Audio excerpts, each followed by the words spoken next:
It's just a game that has a variety of characters, different monsters, hidden quests, and cool skills. And like any game, it has cheats and bugs. This guy who's typing on the keyboard now is its creator, and he's a programmer. But as it always happens, reality doesn't live up to expectations, and everything he's worked for has simply begun to disappear. After all, one day the boss began to knock paper on the head of our hero and ask if he saw how many bugs there are and when he's going to fix them, because all he does is a whole day of dope mahayucha. But our hero every day humbly only keeps silent, and when the secretary complained to her manager that he was staring at her breasts, and she can't work like that, because of that, the manager started yelling at the hero more and more because he doesn't do anything. And all those arrogant looks and demeaning words depressed him. But things changed in the future when he decided he was going to start playing the game he created.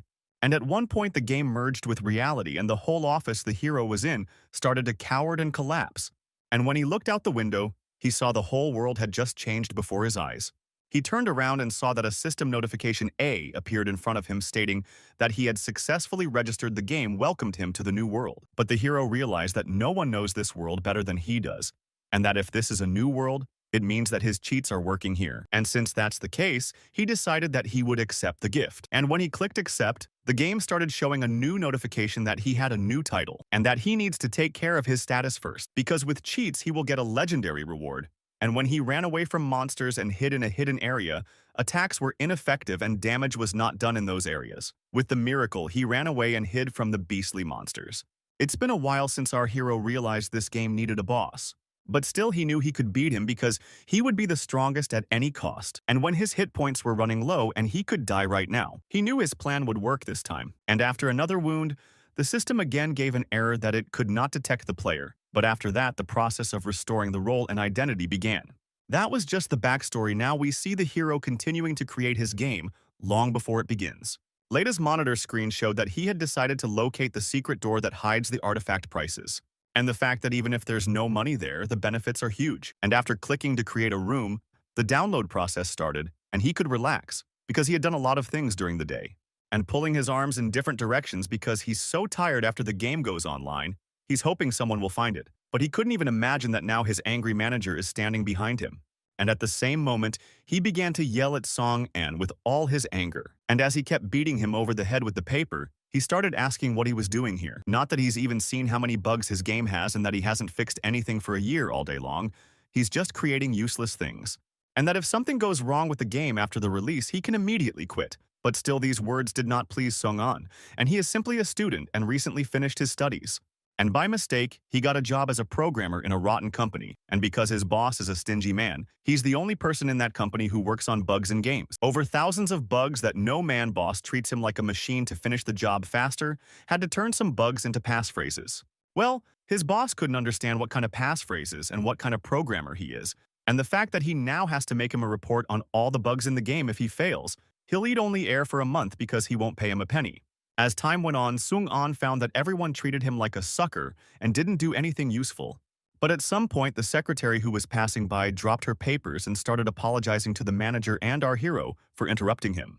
Well, the girl realized that she couldn't rest in that skirt at all, and Sung An noticed it, and he decided he wouldn't just stand by and help her. Picking up the papers, he began to draw his hand to the secretary with words for her to take them. She thanked him in turn, but she was actually thinking about how Sung An was such a loser. Sung An, on the other hand, suddenly blushed and told her that he wasn't worth the thanks. The secretary turned around and thought his look was so annoying, and as she was leaving, she started complaining to her boss because the rascal was staring at her breasts, and she couldn't bear to work in that environment. But then his manager started insulting him and saying he'd been fooling around all day. But Sung An started to say that there was a misunderstanding. He only wanted to help her pick up the papers because he couldn't pass by. But his supervisor replied in a gruff tone that he turns out to be a slippery tip, and once he didn't do it on purpose, and how can such a social misfit like him, having acted in a nasty and neck-snapping way, refuse to admit it?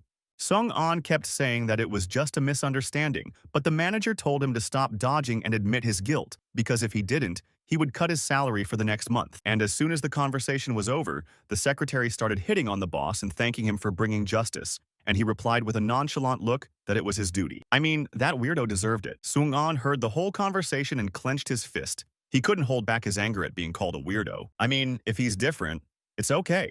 And after 6 months of hard work on the game that our hero created and fixed all the bugs, he finally fixed everything, that huge amount of bugs. With this level of quality, the release of the game will now be a success. After all, in this game, of course, there were plenty of mistakes. But Sung-an successfully replaced them all with passphrases, and otherwise would have had to work until the year of the monkey, and a total of only 1 Easter eggs were made.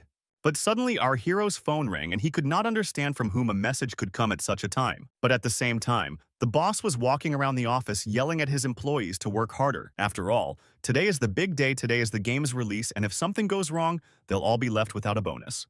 And turning his gaze to Sung-an, he began to shout more forcefully that this was especially true for him, because he was working on the passphrases with no quality. But Sung-an realized that even if he didn't get the money, he would still be happy that he wouldn't have to sit here and work on this game anymore. And the fact that a credit notice appeared on his broken phone that he must repay RMB by July. If there is no money, he will be liable. The amount will be renminbi, to be paid over the following years. Sung-an still. After reading the text message, he hoped that he would be able to finish everything in one day. But suddenly the whole office started to shiver, and no one could figure out what was going on. Could it have been an earthquake? Because everything started to fall apart. And while everyone started running for cover, Sung-an looked out the window and saw the world changing right before his eyes. Because he couldn't figure out what the hell was going on here. And what he saw as a bright light began to illuminate the entire city he was looking at from 20 stories up. But as soon as the flash went away, he began to hold onto his head, realizing that it was simply about to split into several pieces. And all he could see was the splash screen of his own game saying that the world was loading. And the notification he saw that he was invited to the multiplayer game New World, which wishes him a pleasant game. After a few minutes, he began to slowly open his eyes. But on rising, he could not understand what this new world was and why such a notice had popped into his head. Because all he remembers is fainting. But when he went to the window, he saw the whole world had simply changed, and he couldn't understand if it was some kind of a joke from the company. The city was unrecognizable. Everything and everywhere had changed. There was destruction everywhere, as if several million years had passed. And that it wasn't just the company, the whole town had changed. And yet he was only interested in one question: what had happened while he was out. But then another notification window popped up that showed that Sung-an had been successfully registered. But Sung-an looked at the notification that appeared in front of his eyes and couldn't understand who the player was, and what kind of new world it was, and isn't it the system interface of the new world, and is he really in the game? And he wondered if there was a holographic somatosensory mode in the game, and why he didn't know about it, and if he was the company's lab rat. But why is everything so real now? Because he even feels like it's real.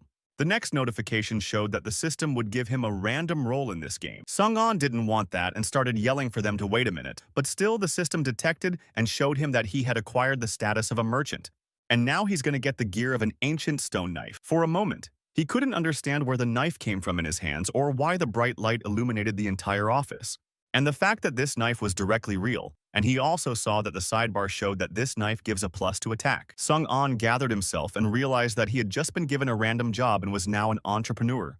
In the new world, there are 3 roles: healer, merchant, and warrior. The warrior has a bonus to abilities and attributes. Easy adaptation. The healer supports the team. The merchant has an advantage in gathering resources and can make equipment, but there are disadvantages to their combat abilities are low. And to average out the number of roles, the system gives out a role at random. And that, by the way, in the new world, there are some rare roles to unlock. Sung-an began to pay attention to the flickering computer screen in the office he was sitting at. Terrible mayhem in this very same office. And to him, everything here looks like reality. On the next notification window started to distract him. And when he read that he should get his first assignment, if he didn't respond in minutes, it would be sent automatically. But he stood there confused and holding a gun, unable to fully believe that the game had seriously become a reality. But then he wondered if this was all happening in a new world, and if it meant that his passphrases were still there, that he'd spent so long putting all over his game. And then he can use these passphrases to become the first in the world, and he can get out of debt, and he won't have to look at the faces of these people he's worked with for so long anymore. But still, the smile on his face showed that being a developer is pretty cool. And he uses all the bugs to change his life. And when creating a character, there are pass hacks. If you die before the first mission starts, you can reset your role. And maybe he has a chance to get a special personality he would want. But looking at his knife, he realized that hurting himself was too much if he wasn't wrong. He wasn't really going to die. But he decided to take the risk. If he gets the special role, he'll have a huge advantage. And yet, hoping that he wouldn't really die, he began to inflict serious wounds on himself. And as soon as he hit himself, once he felt in his body a tremendous pain. Immediately, the notification system started showing that his HP was now running low and he might die. Also, the notification system showed that it had detected an error and could not locate the player and would now start the process of restoring the role and identities.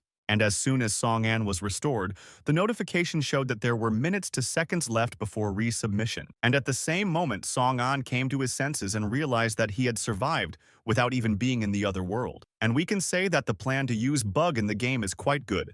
Well, looking at his notification window, he saw that his system congratulated him on becoming an Allegri, but he decided that even though he will die once, he does not want to be a healer because he wants to get a special role. And the fact that he's only going to try again once.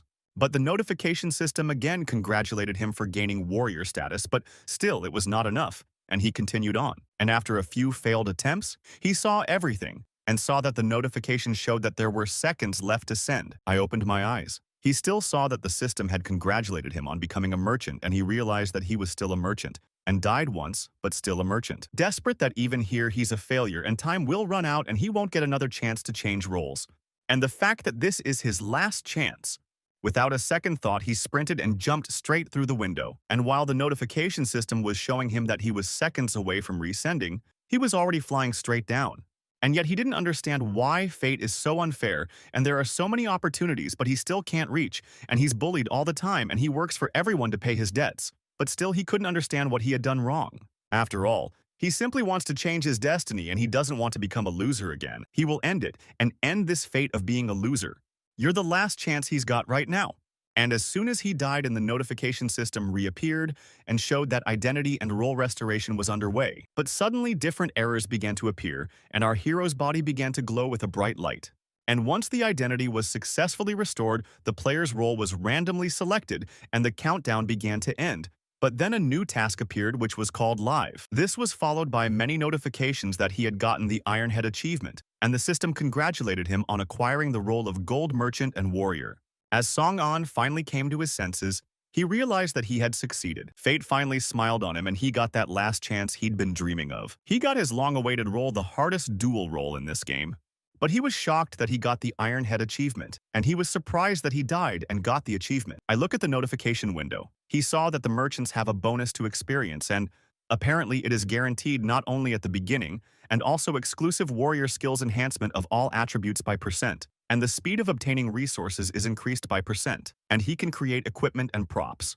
He finally got exactly the start the protagonist should have had, and fortune didn't give up on him. But there was just one problem: his glasses were broken, and it seems they broke and when he jumped into the creature, but somehow there was no god to rid him of his nearsightedness. And now he couldn't figure out where he could find another pair of glasses to take them off, and realized that it wasn't as bad as it seemed. On the next notification that appeared began to distract him, that a mission monster had been detected, and danger was now near. He needed to be careful. But he realized what could be scary at the beginning of the game, because with a non-Nash, they wouldn't have a problem with it. But raising his head, he saw a huge monster that was coming at him, with all the speed and notices kept appearing over and over again, that it was too dangerous in that place. The demon leader has appeared and his danger is very high, and the level is unknown. Raising his head, Song An realized that this was no longer funny, and he had to get out of here as soon as possible. And he certainly won't be bragging about it in the future. Turning around, he started to run away at full speed as he realized he had to get away before he was killed again. And while he was running away, the notification system reappeared, showing him that his #1 task was to survive until the end of time, and there was 1 hour left and he had to be careful. If he was killed by the monster, he would really die. But Hero couldn't understand why more and more monsters were appearing. But thank God the biggest one can't get into the building or he'd be dead by now. And the fact that he thinks there's some game restriction preventing him from entering, and now his problem? It's these devils chasing him. These minions of the devil who had a level, and for our hero they are very much now. After all, there is no way he can fight them even with a battle level increase, and he should get a weapon as soon as possible. But when he turned his attention back to Demon, he realized the devil was looking at him like shit. But suddenly he heard a familiar voice shouting from afar to get away from him, and it didn't take him long to realize it was that bald dick, his former supervisor. And he and the other guys were running away from the monsters. I don't understand where these demons came from. They saw them right in front of their noses as soon as they woke up, and that if they didn't run away, they would have died right away. But at some point, the two saw Song An, and they couldn't believe he was alive. Song An was getting angry because they just ran away from the monsters like plucked chickens, but still laughing at him. The other guy and his supervisor began to discuss that they should not run to Song-an because there are many monsters behind him. As soon as they all started running away together, one of the guys started telling our hero that it's all his fault he created the monsters and let them in here, but the hero couldn't understand why he was yelling at him so loudly. The head of the same continued to reproach our hero that his lord brought him together with such a scum like him. These humiliations weren't enough, and the executives kept yelling at our hero to do something about it. Or they'd all die here. But Song-an realized that if his memory serves him correctly, there must be a shelter somewhere around here. And he saw the door that leads to the room. He thought about it, but he realized it wasn't the right one. I mean, the place he hid must be more special. But after looking through the next few rooms, he finally found the right hiding place. And as he continued to run, he unlocked that door they're looking for. They're standing across the street. But the leader and the other guy running away from the monsters could not understand whether he is really stupid, because in front of them is just a wall song, and continued to insist on his own to finally trust him. And with all speed, they flew straight into the wall and began to move into the secret room. The notification system immediately started showing them that they had gone to the shelter.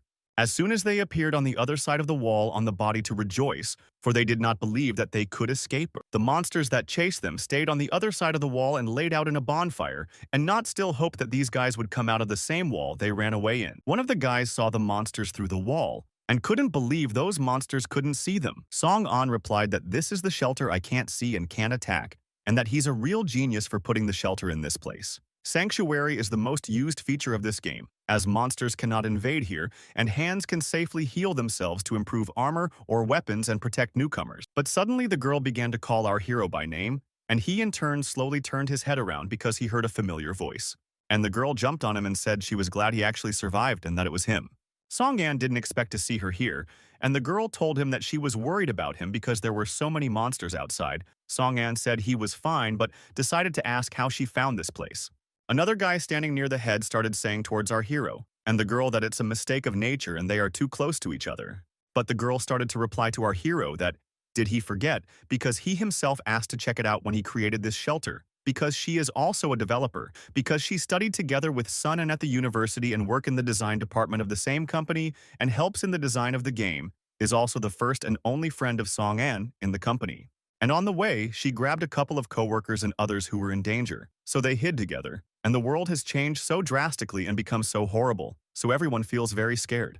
And she can't see people like that because it's unbearable for her. They're not to blame for all this, but suddenly the leader starts saying, why are they all snot-nosed?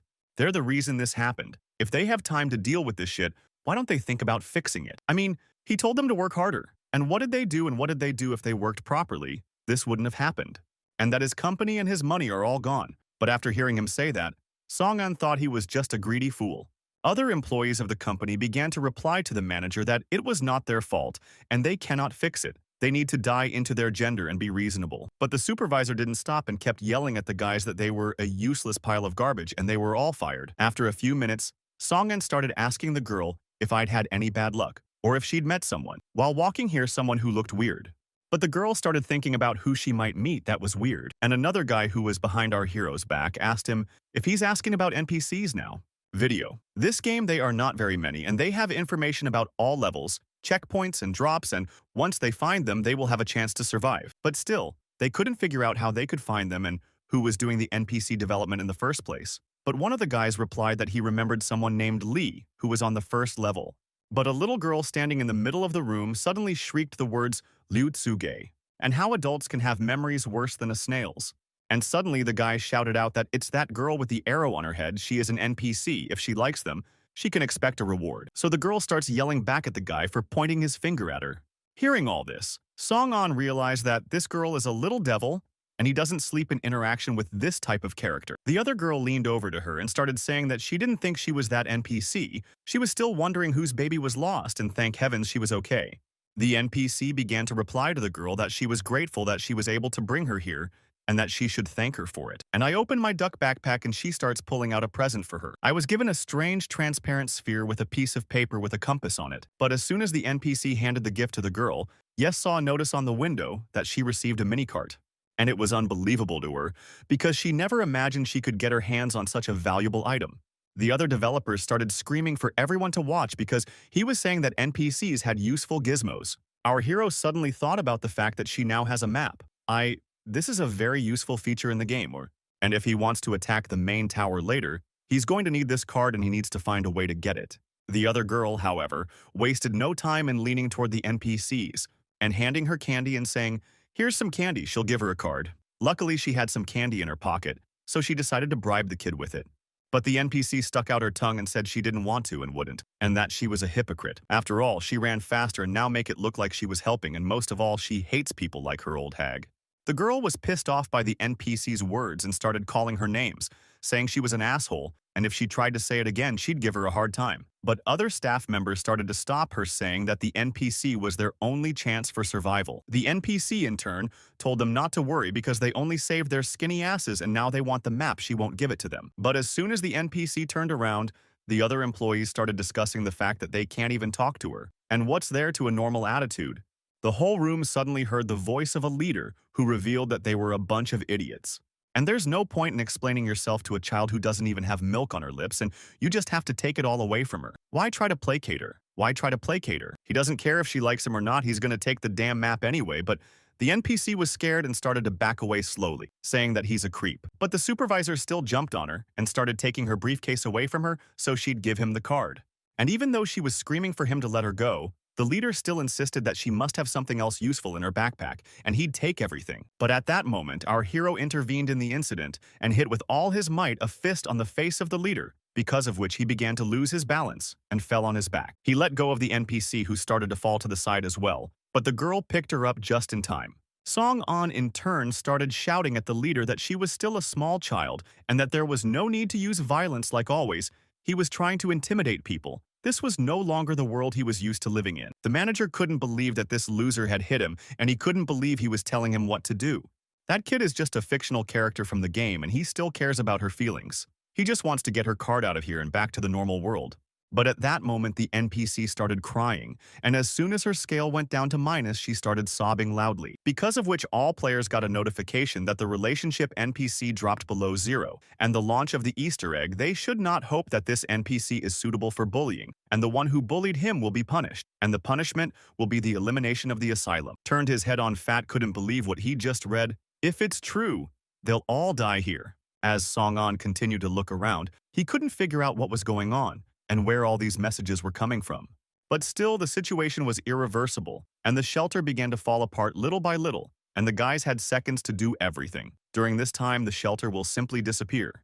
The stupid supervisor was dumb enough to accuse our hero of doing it. Keep yelling about how Song An is a jerk and he needs to fix things. But the hero couldn't understand why he added those eggs, because now they're all in danger. Easter eggs are when an NPC's attitude scale is negative, and the closest players are awarded a punishment. And the fact that there are seconds left for everything, but still looking at another notification, the hero realized that he still has minutes and seconds to stay alive. Because the asylum continues to be liquidated, and behind the other wall are monsters who are waiting for everything to disappear so they can destroy all the players. One of the developers of this very game started asking the hero, what should they do? This time, they'll really die. Songan also realized that the shelter would soon disappear if they didn't think of something now. Then the road ahead was booked, and they could try to distract the monsters on themselves. After all, if they get out of here, then they will be able to act on their own, and in this building there are things he needs, and as soon as he gets it, he will deal with the monsters at once or twice.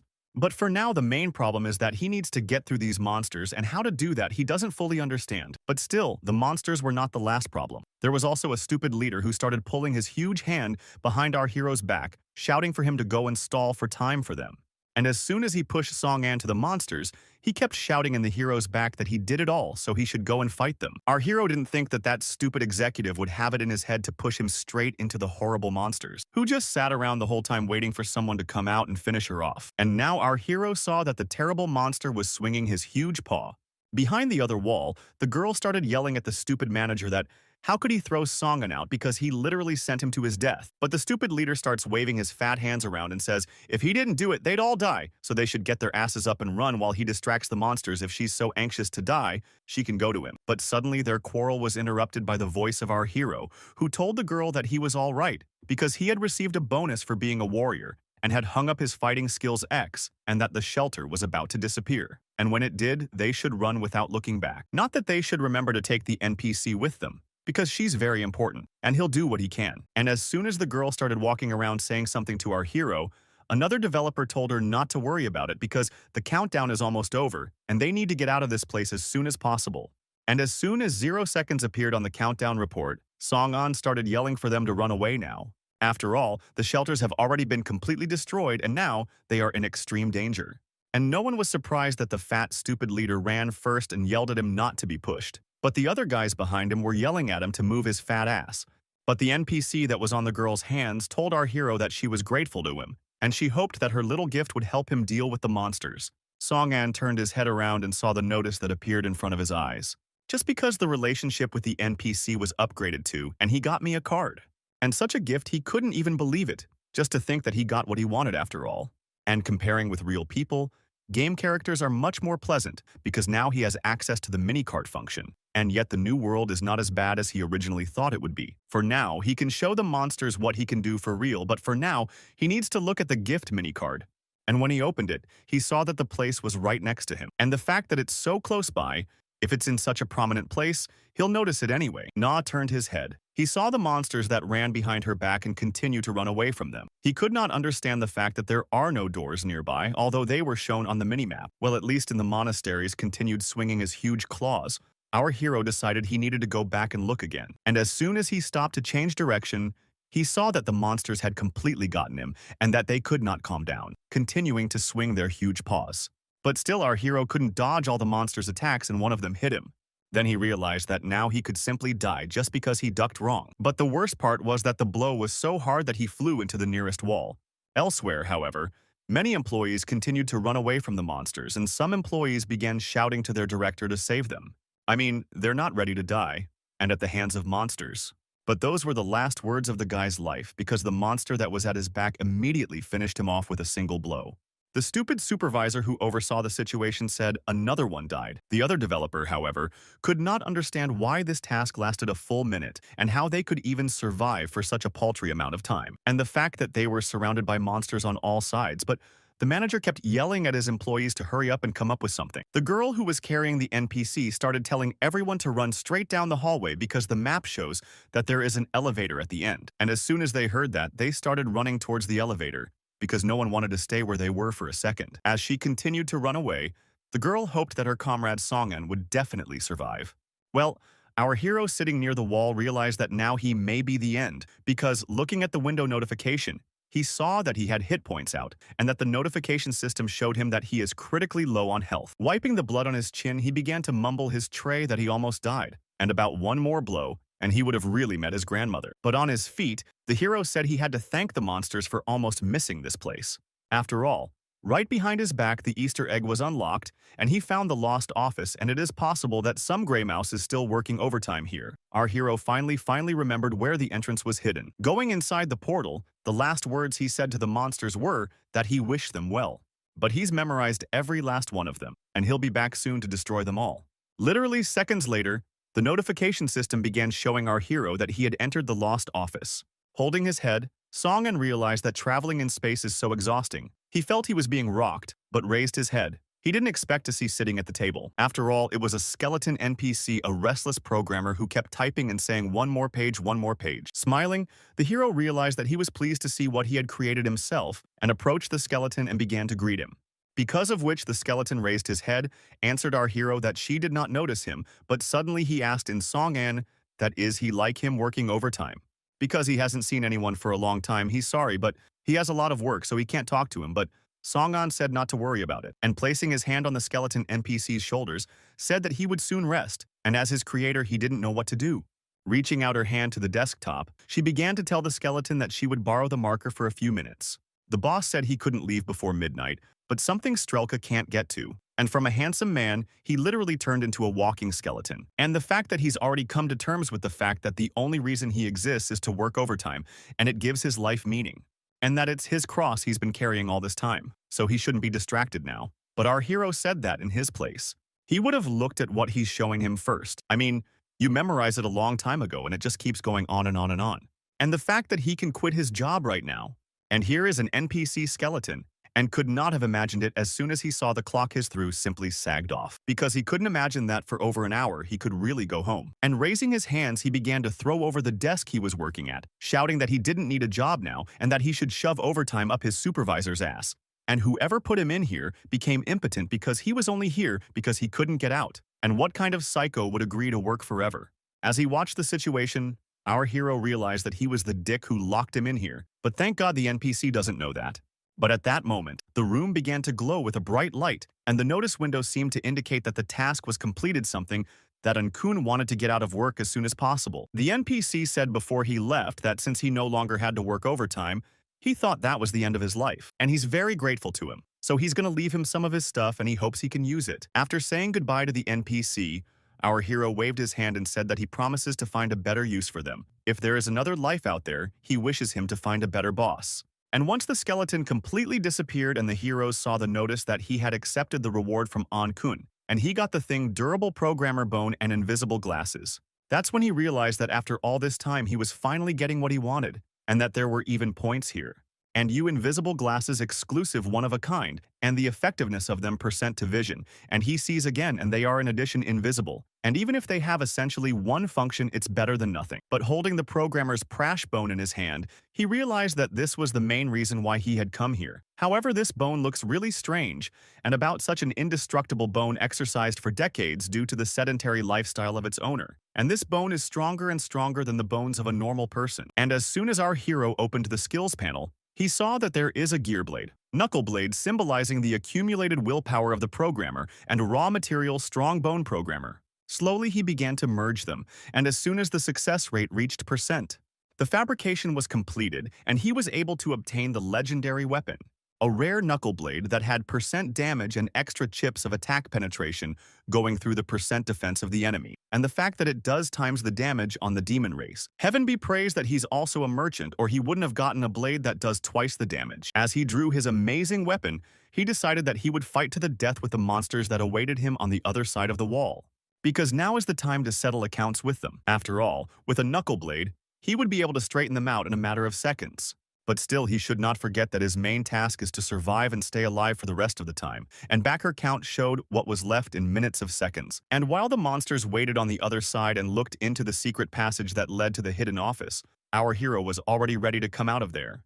And as soon as something flew out of the portal, the monsters didn't hesitate to attack, but still it was a trap, and they began attacking the skeleton computer that had flown out of the portal. But the computer was followed by our hero, who pointed his weapon at the monsters and told them never to stand with their backs to their enemy. And while they were being tagged by the computer, he began to attack them in the back. The monsters realized he hadn't done any damage to them and started laughing loudly at him. And then they began to respond to him with their attacks on our hero could not understand if that monster. I had to get a 10th multiple of damage and why the ability did not activate. And pulling out his blade once more, he started yelling at him not to let him down at such an important moment, and if he gets another hit, you won't let him live. And at that moment, the demon blade began to activate, and the damage he had inflicted on the demon earlier began to manifest itself.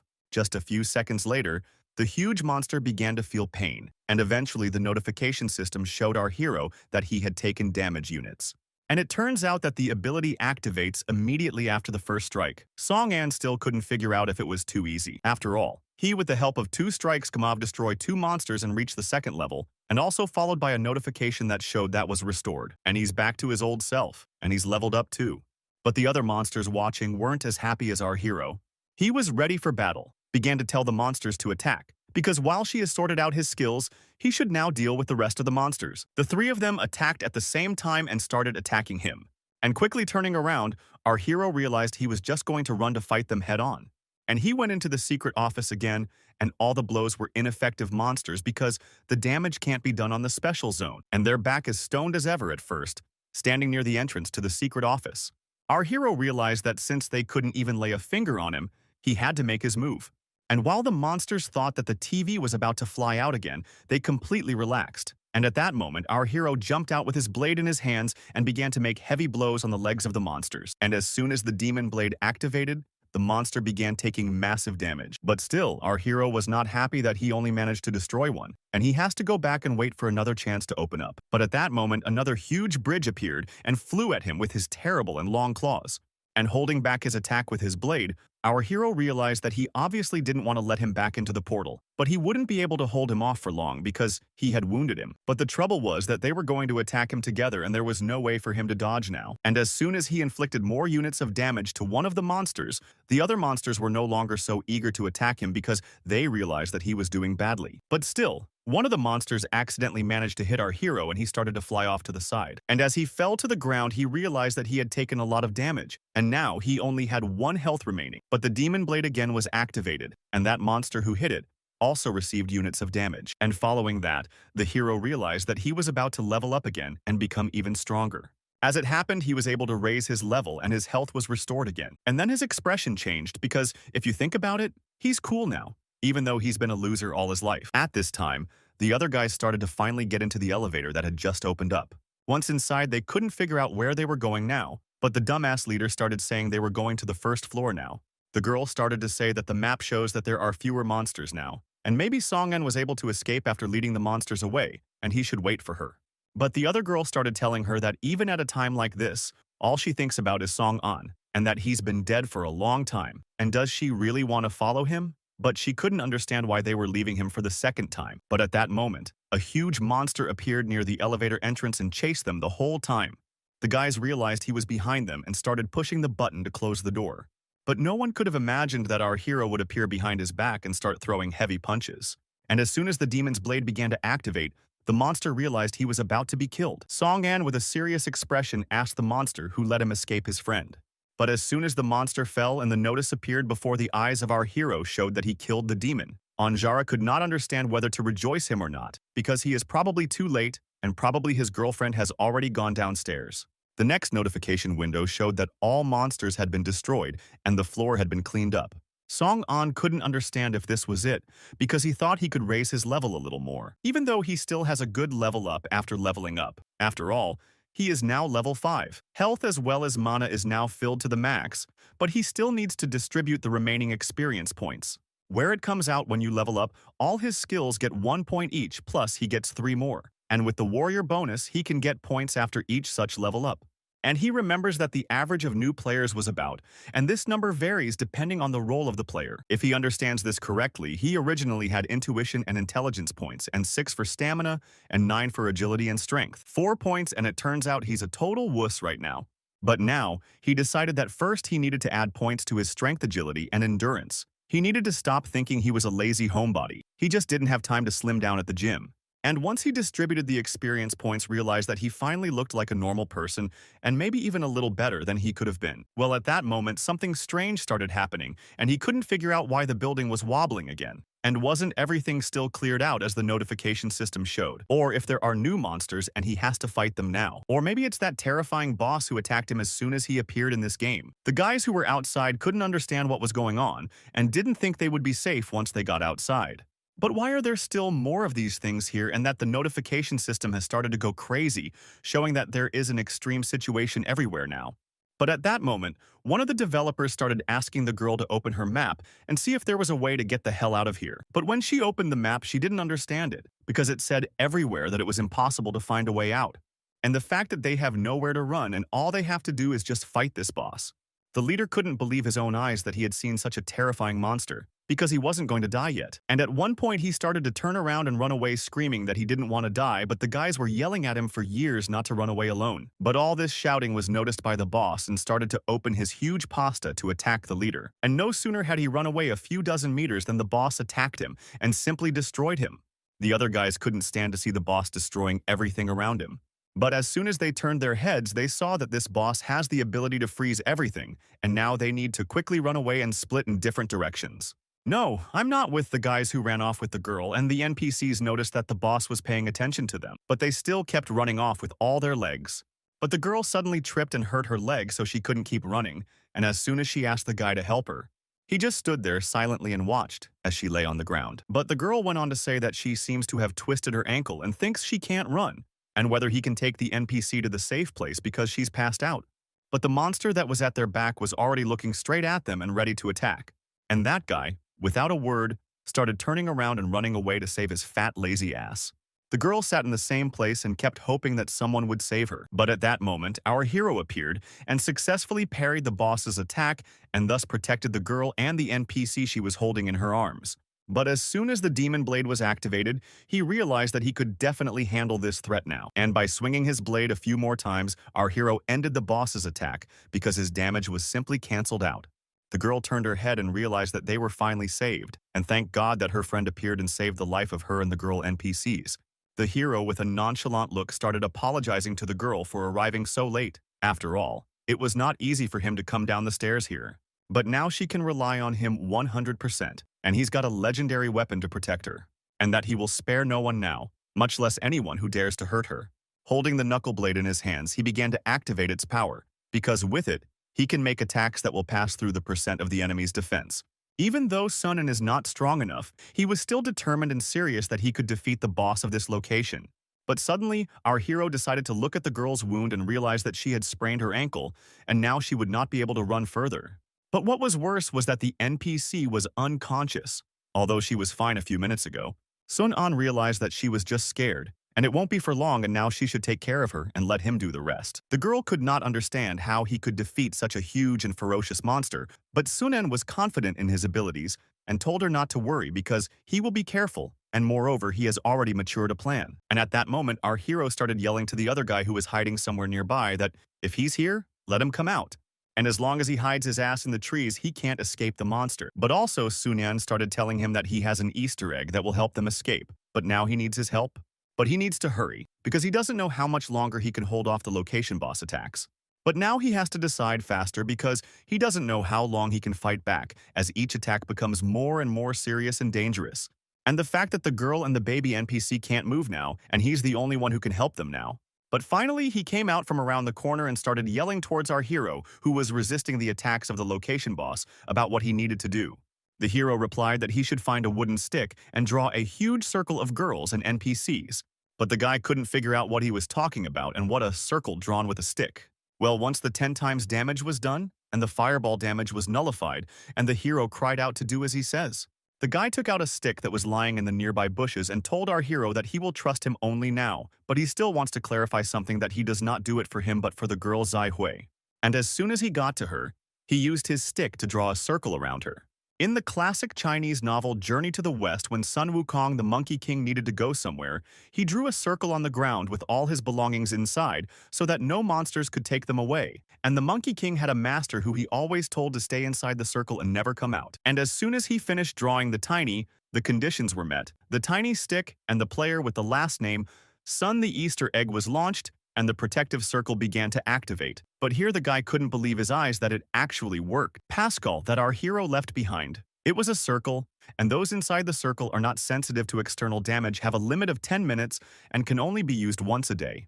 And as soon as our hero turned his head, he saw that it had finally worked. So this guy suddenly started turning into a human monkey and shouting to our hero that his egg is defective because why he turned into a monkey, but the notification showed that the Easter egg was launched and that the Monkey King appeared here, and when the protective circle will activate, the player turns into a monkey. But at that moment, a little monkey on his head started making loud noises, and it will continuously apply a tease while the minutes count down. But suddenly, the boss of the location began to hear a provocative sound, because of which the guy began to get even more nervous, because he did not want this huge monster to turn its attention to him. Sun An started grabbing that guy by his clothes and pulling him back, telling him not to stand there like an idiot, because he's right in the line of attack and the location boss is about to attack him.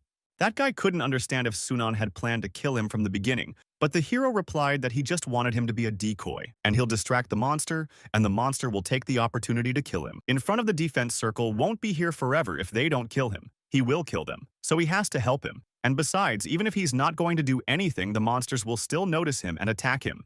The girl who was in the protective magic circle began to tell our hero that from the blow of the monster can be dodged. He opens his mouth before attacking. If he has time to run away while he opens his mouth, fireball will not reach him. Hearing those words, the guy realized that the girl was armored and he can't believe that he practically left her to die. But even so, it's very difficult for him to do so. The monkey that was sitting on his head was blowing his horn again, which scared the hell out of the guy. But Sun An started to tell him to get ready. He's already starting to act, and the monster changed. And even though that guy started saying he didn't do anything, why is the monster so angry? But it was because the Monkey King is known as a prankster and a joker. and that he pranks everyone and everything as soon as he gets the chance. Enraged to the full, he began to open his huge mouth and spew a strange substance that began to envelope the entire area. The guy with the monkey on his head started screaming that he was too hot and was going to die. But the girl began to tell him not to worry, because this attack is intended for a wide area, and it is strong, but not lethal. This was true because his health was decreasing very slowly. Sunan thought about the fact that it was very risky to go for a break, but there might not be another chance, and that this bounce attack would cause him to lose % of his maximum health every second, and being in the kill zone would last for seconds. And because of that, he has a chance to get close to this monster. And with his low health reserve, our hero continued to strike blow after blow at the huge monster, hoping that he still had a few more blows to go. But at that moment, the monster noticed him and began to turn his angry face around. But at the other end, the guy with the monkey on his head kept provoking the monster, and he couldn't understand why that monkey kept swearing. But by doing so, they made the demon leader even angrier, and he turned his head again and started spewing flames from his mouth towards the guy with the monkey. But at that moment, the blade effect was triggered on the demon leader's leg. And as soon as the units of damage were dealt, the king of leaders began to feel a huge pain in his leg and lost his balance, falling to the ground. Observing the situation, our hero saw that his attack worked, but the damage was still insignificant. But at that moment, the object of the ringleader's anger changed, and he noticed our hero. And as soon as he turned towards him, Sun An began to apologize to him for distracting him, but now he must present as if he were not here, and yelling to his monkey-headed comrade to get him off his back. That guy started running away, shouting that Sunan deserved it, and now it's his turn to get his ass handed to him because that monster was only attacking him. But because the monkey kept insulting the demons in the LCD, he got angry again and started attacking the guy. After another attack in the demon's LCD, the guy was able to dodge his attack because he remembered the words the girl said about how to dodge properly, and that he didn't think he would be that good at dodging skills. The monkey sitting on his head continued to insult the demon leader, shouting at him that where he ruined his balls fool. But the guy did not like it, because this way, he will again fall under the attacks of the demon leader. And once again, he pissed off the demon leader, and the anger about the LCD demons reached a maximum. The guy looking at him realized that now he is definitely dead. At this time, our hero continued his attacks on the demon leader's legs, but he didn't expect to have so much health. But guys, it's worth it to hold on for a few more minutes, shouted out Sun An. But because the respect demons started releasing more fireballs, the guy realized he couldn't last much longer. Sun An continued to attack the demon leader with all his might, and realizing the fact that they were on the verge of life and death, he decided to give it his best shot and threw a few more punches. He still managed to destroy the demon leader, and he fell to the ground, immobilized. All the early guys started to heal right away after upping their level a few times. Then, the notification window began to show that the Monkey King Easter egg time was up, and the effect was removed. The guy was happy that finally this monkey was gone, and that he hoped he would never see it again. Sunan thought about the fact that the monsters have been defeated. The eggs are activated, and the girl should be okay, but it's like he's missing something. After such a difficult battle, he only got a few experience points and feels puffed up. And this demon is supposed to be a boss stock, so why didn't he get any drop-off? But still, Sunan couldn't understand why it was orange or how it was even possible. But then came a notification from the system that the area has been cleared of monsters, and the remaining time for everything is minutes and a second. During this time, they must survive at all costs. Also, the restrictions from the area have been removed, and Area F is now open. At that moment, another guy started to say that when the restrictions are lifted, they can now get out of this place, but Sunan told him not to run ahead of the train because they should look around first. A strange character suddenly appeared over their heads and started telling the guys that they had beaten the demon leader, and it was a 40th level boss. How could they do it? Our hero, along with the rest of the guys, started to lift their heads up and could not understand what this strange creature was flying above them. Nodpc replied that her name was Rafaela, and she was their guide, and it was a pleasure to meet them. From now on, she'll be their fairy godmother. And since they completed the assignment early, so she came to congratulate them all. In fact, they are the first players to complete it at all. But hearing this on the Fats made me think that surely there must be other people here besides them. But the other players aren't even close to as strong as they are, and right now they're still running from mobs. And most likely they are the guys too strong. But Rafaela could not understand how the recent arrivals can defeat the boss of the 40th level. And are they cheaters? Wondered at the questions. But with a goofy expression on his faces, our hero raised his blade and said they were just lucky to get a good weapon. But Rafaela couldn't believe these words because it sounded too simple, and even though our hero didn't say it was, he couldn't really tell her that he had the information about the Easter eggs. Their conversation was immediately interrupted by other players who were coming out of some cave as soon as they saw the bright light at the end of the tunnel. And once outside, the girl started complaining that her legs were going to fall off, and even though the guy wanted to offer her help, she told him to back off because it was all his fault for taking them to the wrong place, so they had to run around for nothing. Another guy who fought alongside our heroes recognized those guys and started asking the girl where they ran off to. Xiaomei answered the group in a tone so he didn't even have to ask because they had been circling around all this time. And not long ago, they had learned that there was an invisible barrier preventing them from getting out of here. But just now, an alert came up that the area had been cleared. So they came out to take a look, but they didn't expect to see them alive and well. But what was stranger was that the girl noticed the flying creature and started to ask who she was. But the NPC told her that her name was Rafaela, and she was a fairy godmother. And while everyone was gathered, she began to explain that it was time to give out gifts in the form of a survival quest had been completed, and they would now be able to get by coins. And as soon as the players took a bag in their hands, they realized that each bag contains gold coins, each of which is equal in value to ordinary coins, so-called currency of this world.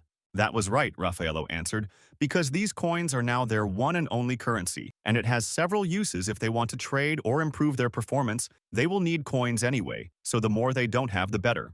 And even if they are a simple bargain with no ability in combat, they can use the money to become an incredible improved player. After all, money is a great power in this world, and our hero realized that if he's also a merchant, he should take full advantage of it. And after distributing the awards, Xiaomei started to ask Raffaello what they should do next and where they should go next. But Raffaello inexplicably said they just had to wait. The guys didn't know what she meant or what they were supposed to expect. But soon they all began to see the same notices that many zones began to open and that the demons had retreated. Now they are safe because with the help of their perseverance and endurance they have won. But now they will all get the main mission, which is called the Call of Fate. And although the demons have been driven out, the disaster has attracted other magical beings, and they must talk to the commander in each zone to take the expeditionary mission. I today together began to look at the notification window and rejoice that finally the main plot has arrived and that it is an expedition, in a sense hunting for mobs. Raffaello from then on started saying it would be easy, and they should do tasks to pump up their levels. But the players could not understand where to find those who were given them the task. But the answer from Raffaello appeared immediately. She said that those do not worry with them will always be a navigator for the task, and they can even meet other players on the roads. Hearing all this, our fool thought about the fact that the speech is that, from the 1st to the 10th level, and looks like the rewards of the story, quests will not be great, and why not go a step further and not go to raise the level himself? Because he realized that staying here he will not achieve much. But at that moment, he remembered that he still owed someone a favor. Turning to the guys, he started to ask if there was a healer among them, but the other guy couldn't understand what he was asking. Is he really putting together a squad for himself? But our hero replied that his friend sprained her leg, so she can't walk and he's a warrior, so he can't help her. Well, he also decided that for now he'll keep it a secret that he's a merchant. The girl heard it was about her and stood up heavily. She said it wasn't that bad, but our hero saw that she had a serious wound and told her to stop fooling around. Other guys started to answer that they are also warriors and traders, and the third player said that he hoped to be a healer and could cure the girl, but unfortunately he is also a warrior. The girl herself looked at her notification window and realized that she too was a warrior and could not heal herself in any way. What Sun An couldn't understand was the fact that how many people are here and none of them are healers.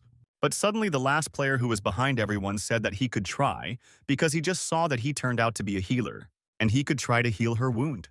But no sooner had he approached the girl than she began to thank him.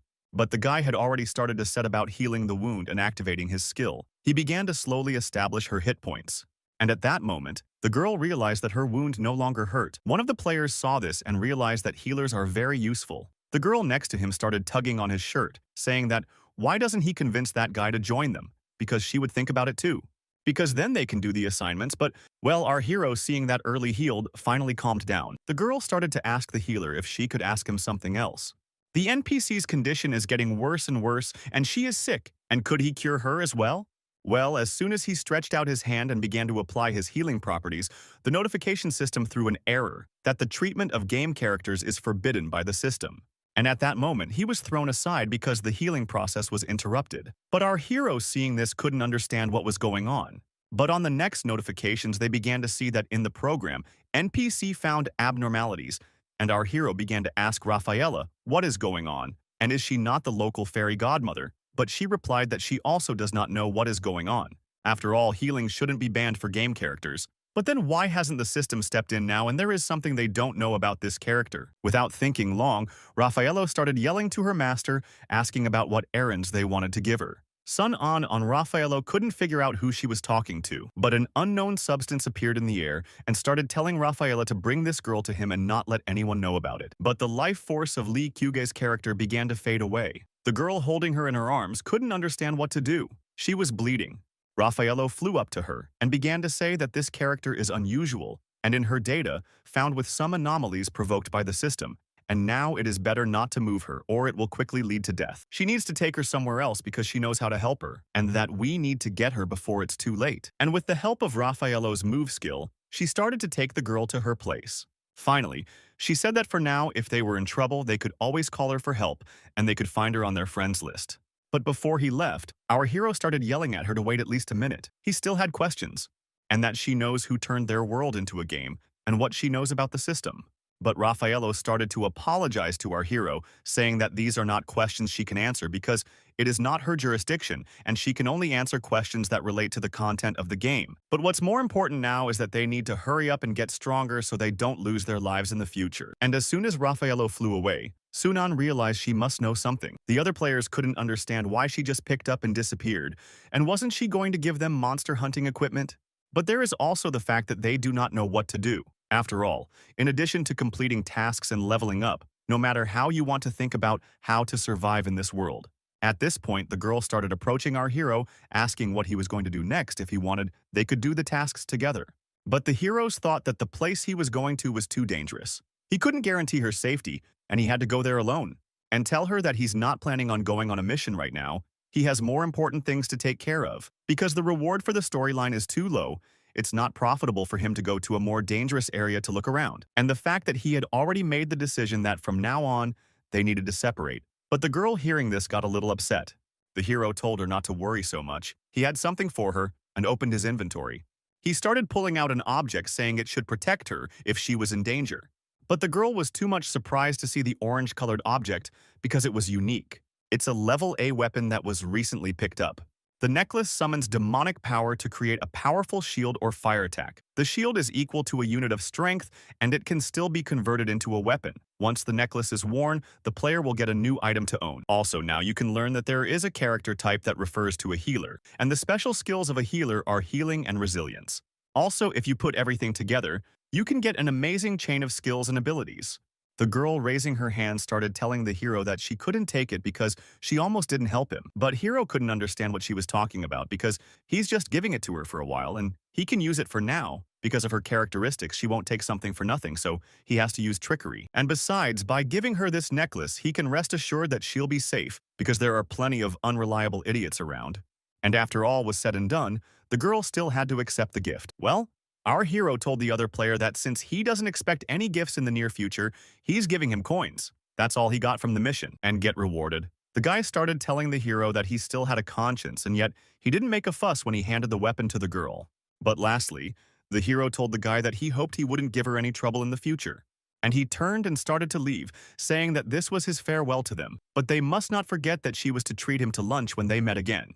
After a while, our hero did leave the F-zone, but he began to notice that there were monster-killed people scattered everywhere on the roads. And at first he thought it was a pretty good world. But now that he sees these disfigured corpses, he can't help but think of the extreme cruelty of the world. But he can't understand who did this to them. Because then, he clearly heard that Raffaello was communicating with someone, and there must be some other unknown mastermind behind Raffaello. And who he is and does he really run this world and what he is going to turn it into were so many questions and so few answers. But after a long wander through the ruins, he realized that he would not waste time on idle thoughts because he looked at the minicart and realized that he had come to the right place. And now he has to get stronger and find answers and that it's time to go down to the dungeon. There are two types of monsters in this world. The first is a wild monster wanderers. They are weak, and from them falls not so many useful things. And as a rule, they provide raising levels at the initial stage and getting items needed to complete tasks. Well, normal monsters regenerate quickly, and they need to be destroyed anew.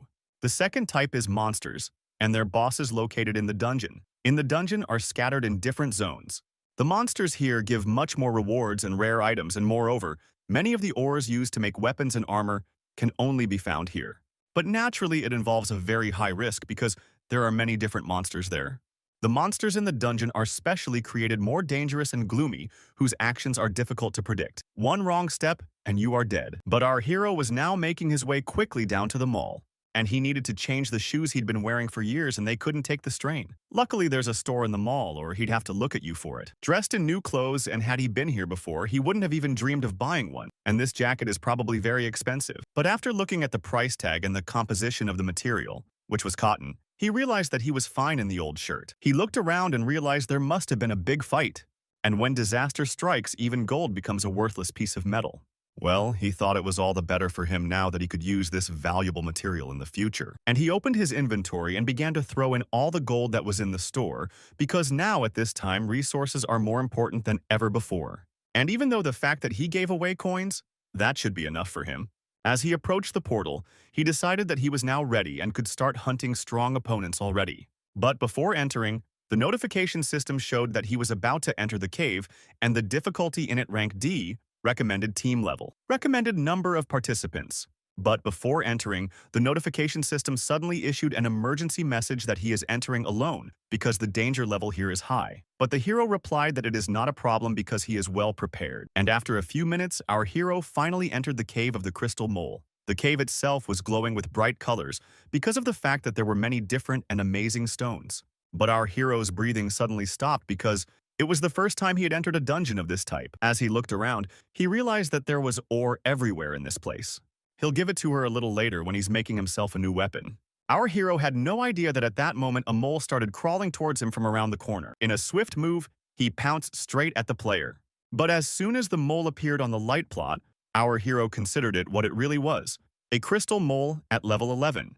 Now he realized that's what the crystal mole is, which means if he wants to mine the ore, he has to take him out first. But everything was fine because our hero had thought of everything beforehand without opening his inventory. He started pulling out a gold bracelet, showing it to the mole. The crystal mole, on the other hand, pulls such plaka as its own life and cannot resist treating to gold and shiny objects. The hero realized that if he liked it too much, he could take it by tossing up the golden ring. And as soon as it fell to the ground, Mole was subject to it because he couldn't control his obsession with that gold bracelet. But that was his mistake, for our hero was already behind him in the crystal mole, and with his weapon he began to strike out. And with more and more critical blows, he eventually finished him off, and was able to get experience points. Well, it is clear the fact that he only got experience. He now knew that it is not worth it in the future to bother and engage them in battle, because if they come again, he will just lure them with gold. And just as the Taliban said that there shouldn't be too many of them at a time, at the same moment a multitude of mole silhouettes appeared behind his back.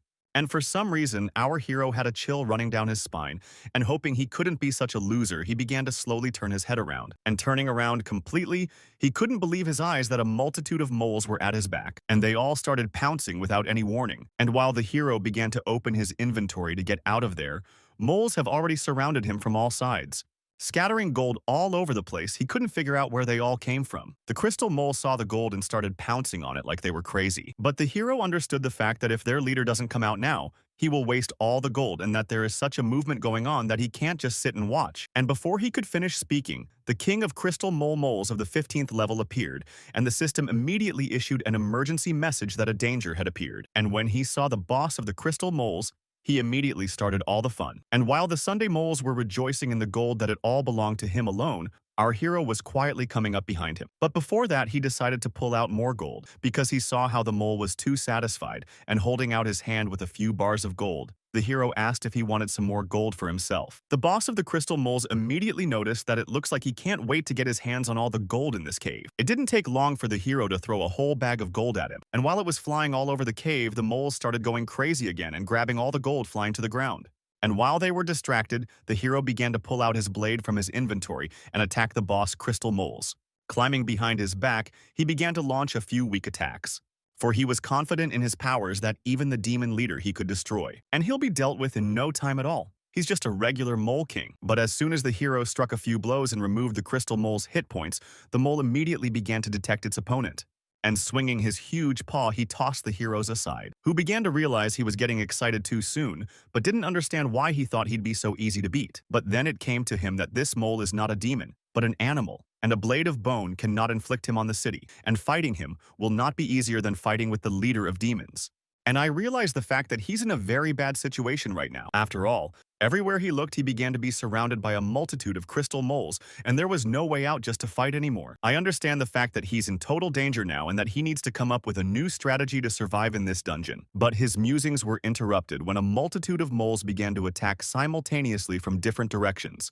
And the fact that he realized that if he spent all his energy on the small ones, he would have the strength left to defeat the biggest boss of the crystal moles. But when he looked at the boss of the crystal moles, he couldn't understand why he was looking at him like that and kill countless crystal moles, and the hero realized he couldn't go on like this. And the only chance he has to save himself now is to climb higher. He ducked down and decided he was going to jump up, then jam his blade into the wall and climb up. And it's not that hard and it should work. But as soon as he jumped up, I realized that I flew very high, and I don't understand the fact how he did it. But succeeded because he had enough agility points and didn't think it could pump up his body. But don't think about it now because there are still some unresolved issues. After all, our hero cannot fight them all alone. And all he can do now is to fight off the king and need to find a way to kill him, or all his plans will go to hell. Wondering how he could do it, because besides gold, what else could he use? And as soon as he looked in his inventory, he immediately thought of the fact that it was a good thing he went into that abandoned mall and picked up all sorts of stuff. But at this time, the boss of the crystal moles was very angry and ferocious.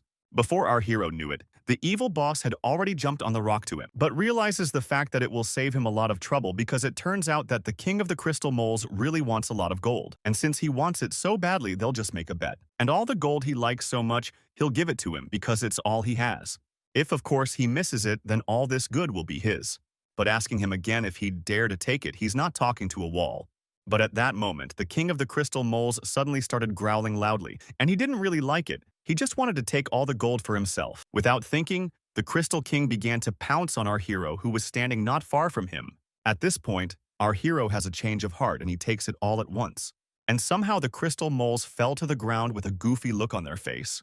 All because it saw our hero take out a hot bottle and start lighting the fuse. Because a little earlier, he had prepared a homemade Molotov cocktail for a reason. And the fact that he poured fuel on the gold in the beginning and that he predicted he'd go after the gold like a lunatic, and now he will get his payback for his greed with all his might. Our hero started throwing his homemade Molotov cocktail towards the King of Moles, screaming that now they're all gonna see a fried mole.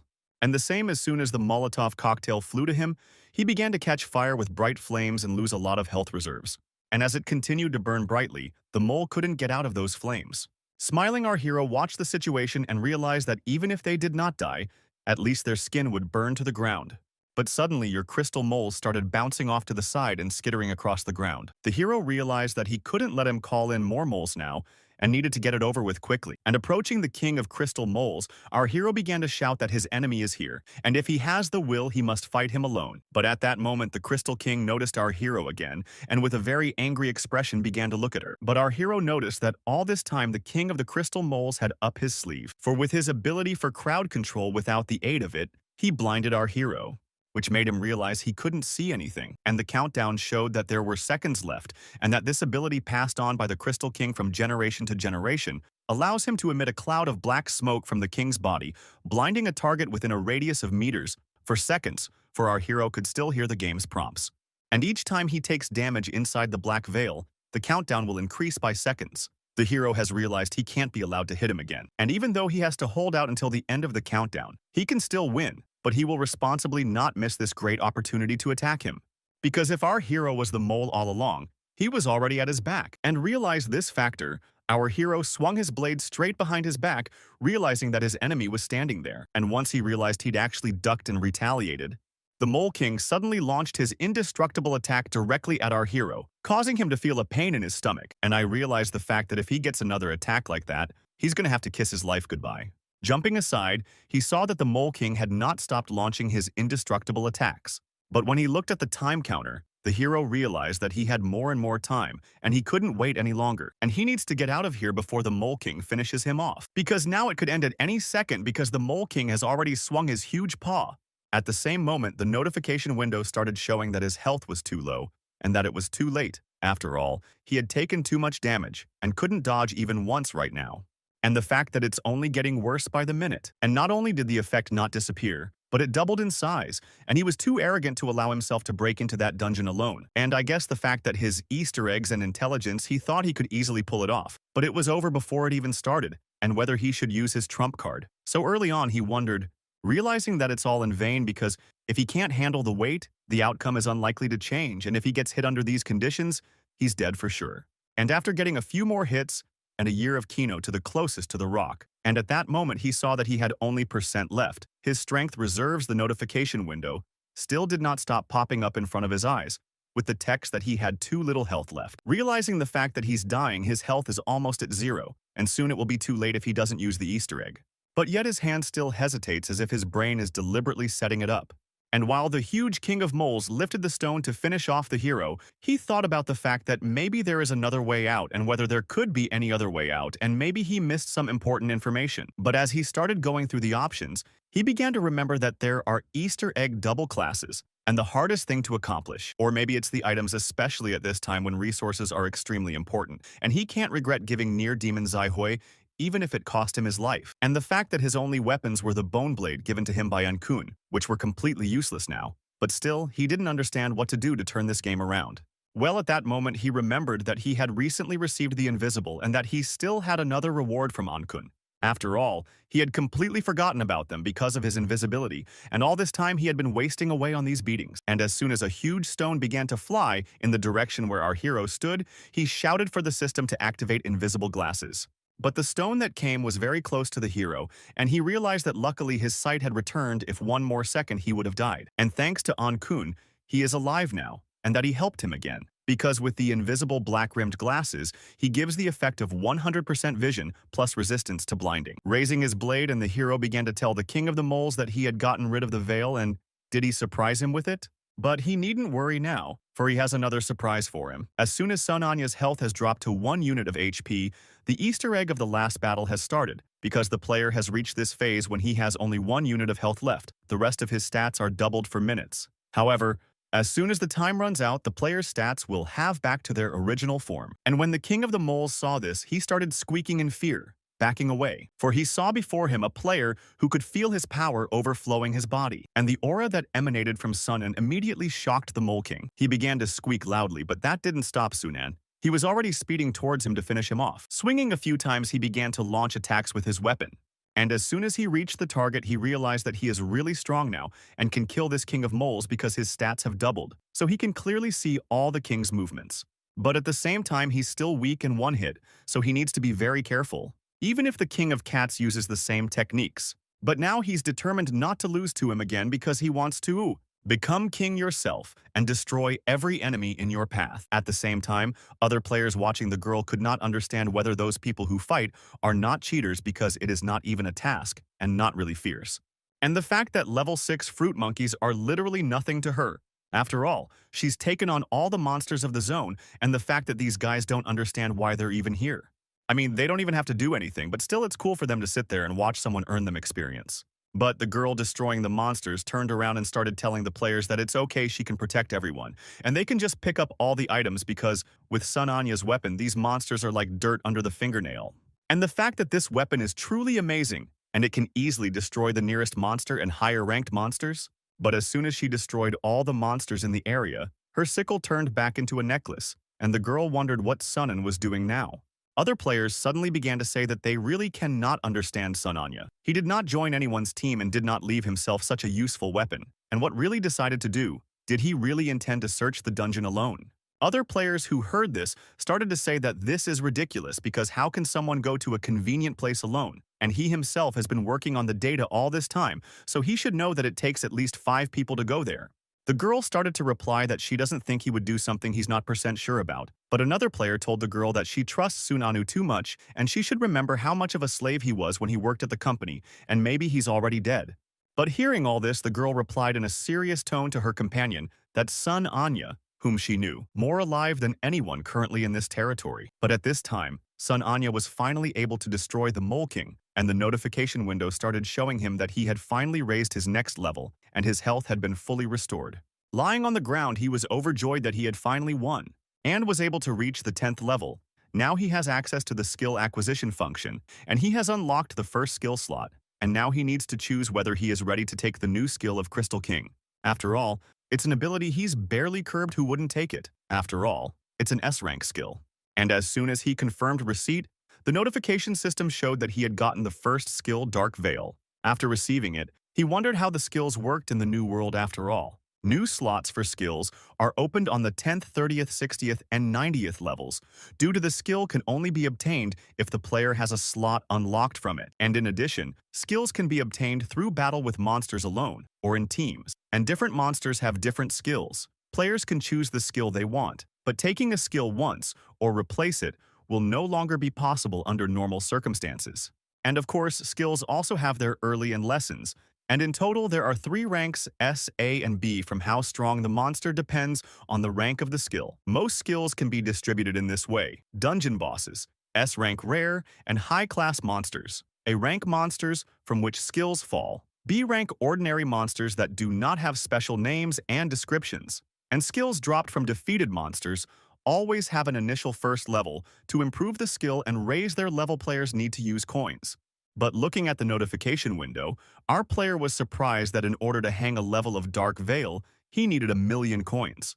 And even if leveling up will bring him a lot of conclusions, isn't it? Too expensive, he thought. He is, after all, to the next levels will cost him millions. And now he understood why Raffaello said about the importance of the coin. Even a simple leveling up costs so much money, and that most likely all the others will be the same, different.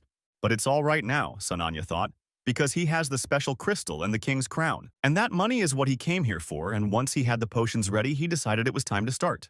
Turning his head, he saw a lot of small moles who also couldn't wait to get to work, and telling them that they don't need to be so aggressive anymore because their king is dead and there's no need to fight him anymore. And by activating a special Krite crystal, he told them to live together. And from now on, they are all his servants. And as soon as he activated the crystal, a tremendous energy began to fly throughout his bloodstream. The notification system started showing that he was controlling the crystal moles.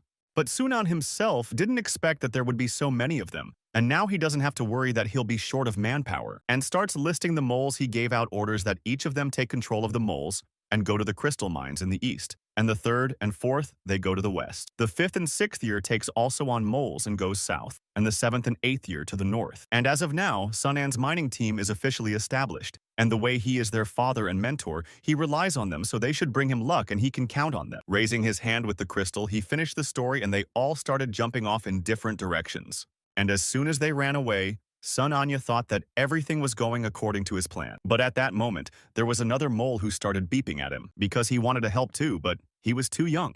Sunanya couldn't believe that someone would think there'd be a baby like that here. But after stroking his head, he said she was too young to help. And besides, he already has enough workers, so he can do what he wants. And there's no need for him to labor. The little mole started to cry because he also wanted to be useful. But Sunan started to tell him not to get upset because he would think of something. But he turned around and started pointing out to the other moles that he could be his auditor and help him check how hard the rest of them were working. Total who works hard, he should be rewarded with 1 gold coin, but he can't cover someone or take the coins for himself. If the work goes up, he will be rewarded again. Another thing is that from now on, his name will be Little Zero and he'll be his boss. And as soon as the mole got a coin for encouragement, he got up on the dais and began to rush the other moles to work diligently. Seeing this, Sunan realized that he could be relied on, and the number of crystals increased greatly. And he's also got some more crystals so he can make some weapons. A cool crystal is a magical crystal rock mineral, mined in a dungeon, classified as a magical crystal. Of some order, can be used in the crafting of weapon items, and 2 of these cool crystals can be used to create 1 random item suitable for a player, level, and most likely Sun, and improve the item rank D with a % error. But there is a small chance of as much as % that he will get rank C, and early B item depends on the type of magic crystals. All simply, the more difficult the level of the dungeon, the better the type of crystal, and therefore a higher chance of obtaining an item of high ranking. Sunan also noticed that he had a crystal armband and a new stone helmet. But as soon as he tried on the new stone helmet, he saw that the features are almost the same. % damage reduction makes essentially no difference, and it's probably one of the worst D rank items ever. But another way to classify items is color, rank S, red rank, a purple rank, C blue rank, E green, and rank E white. И также характеристики по рангу предметов отличаются друг от друга. Различаются также характеристики и равных по рангу предметов. Меч из кости Сонь Аня в самом низу ранга, и у него ранг. И только потому, что он имеет специальную возможность нанесения большого урона демонической расе. Anyway, there's no rush. This is just the beginning, and eventually he can just keep crushing crystals with the Easter egg, and other players have a limit on how many minerals they can mine, but he doesn't have one right now. He didn't realize how long he needed to be here. If he stayed in the dungeon too long, the other players would overtake his level. And the most important thing is the money now.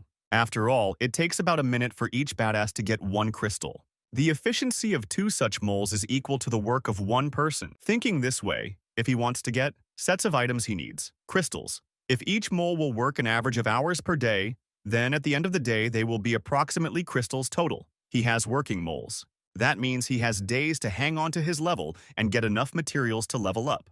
From the alloy, he decided he needed to wait days. This is his first step to power. But at that moment, the little mole appeared and started beeping very loudly. Sunan, eating his food, started to leave the tent, asking him what happened. But little mole started to say that the other moles started fighting. Mole number 3 and number 5. I shared the big crystal they found, and they're fighting over who found it first for him.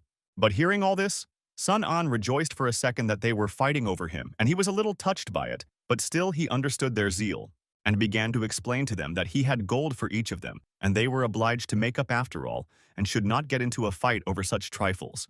And the first person he wanted to thank was the little mole who, through his diligence, reported to him the trouble that had occurred. And right after that, he started yelling to the other cards that if they wanted to get the reward, they had to work especially hard, and he was counting on them. After all, thanks to them, he will be able to harvest such a bountiful crop in such a short period of time. Because of these days, he'll be able to create a whole bunch of magic items.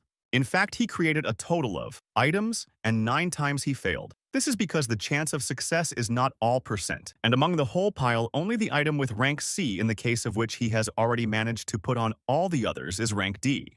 But still, he can sell them for a good price on the NPS marketplace. However, to meet the NPC merchant, he will need to clean up this dungeon, which means he will need to get rid of all of his moles. But still, he can't do it, because over the days he's realized that he's actually not happy with Cute. But something inside him told him that he had to be cruel and selfish if he planned to outdo all victims could not be avoided, and he had to get to the traffickers. But looking at the little kitten, he realized he didn't have to be so determined. If he makes Baby Czar his pet, then the dungeon rules won't apply to him. He started a contract with Crystal Mole, and now Crystal Mole is his personal pet. And the last order for the day he gave to his little pet was that it would be his companion. That shouldn't redeem him much. But at that moment, Raffaello appeared and started shouting, "What's going on here, and why are there so many objects here?" And with her finger on the objects, she began to ask our hero why he was here again as Sun, and did not understand where she had come from. Raffaello started telling him that he was already suspicious when he killed the 40th level boss, and now he's got this pile of items from somewhere, and it doesn't matter how he sees it, because it's not normal. And he'd better make it very clear to her now, and if he's a cheater, she's not going to let him get away with it, and that he controls an army of moles to mine his crystals. Oh, and has a whole bunch of precious objects and things. Sun An must now quickly explain to her that he really is a cheater. Sun An couldn't figure out what she was doing here, and could she really figure out that he was using Easter eggs, but why now? But I explained to her that cheating is impossible in this game, but as he thought about it, he realized that it was unlikely that she had found out the fact that we were asking, means that she doesn't know anything about the eggs, and he could still find out the truth, and need to somehow sneak the stuff away without her noticing it. And picking up a magical crystal, he began to tell her that if she asked, "It's mining cool crystals? It's his own power. It allows him to control the map, and is it cheating?" He asked her a question. Well, Raffaello decided to look at it all herself, but our hero couldn't understand if she was going to take it back after he'd worked so hard to get it, but Raffaello said why would she do that? She just wanted to look at it. And as soon as he gave her the magic crystal, she realized it was definitely a game piece. But it still doesn't explain the fact why so many badasses are acting on Sun An's orders. And after making sure it's okay, she returns it to him as promised, this magical crystal. But still, she kept asking what about that mountain, and he shouldn't even think of dodging the question. But here, Sun An realized that he didn't have time to change the subject. Raffaello went on to say that under normal circumstances, all dungeon resources are severely limited in quantity, how he managed to obtain so many crystals, and more importantly, how he is going to explain it. Sun An didn't fully understand what he had to tell her now for her to believe him, and after a moment's thought, he told her that he didn't really know it either. He originally wanted to get some crystals, but it turned out there was a lot more. So he just sat down and started crafting all these things, and there was no system error notification. If he had seen the premises, then he would know the reason for all this. But in fact, he realized that if he wasn't caught, he wasn't a thief and she wouldn't do anything to him. But still, Raffaella couldn't understand. How is this even possible? And besides him, there are other players here. But Sun An replied that no, his little bros can confirm it, and the other moles immediately started saying that their boss is absolutely right. But still, Raffaello started to say that she came here for the complaints of other players that they could not enter this dungeon. But she did not think that the problem would be so serious. Sun An heard this, and thought that if he had been here too long, he had prevented other players from entering. But Rafaela continued to ask Sunan if he really didn't know anything, or if he was playing dumb and right now he'd better not lie. But as soon as he started to say that he was telling the truth, he was not lying. A notification about the Easter egg appeared in front of him, that it had been activated and the crystals had been restored. Raffaello saw this notice that the mole crystals and crystal cruets are in a symbiotic relationship until the number of mole crystals exceeds the crystals, and they will automatically regenerate. And then Raffaello realized that this is not from the game. Sunan immediately started saying that she remembered that she forgot to do something, and it was probably time for him to leave now. Well, Raffaello got really angry and started yelling at her that he was cheating on her and he was using holes in the game system. He said he didn't know anything, but he kept yelling back at her to calm down and let him explain everything. But she didn't want to listen to him, and with the help of her correction skills, she started saying that she wouldn't let him use all sorts of... Realized it's pretty bad if she keeps up the Easter egg disappears. But at that point, there was an alert system that said that fixing is not possible. This feature is not against the game rules, and there is no need for fixing it. But Raffaello certainly didn't expect that with the surprise of seeing this notice. Sunan realized that the system can't get rid of Easter eggs, and moreover, it defines them as something normal, and for him, it was unexpected. She kept saying that it's impossible even with things being normal, but our hero realized that it seems that the biggest bug of this game is exactly that she sees Easter eggs, but still allows them to be used. And after several failures, Raffaello still put her hands down, not realizing what was going on here. Sunan started to explain what he had already said, that he hadn't cheated from the beginning, and even the game system says that things are fine, so there's no need to keep trying to fix it. Raffaello still began to say what she would not let injustice destroy this world, and what she did not want, but to use the last resort is to destroy all the chosen moles. And right after that, our hero saw that the notification system started showing that there were moles destroyed all over the neighborhood. But still, he didn't want to lose everyone else and started ordering his baby to hide in the blindfold and the quicker he could. Raffaello said that she would destroy his slaves and stop him. It's not clear why the system counts it as a murder and gives him free experience points, and he's lucky that it's only like that. Notwithstanding all this, our hero took out his blade and began to attack Raffaella, who was floating in the air. She couldn't believe her eyes that he dared to attack her, but Sunan insisted that she stop killing all the moles immediately. But she couldn't stop it because it was too late, and the command can't be undone. Once it's activated, it's Raffaello's justice. Justice responded to the hero saying that taking someone else's life is not justice, and she's just pathetic. But in the same second, the Easter egg began to activate, and the notification system showed that the conditions of killing monsters with your own hands in one action and levels that are equal to his or higher. When meeting an enemy that is times more powerful than him, his stats will be increased. Raffaello also saw the notification system and started saying that there is a hole in the system again, and she is very angry now. But Sunan's irritated voice started telling her that he was able to get a rare ability because of her justice, and that she should be furious right now. But for general information, she's also going to use Annihilation to get rid of him. Raffaello started yelling at Raffaello that he can't do anything to her because he's just an arrogant cheater. Sunan replied that he was bluffing, and Annihilation is not a team like everyone else here, and you need a clear number of targets chosen. And the total number of targets chosen is all monsters excluding Raffaello Baby Zero and his... But after looking at her, he realized that judging by her behavior, his lion was quite successful, and commands don't apply to players. Raffaello, meanwhile, was hovering in the same place she was, realizing the fact that he wouldn't do anything to her. Let's at the same moment through the tunnel began to want a traveling merchant who appears after clearing the dungeon to buy or resell items, and sometimes sells goods needed by players. And noticing the fact that he had come to this dungeon at the wrong time, he began to say that he would just go somewhere else and he should not interfere with their conversation. Sunan stretched out her hand to stop him from walking because he was just in time and he had been waiting for him forever. He shouldn't worry anymore because Raffaello, she won't interfere with them. She can't do anything to him, and now they have to discuss something. But Raffaello still kept fixing Sunan, but the notification system kept showing that it was impossible and the command could not be used on players. Sunan, seeing that she wouldn't do anything to him, turned around and started telling the NPC not to take it too hard, because she had PMS. Raffaello, on the other hand, couldn't stop yelling at Sunan to turn around and look at her. She was pissed off that she couldn't deal with him and didn't understand the fact where the cheater came from. But at that moment, her notification window showed that there was an emergency, and some player of hers had sent her a request for help, and she would need to leave Sunan, who was really pissing her off. But as she left, she just shouted to him that she'd come back for him. And now she can't do anything to him, but she'll find a way to stop him. Turning around, Sunan finally exhaled the fact that she was gone. And even though she helped him earn a difficult achievement, but still he can't be at ease all %. He still feels the wine because of his little ones, and they are just innocent laborers. Turning back to the merchant, he said for them to avoid the formalities, and he could call him simply son. And the merchant, on the other hand, replied that he would buy one item for $0.5.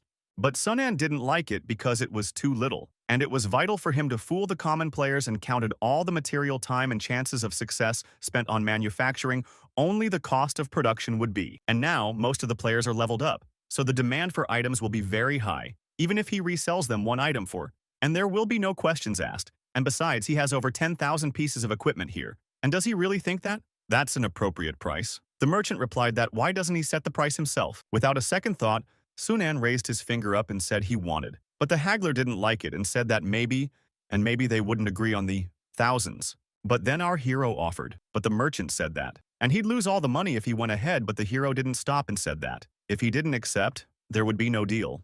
The merchant gave the last price. He can't really give more than that. But still, the deal was made. But our hero was concerned that he was sorry to give away such items for such a small price.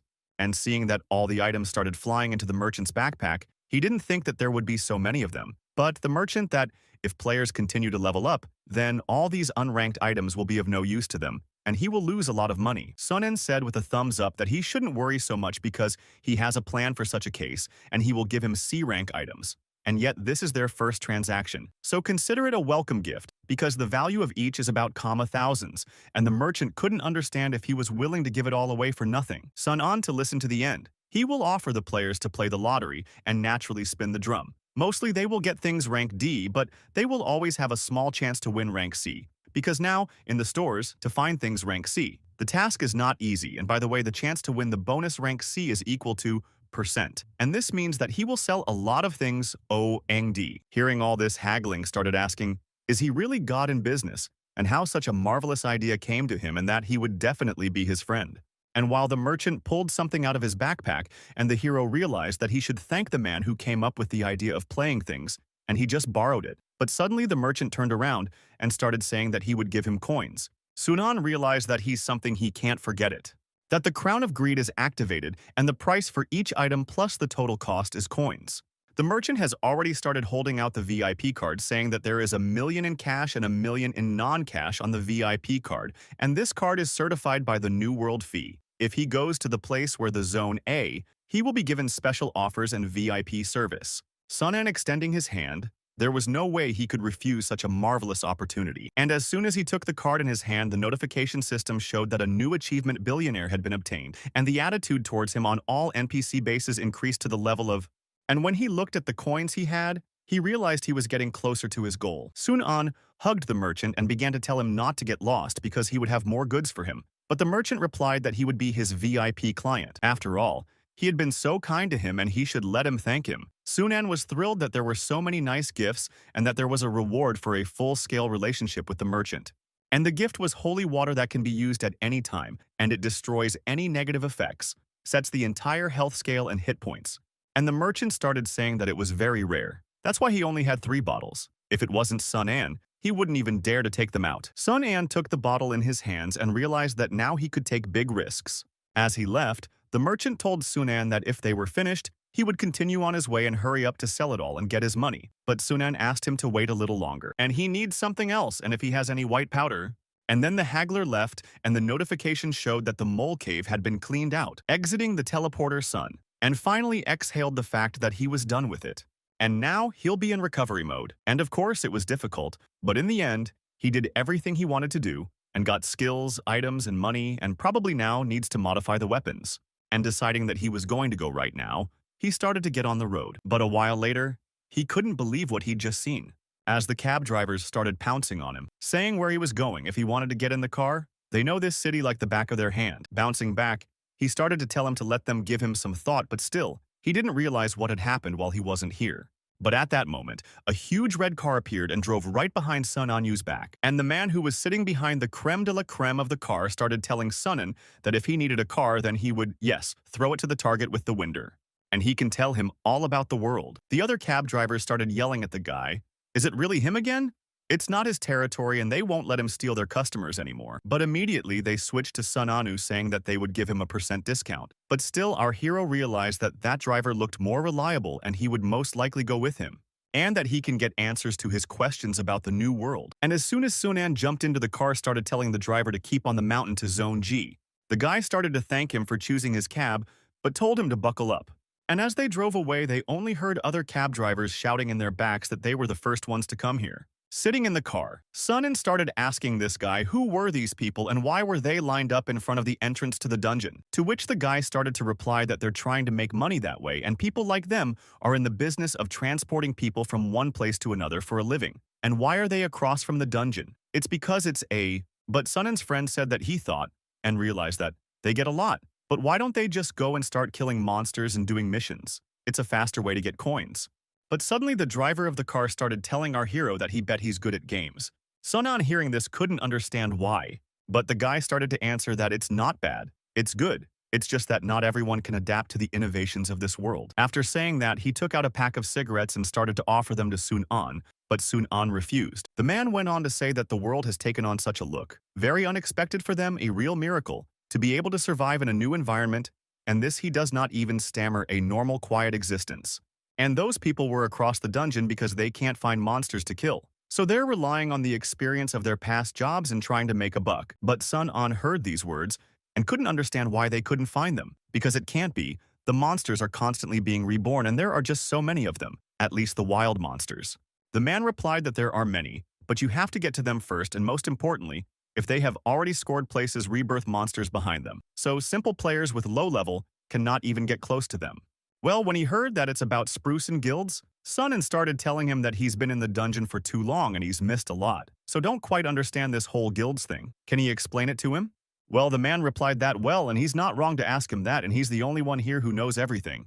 And so he began to say that there are only 3 main guilds. One is Rider, and the other is the Star Coin League, and the last is Dongshan. But the strongest group is from the Riders. He heard that their leader has reached level 20.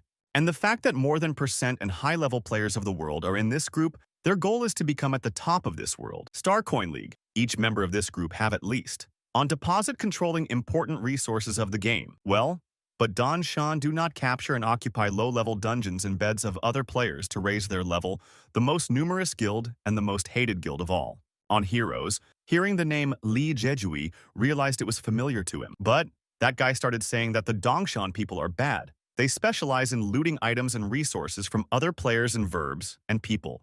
And every place, rebirth of low-level monsters is occupied by them. That's why they level up so slowly, and he'd better never cross them. Sunan already realized that the looting of items in the guild, he didn't think things could change so drastically in just days. And from then on, nothing can be resolved peacefully, and he must become... After some time, they still got to the place, and our hero gave the driver gold coins for the trip.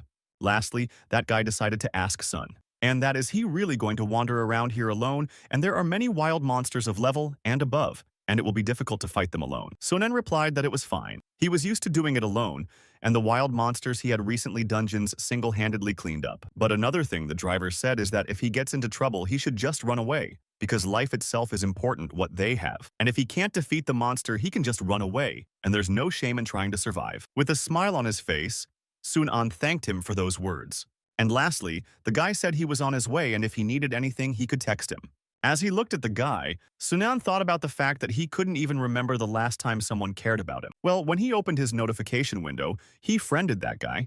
And realizing the fact that he was so busy, he forgot to add Zai Hui as a friend. And now he's wondering how she's doing. She has the demon eye though, so that shouldn't be a problem. But suddenly he began to hear some voices coming from the entrances to the caves where the other guys were yelling at them to move and let them inside already. Looking out of the bushes, Sunan couldn't realize if there was already someone here. The others started shouting that they have a lot of people and they can sweep the dungeons. And why aren't they letting them in? But the one who was guarding the dungeons started pointing his blade at the other players with words that he had said earlier they had not reached the level.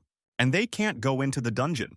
Those who guarded the dungeons were NPCs in which called guards with an average level above will guard especially dangerous dungeons, not allowing the premature death of players, and no matter how loyal the guards, they will still have bad habits. The guards kept saying that if they're below level 20, they're not allowed in.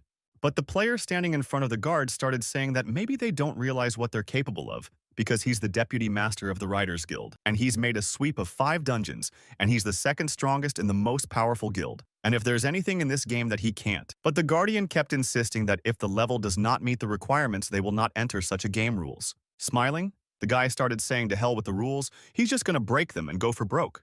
When she heard her father, she started pulling out her weapons, telling them that if they dared, they would know no mercy. Sun An, who started to approach the other players, told them not to let the guards touch you and that he never thought he'd meet the food members so soon, and even the deputy master. But those players started turning their voices around asking who he was. Sun An went on to say that even if he defeated them, would he be able to get away with attacking an NPC?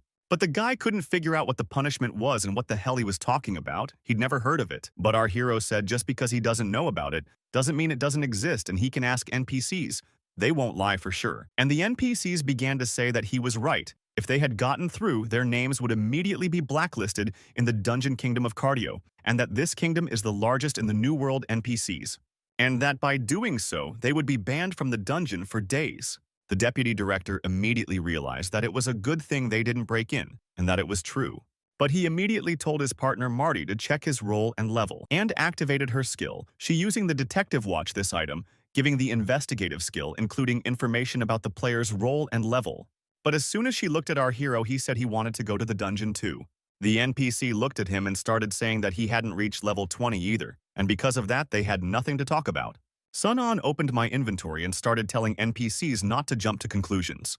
And once he built the tent and told the NPCs it was so crowded they needed to talk in private. The other players couldn't figure out what this was about. Could he really be up to something in his tent? And once the other NPCs started to approach the tent, the head guard said he could handle it, and they should continue to guard the dungeons. Players who were watching the situation began to talk about the fact that he is not really going. But the girl began to tell the captain that this guy's name is Sun An, and he is a 14th level warrior, and he is not in any guild. He is not a member of anything special. But she didn't understand what they should do. The captain told her they would wait until he came out of his tent. After all, he just said that his goal is also a dungeon, and he wants to see what he'll accomplish. Inside the tent, the head guard began to ask our hero what he meant. Sun An started to reply that it's nothing like that. He just wants to be friends with the head guard. And pulling out a huge bag with thousands of gold coins, he told him he wanted to give them a drink. But the head guard rudely began to answer him that he can afford it, because he is an honest, law-abiding citizen and does not think he is so easy to bribe, but Sun, and only thought that at least he took his eyes off the money before saying such things. And with a wave of his hand, he added more. Of gold coins, said that he apologized, and he did not express his sincerity to them enough. The head guard couldn't realize that this demon couldn't hold back. But still, he took the gold coins and told Sun An that from now on they are friends. And normally he is not like this, but he gave him so much that he can't say no.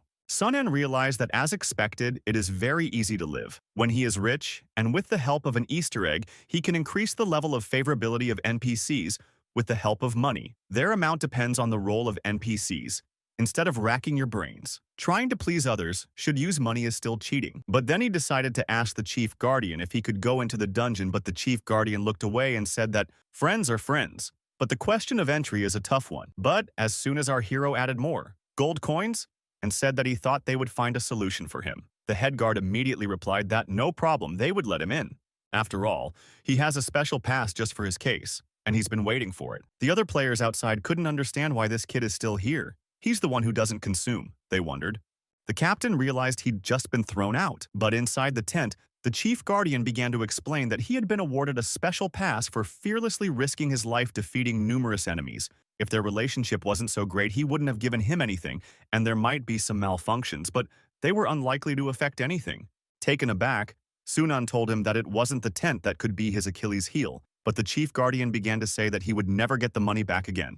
Sun An couldn't understand who designed this thing in the first place, and whether it was unfair to single players like him, because the card said he had to bring a partner to enter the dungeon. But as soon as he came out of the tent, the captain started telling him that it looked like he'd noticed he'd been given something useful and whether he'd let him. Look at it on our hero didn't understand why they were still here. But at that moment, the captain began to emit a huge aura and say, "Oh, they were actually here first, and aren't they entitled to the same thing?" Sun An realized that this guy looks threatening and he'll kill him if he says no. But unfortunately for him, it won't work with him. And raising his hand, he said it's a pass, as he can give it away just like that. If he wants this pass, then no problem at all, they can discuss the terms.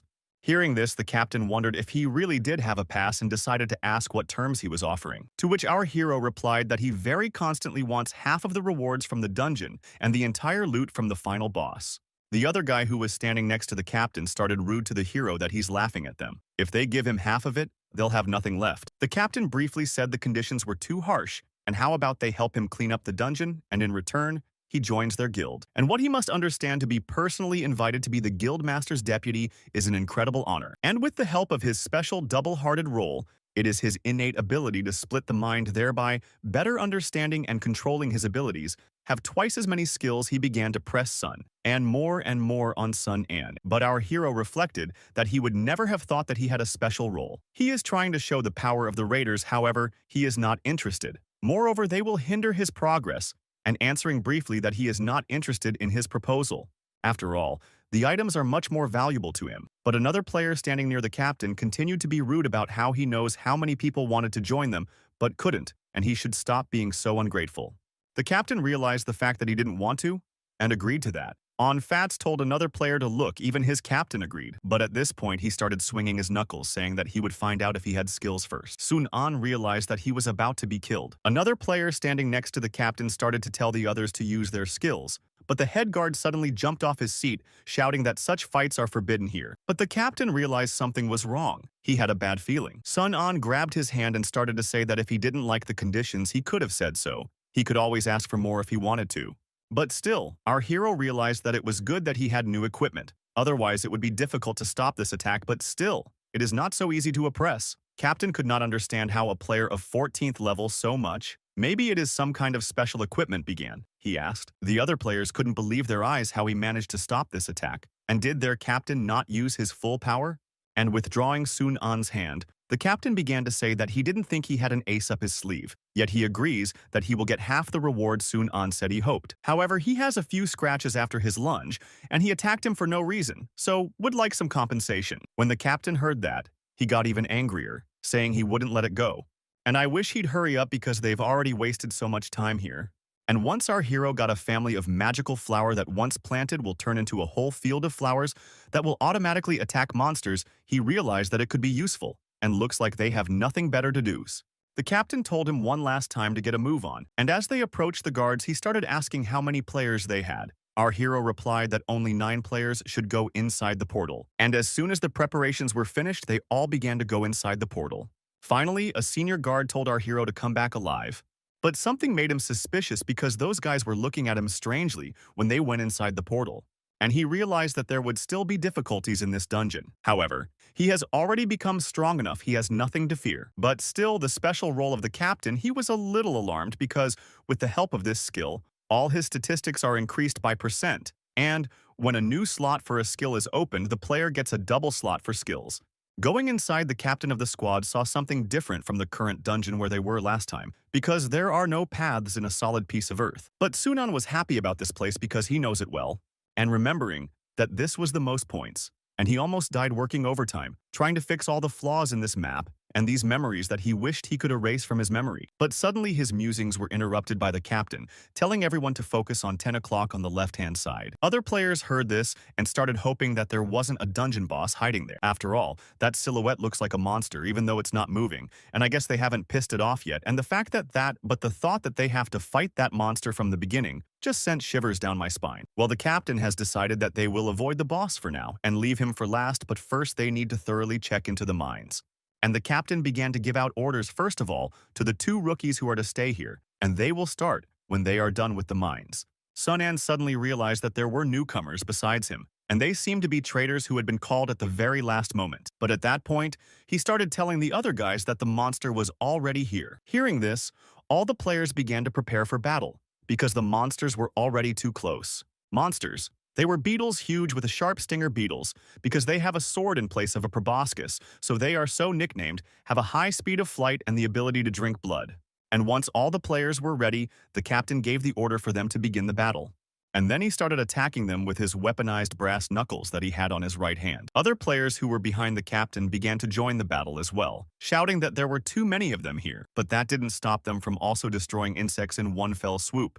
Well, one of the beetle's friend flew right behind the girl's back. She wasn't expecting that maneuver. But the beetle was immediately torn into several pieces by the bright light. And the one who fired the shot was the archer who was standing behind the rest of them, and she was also pissed off by those bugs. Sun En looked at this battle and realized that these guys work well together and fight so well after only 10 days, and the riders have a real talent for it. And the fact that even medics go into battle to treat the wounded immediately. But suddenly, one of the players started using his skills. And as soon as he finished the spell, there was a bright firelight that began to destroy all the bugs in the immediate area. But Sunan, who had not yet joined the battle, was surprised that there was even a mage. And these guys are not bad since they balance the strength of their team so well with different roles. Combat roles are awarded, depending on the player's preference. There are aggressive fighting and magical roles, such as collecting magic inventory to acquire magic skills and increase their magical status. So they develop the quality of a mage. All this applies to other combat roles as well. And the fact that he took a sudden interest in raids, their team is much stronger than a lone player. But at that moment, one of the beetles flew to the newcomers and started attacking them. They could not understand why he flew to them. So as they were still new, they didn't fully understand how to destroy this monster. But suddenly the monster was torn apart by a bright light. And the one who destroyed it was Sun An, who started asking the newcomers if everything was okay. But he also started telling them that even though these gnats do a lot of damage, they have low health. If they want to kill them, they should aim for the stomach. But after thinking about it, he realized that he expected that the merchants don't know how to fight. After all, they are not fighters. And the fact that these creatures have a higher level, their merchants began to introduce themselves, that their name is Chengdong and the other Feng, and they were called at the last minute to create inventory. Feng began to address our hero, saying that apparently he is very strong, and that he easily killed those mosquitoes and was even shoulder to shoulder with their guildmaster, but still they didn't understand why he came here. Sun An replied that he had his own plan, but he suddenly wondered if there would be any drop from the mosquitoes. And looking at the nearest dead insect, he saw something glistening near its body, and just as he started to bend down to pick up the drop, he ran into another merchant who was also interested in these insects. The merchant had already begun to apologize to our heroes that he did not resist when the loot dropped, and holding out his hand, he began to give the leg of a huge mosquito with the words that it is his. After all, he saved his life. Sun En started to take the wood and said that in that case he would be happy to take it, no matter how thin the leg was. It was still meat, at least he could sell it for coins. But now the merchant has used his skill because their hands have touched, and his thief skill can now steal a random item from his inventory. And even if he doesn't talk about it, he's sure that he has something to gain, and no ordinary kid could defeat the deputy leader of the Rider Guild. And if he steals a rank C item from him, it would be awesome. The squad captain killed the last mosquito and started telling the other players that this wave was cleaned up. And then they started telling the other guys to come to them because they found the mines and that the monsters wouldn't spam in the mines. One of the merchants started telling his fellow merchant to tell another merchant that they needed to hurry up.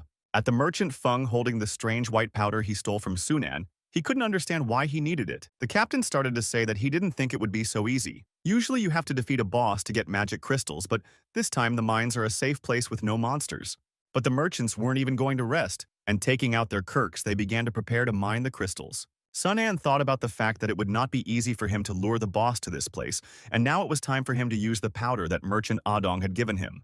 But as soon as he wanted to get his white powder out, the captain called out to him. But he couldn't understand when it was that they recognized his name, but the captain began to say that he always had something to wonder if he was able to recover his attack. So his strength and speed is as good as his.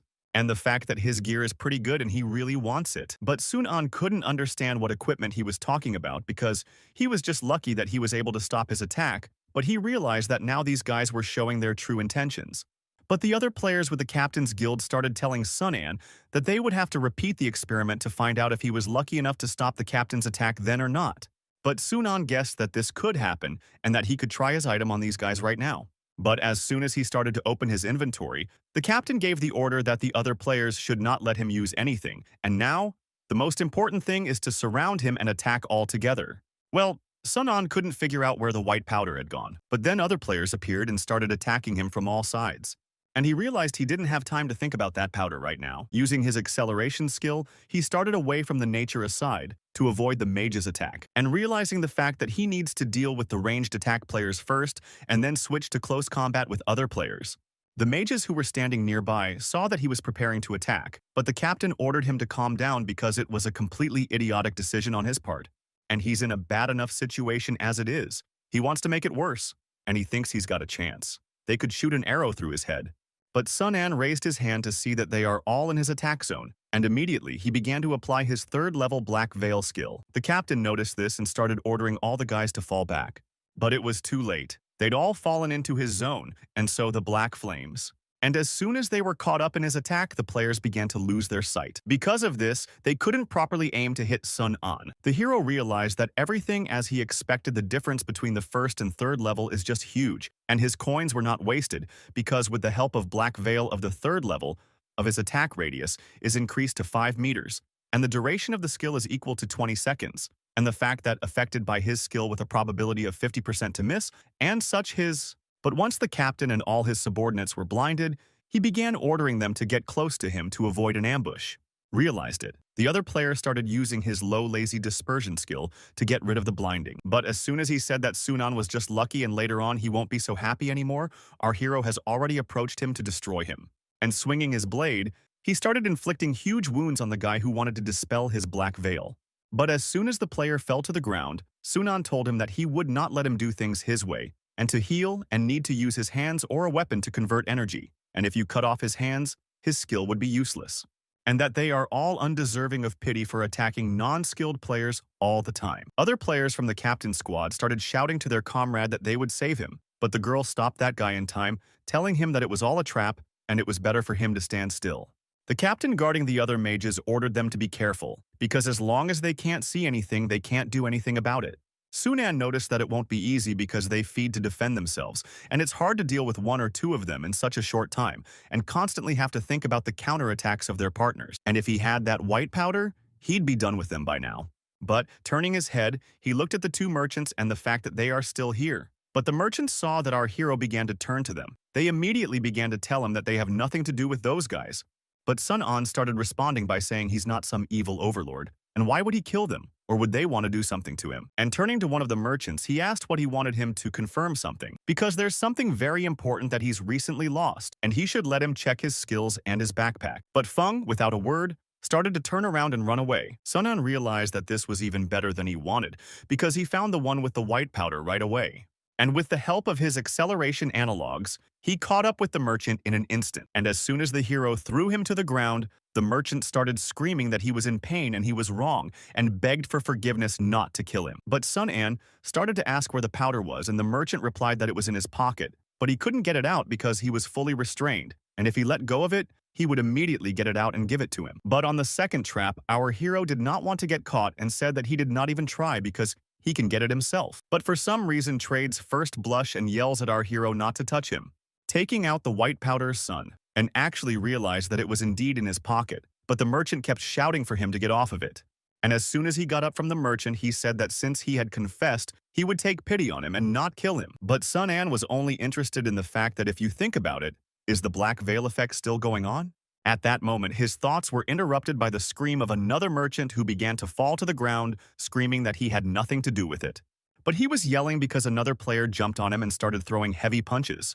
And as soon as he finished, the merchant continued to shout in the direction of our hero that he dared to cut off his brother's hands and he will tear him to pieces. But the captain began to tell him to calm down because they will avenge his brother. And since they now know the limits of this skill, they have nothing to fear. And turning to Sun Anyu, he said it was time to send him to hell. Sun An was in agreement that he too wanted to finish quickly.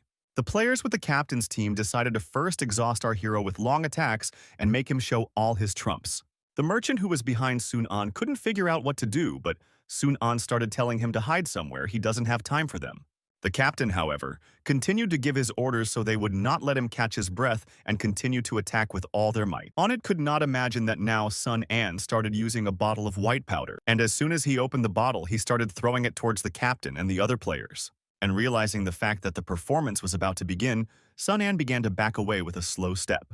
The captain couldn't figure out what was going on and how many more aces this guy had up his sleeve. And what he threw stinks badly. The other players couldn't breathe properly. But as soon as the veil cleared, they realized something was wrong and started looking up the mountain when they saw something approaching them. And whoever it was were monsters from this dungeon, and this powder was bait for them. Continuing to destroy the insects, the players couldn't understand why they were all of a sudden, and most importantly, they can't understand where Sun An is hiding now. But at that moment, one of the players was grabbed by something strange, and as soon as he was in the air, he started yelling to his comrades to save him, and the one who dragged him away was a giant frog, and she was the main boss of this level 24 poison frog dungeon. The players, along with the captain, could not understand where the boss came from and how they could deal with this situation and him as well. Well, Lordy kept taking down one player after another. Sun An at this time managed to hide in an Easter egg that was unlocked in a secret place and it was hidden from the outside world. And hiding in a secret place, Sun An began to ask the merchant why they came here, and he must hurry with the answer because time is running out. But the merchant began to reply that it was safe to follow him, and he wanted to stay here because it was too dangerous outside. But Sun An couldn't trust him. So the merchant began to promise that he wouldn't touch him again and would keep his hands behind his back. But Sun An told him to do whatever he told him to do or he'd die. But still he thought that if he threw him out, he'd be better than that bald man, because if you think about it, how did he get into such a small place? Well, turning around, he saw a multitude of insects attacking the players. And Sun An said that it seems like it's about to become clear who's going to win. There was total devastation outside, and the players, having lost a great deal of blood, began to exhaust themselves, screaming for help to their comrades. The captain couldn't understand how it all happened and how their flawless team fell apart in an instant, but he got even angrier and started yelling that it was because of that Sun An guy. I'll give you the loudest screams to get the dungeon boss to pay attention to him. But the captain began to activate all his skills because he didn't want to give up so easily. And once his body enlargement reached maximum, he shrieked to the dungeon boss that he had not yet seen what he could do, because now he's ready to destroy everyone in his path. Inside the secret room, the merchant, along with Sun An, noticed that the captain had begun to activate his second body augmentation skill. This skill increases the user's body size along with all of his stats by percent for 10 minutes, although it looks cheesy, but the effect is cool and considering that he has another skill as well. Then his rock destroyer will now increase its grapple and damage, and in that case we can say that 1 + 1 is greater than 2. But at that moment, the merchant noticed that his level was down and started asking the hero if he thought the captain could handle the monster alone. But Sun An told him that the boss is not easy to defeat, and that soon Ki Hulai will be finished. If he doesn't come to his aid now, this battle will be his last, and telling the merchants to stay here and stay out, he began to move out. But in the meantime, the captain continued to fight the dungeon boss, and by holding back the boss's attacks, he could even rude him that it was all he could do. But suddenly the captain began to feel a strong pain in his body, and raising his head he saw in the window of the notice that he had been poisoned, and that his health will gradually decrease and his movement speed slowed by 20%. Well, after looking at his hand, he realized that the poison was spreading too fast throughout his body. Na raised his head. He saw that the frog did not stop attacking him and opened his huge pasha. It was already ready to strike some more times. And after a moment, Ono hit the captain a few more times, causing him to fly off to the side, and crashed at breakneck speed into the nearest rock. But the landlord still didn't stop, and slowly bouncing towards his opponent, he was already ready to deliver the final blow. His gaze suddenly shifted to Sun An, who appeared snowed where, and calling the boss that she's just a stupid frog and that this isn't over and she shouldn't relax. After all, he came here for a reward and she better not disappoint him. But at the same moment, the dungeon boss started to attack Sun Anya, but he bounced aside in time and started calling the dungeon boss names so that she stupid toad would try to catch up with him. Who was in the hidden room saw this and started yelling at Sun Anyu not to go that way because Roy Zhukov was there. But at that moment, the notification system began to show that my hero, that there were detected 15 enemies, and his skill dangerous player was activated, and the defense was activated to the maximum. Now he is protected from blows dealing damage less than 2% of his hit points. And as soon as the insects surrounded him, our hero started saying that he was counting on them little mosquitoes. And as soon as the mosquitoes started attacking him with their sharp stingers, the notification system showed that his damage defense was at maximum. But the dungeon boss's huge tongue began to grab one of the beetles, and Sun Anya realized that he was finally here now. And once the dungeon boss swallowed the insect, the Easter egg was launched, and she announced that when a multitude of mosquitoes, she wouldn't be able to hold back and would start attacking his food instead of the player. And he should forget what he did, and only start worrying about it after a snack. I jumped aside. He started using insects to defend himself from the dungeon boss. After all, now behind that weight from the gnats, the toad just won't be able to attack him no matter how much it wants to. And while she continued to devour the insects, Sun Anya shifted and using her acceleration skill started running straight at him. And with his whipping, slashing attack, he began to deal many blows to the dungeon boss, because of which the same began to feel a lot of pain on his paws and abdomen. Sun Anya realized that this was not all, and there was still a lot of work to be done to destroy this thing, and attacked him. Once again with his skill poison, Frog was blinded, although it resisted this skill well, because of which the duration of blinding was reduced to 10 seconds. This half-time was enough time for Sun Anya to inflict many grievous wounds. And as it got bigger and bigger, he decreased its lifespan, but by doing so he added 1 second to his blinding skill, which affected the toad because of the blows. The merchant, who was in a secluded spot watching the fight, couldn't imagine this guy was capable of such a thing. And the fact that he's so strong he took out half a boss by himself. And with his power, he can clear the entire dungeon on his own, taking all the rewards for himself and the fact that he gets nothing, but realizes that there must be bodies of raiders somewhere nearby, and he decided he should at least take their gear. Sun Anya continued to attack more and more, which caused him to increase the duration of the dazzle to seconds with his attacks. But suddenly, Sun Anya noticed to make you dungeon embittered due to low XP, and looks like he only had 1/4 of his health left. Well, Post-Apocalypse began to open his huge mouth and use his Poison Blessing skill. Sun Anya thought it wasn't a problem because the mosquitoes were still around her. But after a few blows, he realized that she was now randomly attacking. And what was worse was that the color changed in this poison. Even the stones are destroying, which caused the rock fragments to scare away any mosquitoes that were in the vicinity. And just a second later, the whole situation took a turn for the worse for Sun Anya. Well, having looked around, our hero decided to look for options. That here must be an opportunity to interact with the environment if there are poisonous creatures here. And then there must be plants that don't realize the poison. And remembering the words of my friend that she said a long time ago, that if they add such a thing to the game, it would be reasonable and make the game much more exciting. And he realized it's a good thing Zaihui suggested adding an antidote to the plants game, or it would have ended much worse. But at that moment, the gentleman accidentally hit Sun An, causing him to fly off to the side. But looking at the impact, he realized it was only a scratch, but his movement speed was significantly reduced. And he happened to look behind him and saw an antidote growing right next to the lake. That was the advantage of being a merchant. He could use whatever materials he wanted whenever he wanted. And after ripping out the plant, he began to create an antidote. But the dungeon boss saw that he was creating an antidote and immediately started closing in and getting closer and closer to him. Leaping into the air, he was ready to swat our hero with his huge belly. And at this time, when the hit points were decreasing more and more in Sun Anya, he raised his head and saw that things were getting much worse. I jumped aside. He barely dodged such an attack, realizing the fact that it was too close and he was almost turned into a flapjack. But not knowing what was going on, he turned around and saw the dungeon boss rushing at full speed straight at him. But he was still confused by the fact that he was acting strangely. All because it was another god of the game, and that stupid frog's attack didn't hurt him in any way, but instead, it got stuck in the texture itself. And he remembers that he put a lot of effort into fixing the bugs, and he didn't think there were still any faulty ones left. And who would have thought that these bugs would be to his advantage? But he wasted no time in drinking the antidote to reverse the effects of the poison, and immediately after that started running straight at the dungeon boss to destroy him, while he was stuck in the textures. After a few hits, our hero was ready to deal the last critical damage to destroy the boss. And swinging his blade, he delivered the final blow that ended him. Then finally sighed what I saw in the window, noticed that the dungeon boss had been destroyed. And it was a lot easier for him than he thought it would be, and it looks like he's actually gotten a lot stronger than he was before. But now he looked at the dungeon boss and realized that it was time for him to do the most enjoyable part, which was collecting the rewards. And the fact that this boss's skill was quite good to slow down and permanently remove the enemy's hit points. However, his level is still too low and he has one unlocked skill remaining. But at that moment, he saw a notification sign that an empty gold merchant skill slot had been discovered and wished he had purchased it. Sun Anya could not understand the essence of this notification. After all, he had already received the skill of Black Veil, and that there was another slot with skills.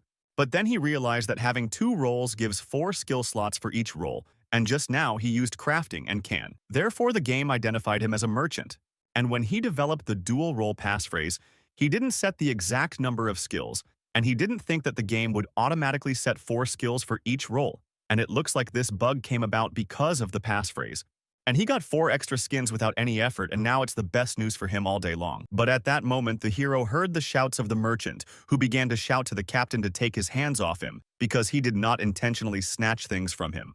And grabbing the merchant, he began to turn to Sun, and said that he did not expect to have the strength to defeat the boss, but thanks to him, he increased his level and recovered. It's not like Sun Anya didn't expect this petty merchant to hide, and that he didn't think the captain was still alive, but the captain went on to say that he caught the one chair that was trying to steal his gear.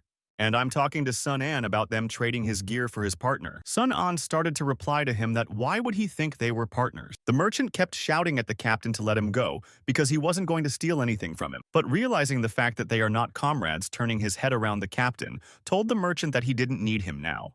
And hitting him with all his might, he started flying off to the side. Sun Anya didn't even raise an eyebrow when he saw this because he didn't care about that guy. But he was worried about the fact that the captain could still fight. And he started telling Sun An that he was a cold-blooded type, and whether he knew not to waste energy on such useless garbage. Well, now they will speak the language of power, and he is lucky to survive. However, now he will use all his power to finish him, and only one of them will get out of here alive. Pulling out his weapons, Sun Anya realized that this battle was inevitable and told them to finish quickly, because now is the best chance for him to use his new skill. But the captain heard this and thought to himself, is he really getting a new skill and not bluffing? And does he have a difficult role to play in this game? I have the fact that his time is limited. The hero began to summon a notification window, thus raising his level.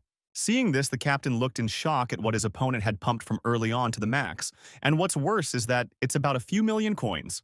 It was unbelievable to him. This guy was too dangerous for him, but still, the captain decided he couldn't lose to him. And as soon as he wanted to use his skill, our hero with all his speed inflicted a heavy wound on him. And as soon as his new skill began to take effect, the captain saw a lot of notification windows in front of him and realized that he had a poisonous effect on him. Sun Anya realized the fact that the deputy leader of the Rider Guild is a weakling. And as soon as the poison effect kicked in and another 21 points of additional damage was dealt, the captain realized he had lost.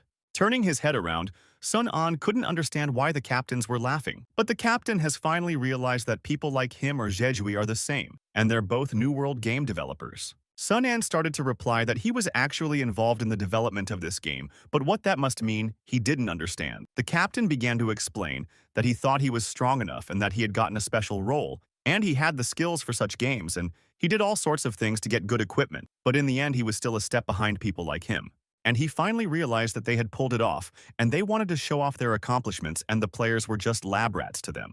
Sun An still couldn't understand where the captain was going with his stupid talk, but the captain raised his hand and gave him the middle finger and told him to go to hell. But at that moment, the poison effect was triggered again and caused 21 points of additional damage, resulting in a fatal blow and killing the player named Ki Haolio. Sun An. Watching this made me wonder if there really is someone who can turn a game into reality, and that he does remember who Li Zijui is. He is a former employee of his company, a celebrity in the eyes of other employees, and a genius, but he almost never crossed paths with him. Games and reality are not necessarily contradictory, and if he could run the project, the new world wouldn't be just a game. Those words are the only thing he remembers about it. Based on what the captain said, it's quite similar that Li Zijui had a hand in all of this, and he's afraid that his role in Sella is imposing. Well, turning around and looking at the merchant who was barely sitting on Earth, the hero realized that this guy is a survivor. But as he looked closer, he noticed something strange, and eventually realized that it wasn't a guy at all, but a girl who was breathing very hard and started asking for help because she felt that her organs would be all mixed up after such a blow. But Sun An, realizing that she was a girl, remembered that in such a case before when he threatened her, he now understood her reaction when she told him not to grope her. But the merchant began to ask our hero if he still has the regenerated ones because she has already used all hers, and she is ready to buy them for a high price. But Sun, and her life and external wounds, it is useless with internal wounds. But there is another way for a full recovery. However, whether it will help her or not depends on what she offers him in return, and he hasn't forgotten what she stole from him a while ago. But the girl couldn't realize that she'd really have to give this guy all her savings, and she'd spent so much time and effort to get it all together. But if she dies, who's going to take care of Xiao Yu? After thinking it over, the girl said that she could give him the star coins, and there were about 600,000 of them. That's all she had. Hearing this, Sun An thought that 600,000 was quite a lot. The girl started begging, or rather pleading, that she can't die here, and someone is waiting for her to return. But hearing this, Sun An realized that this was different from his idea of her, and he thought she was just a small in the nuts. But judging by the look on her face, it didn't look like she was lying. However, it's still not worth wasting it in holy water, and there are still plenty of insects to destroy, and it's worth figuring out a way to kill 2 hares with 1 stone. And telling the girl that he'd better tell the truth because he doesn't like to be cheated on, the girl realized that meant he was agreeing to the deal. But this way will take some time, so she must hold on a little longer. But turning around, the girl started to shout to him that, wouldn't he give her the greens? But Sun An replied to her that he didn't say that. I also told her that there were plants near labor that would help restore the bleeding, which would take away some of the pain, but the girl decided to ask him what he was going to do. It's not like he didn't understand why she was asking so many questions and why she couldn't just sit on Earth and wait. After all, he just needs to approach the dungeon boss he destroyed. Because of Kai Haoli, he hasn't had time to collect the rewards, and a good start is half the battle to pump up his gear first. In fact, the long segmented bone of the tongue can be used to improve its arms. And as for the oil, if the opportunity arises, he'll use it. Then it won't be much fun if his performance drops now. But on the notification window appeared the text that the equipment improvement of the blade knuckle blade is a Class B equipment for the improvement requires additional Class C material, but remembering that special mole crystals are C-class and he can use them. After finding all the ingredients, he began to apply the enhancement to his weapons. And he ended up with a bone blade that can make ranged attacks after being improved. However, the damage from ranged attacks is half of the normal damage. After raising the blade and squeezing it harder in his hand, Sun realized that its characteristics were almost like an A-class weapon. And now he's going to try it on those flying mosquitoes. Although the range of this blade was approximately 5 to 10 meters, the range of the soaring strike should have been enough to destroy everyone in one strike. And swinging, he began to attack all the mosquitoes that flew over his head. And once he destroyed them, he realized it was pretty cool. Now he's got long-range attacks in his arsenal. And now the next goal is accomplished. The next is to work even harder and pump. So for starters, you need to at least reach a level. In this case, he will have 2 more slots with skills, and this will be a distinct advantage. If he succeeds, Zai Hui will be shocked when she sees him, but now he's wondering how she's doing. After all, he misses the money when they could just chat. And after he gets stronger, he's bound to find her. Now we see a lot of players gathered in an underground parking lot, and the mysterious guy in the red mask began to ask his squad if everything was clean. Blood, other players in one voice told him that everything was crystal clear, and on a huge screen he started showing the girl Zai Hui and talking about how this girl had gotten a top-of-the-line weapon.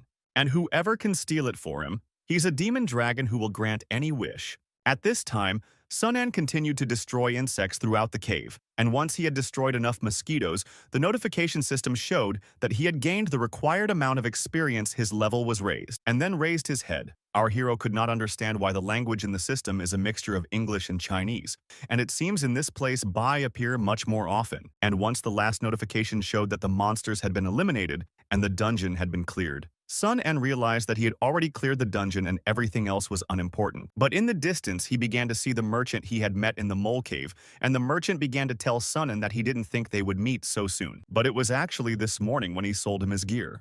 And asking the merchant how his sales are doing now, the merchant replied that thanks to him they are very good, and he sold a third in half a day. And most of them were bought by people from Don Shan Guild. Almost every one of them bought 2 to 3 items, and he even raised the price to 3x million per item. Smiling Sun replied to him that he was a real businessman crook and that the Dongshan Guild was a bandit group and he should serve them to the best of his ability. The merchant went on to say that after they got a Class C item in the lottery after 1,000 tries, they thought he was cheating on them and wanted to attack him. And who's to blame for their bad luck and why blame others? And it's good that they were punished by the system for wanting to attack him. And pointing his finger, Sun began to explain that the things he is selling this time, such prices are material from monsters, and he is not sure if he will need them. But when he opened his backpack, the salesman said he'd take them. After all, he's his VIP client, and it's his job to sell junk gear. That's just a little bit of what he sells. Hugged the merchant's Sun, and began to ask why he did not wait here while he is mining, because there are still magic stones in which he did not have time to mine. On the merchant, smiling, said that the price will be the same. At the same moment, a girl came up holding out a huge bag. And they say that she has collected all the items worth 60 million as promised, and she is grateful to him for saving her, because her condition was restored after getting level 15. And now they're definitely even, and taking the sack Sun. Anne said it's no problem for him to collect his reward and she can contact him anytime. The girl turned to the merchant, began to tell him that she wants to sell some items. That the merchant replied that of course he does not mind as long as it is legal. But our hero thought about the fact that she did not seem to him that all the things in this bag that she gave him. Is it really, again, she has him around his finger. But approaching the captain who was lying on the ground, she began to use her thieving skill. And at that moment, she had the blade in her hand, but she didn't realize how much money it was worth. Turning around, she began to explain that her skill is stealing through touch. She can get random items from another player's inventory, and by chance she discovered that it also works on killed players as well. And asking Sun if she could take the blade or if it would just disappear here, he said she could take whatever she wanted in their deal and it was not mentioned in the deal. And in normal circumstances, after death, the player appears at the rebirth point, and there is usually no corpse left behind. But since this is all reality, the stealing skill is quite useful and worth looking into later. Sun thought to himself, and scattering all the junk she got with the skill, the girl didn't understand why there was so much junk because there are limits on how many times she can use this skill on one person. But picking up some strange orb, she started asking what it was. Sunan saw it and told her to try to open it, but the girl didn't understand. Is this thing really worth much? Sunan began to explain that sometimes what's inside is more valuable than what's outside, and it's called a video bolt, And if he was carrying it with him, it means there's something important and maybe there's more information about Lee Dejui in it. And to open it, you have to press the button, and as soon as the girl pressed the sphere started to open. And there was a strange masked man who began to say to the captain that they hadn't seen each other for a long time, and had he stopped thinking about the things he had told him before. When Sun An saw him, he couldn't tell if it was Lee Dejui, but the merchant said he was the boss of the group that bought a bunch of gear from him this morning. But on the hologram, the masked man went on to say that it's pretty depressing for a guy as talented as him to be a servant. And since they have cooperated so much and made him the new leader of the Guild of Writers, they will become the most powerful in the new world and everyone will be at their feet. Sun An, after listening to the end, started to ask the merchant what he was saying, that this is the boss of the Dongshan Guild, and he didn't know that he was in such a relationship with the captain. But the masked guy went on to say that. So about it, to show him sincerity in his words, he would give him information about one high-class face, and since they are in the same boat. But who gets it first depends on the skills. But upon hearing those words, Sun An realized what kind of high-end weapon he was talking about right now. But the digital panel started to show that the weapon is now in this girl's hands. When Sun An saw all this, he got really angry and said he'd kill the guy in the mask. At the same time, but in a different location, players started coming out of the portal. And one of the players started telling Zai Hoi that she really wants to give him this equipment that fell out of the boss, because with this equipment, he can speed up like a feather for a short period of time and also has a chance to dodge attacks. Zai Hoi replied to him that he did a good job when they fought the boss, so it must be his. And that last punch, his special punch, was so cool. But the guy got embarrassed when he heard those words because she doesn't always tell him that, but he said he would gladly accept her gift. And then Zai Hoi started opening the panel window and says that they will divide the rest equally among everyone. And if anyone has an objection to that, the other players said that there are no revivals. But the other girl who got the reward started asking why so little this time, and if she was sure they didn't divide everything equally. But the guy started telling her that it's not her place to talk about it, for if she had more magic crystals, the loot would be much bigger, and she always refuses to help. I shouldn't say that. I didn't know that this area was filled with the remains of wolves. The smell of rot was everywhere, and she didn't know how she could resist that smell. And she's the only one here who can create equipment, and their lives depend on the quality of the equipment. But the girl started to retaliate so he wouldn't blame her for everything. Zai Hoi, watching the argument, started to tell the guy to stop arguing. And at the moment, their levels are very low, so the magic crystals won't help them much, and if they miss them, then so be it. And she knows that Zhao Mei is doing her best, and she will give her reward to her, so she should help them with making equipment next time. And then she began to thank all the guys for their work, and while she went to find a place where they could rest, everyone else should work hard as well. Zhao Mei, who was standing nearby, began to think about how everyone here is so kind, and they agreed to be a team. But in the end, they only blame her. And it's all because Zai Hoi has a top-of-the-line weapon and everyone is sucking up to her. A guy in a red mask showed up nearby saying it was a very good match, and who would have thought they'd meet right there? And I'm speaking to Zai Hoi. He said he's glad to meet you, and his name is Gui Lung. He's the guild leader. Zai Hoi, hearing this, started to gather all the guys together. But in the end, it turns out they're all surrounded. Zai Hoi started to get nervous and told the guys that there was some misunderstanding, and she didn't think there were any hard feelings between them. Gailun began to reply that they had no hard feelings and he just wanted to borrow her weapon to play with it. But he doesn't see this weapon on her, and why doesn't she show it to all the guys who are here? Zai Hoi closed her bracelet, which was on her hand, and started to say that she can't give it to him because her friend entrusted it to her. But one of Guilun's subordinates came up to him and started whispering in his ear that he thought that this bracelet on her arm was a weapon, because he remembered that it could transform. When the boss heard this, he realized that it was indeed a real treasure.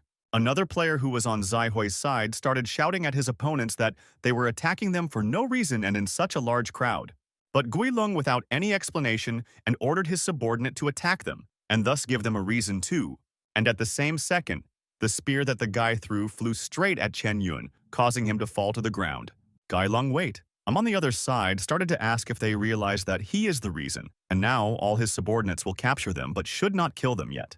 Zai Hoi finally decided to show off her weapons, and raising her hand, she started asking all her friends to get closer to her. And turning to the bracelet, she began to ask that she needed its help right now. And a huge barrier shield appeared around the boys. Their opponents started bouncing around, not realizing how she did it. Watched in great amazement as a barrier appeared around that girl at that very second. Guilun, keeping everything under control, began to order his subordinates not to be afraid because it was only a shield and they should continue to attack them. Well, the guys inside the barrier couldn't figure out what to do. After all, those bandits are attacking them again, asking for Zai Hoi. They wanted to know if they would fight. But Zihui told them that there were too many of them to defeat them and that they could only hold them off for a while. But what's worse is that the shield can only be activated for a certain period of time and they need to think about how to escape when they're exhausted. But one of the guys raised his hand to heal his comrade, could not understand why the South healing spell began to do damage. But suddenly there was a notification window that showed that because of the shadow reversal effect, the healing value would be converted to a damage value. But the guy who was outside threw the spear and decided to ask how his A-rank shadow spear was doing, because it works wonders with healing spells. But what was worse was that the guys realized that Xiao Mei wasn't with them, and if she didn't make it inside the protective barrier, Guilun's subordinates started to ask their boss that they had caught one of them and what he would do with it. But Xiao Mei, who had fallen to her knees, started to shout at them to wait because she had something to tell them. Guilun took out his weapon and began to tell them to bring her to him, while everyone else should continue to attack the protective barrier and break it down. But the guys couldn't understand what Xiao Mei was doing and why she would just give up like that. But his excitement was interrupted by the clash of the hammer on the protective barrier because the attackers could not understand why this bill is so strong, and thus his weapon will break because it is even stronger than the boss shield. On the guy who was inside the shield, when he saw that those guys couldn't break it, he started rudely telling them that they were just losers because that's the power of a high-level weapon. But some guy who dared started yelling that it's his turn because he doesn't believe he can't break through that shield. And with all his strength in his fist, he struck the shield with it. His arm bounced to the side and the guy inside started yelling at him that he said he couldn't break through that high-level shield. Gonglun watched his subordinate fail to break through the protective shield, and presenting his weapon to Xiaomei's head, he began ordering her to tell him how to break the protective barrier. I mean, she knows how to get through to him anyway. If she doesn't tell him, she's gonna kiss her life goodbye. Seeing this, the guy who was inside the protective barrier started yelling at Xiaomei that if she still considered herself part of their team, she wouldn't tell them anything. Xiao Mei still started to say that its defense is very strong, and as long as the owner of the weapon uses it, it will be very problematic to penetrate it from the outside, but Gong Lun still decided that she wasn't going to talk, and he would still try to get her to tell everything. But Xiao Mei said it wasn't. What she meant was that the more something looks strong, the more obvious its weakness. She remembered how the bill broke once in the dungeon, and as soon as it stops working, it will take a very long time to reload it, and all other weapon capabilities will be frozen at the same times. Hearing this, Gonglun realized that they simply needed to increase the strength of their defensive shield strikes. But in fact, Xiaomei was only happy to be told because she hated those showy weapons, and in this situation, the surest way out was to surrender, but she didn't understand why they didn't just want to give them the weapons. But at this point, the guys started to raise their heads and saw the protective barrier start to crack, and that this was its maximum limit. Gonglun that the shield was almost broken. He started shouting to his subordinates. Whoever can break through it first will be rewarded with 3 C-class weapons. Zhehui inside realized that this weapon was given to her by Sun An, and she must return it to him in perfect condition, and she can't let him down. After all, this account will not be broken. And now, she needs a lot more strength than she was getting before. And at that moment, there was the sound of a demonic weapon, and she began to say, and that the power she so craved, she could give her more. Ramel's demon inside the weapon sensed her desire for more power. Zaihui saw this and realized that she was a weapon demon, and she didn't even summon her. And the fact that she appeared on her own is suspicious. But the demon began to speak. And what she sees, she is in quite a predicament, and Red here is broken. Her friends are in danger and you don't have much time left. And so does she not wish to unleash her power, for the price will not be so high. And it looks like she really wants to protect her body and protect her comrades. And protect this man's trust, but the contract will help her with that. Zaihui was so scared that she said she'd agree if she knew the terms. The demon started saying that her present and future would be preordained, and at that moment, the guys who were inside the protective shield couldn't understand when the stitching had had time to recover and the fact that it seemed to have become even stronger.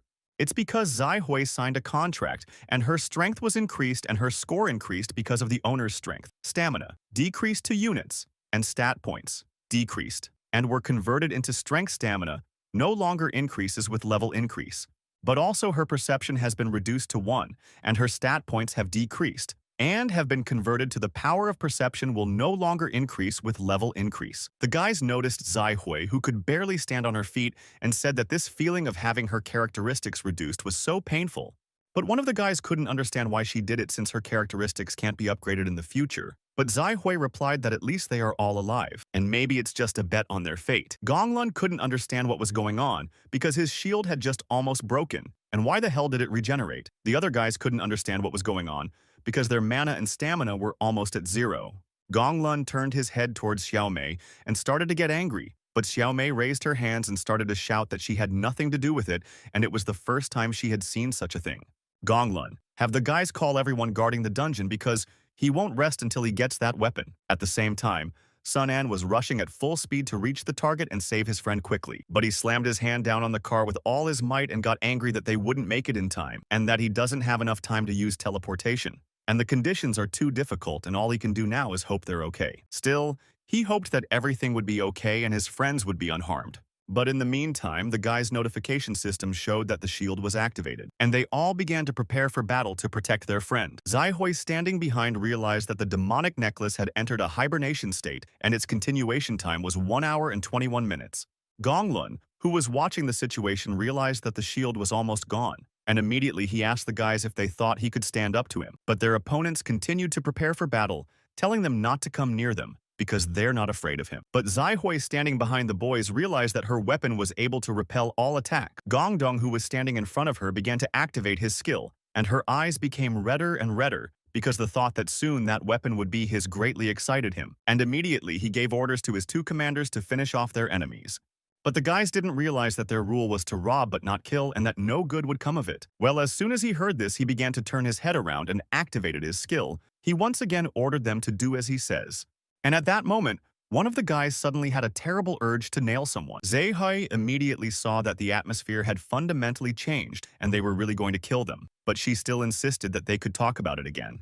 But most of all, she can't endanger the lives of her comrades, but she has to do something to save her comrade. But at that moment, her thoughts were interrupted by a voice that came out of nowhere, and it sounded all over the place that if the guys heard it. The voice was so loud that Gonglun couldn't understand who it was. Sun An kept shouting to the guys that he knows they were attacked by the Danshan Guild, and they are in a difficult situation, but he can't be at their place in the blink of an eye, and that the recording time is limited, so he will tell everything briefly, and they have to pull up some time before he arrives.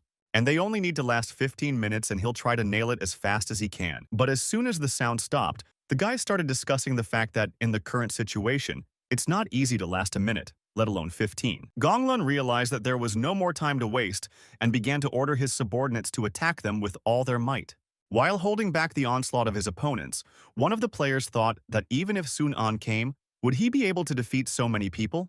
Xiaomei showed up and started telling her ex-girlfriend Zaihui that she told her to think it over and just accept defeat and give up their weapons, because there was no need for them to fight anymore. After all, the weapon is worthy of the strongest, and she knows that it is the boss. Guilun Repertory saw that she approached him and began to tell her that she is trying to get out of the situation. However, the threshold for entry into the Dongshan Guild is extremely high, but she was ready to defend herself at any cost. But one of her former friends noticed this and started yelling that she was disgusting. And angry, he struck his enemy with all his might, causing him to fly off screaming and screaming in the direction of him. And as soon as the item from the inventory was obtained, the guy started to hope that Sung An would keep his promise, but he would be able to last no more than 10 minutes.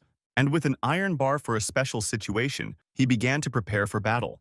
Boss Gonglun saw this and said that they shouldn't be so worried, or you shouldn't just know that soon they will all die. But Xiaomei saw his weapon and couldn't understand why she had never seen him use that stick before. Zaihui, watching her companion, began to ask if he wanted to use that skill, but he replied with a serious expression that her parameters are too low now and she'd better stay behind in him. And once he drew the magic circle, he said that because of bad memories, he didn't say he wanted to use it.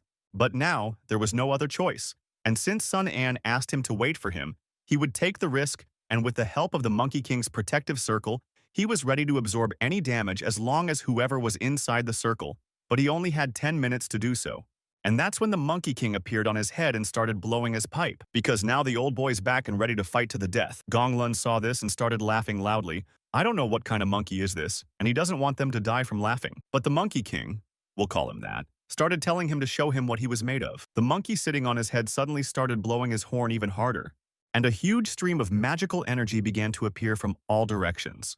Their opponents didn't realize that he was there to please us, but they had the feeling that he was calling them names, and they started to get even angrier. The Monkey King, on the other hand, kept yelling that their grandfather was already here and they should come and he would punish them all. But immediately, many arrows and weapons appeared right at his feet and flew straight at him. And when he saw a huge crowd of enemies rushing at him, he started to turn around and run away with all his might. And although you realize that this is too much, he continued to run away from the attackers. But Boss Gonglun realized that he was just stalling, and he began to order his guys to go back, but they did not listen to him because they were too aggressive. The monkey that was sitting on his head kept yelling for them all to try and catch them. They're just a bunch of assholes. And as soon as the boss heard what he said, he got angry because he didn't like it when he called him a moron. The Monkey King still continued to run away from the attackers, and realizing the fact that he could be killed with a single blow, but he still tried to dodge all their attacks.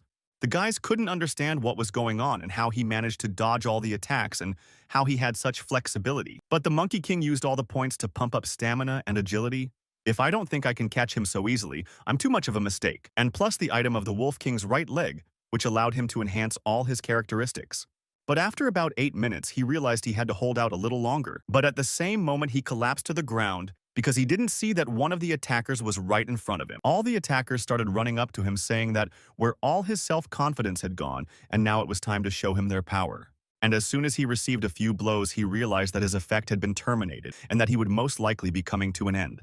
The system notification kept appearing that the player is in danger and his Monkey King's protective circle of the Monkey King Pascal has been removed. Zaihui, sitting in front of boss Gong Lun, couldn't understand since he had already gotten her weapons and why he kept publishing her friends. But he briefly replied that he had put so much effort into stealing that weapon and that he had really earned it, and since it was now his, she could offer something else. For such consequences await anyone who stands in his way, William, and he hopes they've learned their lesson. And though she still relies on her boyfriend, let's say he does come, but will he be able to overpower the entire guild? And if you look at her pretty face, it's a shame to kill her, and he'll spare her life if she agrees to be his maid. Zaihui briefly told him that he could only dream about it because she would rather die than be around a lowlife like him. Well, the fact that she didn't appreciate his kindness, he was ready to finish her off. And turning around, he ordered his ward to get rid of her because they didn't need her anymore. And the guy who took a swing at her was always curious what it would be like to kill someone with one punch, and he's about to try it on her. But no sooner had he swung, then another attack flew at him, which at that very moment, with a single blow, knocked him dead. Boss Gun Lun turned his head around, couldn't believe his eyes where this guy had come from. Sun An ran up to Zaihui and apologized to her for not showing up on time, and he couldn't protect her, but it's a good thing she wasn't badly hurt.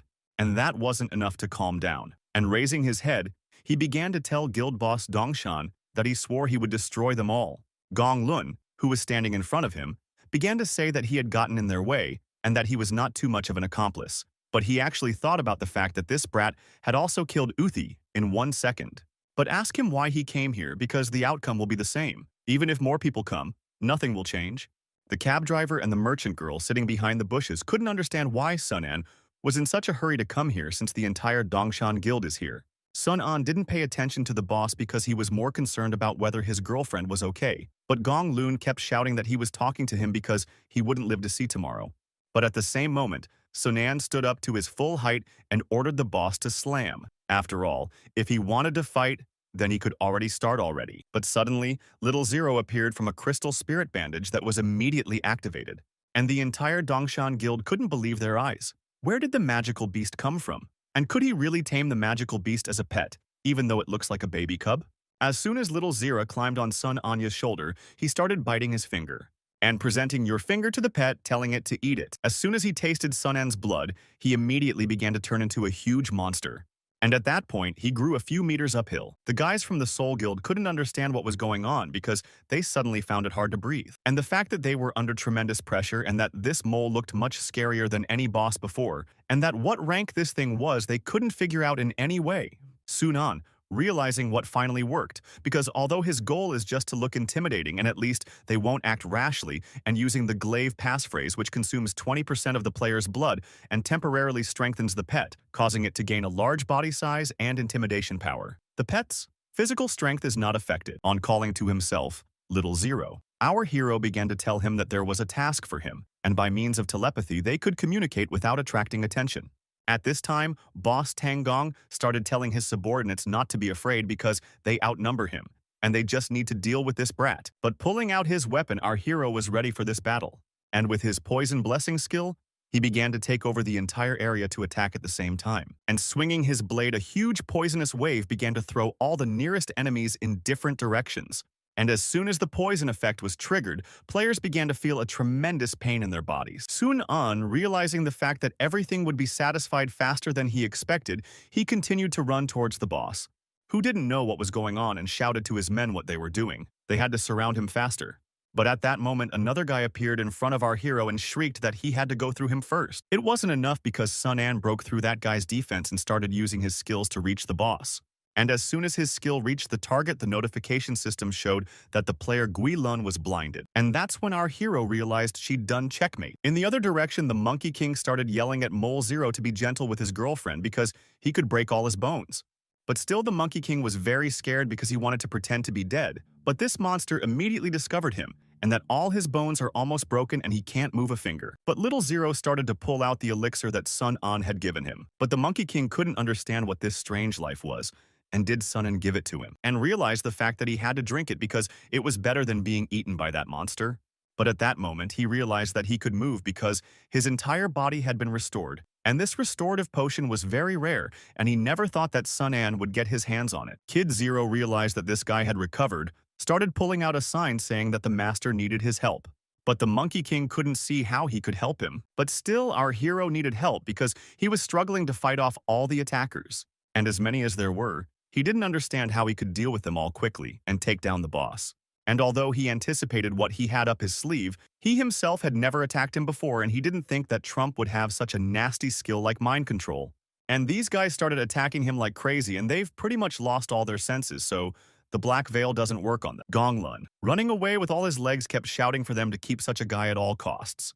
But still, he realized that it was close. If he hadn't used his skill in the last second, he would have died. And just to think that this guy has a mass control skill, and this man is too terrifying, and they won't hold it against him for long. The only thing left is to get away quietly. The rest of the players with the guild could not understand why they were behaving this way, and didn't do it, didn't do it, didn't do it, didn't do it, didn't do it, are simply cannon fodder. And realized the fact that they can't and won't take part in this anymore, they all turned around and started running away. But the guild leader activated his skill and started ordering them to come back as they were all his puppets. Sun An realized that he was doing badly, seeing that guy could control even more people and their number already outweighed all the parameters of the game. And even though it's weird, he's decided he's going to use his knuckle blade to take out anyone who gets in his way. Boss Gong Lun saw our hero rushing towards me and kept shouting to his subordinates to hold him back. And immediately all his subordinates began to mob the hero, even though he fought back as best he could. But there were a lot of them. And Sun An realized that things were very bad for him now. After all, while he spends a lot of time fighting with his underlings, the boss is already starting to run away from him far away. And Gong Lun realized that this guy had him cornered and he had to use everything to hold him back. And the fact that he just sat down and invested in creating a guild and put everything under his tail, and he planned to use them another time as well. At least he was glad that now he had a top-of-the-line weapon he could even resurrect, and this time he'll succeed. But he had no idea that there was a huge attack coming at him right now. And no sooner had he turned his head than the attack reached its target and hit him right on the head, causing him to fly off to the side. But as he fell to the ground, he saw that a high-end weapon had randomly flown out of his hand. And the Monkey King who hit him said he wouldn't let him escape. But Boss Gong Lun couldn't understand where he came from because he thought he was dead. But the Monkey King couldn't figure out what was going on, because how did a guy with cool gear end up so new? But while the Dongshan Guild fought, another guild was following on their heels. Bai Mu, who was a 19th level warrior fighter of the 1st Division and a senior programmer of a game company, was enjoying a delicious drink.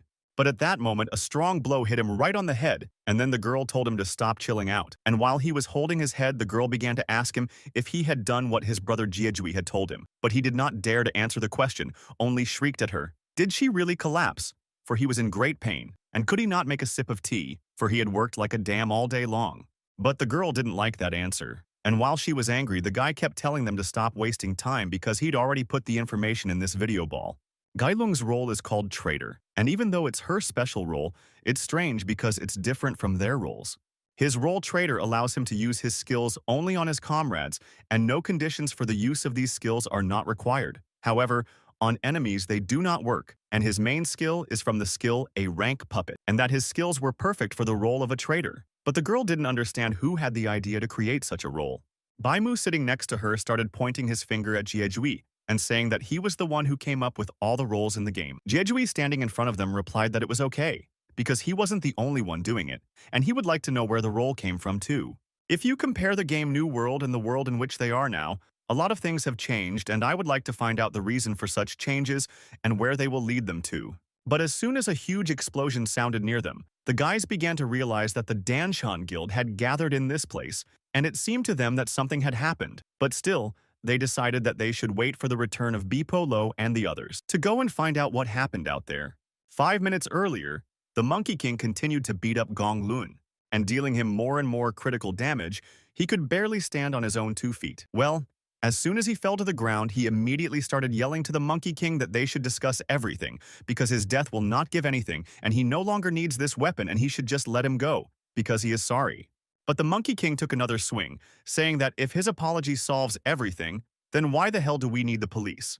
Because he didn't spare him when he attacked. He followed those words with another blow to the head, causing Guilun's mask to shatter completely. And then the Monkey King realized he was acting too impulsively. But I still don't understand if he died after being hit like that, and realizing the fact that he killed the leader of the Dongshan Guild, and that his minions would come after him for revenge. But at that moment, there was a sound behind him telling him not to worry, because the Dongshan Guild no longer existed.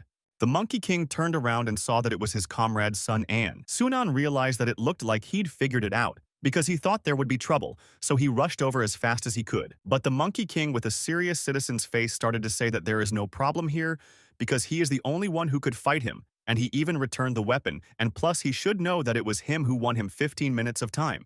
And he's not very happy after Sun An asked to bide his time. If it wasn't to save him, he wouldn't have helped him. But as soon as they looked at Gong Lun lying there, they heard some strange voice saying that it was too bad because he thought he would be more useful. But since Gong Lun is his apostle, he can give him another chance, but he has to show everyone the real power. And at that moment, a huge wave of magical energy struck directly at the place where Gong Lun lay. Sun An saw this and couldn't understand what was going on and why he was suddenly struck by lightning. The Monkey King who stood beside him also did not understand himself, but still he hoped that maybe he would be rewarded for his sins. At the same time, the other players couldn't figure out where the huge explosion came from. But no one could have imagined that a very dangerous creature would come out of that explosion, who suddenly said that I thought they'd meet again this way. You guys have already realized that it's still Gailong, but in a different guise. Sunan, looking at him, suddenly began to guess something to suggest to him that he was too dangerous, but asking in Guilun has he fallen so low as to become a devil. But Guilong looked at his hands and began to tell him that this was the power that the master of the world had bestowed upon him. And he's about to make them all beg for death. Monkey King, after all, heard but could not understand what to do. He does not recall anything like this when he created the game, and this skill would not turn the player into a devil. But Sun An began to move. It was confused by the factor that he said the master of the world, and maybe this is the final boss.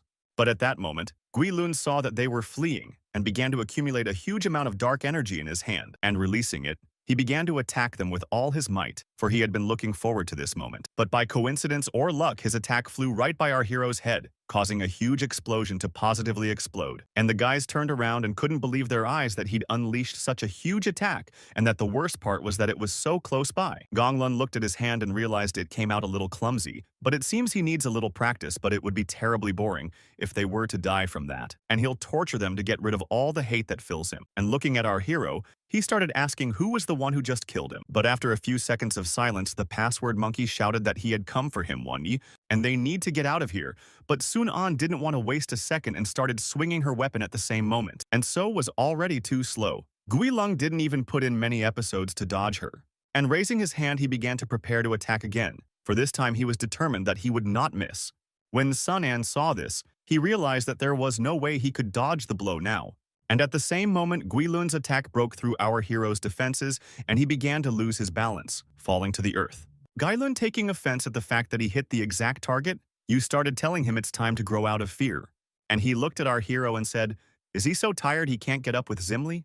And what's more beautiful is that even his arrogance is gone, for he will turn everything around him to ashes, leaving only despair behind him. The Monkey King, who was standing near our hero, began to ask how he was feeling, but Sun An began to answer him to stay away and run away as soon as possible, because Gong Lun has already lost control, and he should take Zai Hui and the rest of the survivors and get out of here. I mean, if he wants to stay alive, he's got to run away. And as soon as the Monkey King realized the gist of his words turning around, he began to kill with all his might, shouting at Sun An to try not to die. Gong Lun noticed that the Monkey King had started to run away, and summoning a few more magic balls decided that he should not let him go of his wish. At the same moment, Sun An began to call up his inventory and bandage his wound, because I realized that while his HP is at 0, he is using the bandage to stop the bleeding for now. If he's a demon, he still has a chance to defeat it, and these rock walls can do a fair amount of damage if he can somehow hit it. And the fact that Gong Lun uses ranged attacks means that close combat is his weakness. All he has to do is not miss his chance to strike a fatal blow, because with his speed he can use it. The Monkey King realized that he was not being chased, and it looked like Sun En was left to fight him, but he couldn't help him because he had done everything he could.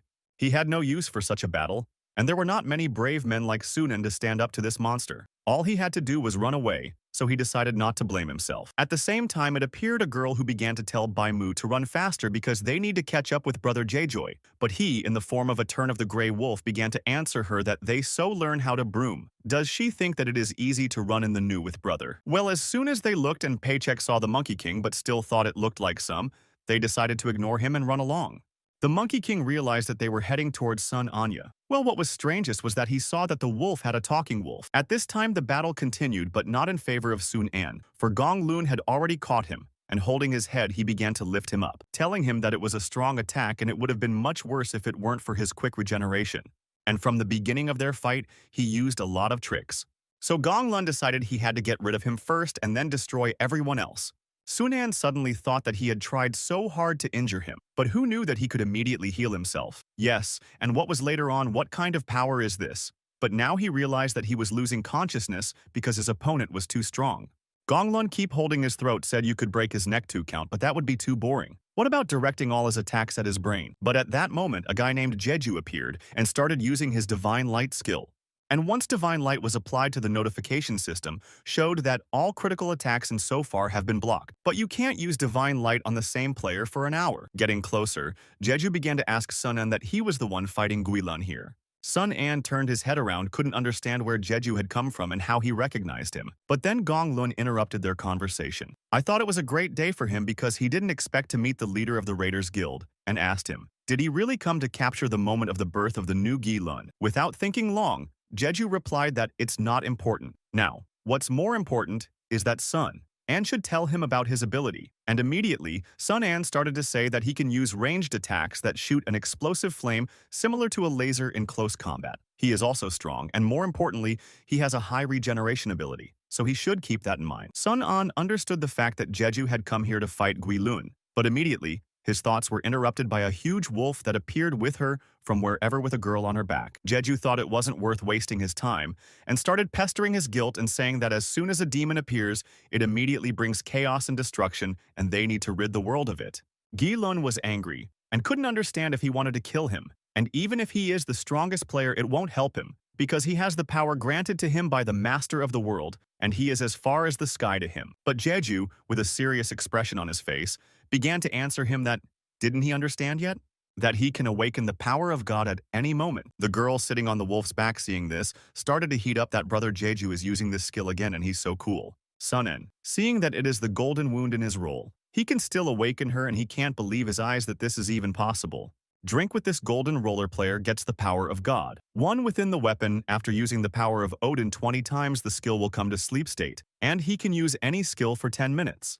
And now Jeju will use all his strength to take him down. These words only made Guilun a little angry, who thought he would also show them his final form. Sun En realized the fact that after this awakening, Guilun became even stronger. And once Guilun had gotten his final form that the World Master had ripped off, he decided he would test how many attacks he would need to finish them all off. Jeju has enough time to ask his friend Nana to help Sun Anyu and cure him early, and Bai Mu, at this time, must protect Nana. Or is it different now? And this time, Jeju decided he couldn't protect them, and for their own safety they should stay away from the battlefield. And using the might skill, Odin's speed, he began to approach Guilun at an incredible speed and attack him with the might skill 1 strength. Guilun had time to react and stopped Jeju's attack before realizing that he was still in pain. But Jeju didn't stop delivering blows with his fists while he defended himself against the sword. Nana at this time began to approach our hero with words that he should not worry because this chip of her family healing butterfly, it automatically heals his wounds, and since the brother trusts him, she will do everything possible to heal him. But he'd better stay here if one of her butterflies disappears. He'll be in trouble, because she automatically heals the player by turning into a healer's butterfly ability. However, if the player she's treating is in danger, she sacrifices herself and frees him. All her power to heal the player, and it takes 3 days to recover 1 butterfly. As soon as the healing kicked in, the guy started watching the battle and realized that taking them out is still manageable, but he said it would be dangerous. But so far he's defeating him effortlessly. But Sun An was aware of the fact that even if Jeju is strong, he's too relaxed because he's fought Guilun before, and knows it's not that simple, but deciding that he should wait for the right opportunity to attack while all eyes were on Jeju, who stood beside Guilung and told him that no one would come to his rescue and this demon Lucifer or someone else. How much does he know about all this? But Guilung didn't hesitate to reply that my master's power is so great that they humans can hardly imagine it, and they only have themselves to worry about. And grabbing Jeju's weapon, Guilun kicked him with both feet so hard that he started to fly several dozen meters to the side. But as soon as he flew off, the notification system showed that Odin's mighty stamina had been activated. The girls and the guy who watched the battle couldn't believe what they were seeing. But Jeju had time to regroup and kneel down, saying he was fine. Gailun, seeing that he didn't do enough damage, started to summon his fireballs, and because now he wanted to see how he would deal with his dark fire, and if he could say he would be okay afterwards. Because after that, no one can survive, and with all his strength, Guilun started to attack Jeju. But he managed to activate his power skills, Odin's awareness, stamina, and strength. And as soon as he blocked a few fireballs, he realized that he could not find the right moment to counterattack in any way. At the same time, other fireballs flew towards the girl, but her comrade successfully managed to change his form into an armadillo and protect her from all those attacks.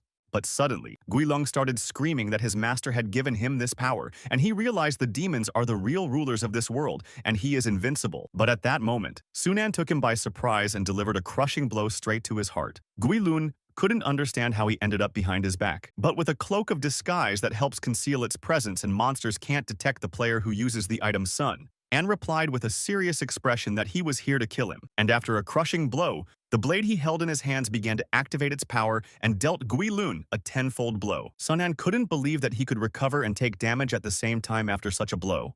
Jeju saw this and decided not to waste precious time afterwards because this is his chance to crush this demon. And with the might and power of Odin, he approached Guilung at full speed and started throwing a lot of heavy punches, causing Guilun to shout for them to stop. And at that moment, he was able to shove the guys aside, who couldn't figure out how he could still put up a fight in his condition. Guilun, restoring his hand, began to tell the guys that the god hates traitors, and so he cursed them and made them immortal. And he's one of them, and they can't kill him no matter how hard they try. And while they're trying to do that, he'll destroy them all. And all of them will be the ones he will finish off without any regrets. And immediately after these words, he started to raise a huge fireball into the air and attack them all in this area of effect. In the other side, the girl's comrade Bai Mu was blocking all of Guilun's "you wanted" attacks, but the girl was trying to help him with her instant healing. Sun An from the side to side realized that Guilun was attacking him, not caring about her wounds. But still, he realized that Guilun didn't fully know him, so with his blade sliding out, he realized he could strike from the other side. But as soon as his attack was blocked, he realized that things were bad and started activating one of his skills, Black Veil. But Guilun managed to hit Sun An before the black veil completely engulfed him. Sun An realized that this was the second fatal blow he had received, and even if he's lucky enough to hit it, the damage it takes is far greater, and he couldn't figure out if he could beat it. And even though it's risky, he needs to use that Bach that he's the only one who knows about. At that moment, Guilun saw a pop-up with notifications that he had been poisoned and also blinded, and his movement speed reduced. And the difference in strength too, great debuff effect was greatly reduced. As soon as the effect was removed, Guilun realized he couldn't be defeated and started shouting at the guys to attack him as much as they could because he couldn't feel anything anyway. Jeju, standing next to our hero, asked him if he can still fight, to which Sun An replied that he still has strength, but not much as he would like it. But Jeju suddenly told him that even if his regeneration has no weaknesses, he still needs some time to recover. The longer they don't allow him to heal, the better their chances of winning. But Sun An replied that he had thought of that too. On the other side, the healer started telling Jeju that Bai Mu was hurt and they needed to finish off Guilung as soon as possible, and that he will use Odin's power 7 more times, which is his first, and will limit his movement. And although it's dangerous to study, he hopes that Sun An will be able to give him the final blow because his weapon does more damage. But Sun An raised his hand and told Jeju that this house wouldn't be enough and he had a better idea. And he decided to ask him if he'd ever use the divine light on himself. But at this time, the blinding effect that was applied on Guilun was over and he started shouting, "Have they really finished gossiping already? He's had enough of it, and now they'll finish this battle quickly." Sunan moved from his seat at that moment and shouted to Jeju to just listen to his instructions. But Jeju couldn't understand what he was saying because he hadn't even explained anything clearly. But Guilung saw that our hero had moved towards him. He liked this passion for battle, and raising his hand, he was ready to strike with his fireball. But still, Sun An knew he had to succeed, because if he keeps up with the timing, it'll trigger the passphrase. If he doesn't, he'll turn to dust. And the moment he's about to take the most damage, Jeju should realize that this is the plan he was originally talking about. But still, Jeju didn't realize that? Doesn't he know that he can't use the divine light on him repeatedly? And as soon as the attack reached our hero, Guidong began to laugh out loud because he realized that he had finally gotten rid of Sun Anya. But as soon as the smoke cleared, Sunan appeared and decided to ask why he was laughing. Because did he really think this attack would kill him? Because if he can see, there's not a scratch on him and he survived the third fatal blow.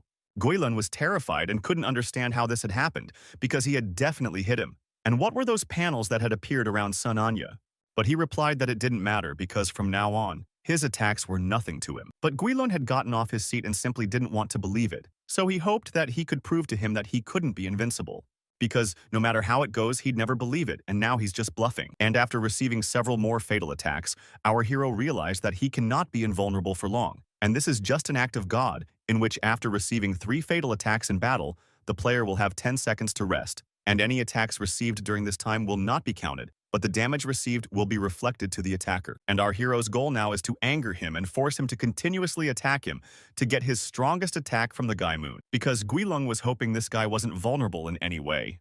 But at this moment, Guilun's attack was nullified again, and he couldn't understand what was going on here. Sunan at this point realized that he was done, and told him that it was his turn to attack since the time of the passphrase was over, and all damage received would be turned into the player's attack. But also the notification system showed that not orderly data and player's health will gradually recover in 0.1 seconds, and as soon as the player's health reaches 0 from that moment, the player will enter a mysterious state. And in this state, all attacks will be absorbed and transferred to the next attack of the player, given to return to normal state after the attack. Jeju, seeing this now, realized what Sun An had to do. Guilun saw the familiar energy wave, and he couldn't believe that Sun An was using his own attack against him. But Sun An immediately told him that he was just returning what was his. And now his sword's pretty big, and he's gonna see how he does with it now. With his hand up the mountain, our hero asked Jeju to help him.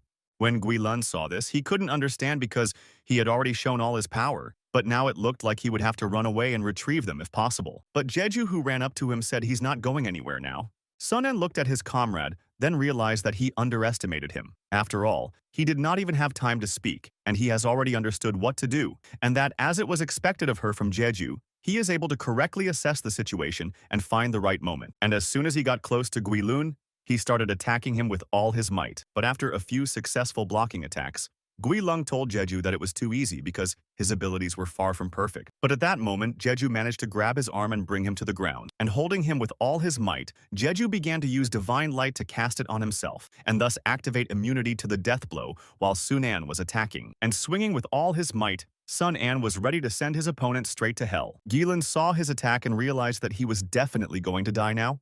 At that moment, a huge explosion sounded, and as soon as the smoke cleared, Sun An began to ask Jeju if he was all right. Well, Sun An couldn't figure out if Jeju couldn't survive. But at this point, he started to pull out from under the rubble saying he was fine, and the radius of this attack was too large and he didn't even have time to dodge the chest of rock. Sun An started to apologize to Jeju, telling him that he only had one chance, so he put all his strength in. But Jeju said it's okay, and all that matters now is that they defeated Guilun. And while Jeju's subordinates were shouting at Sun An that how dare he treat their brother like that and that he had become his butterfly, he decided to ask Jeju that he was not the developer of this game and this world was created entirely by him, so that's where the demon came from. Jeju began to answer that demons are the most powerful monsters and outnumber all others in the new world, and it is related to the plot of the game. The clash between humans and demons should be the basis of the storyline in the game, and from the beginning of the storyline, the first invasion of demons to the subsequent continuation of the war with demons stand in the 8 largest demons. But it seems as if the creator of this world is not on their side. Our hero did not realize that he is saying that he may be a demon or even a mythical boss, and that he is going to attack untrained people on purpose. And while the guys were talking, Guilun's particle was still alive. Fortunately, at the very last moment, he was able to stop his body particle, but it's a pity that now the recovery speed won't be as fast as it used to be. But suddenly, Guilun heard the guys talking about how, after his death, nothing happened. And it's strange because usually a panel or notification pops up and they couldn't understand if it's God. But our hero didn't remember such a baha. But still, Guilun realized that he had to get out of here right away and would take revenge after he had fully recovered. But suddenly the conversation was interrupted by the Monkey King, who started asking our hero if he could kill Guilun. But without realizing it, he accidentally stepped right on Guilun and destroyed him himself. Sunan didn't bother to answer his question and asked how his friend was, and the Monkey King replied that she had already woken up and he had given her the inventory. But he had come to dawn the situation, and he certainly had no intentions of helping him out. But at that point, the guys couldn't understand why the system was suddenly raising their levels. The Monkey King couldn't understand how he got so many notifications and that he had reached level 20. But when he looked at the pop-up window, he realized that he was cool after all. Sunan did realize that Guilun had somehow survived but was accidentally killed by a fat man, and that he had gotten such an achievement. And it's sad, but the Monkey King couldn't figure out how to live his life and why he always gets into such messes. In another place, Zaihui sitting on a baby mole started at full speed straight towards our hero. But she didn't understand why they were running so fast, but the guys replied that they were being chased by a whole crowd of people and they were scared. And behind them, some guys were shouting that the demonic beast would come from their hands and they should stop running. But in front, Zaihui kept questioning the other guys. Are they really Sun Anya's friends? The other players running behind started telling the guy called Bao Luo that they were probably wrong, but he insisted that this beast had a terrifying aura and was definitely the monster their boss had mentioned, and they immediately started shouting to the guys in front to stay away from this demonic beast, or they would have no choice but to attack them. But Zaihui started telling them that they were mistaken because this beast would not harm anyone. The players could not understand how such a monster cannot hurt. But Little Zero began to shout at the players that they themselves are monsters. And at that moment, our hero heard that it was the voice of his rabbit. And seeing that his mole started attacking the other guys who started yelling back at him not to give in and started fighting with all his might, Sunan could not understand what was going on. Jeju also, watching this stupid situation, began to ask his comrades what he was doing and why he could not in any way let go of Sunan's pet. And then Baoluo scratched his head and started to say that he didn't know that this monster was his pet, and it gave off such a frightening aura that it seemed like a boss to him. Sunan's pet became even angrier after these words, but Sunan began to beg him to calm down because there was nothing wrong with it, and turned to the guys and started asking if they were okay. And they said they were okay, and he didn't have to worry about them. Zaihui approached Sun Anya and said that she heard that he was badly hurt, and she apologized to him for not being able to help him. But Sun Anya replied that it was just a scratch. But he was more concerned with the fact that limiting her characterization is her big problem, and they need to deal with it right away. The other guys started coming up to Jeju and telling him that they needed level 30 materials were collected and stored in the underground city. He replied that they had done a good job and they needed to level up sooner rather than later, and they didn't have much time left. But he also decided to ask our heroes if he had thought about joining any guilds, and if he wanted to join a raiders guild. But he realized that since there had been conflicts between them before, it was better to avoid unnecessary problems, and that he didn't plan to join the guild for the time being because he was more comfortable being alone. Jejui heard him and realized that since he said so, he wouldn't insist. However, he must hear one piece of advice, because he knows that he is very strong and can use the disadvantages of the game for their own purposes. However, everyone has their weaknesses ahead of them, awaits a lot of dangers, and all yes. There comes a time when a person will not be able to cope alone. Therefore, sometimes it is better when behind his back are his reliable friends and support. He needs to try to trust people. But hearing those words made our hero think about the trust he'd just heard about. But at this time, a floating island that was 20,000 meters above sea level, Raffaello started telling her master that again this guy is using bugs that are against the system again, and that he is really pissing her off and he should ban or punish him, otherwise the game will be unfair. But the man started to say to calm down, because the game must have some flaws so it will be more exciting. And he's just watching and wanting to let them bloom like flowers. That time will come. They'll realize that only despair rules reality. Well, as soon as he looked at the notification window, he saw that the demon creation was almost complete, and 276 demons out of 1,000 had been uploaded, and there are 29 days left until the demon invasion. Jeju at this time, who was on the ground with the rest of the players, began to tell our hero that if he wanted any information, he could contact him at any time. And from now on, they're rivals. Whatever it is, the rivalry will make them stronger, and he hopes he doesn't fall too far behind. When Sunan heard these words, he realized that he is obviously the main star here. But why does he feel as if his words overshadowed his success and what he wanted to ask about getting the gold class, but now he doesn't want to know anymore? Later, Sun An suggested to the other boys that they go to the dungeon with him, but they started to make excuses because if they went, they would surely die. And Sun An didn't understand why they had all decided to stay. Did he look so unreliable? But still, the dungeon they were looking for should be right up ahead, he said to Zaihui, who started asking him, does he really want to enter the living forest because the recommended level there is supposedly higher than 28? And they barely survived a battle with a demon. Why would he want to risk his life again? Zaihei raised his finger and said that they were not risking their lives but were only helping her get rid of the seal, and he was 80% sure they would succeed. And then he decided to ask Zai if she remembered when they first met. And at the time he was lost and thought his life was over. But her appearance made him find hope again. Zaihei had already started to remember those times because it seemed like she realized that she was talking about the time when he was being bullied. Sunan remembered that she not only didn't look down on him like others but also always helped him out. And it was only through her that he developed an interest in writing code for the game, and it helped him realize that coding can create a lot of... At that moment she saw him replaying his memories and that she looked like Tolstoy on the screen. She didn't like it, so she started yelling at him not to do it anymore. As soon as she swung, you realized you'd forgotten that her power is twice as strong now as it was before. And randomly, she destroyed the fence that was behind our hero's back son. Anne realized that it looks like the girl is getting too sensitive if they call them fat. But there was something he wanted to tell her in general. Or rather, to thank her for being his friend and he is willing to take any risk for his precious friend. Zai replied that even though her characteristics are frozen, she is still the monster designer of this game so she can help him. But then a girl came along and crossed her arms and began to tell the boys that it was very touching and they should be together. A cold-blooded fool has such a soft heart, and it's very sweet, she thought.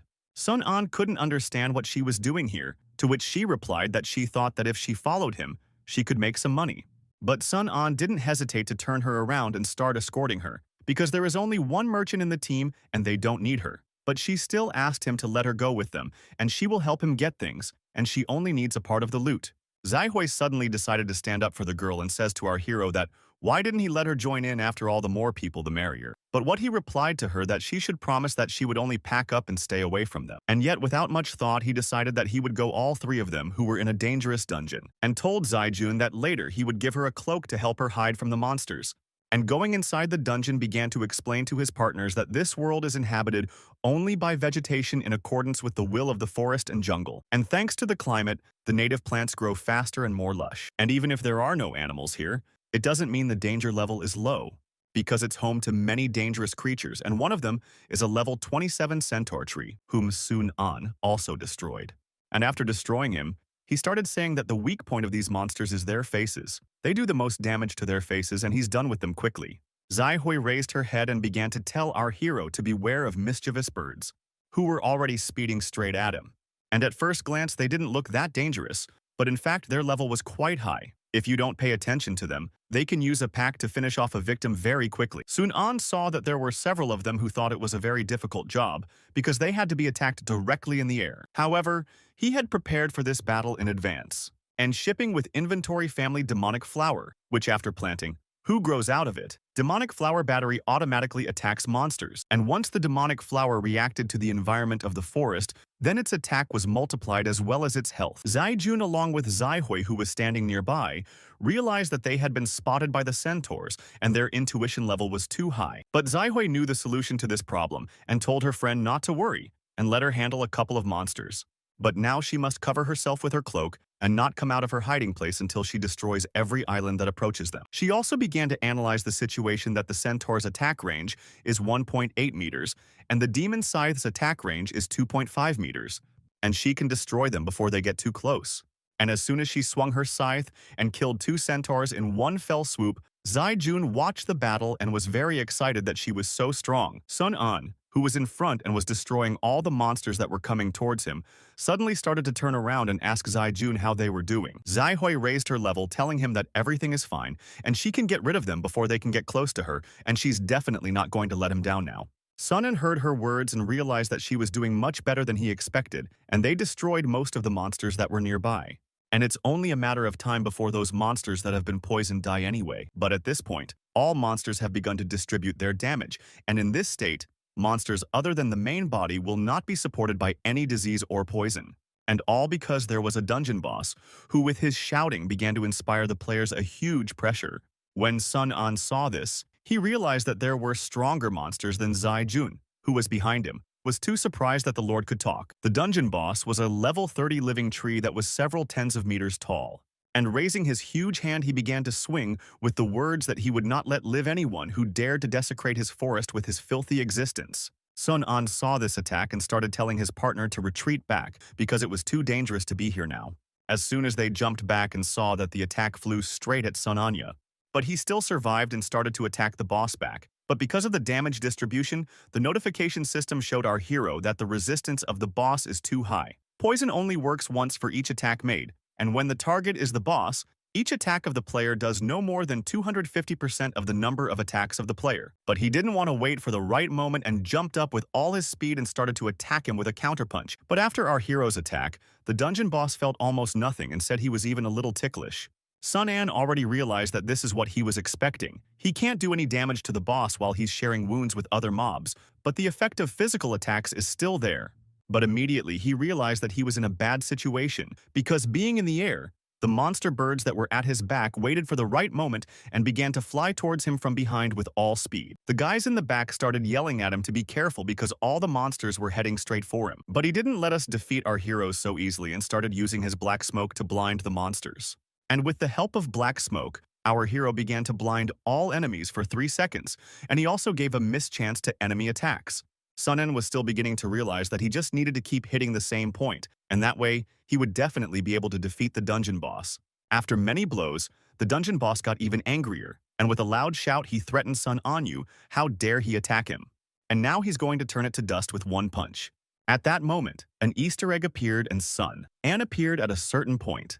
The dungeon boss couldn't figure out what was going on and why he couldn't hurt the player who was attacking him after all. But Sunan continued to beat him and took one last swing and said it was a programmer's secret, and he wouldn't understand it even if he explained it to him. But with his explosive attack, he sent the dungeon boss straight to the ground and realized the fact that he found his weakness and now he can finish him off in a heartbeat. Sun An swung his blade once more. Zaijun, who was nearby, started talking about her sister, Zaihui, that she had an idea. And aren't trees afraid of fire? Why don't they start a fire and burn them all? It might help Sung Anyu. But Zaihui told her that they can't wake up the fire because it's too dangerous, and it will only spread the forest even more and increase their power. This is the hidden characteristic of the living forest, but still, Sung An has some kind of plan, so he constantly attacks the boss core. And now they need to prevent the other monsters from attacking Sung An. And seeing several monsters that were nearby, Zaihui swung her scythe and killed them all at once, because she decided before she entered the dungeon that no one could get through it. Zaijun, running away from the flying monsters, started yelling at her on her finger to help her like that. And as they tried to buy time for the hero, he continued to destroy the dungeon boss, and such is his core. And while the passphrase was activated, the Lord of the Earth could not damage our hero, so he was safe. But still the boss couldn't figure out what the hell was going on here and the fact that he was never reached by a player. But with all his chatter, he made Sung An even more angry and started telling him to shut up and pretend to be a normal tree. After all, he's already pretty much defeated. And while striking the final blows, Sung An still reached the pure ancient crystal that was inside the tree, and this core was a living tree. The extraction of the core will deal absolute damage and kill the dungeon boss, and it may also have other special uses. Still couldn't figure out what he was going to do with his core, and using a wooden spike, he started attacking the player back at him. But just like last time, nothing happened, and Sung An finally started pulling out the core that will help his friend too. When I pulled out his tree, I realized this was his end and now he's just gonna die. And at the same moment, the notification window started. The yet living alarm was destroyed, and they successfully cleared the dungeons. Zaihui, together with Zaijun fighting with monsters, could not understand what was going on, because their level immediately began to rise, and that the connection between the monsters makes them die at the same time. Sung An, holding the cannonball in his hands, realized that the ability that was supposed to give protection was a fatal blow to them, and jumping off the dungeon boss. They all saw that there was a lot of inventory nearby that had fallen out of all the monsters, and now they have the class change items and can remove the restriction on Zaijun by changing her class. But the guys looked at the core and couldn't tell if it was an unusual core. It didn't look like a class change item. Sung An began to explain that even though he doesn't look like a cool object to me now, he will become one after one small command, because players can use a certain command to activate the power particle inside the crystal, turning the player's class into a special class. It will take 24 hours to change the profession process. And it's gonna take all day, and Zaijun's gonna have to be patient. But Sung An realized that I sometimes overstretch trust is not exactly advantageous, and he had already forgotten which team was there, and something like the letter C. But Zaijun asked him not to fool around, and he replied that he just wanted to relieve the tension after the fight. But still, with his arm outstretched, he began to tell her to get ready. They're about to start, and as soon as he said the command that was immediately activated, recovery began for Zaijun's player, and her body began to wrap itself in a wooden cocoon. But finally, the hero told her they'd see each other in 24 hours. And now they have to wait for a miracle to happen, because now we just have to wait for Zai-jun to change class and come out. Suddenly, Sung-an's stomach started to hurt, and he realized that because of all the commotion he hadn't had time to eat. Zai-hui, at this time, began to collect a lot of materials, and as soon as she looked at them, she realized that they were at least rank D and worth a lot of money. At that moment, Sung-an started to turn around to Feng because he realized that she hadn't eaten anything either, and decided to ask her a question. But before he could even ask her, she turned around and with fear on her face started telling him that she knew she couldn't do anything here alone and was just helping him gather items and he should get it right. And now she will collect all the magic crystals. But for now, she can give him the cloak and the materials from the living tree because it is his merit. Sung-an couldn't understand what had happened to her because he only wanted to ask if she wanted to eat and why react like that, he wondered. But in the end, he decided if she didn't want it, he'd eat alone and he'd pack his gear first. And picking up one of the items, he was surprised that it was moving. And the spiritual body of a living tree is a material that will help make a restorative potion and is enough for about 7 to 8 bottles. And he also has other magical properties, and if he loses an arm or a leg somewhere, he can use a restorative potion. But here is the most important item. This necklace from bosses starting from the 30th level drops equipment of purple rank. And according to Jeju's words, trouble is coming to their world in the form of demons. That's why they need to create an advantage by collecting items that are effective against demons. And understand the fact that the Demon King is Lucifer, our hero decided he'd get to him first.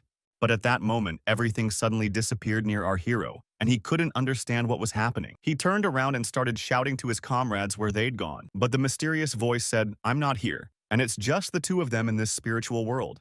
And this NPC that appeared was called a spirit body, and she immediately started telling the hero that she was glad to see him. She is the original goddess with the protector of this forest. The voice of his heart woke her up, and there is no need to worry. She came in peace, hearing these words. Sung-an breathed out, because he realized that she is different from the previous monster. But then he decided to ask what will happen next, and does she want to take revenge on him? But the goddess said no. She came because they have a common enemy. The Demon King has brought countless calamities to this world. And though he was once defeated by the Hardiman Alliance and his existence was not completely destroyed by the... And she felt their army wanted to attack their world again, and they have become stronger if they are not prevented, this world is doomed. However, she is under the restrictions created by the Demon King and can only survive in this small section of the area. And she longed for the emergence of a true hero, and he defeated one of the Demon King's minions, and the abilities he had just used demonstrated that he was that hero. But in fact, Sung-an realized that she was mistaking the limitations of the system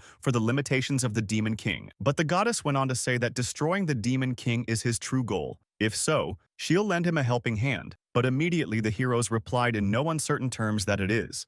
For he realized that if her request suited his needs, how could he refuse? And telling her that he was going to kill the Demon King anyway, and if she would help him, he would be grateful. Well, she said, for the creatures of this forest give him their blessing. But as soon as her blessing was activated on the hero, he realized that except for this aura, he felt no change. But the goddess told him to look at his palms. And now he has a glowing flower mark on both palms and must try to touch down from earth. And with these tags, he can control the plant. And the blessing of the forest will allow him to control plants without spending mana. And he can also change their shape. But then the hero decided to test their limit. But the goddess said that the limit depends on his spiritual energy. It will increase with his level. However, she would not recommend using the blessing now. With his current level, he will not be able to maintain this power for long, and he may lose consciousness due to lack of spiritual energy. And then Sung-an realized why he felt so bad. Leaning over, he didn't expect such an effect and asked why she hadn't told him before. But keeps losing consciousness. The last thing he heard from the goddess was that she trusted him with the future. But a little later, he finally began to regain consciousness. And opening his eyes, he saw his comrades in front of him, who looked at him anxiously. But when he got up, he immediately asked Zai-jun if she wasn't in the profession change princess why she was released. And didn't she have a profession change?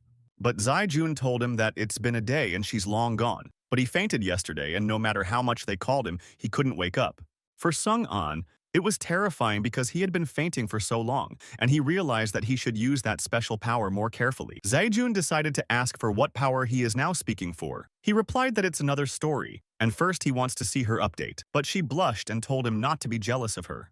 And it seems her new class is made especially for her, and not only can she keep her strength as if she doesn't have to worry about other characteristics and all, because now the characteristics depend on her strength. Also, she can now use vampirism, except that all her skills were reset when she changed class, but she added the ability to connect with Fate Sung-an. and asked her if that wasn't good. There will come a time when you need to use all fates, and the effects of vampirism are evenly distributed among all allies, and she can damage or heal allies at the same time, and it is very useful. Feng, after hearing his story, picked up a huge bag of magic crystals and handed it to the hero. Said that she did not take a single one, but he did not fully believe it because it was not like her, and do not think she is planning something. But the Feng girl only said one thing, fell on her knees and started asking them to give her the spiritual body of the living tree, but the guys couldn't understand what she was doing and why she was kneeling at all. Feng went on to say that she has no right to ask for such a rare item, and now she doesn't even have enough money to buy it. This item is very expensive, important to Xiaoyu,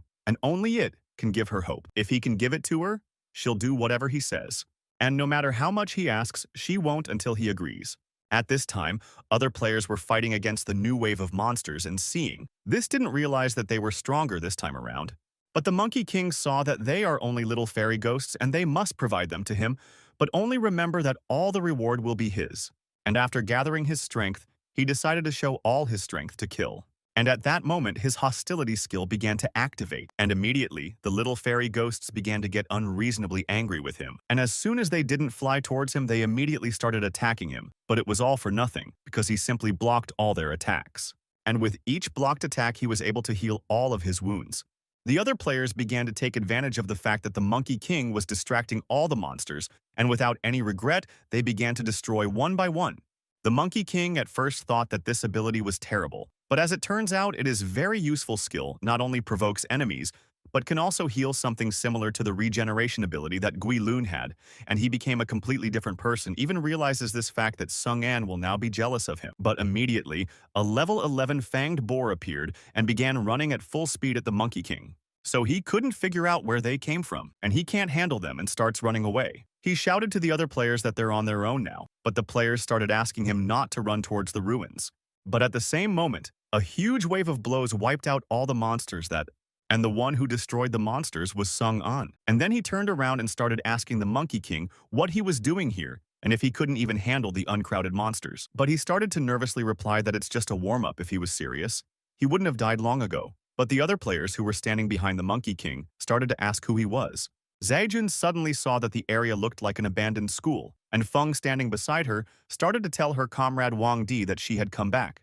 Van Di was surprised to see her because she disappeared for a few days and they were afraid that she got into trouble. But Fen told them not to worry because she is that lucky guy. Guys looked at our heroes began to ask her, is it really her partner's boyfriend because he looks very strong? But she replied that it's not really true, that he's actually a very mean and evil person, even though Sung An heard everything. Sung An started to pick up the item that was still in her possession and told her that if she said he was a villain, therefore he should behave accordingly. If she let him think, she could work for 8 to 10 years. Or he could send her to a dangerous dungeon where she would earn money for him immediately. She realized that she was wrong. But in fact, our hero realized that the spiritual body of the living tree was not so special. It could be obtained again, and of course he could give it to her for a low price, but he needed to see her sincerity. But at that moment, some other guy appeared and ran at full speed towards the guys, shouting that Big Brother Wang Di had come to the rescue. And now he's going to destroy all the monsters and stop them from destroying their house. But the guys see that he's activated the spell and start asking that it's okay, and he can undo it. But after taking a few more steps, he tripped over a rock, and his magic orb flew straight into the guys who started flying apart after a huge explosion. Seeing the water ball, Sung An was surprised that this little guy could use such a rare spell. And although most of the players were unharmed, one player did get hurt, and it was the Monkey King who didn't realize what had happened. One of the players started coming up to the boy and scolding him for not telling him to stay inside. And did he not listen to him again? Every time he tries to help, he makes things worse, and he even managed to hurt a man. But the guy couldn't understand why they never take him into battle. After all, he is a grown man, and he is already ready to defend them. Fing went over to the guy who was scolding the boy and said that he always had good intentions and Wang Di should stop being angry with him. But Wang Di still thought that however he was too reckless, and when there was a real threat to his life, they might not be able to save him in time. The boy started asking Feng where she was because Xiao Yu is not feeling well and doesn't even want to eat anything, so she came over now, he must be feeling better. And that Xiao Yu already knows she's back and he's running here himself. And then Sung An saw what she kept saying about the dog. And as soon as the puppy ran up to Feng, she knelt down and began to greet him. Zaijun and Sung An were sure that baby is a dog and has no hind legs. The player standing next to them began to explain that it is not congenital. He lost his limbs after he was attacked by a monster, and when he rescued him, he was covered in blood and had to have his paws amputated. And this game took so many lives, including Feng's parents, but she was able to raise and care for the puppy. It's almost like a family member to her, and to help her recover, she's teamed up with a lot of people trying to find any information on a healing cure. Sung-an realized that's why she begged him so much and had to go through so much. And then he started asking her if she still wanted to receive the spiritual body of the living tree. And she said of course she did, because she only wanted her friend to get well soon. But picking up the spirit tree and the hero wondered how it really worked. And giving it to Feng, he also said that for a while, everything should be kept near the object, and the body itself will repair the injury and there should be no pain. And at that moment, magically, the puppy's wooden hind legs began to appear. When she picked up the puppy, Fanu saw that it worked, and as soon as she let the puppy go, he started barking loudly and running around in circles. After making sure everything was okay, Fane picked the puppy up once more and began to tell him that he could run around like he used to. The other players were shocked that in this world there are mystical things that cannot be explained. Sun-an, standing nearby, began to tell her not to get too excited because she has to pay him. But Zai-jun thought that he shouted such a touching moment. But the Monkey King, who was standing nearby, raised his head because he had finally been spotted. The other players began to apologize to him. Although they hadn't completely forgotten about him while they were doing Feng's business, the Monkey King realized that it looked like he had caught a cold and began asking the guys if there was anywhere nearby to change clothes. And he also suggested to the other players that if they're not in a hurry, how about staying with them for a while? Well, Sun-an didn't really want to go with them, but as soon as that guy said they had hot water, they agreed. And approaching the building, the man went on to say that it used to be a college, so a lot of stuff was left behind and they decided to set up a shelter here.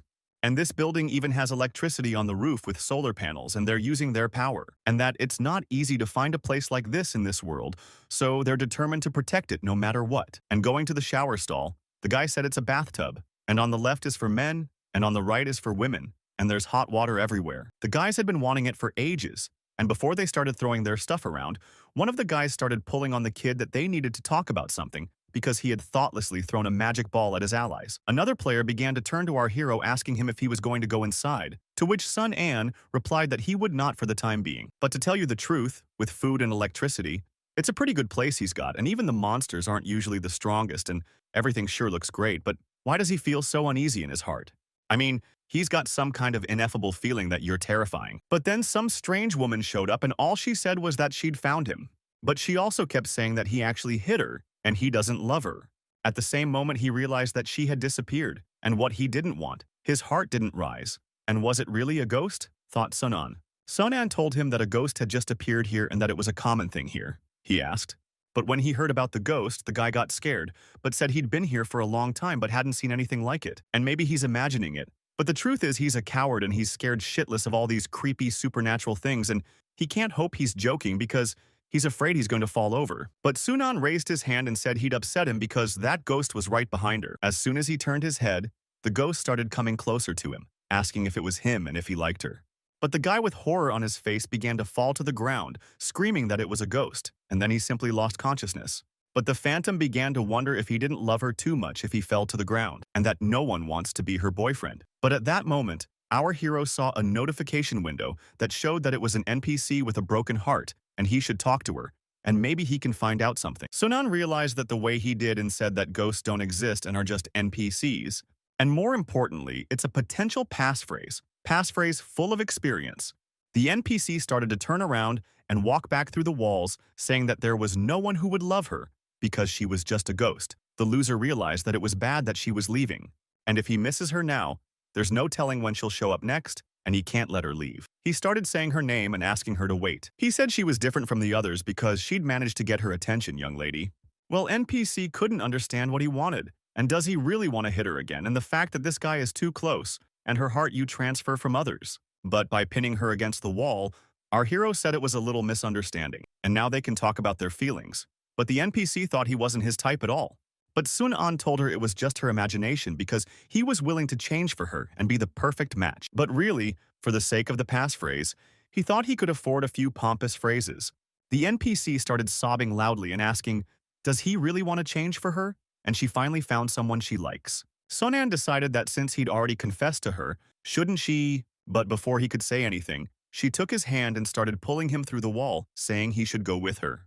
and realized the fact that he'd spun the passphrase and he'd go back to wherever he was to deal with the real thing. Zaijun was taking a shower and started telling Feng that she thought something was happening outside, at which time the hero finally arrived on the scene.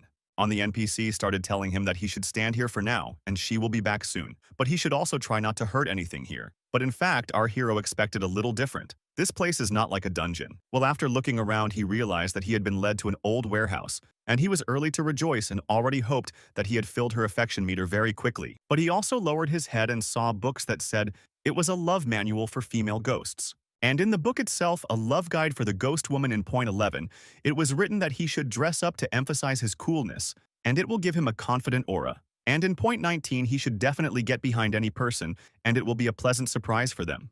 In paragraph 37, if he meets a man who will change for him, he should cut off his hands and feet, and then he will be around forever. And then he realized that she was going to mutilate him so he wouldn't go anywhere.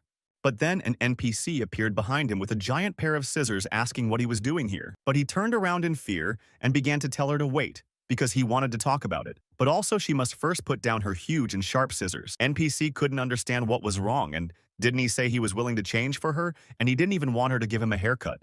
But when he heard about the haircut, the hero calmed down because he realized he'd stay alive. But he also feels like a lamb, and there's no telling what it feels like to have sharps flying over his head, but he knew it was a passphrase, and he wouldn't give up. And as soon as she was done, you told him to look at himself in the mirror. And when he saw his reflection, he was surprised that he'd only changed so much when he changed his hair. And the fact that this hairstyle looks incredible. NPC said yes, it's all because he read Tony's haircut manual. But with her hands down, she started to pull out clothes and told him that the next clothes were his, and he had to choose the one on the left. But the hero replied that he had chosen the one on the left. But still, he didn't realize he didn't have to change his image and his suit, and how about giving him a little privacy? And as soon as he went into another room and started to change his clothes, he turned his head and saw that the ghost NPC was peeping at him. But when he put on his new clothes, he saw that they looked good on him. And at that moment, the notification window seemed to have triggered the Easter egg of healing a broken heart. And his love helped Gen Z, and he got the location of the dungeon with double experience, and it is marked on his map. Happy that the passphrase was complete, he started to leave. But before leaving, he thanked the NPC because she helped him a lot and gave him very cool clothes. But she somehow strangely introduced herself and told him not to approach with her, because she can and not stand it. Also, the hero opened the map, started to look, and where is the dungeon with double experience? Looking closer, he realized it was nearby in the diner, and other players would have found such an obvious place long ago. But he still couldn't figure out what was going on here, and how the monsters got out in the first place. Double Experience Dungeon. This is a special dungeon in the New World, and can be opened by completing missions or meeting NPCs. It looks like a normal dungeon, but has a double experience bonus. And it's worth noting that in addition to the regular boss, there are 1 to 5 elite monsters sitting there as well. Because of their danger, they are imprisoned in this dungeon and only players can enter it, but this time they broke free. Zaejun was in the bathroom and couldn't understand where that little demon had come from. But she began to realize that the green demon was a dungeon monster, and what he was doing here she couldn't know, and that he had double experience and was a dungeon monster with double experience. But then Feng's girlfriend came up to her and handed her a towel and asked her to take it. But Zaijun started telling Feng that they had to leave, and the little green demon is a monster that moves in groups and his friend is somewhere nearby. But in the meantime, the Monkey King continued to fight against the little green demons. But then the guy who just fainted woke up, and before he could open his eyes, the guy started yelling that the monsters were coming, and defending myself with my shield. The Monkey King started yelling at the orc to stop spitting, because his mouth stinks like a garbage dump. I knocked him over. Then the Monkey King immediately started to finish him off by hitting him several times with his shield on his green head. But he also couldn't figure out where the devils came from, and it's a good thing he was here or the other guys would have gotten in trouble. But he also couldn't understand why he fainted. But the guy said that it seemed like it was leading a ghost. He freaked out and passed out and couldn't remember anything else. But when the Monkey King heard about the ghost, he told him that he'd lost his mind. But more importantly, where is Sunan now? But then Zaijun came running out from the corner asking them, did they run into the little green demons too? But the Monkey King told her that he had already taken care of everything. Zaijun began to explain to them that the situation is not good, and she suspects that the monsters in the dungeon have gotten loose, and that why are there so few of them? Where are the other guys? But the guy started to say that the others are in the cafeteria at dinner time. If what she's saying is true, then they're in danger. They need to run and warn them.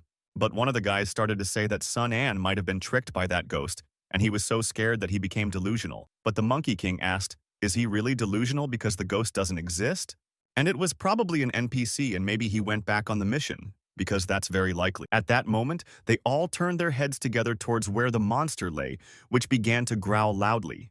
And then they realized that Fatty hadn't finished him off. And right after that, other monsters showed up, so he called his buddies for help. And it didn't take long for the Monkey King to fall right on top of Monster, screaming that he was trouble. Zaijun started telling him not to get too involved in the fight, and they should find the others first because this place is already crawling with these monsters. Zaijun opened his notification window and started to send messages to Sun An, but realized he was offline and couldn't reply. But she still hoped he'd see him sooner rather than later. At this time, Sunan looked at the notification window and realized that the small green demons were living in groups, which meant that they could earn a lot of experience, and his friends were now heading towards the dungeon entrance. But he still couldn't understand what had really happened. It made him realize he needed to get away and help his friends, and raised his head and started yelling at the entire warehouse why she wouldn't let him leave and why she put a restraining order on him. But then a female NPC showed up telling Sunan that there are so many monsters outside and isn't he safer here, and she's doing this for him. And besides, she can't let him run away. If he leaves her, she'll be alone again, but Sunan starts to tell her that he needs to help his friends and get experience.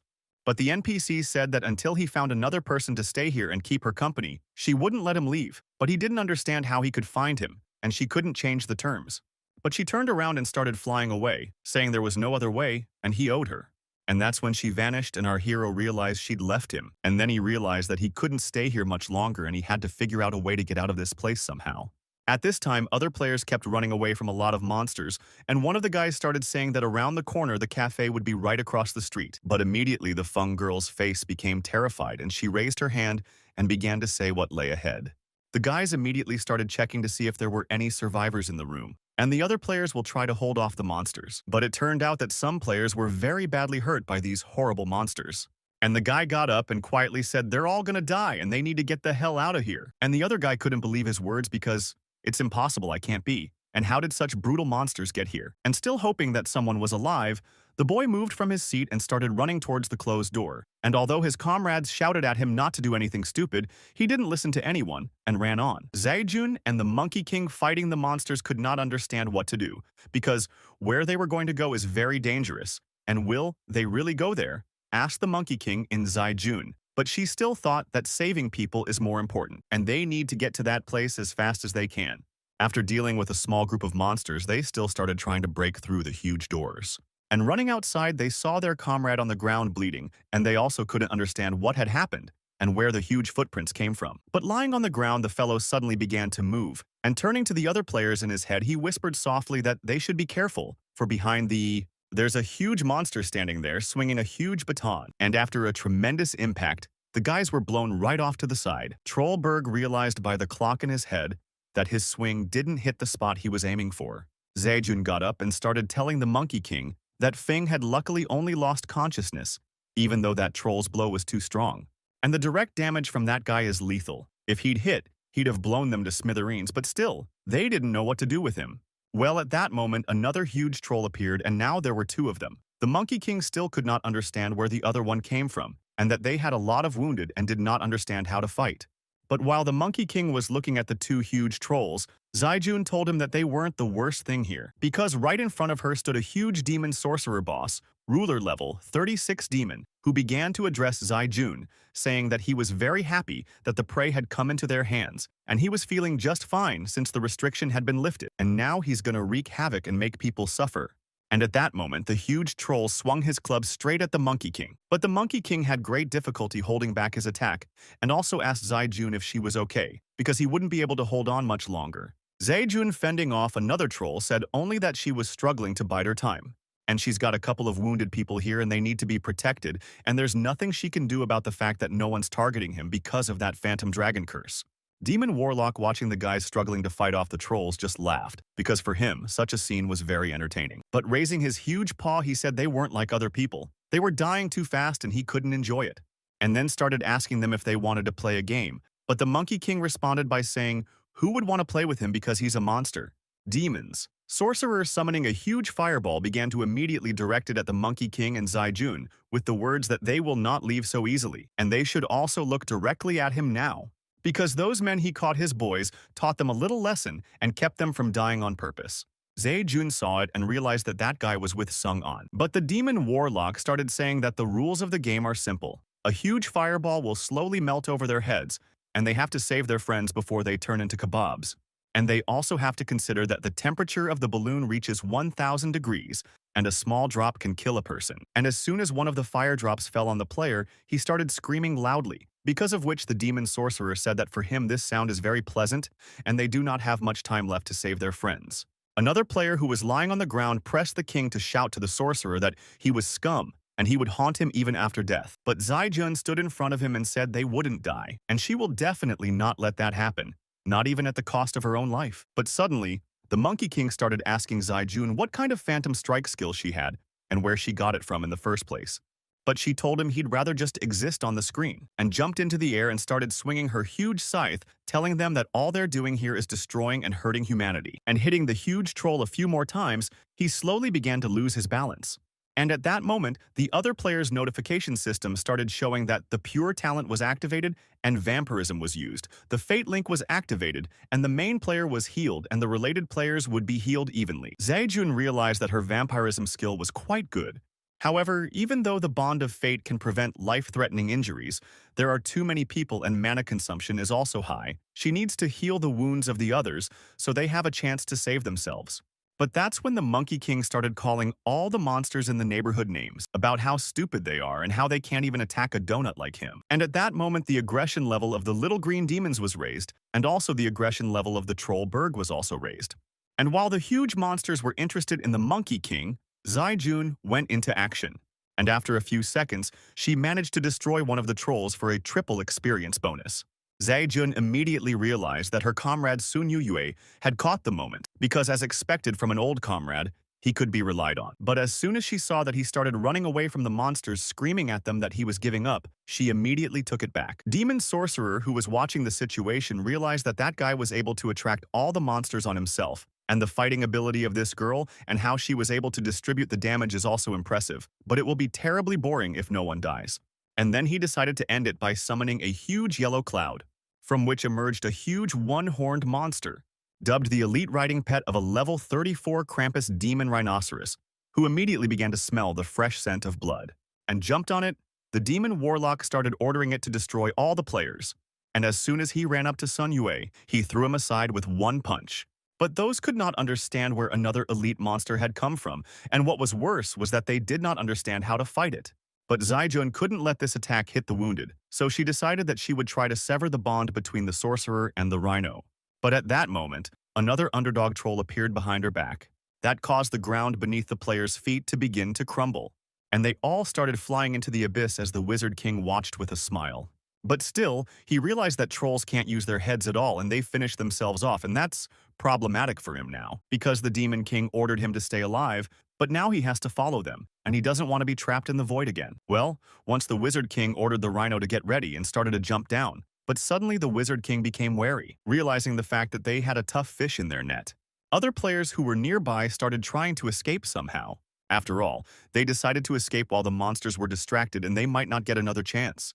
But one of the players raised his head and started talking, but still the guy decided they wouldn't know until they tried it. It's better than waiting to die. But then the king and sorcerer appeared behind the players' backs, saying they won't know until they try this stuff better than waiting to die. And at that moment, one of the little demons stabbed the player right in the back. The sorcerer king went on to say that, did he really think he wouldn't reveal this little plan? And this rope is made with his spell, and only those stronger than him can cut it, and he will feel it even if someone tries to break it. However, today he is merciful and may be able to have mercy, but the player suddenly asked him what terms he is offering, and the terms were simple. Once he'd killed all his comrades, he'd let him go. And upon hearing this offer, the player told him to just dream about it because he'd rather die than betray his comrades.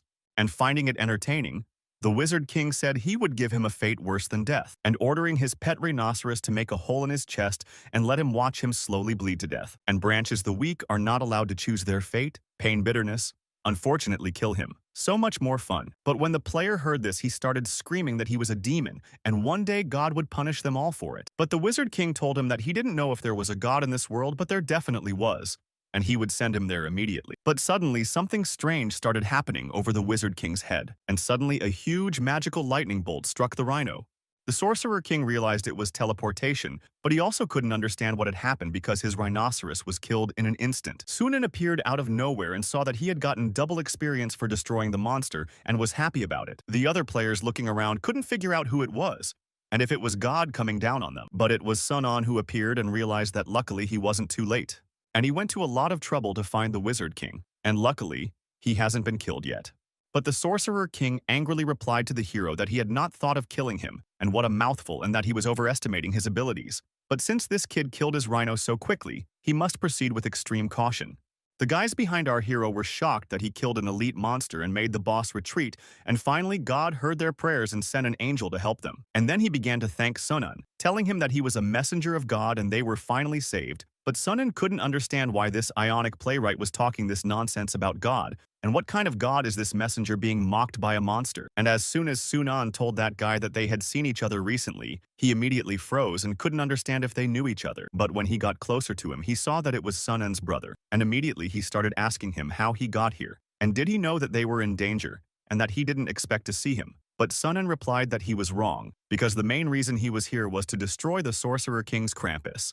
But the guy suddenly started saying what he realized, and Sunan is actually an angel, and how else would he be able to turn out not to be an outsider?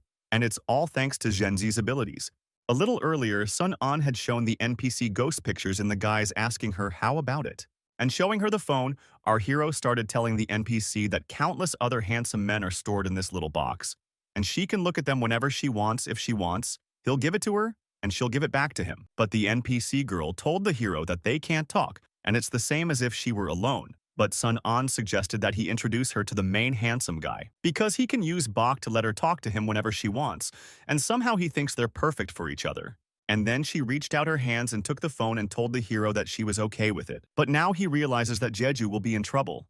Well, once he turned his head, he couldn't figure out what was going on, because when he looked at the Sorcerer King, he saw that he started summoning some huge magic and saying that the enemy is now right in front of him, and they managed to chat offensively, and what is more important is that Sunan should not look down on him, because they will all die soon. But the guy who was standing next to Sunan started telling him that that monster was going to throw his fireballs right at them again, and what should they do now? But Sunan silently turned around and started walking in the other direction. The Wizard King saw that guy ignore him. Sunan decided to first approach the guys who were bound with a magic belt and ask them if they could move, and he would soon get them out of here. But the guy said that he shouldn't have come here, and these monsters are using them as bait, and they've broken their bones, and they won't escape, and he shouldn't waste time trying to bail them out, and that he should take Wang Di's boyfriend and save himself and leave them here. They're just a burden. But the king and sorcerers have already prepared for the attack, telling the players that it's too late to run away. Vitya, Laurelstone, Father Everything, and one attack and they'll all die and there's no way out. Now they have no way out. No one can escape. You can Krampus. And immediately the guys started yelling at Sunan to turn around because it's dangerous. They should run away, not waste their time on them. But Sunan started to tell the guy he saw he still had hope. The Sorcerer King, standing behind, saw that his orb was close and now they would all be corpses. But Sunan turned around and said that they just didn't have the guts to deal with that demon yet. And as soon as he dissolved the Demon King's attack, all the players went into shock. They couldn't believe he could do it. But at that moment, he went up to them and told them to let him help, and then he cut the rope that was binding these guys.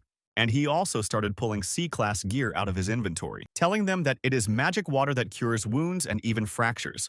But since there are many wounded here, it must be shared among all of them. The effect will not be much worse.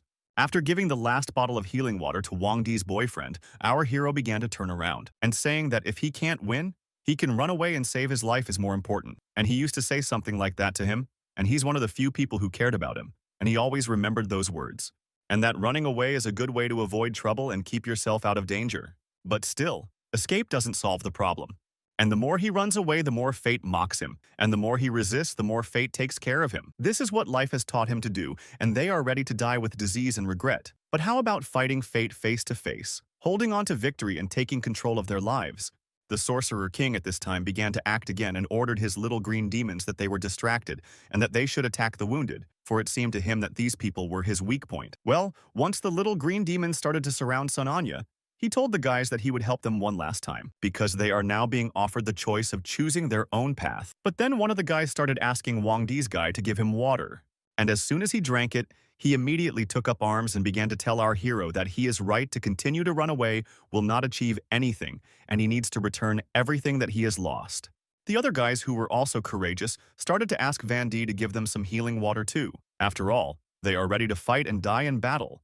And as soon as they started drinking it, the notification system showed that half their hit points would now be restored. Wang Di, seeing that they finally had courage and that if Brother Sun An is not a messenger of God, then he doesn't know what he is. After a few seconds, they all began to prepare for a fight to the death, and immediately they sprang up in a life-and-death battle. They're fighting for themselves and their destiny. The Sorcerer King couldn't understand what had happened. Had they all changed so much? The hope of these people had recently been shattered, and why were they fighting now?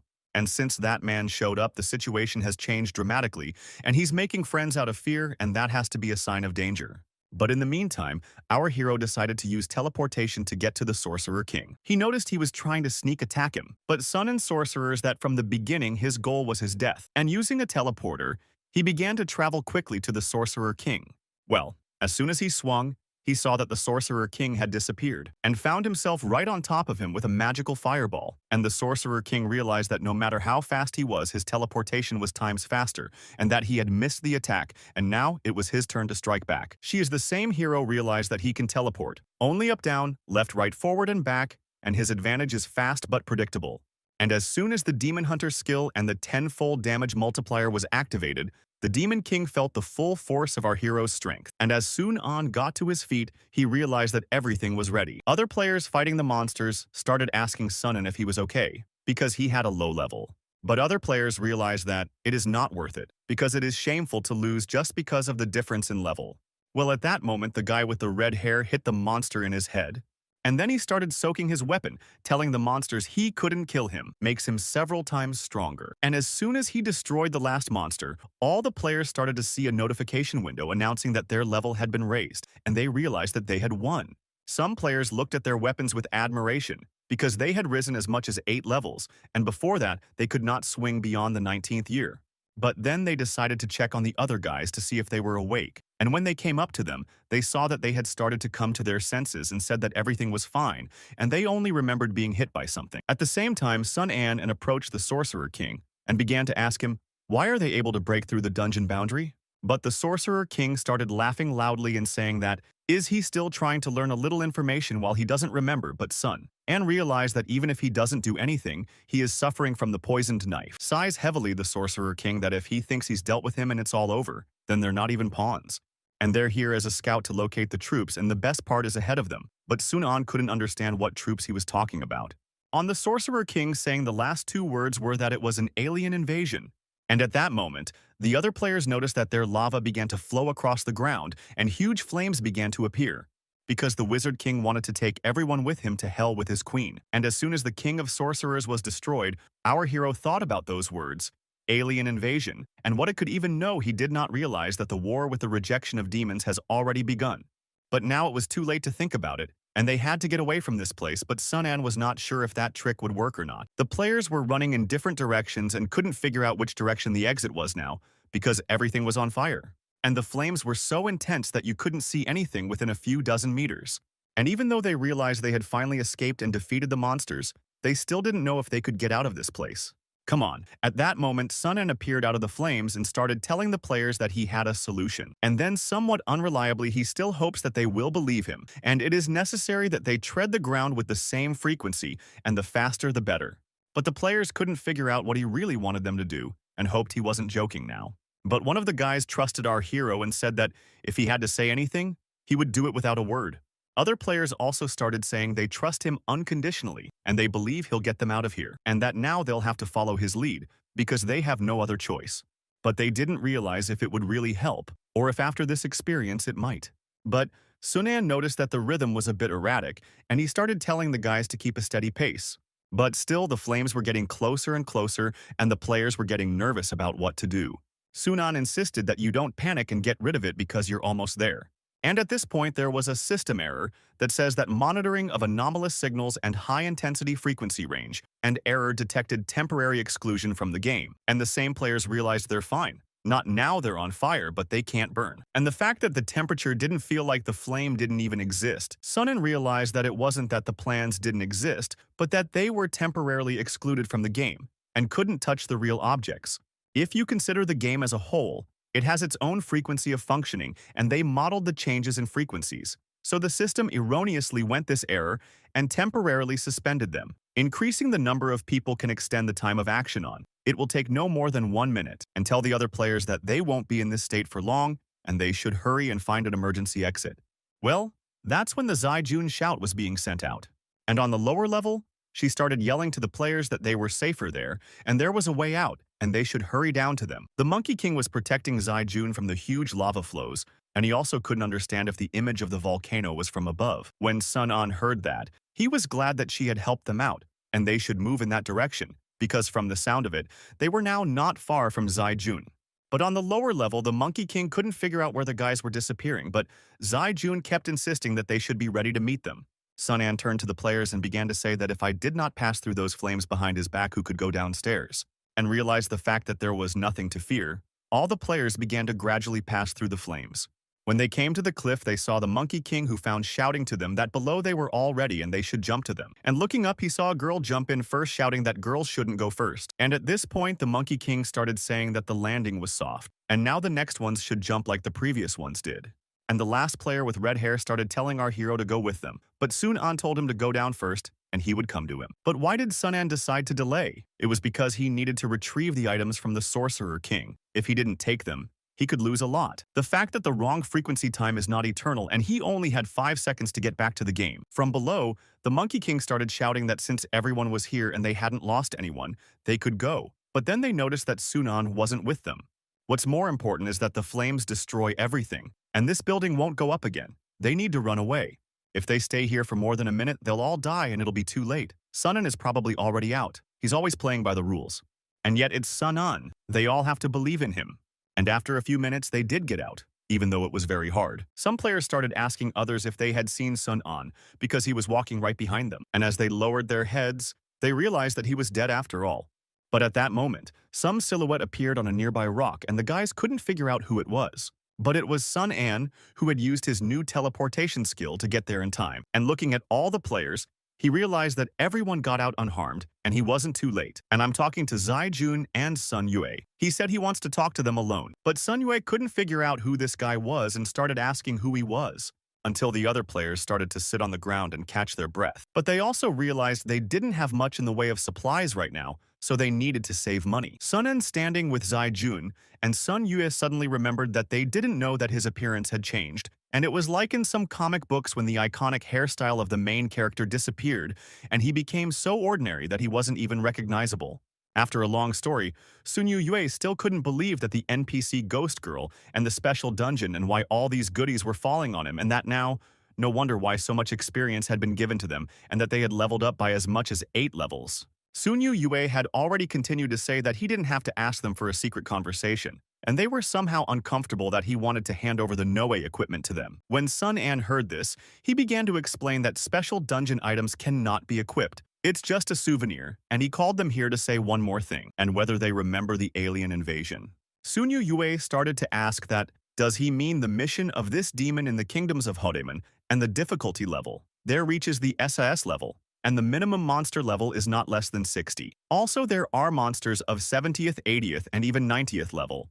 If this is true, then it's over. Sun Yue is getting very nervous. I asked Sun-An why he told him this, because they can't even defeat a level 60 monster spirit, not to mention 1,000 of them. Zai-Jun started to ask Sun-An what is he worried that others won't be able to accept it, and that's why he called the 2 of them over. But Sun-An began to explain that they had certainly given up confidence. When you hear this news, they probably won't have any hope left, and basically, they all know more about the new world than anyone else, and maybe they have a better strategy.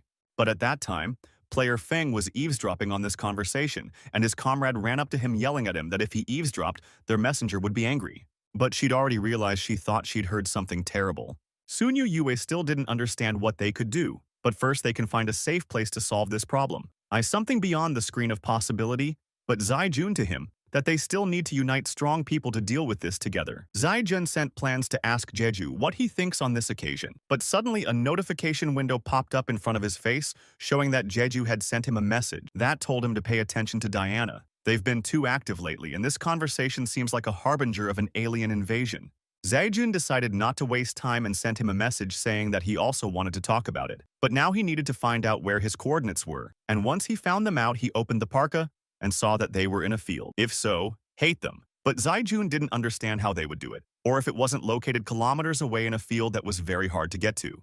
But Zaijun opened his notification window and started showing them his new skill. And this time he uses teleport, teleporting a long distance between. He has a special feature, equestrian card.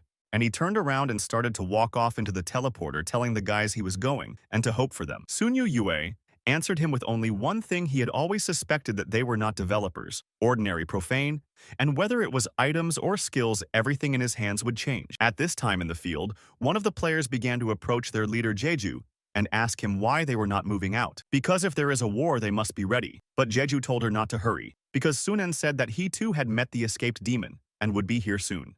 But the girl turned around and started to show that there was no one on that field, and he should look. Didn't he just joke about it? Jeju was still sure that he would come, and they just had to wait a little longer. But just as he was saying the last word, Sunan appeared in front of them and tell the leader of the riders that they haven't seen each other in a while. Jeju smilingly told his boys that if they saw him, he was already here, but they couldn't understand how he had appeared by falling from the sky. At the bailiff, Jeju began to tell our hero that he has become much stronger and unlocked the teleport with movement, and that he was right from the beginning in. It really has something special. Sunan replied to him that he is also almost 39th level and also quite a lot of experiences. But the guys standing behind couldn't understand why their commander was still being nice to him, but the girl told her partner that brother Jejui was just being polite and that this little girl's strength couldn't compare to his power. Jejui pointed at the giant turtle and told them to go and not waste time because they needed to talk urgently. Sunan looked at the turtle and realized that it was the same excellent turtle as the excellent law, and he had been feeling a suspicious look on him for some time now. And the stare comes from the guy standing behind him, and while the other guys were calling his name, the hero couldn't figure out if they knew the guy who was staring at him. And going inside the tent, they began to ask Sun An if he had clearly heard the words alien invasion, to which the heroes replied that it was true. But Jeju began to say that he had just heard from the demon chief that their army didn't have much time left, and his words confirmed his hunch. An alien invasion is a huge hassle, but he also couldn't quite figure out where they would come from. But still, if you gather so many demons, they can only come from one place, and it's the entrance to Xenon Hell on the edge of Area K, and the other side of it is called the Demon Gathering Place, that powerful demons can only enter this world through that entrance. However, the terrain there is dangerous, and it would be very difficult to launch an attack in advance. Sun, and still decided to ask where the farthest place from the entrance to Hell, Zane, was located. Well, one of the guys said it's Japanese Sapium. It's obvious. And at that moment, Sun An realized that this was a zone in Hadaeon, and it might be a good idea to back off to get ahead. But Jeju asked Sunan to elaborate, and he began to say that they could forgo an active attack and concentrate on forces to retreat to Heidemann. Heidemann's terrain is high and difficult, which will make it easier to defend but more difficult to attack, giving them options with Heidemann's support so they can get reinforcements in a timely manner. And besides, it'll take the demon army at least 3 to 5 days to get there. And that equals more time for them to upgrade and modernize their equipment, and hearing this, Jeju thought it was pretty reasonable. But all in all, 30 days to group an army of demons and 5 days to advance the army. If they are well prepared, they will be able to fight demons of level 60. Our hero has realized that there are only 35 days left, and now that Jeju is in charge, there will be no problems. But for some reason, he always has a feeling that the time left is not much longer. But suddenly a deputy came into the tent and immediately said he didn't agree with the plan. And firstly, he doesn't trust Sun An. And secondly, the battle situation is uncertain. They must take advantage of the situation. Defense gives more opportunities to the enemy, which creates danger. And the same man started introducing himself to Sun An, that his name was Chisaki, and he was Chi Holi's younger brother. They killed, and unfortunately they were dating, and asking him, Sun Anya, that is he afraid to confess? And then there was silence in the tent. No one could say a word, except for Sun An, who said he didn't see anything wrong with it, and who told his brother to kill his companions for equipment, and he killed him for his own safety. Does he consider it a sin? By chance at that moment he found himself in the general headquarters of the Raiders Guild, and he does not think that he made a mistake, but Chi Holi was the former vice chairman of Jeju, and others will not ignore it. and the same our hero thought, maybe he should simply teleport away from this place.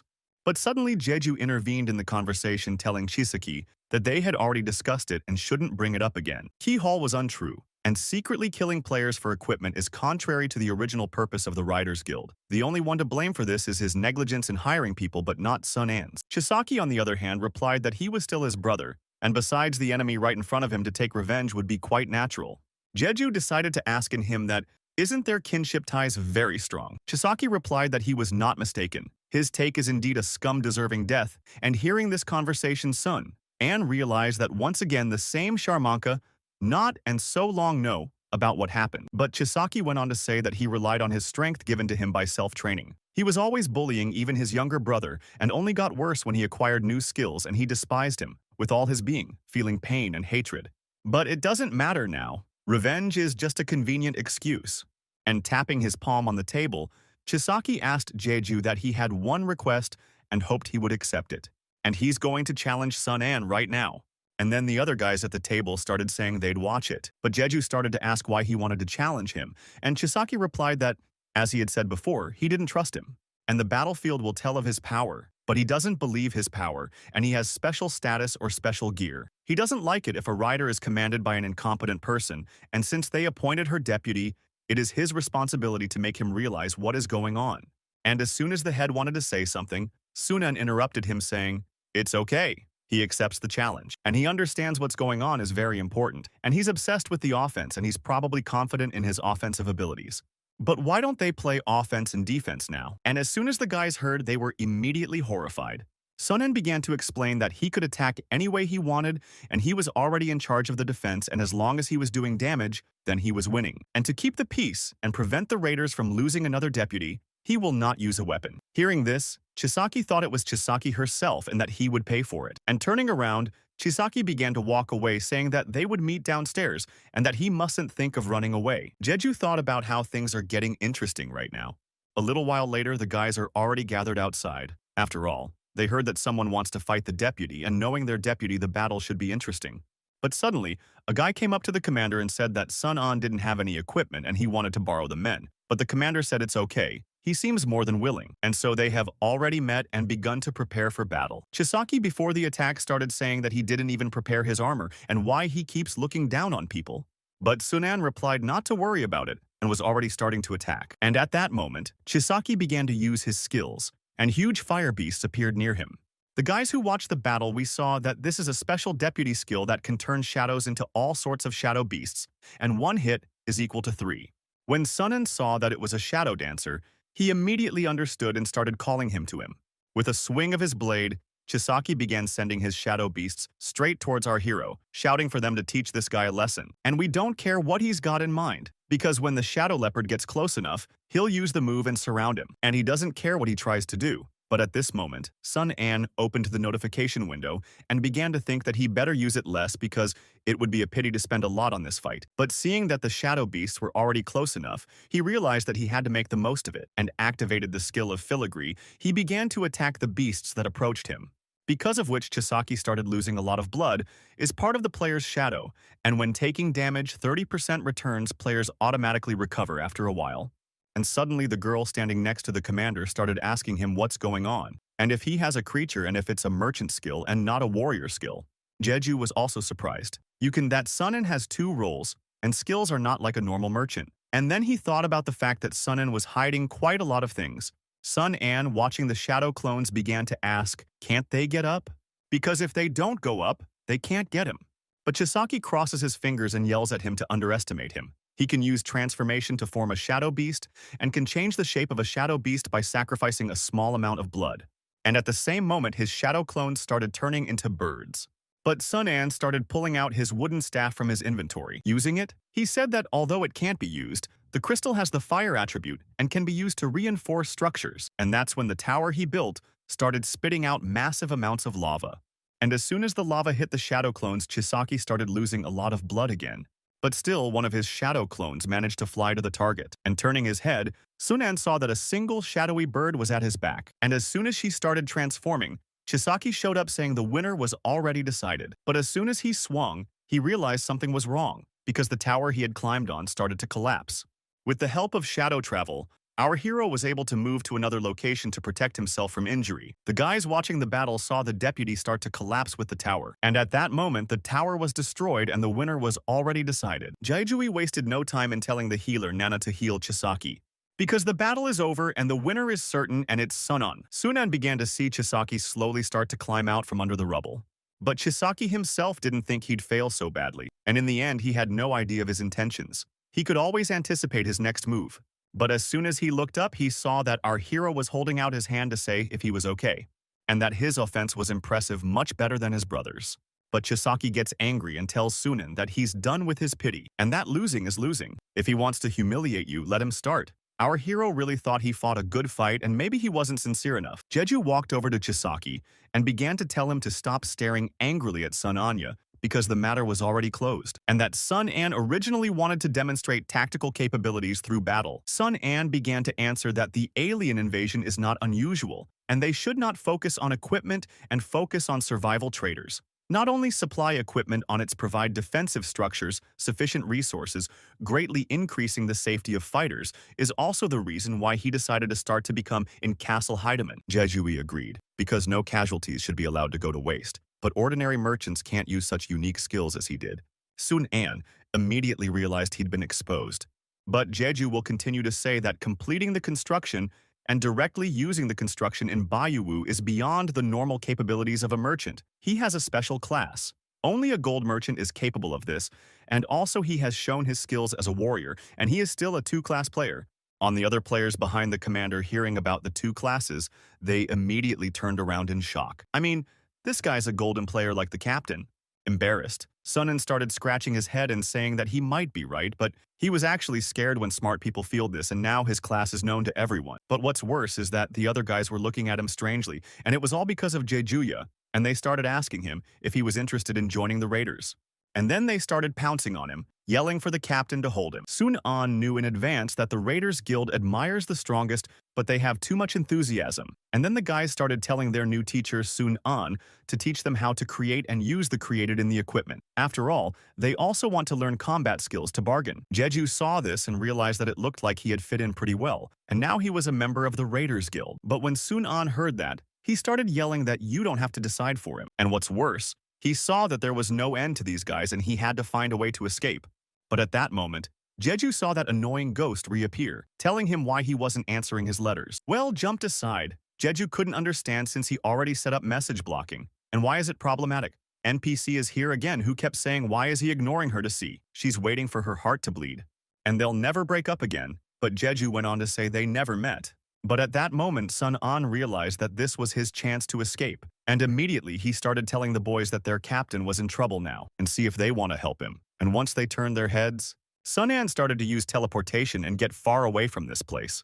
He told Jeju that they'd meet in Hudamon. Jeju still couldn't understand what kind of good fortune had fallen on his head, and Yacho the hell had dumped the NPC on him, who shows up over and over again and wants to take him somewhere else all the time. Arriving at the place, Sun An finally exhaled, saying he had used up all his mana after one trip back and forth and he instantly felt weakened. And this time he realized that everything went well and there was already a rough plan for the demon invasion, and he even saw J-Joy confused. But after looking around, he couldn't figure out where everyone had gone, since he'd arrived at the place where he'd last seen the boys. And what's more strange is that there was Feng's grave and Wangdi Zaijun's Lingnan grave, and he didn't understand why there were so many graves. And then he thought that maybe when he wasn't found at the field of monsters, but it's somehow impossible because how can an ordinary monster stand up to Zaijun? Well, looking closely, he realized that the graves were empty. And it's probably some kind of sick joke. And he got angry and started yelling around the neighborhood that man or monster. He had to get out, or it would be worse. And at that moment, Zaijun came around the corner and started telling the guys that she told them she heard Sun Anya's voice. And they're just about to cook something interesting. And he's here, but he's a little late. They've already eaten. But Sunan doesn't understand what's going on here. He's getting nervous. A little later, they sat down to drink tea, and our hero began to ask, did they already know the alien invasion, and therefore, and cut down the graves of dead comrades because of one prepared his? Feng started to explain that she had overheard their conversation, and if he wanted to accuse anyone, it was her. But Sun An told her to forget about it, because sooner or later they would have found out anyway. But still, he couldn't understand why they made their own grave in the first place, since it wasn't like Zai-jun. So she started to reply that he should listen to the other guys first. The boys started showing off their new weapons and hoped Sunan would let them keep them for themselves. But still he couldn't understand if he looked like a miser because it's their weapon and they can use it whenever they want. The vain-haired boy went on to say that in fact they were all destined to die at the hands of monsters, and if it hadn't been for his appearance, they would still have died, but for his desperation and what he had given them and what he had already given them. Not only a kind of courage and hope, and in fact there is another reason to build your grave. It's about saying goodbye to yourself that you've been running away forever in the past. And escape won't change anything, won't save anyone. They've lost enough already. There's nothing left to fear. And if disaster strikes, they'll fight to the last man. The other guys immediately backed each other up, saying they all agreed to go all the way. Zai-jun went to the center and started telling the guys that they needed a leader right away. Sun Yue, standing nearby, said that reluctantly, but he would accept it. And at this point, our hero will begin to remember his past life where he was beaten for doing my job and that he was humiliated by the fact that he was hired as such a scumbag, and the fact that no wonder no one communicates with him and who would want to be friends with a piece of fool, and the fact that several small bugs are not corrected and he still has a lot of work to do. And the way the other employees laughed at him and said he had to work overtime and that he was a pathetic jerk. But then he already believed in himself and believed that he could do it all on his own. But now he's looking at the guys who put their trust in him and they're telling him he can count on them. And while he was distracted, Zai-jun came up to him and said that everyone was waiting for his answer. Immediately, he began to tell the plan of action, but before that, they need to prove that they are able to defeat the monsters and they need to be able to deal with elite monsters alone, or as a team, and that he doesn't want to sacrifice the team to save one person. They don't want to hang, he asked. The guys immediately started looking at each other and realized he was right. Sunan realized that they needed more fighting power to counter the alien invasion, but daring without real strength or his experience would only lead to death. Zai-jun started to ask Sunan that he didn't think it would be difficult considering their situation, but he couldn't understand if they couldn't fight before this. If it's difficult, it's worth giving up early. But when the guys heard that, they said they weren't going to give up. If he showed them the monster, they'd prove otherwise. As soon as Sunan heard that, he started opening his inventory. And delivered, he started telling them all to put them on their hands. Then they have to tie them together several times between each other so they are all together. Sun Yue realized that did he really want to use the unification of the group, and he remembered. This way, their boss canceled the very personally, but Sunan kept the original when he made the program. So everything's fine now, and just because it's not perfect doesn't mean you can't use it. Creativity is part of the programmer's job, and as soon as he finishes his manager, you start asking if everyone's ready. And holding out his hand, he began to say that the first one to hold on was the first one to fly today. And he told Zai-jun to take his other hand. Sun Yue suddenly revealed that he wants one too, but our hero replied to him that there are no more hands or tape. And immediately he started running towards our hero, screaming that how could they do this to him? They're comrades. And as soon as he ran up to Sunan, started holding him anew. They shouldn't have left him alone. But Sunan turned his head and began to tell him what he hadn't said, that he was going with them. Since he was fine with it, he should hold on tight. And at that moment, he began to bring the long-distance teleport into action because he could initially bring other units with him, but the maximum number for teleportation was only 3 participants. And all objects that were exposed to the strong wind gusts, except the main unit, began to feel discomfort. And after a few minutes, they did arrive at the scene. Sun Yue, lying on the ground, began to feel dizzy and asked in Sunan that, didn't he fix God with the flow of the wind? But Sunan began to apologize because at that time there was so much that it was unrealistic to fix everything. The other players started to turn around and saw behind them a huge tree and rocks covered in slime, but also they could not understand where they were now because everything around them looked disgusting. One of the players started calling for the other guys to come over and look at what he found, because it's certainly impressive if you look at it straight on. And as the boys approached, they saw a huge state in front of them, and it looked just like in the movies. And this town was called Haremon. When Sun An came out of the forest, he said that the biggest city in the game was in front of them. If they're going to fight, they need a base, and this city is rich in resources, so this is the best choice. And nearby there are 2 big stats. This place is also called the War Gate. To enter the city, you must pass through them, and this city surrounded by mountains is easy to defend and difficult to attack. If an army of demons comes, they will have plenty of time to prepare. And besides, there are a lot of dungeons on the edge of the mountain, and this area is their best bet. But there's still a slight problem, and soon all the players will know. At the same moment the sound started, so the guys couldn't figure out what was going on. And as they turned around, they saw a huge monster named Bogart, who was level 36, and he was also an elite. The guys are terrified that he's so strong and that they can't beat him. But turning their heads, they saw that Sun An had climbed up on a hill and began to tell them not to worry, for he would not interfere and they should fight as long as they could.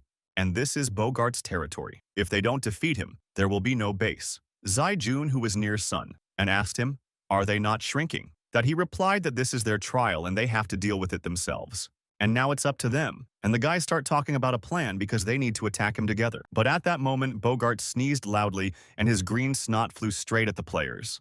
And once it reached the players, some realized they couldn't breathe anymore. Sun An watched the situation and hoped that the boys wouldn't let him down. Sun Yue, who was behind a nearby tree, realized that his snot had done a lot of damage, and some players were shocked by what they saw and couldn't recover enough to keep fighting. But Bogant slowly approached the guy who was lying on the ground and yelled back at him not to come any closer. Sun An looked at the guys and realized that if they can't even kill this monster, one of the weakest monsters since he is not going to defeat the demons, it's time to save them.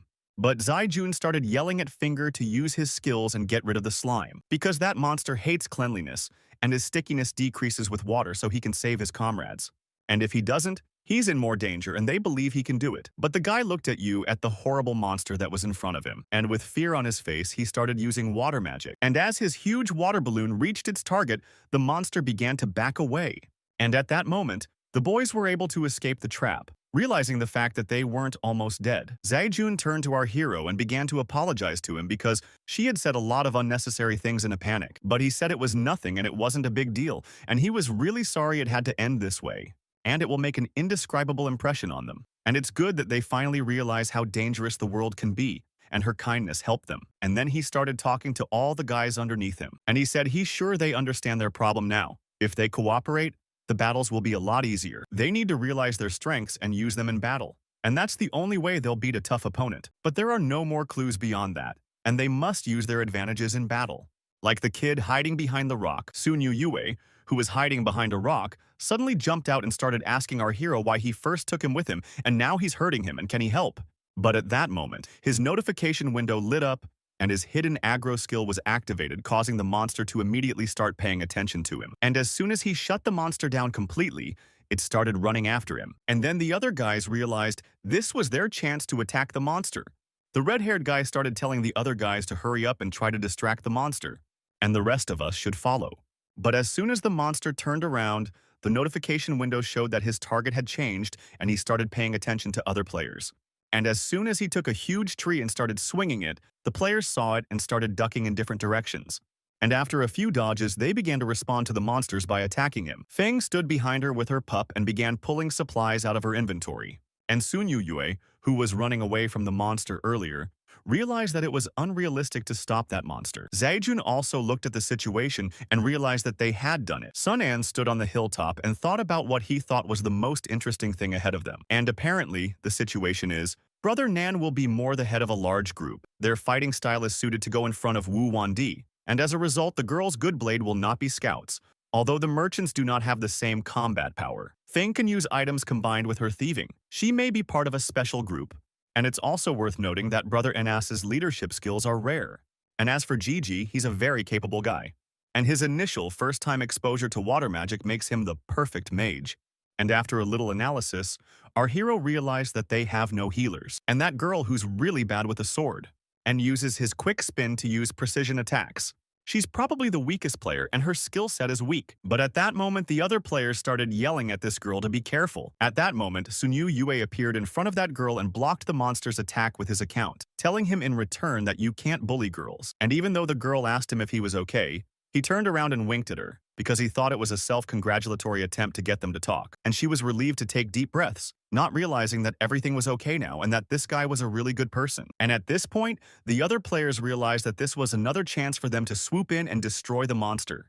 And their entire group began to surround the monster and attack it from different directions. And after a few minutes, everyone had a notification window that the elite monster had been eliminated and their level had been raised. When Sunan and Zai Jun saw this notice, they began to descend from the tower. Feng's girlfriend ran up to Sun An and asked if they had passed the test. He replied that they had done a good job, and later he'll give them a couple more tips, but now they can proudly call each other partners. But now they have to wait a couple minutes and he has some adjustments to make, and they'll go to the next dungeon. But the guys couldn't understand why it was so fast. They had just finished, but Sun An said that time was of the essence, and that since he was in charge, Everyone should listen to him. And a disgruntled Sunyu Yue to tell him that they are very tired. They need to rest for an hour and a half. But the red-haired guy turned around and said he didn't know what to do. After all, he had gotten the snot monster skill, and he just wanted to check it out. But who knew he'd have that first skill? And that it's a skill of Bogart's elite monster, and now he'll be splattered with slime too. But Zaijun started to tell the guys not to worry because really, the main skill of a Bogart is healing, and they just did a good job. So he didn't even have a chance to use it. And it regenerates by reabsorbing its own slime, which is why it's everywhere. And when the guys heard those words, they realized they were lucky they didn't have that skill. Sun An started telling the guys not to make successful conclusions, and if they wanted to test their skills. So far, they're all too focused on the outcome. And first, the red-haired guy has to try to spread the energy around. And as soon as he concentrated, a huge green light started moving in the neighborhood. And the guys realized they were also within that realm, and that color was very pleasing. Sun An, after making sure that everyone could feel it, began to explain that this light contained healing power, although very weak. And since I was too rich, too inhuman at the beginning of the game, Zaijun immediately realized that he had succeeded after all. You got this very first skill, Healing Aura, which was a passive character. Questioning spreads from himself, a healing field in a radius of 10 kilometers. And more healing effect is 8 units of hit points per second. And our hero began to explain that this is a passive skill and it can work continuously. But the disadvantage is very visible, recovery rate is relatively low. And only by superimposing multiple auras can you maximize the effect. Because soon they may finally increase, but even though there was an income and that ended up hurting more. Come on. At this point, a girl came up to them and started talking, that she actually has a healing skill too, and maybe that will help everyone. Sun An immediately realized that, turns out she was also a healer, but not all players realized that this strange skill was considered a special advantage. But the end result wasn't bad in the future. It's the treatment they'll miss most. Sunyu Yue couldn't understand what he was talking about. They don't have any other healers. So Sun An replied that he would soon find out for himself. And at that moment, a huge gust of wind began to approach directly to our hero and the guys who were standing near him. And this aura was coming from a small dungeon where elite monsters were lurking. The guys who spotted them saw that they looked depressing and that there were a few other Bograts there. But Sun An started telling the boys that from now on they had to do 3 things. And first, everyone's level must be raised to at least level 30 within a week. Second, everyone should get a healing aura. And even though it was a whole field of people to choose from, the only thing left to do is maximize the result. But for some reason, once the 3 auras are superimposed on each other, the healing will increase, and only when their lives are protected will they get a longer-lasting effect. And the other players couldn't believe it. But Sun An said it was just a bug in the game, and that only a few people know about it and don't need to ask about it anymore. The battle was still going on, and Sun Yue continued to defend himself, and suddenly cried out that he couldn't take it anymore, and if Sun An didn't come to his aid, he would run away. But Sun An replied with a smile on his face that he shouldn't worry because he's already there. And Brother Wang, I am not 3 will be in charge of the front line and follow Sunyu Yue to understand defense skills. Kair Wang Di Yishao Su later they will be in charge of attacks, but now they must learn from Zaijun how to find the monster's weaknesses. And the other 3 will follow him, and he'll teach them special tactics. But suddenly, Sun Yue shouted that it's not fair. Why does he only have men on his team? And if Sun An has a grudge against him, if he doesn't add a girl, he'll refuse. But Sun An's only response to him was to give him a set of first-class armor. And immediately his eyes lit up, and he began to say that since Sun An was their leader, he would keep his opinion to himself, and the brothers would follow him from now on, and they would now show this monster. And sometime later, they met the boss of a level 40 ruler. Zaijun started shouting to the guys to be careful. After all, this skill that knocks out HP to strengthen the attack, and everyone should move away from the affected area. But someone showed up Sun An and said, it's okay, they can't give it to him.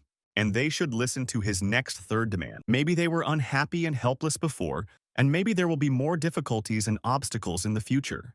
And from now on, he's asking them all to fight with all their might and try to survive the chaos. And he won't let the team die for all intents and purposes. And the boys, inspired by these words of the commander, rushed into battle shouting that they will not die so easily and should not be underestimated. At the same time, something strange was happening elsewhere in a secret cave, and a lot of players were mining valuable resources with all their might. One of the players approached the deputy and said hello to him, and the vigilante started saying that he heard he found one special mine of magic crystals, and he should show him the way, because he doesn't have much time. And he turned around and started to show them that they had to go forward now. But the other workers watching them couldn't understand what she was doing here because it's the famous star coin Lily, and doesn't he want to take control of this mine? and the guys realized it was over, and the days of idleness were over. The deputy at the time began to rejoice that this is an exhaustible mine of magic crystals, and he likes a good thing that doesn't run out, and if this guy isn't messing with him, they'll make it work. Well, this guy said he wouldn't dare, and he still understands the difference between reward and punishment, and they shouldn't worry. They'll get their share. Well, once the deputy took his glasses off, he saw a lot of bugs in the system, and the guy started to explain to the deputy that there seems to be some bug here that causes the mind crystals to always regenerate, and since he had never encountered such a situation, he contacted him as soon as possible.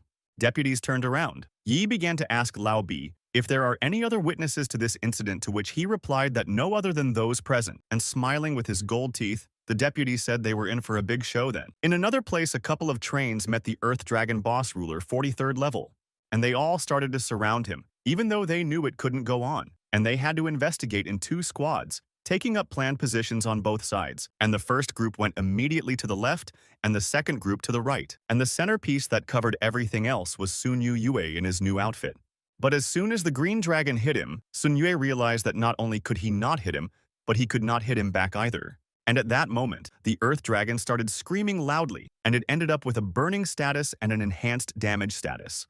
And Sun An, who was watching the situation, saw that the Earth Dragon had run out of steam. He used his cloak of secrecy to teleport behind him. Other players have noticed that this attack is too powerful, and Sun An really deserves to be the leader. And once the monster was destroyed, Sun An said he hadn't done a good job. And then he starts asking the other guys if they're okay, and they tell you not to worry, it's fine. And as soon as they put down their auras, their wounds immediately began to heal, and one of the guys said that even if they were hurt, they'd be okay. Another guy started telling Sun An that they can start collecting magic crystals because they don't have the strength to endure anymore, and they have to try because they can't embarrass themselves in front of the leader. They realized that if they worked hard and could get good equipment from the leader, Sun Yue, standing nearby, began to say in a voice that they are today's youth trapped in material things, and unlike him who is struggling for an ideal. Sun An suddenly bent down and saw that this time he had a dragon bone falling out of his hand. And now the materials for the bone blade have been fully assembled. Feng, standing nearby, realized that they would soon witness the creation of an A-class weapon. And as soon as all the preparations were finished, Sun An began to create a new weapon. And at that moment, the notification window turned out to be a weapon stat that said that multiple strikes formed and spread it around, dealing damage equivalents to normal attacks each time it hit the target. And each strike is treated as a normal attack that can activate effects and abilities. And as soon as the preparations were finished, Sun An began to hold his first A-class weapon in his hands. After seeing this, Sun Yue started to say that it looks very cool, but in terms of actual combat, his defense is definitely better. But Sun An heard this and suggested to him that why don't he try this weapon on his defense, but Sun Yue got nervous and told him to forget it, because he didn't say anything like that. And once everyone had calmed down, Sun An started saying that they were almost there, and they'd better see if Zai Jun and the others had finished. And coming to a passage in the dungeon is a passage in some dungeons can lead to the nearest dungeon. If players will be more attentive, can miss the passage. Once inside, Sun An started telling Zai Jun that they were done, and how things were going for them.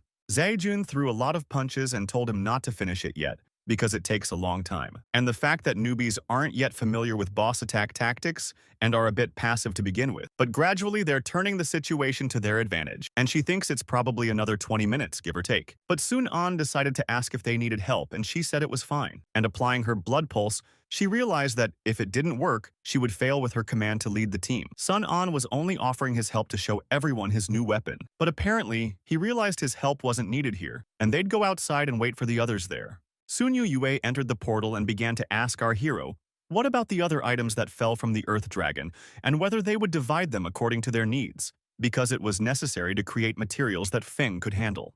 And over the last 10 days, the guys have greatly increased their level and improved their gear with the addition of a few traveling players. Coming out of nowhere, the team has increased from the original 11 people to 21, and thus all that was left in the team to be converted into a guild. And then there was a new guild that no one knew about, but it was called Zero. But Sun Yue thought that the name of their guild was too simple, and it would be better to call them Super Alliance or Invincible Team, because these names are also quite suitable. But Sun Yan said that you forgot about it, because Zero sounds good enough. Zero can destroy any other number, and he thinks it's a symbol of absolute power. And as soon as they left the portal, the other players saw that their leader had returned, and they all treated him with respect and no ill will. And although Sun Yan smiled stupidly, he told them to ignore him. And the fact that he's so suddenly the leader and he's still a little unaccustomed to it. However, this is at least different from what has gone before. His thoughts were suddenly interrupted by other players yelling at him to look at what they found, and a fleeing Feng began to show her leader that she had finally made a magic gun. Because in the craft system, a merchant can randomly create countless blades, swords, shields, armor, knee pads, helmets, and so on. Equipment requires special materials. But there is one of the most special equipment. Even if you have the necessary materials, the probability of creating it is only 0.01%, which is equivalent to 1 unit of special equipment per 100,000 units. And other crafted items is the magic gun. Sun-an didn't expect her to make a magic gun when he saw this, to which she said it took her 9 days to do it all. The other guys couldn't believe their own eyes that such a weapon really exists, and that the developer Sun Yue didn't even know about it.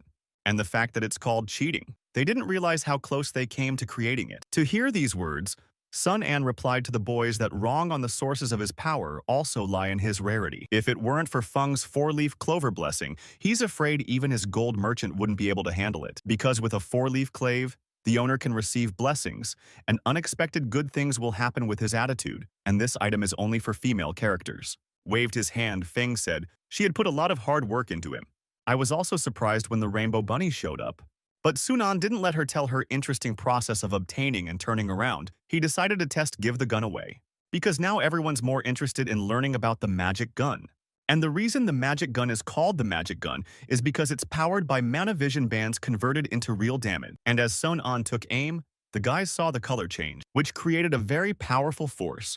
And realizing this power, our hero made sure that high-level demons have the spell of mute, and if they have the ability to sweep the hood with the effect of mute, it remains only to endure the beating. But things are different at the moment. Sun-an also started asking Feng if she could do something else.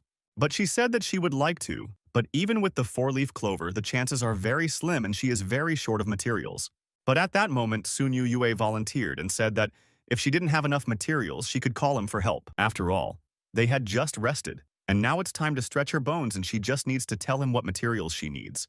But at that moment, one of the players on the tower started shouting to Sun-an that Brother Nan had returned. And when Sun-an smiled at the news, it was just in time for him. And at that moment, Brother Nan appeared behind him, who started to say that he had brought the informers as he had asked. But Sun Yue, who was standing next to him, began to ask if it was the old man they were waiting to hear from, and if grandfather had the services to be a scout. As soon as the old man heard these words, he hit Sun Yue on the head several times, and Brother Nan said he was wrong because this old man was not a snitch. At that moment, the old man pulled out his weapon and waved it around. Sun-an realized that this grandfather is probably a master at his craft. After all, Sun Yue wears such thick armor that it's still hard to break through his defenses.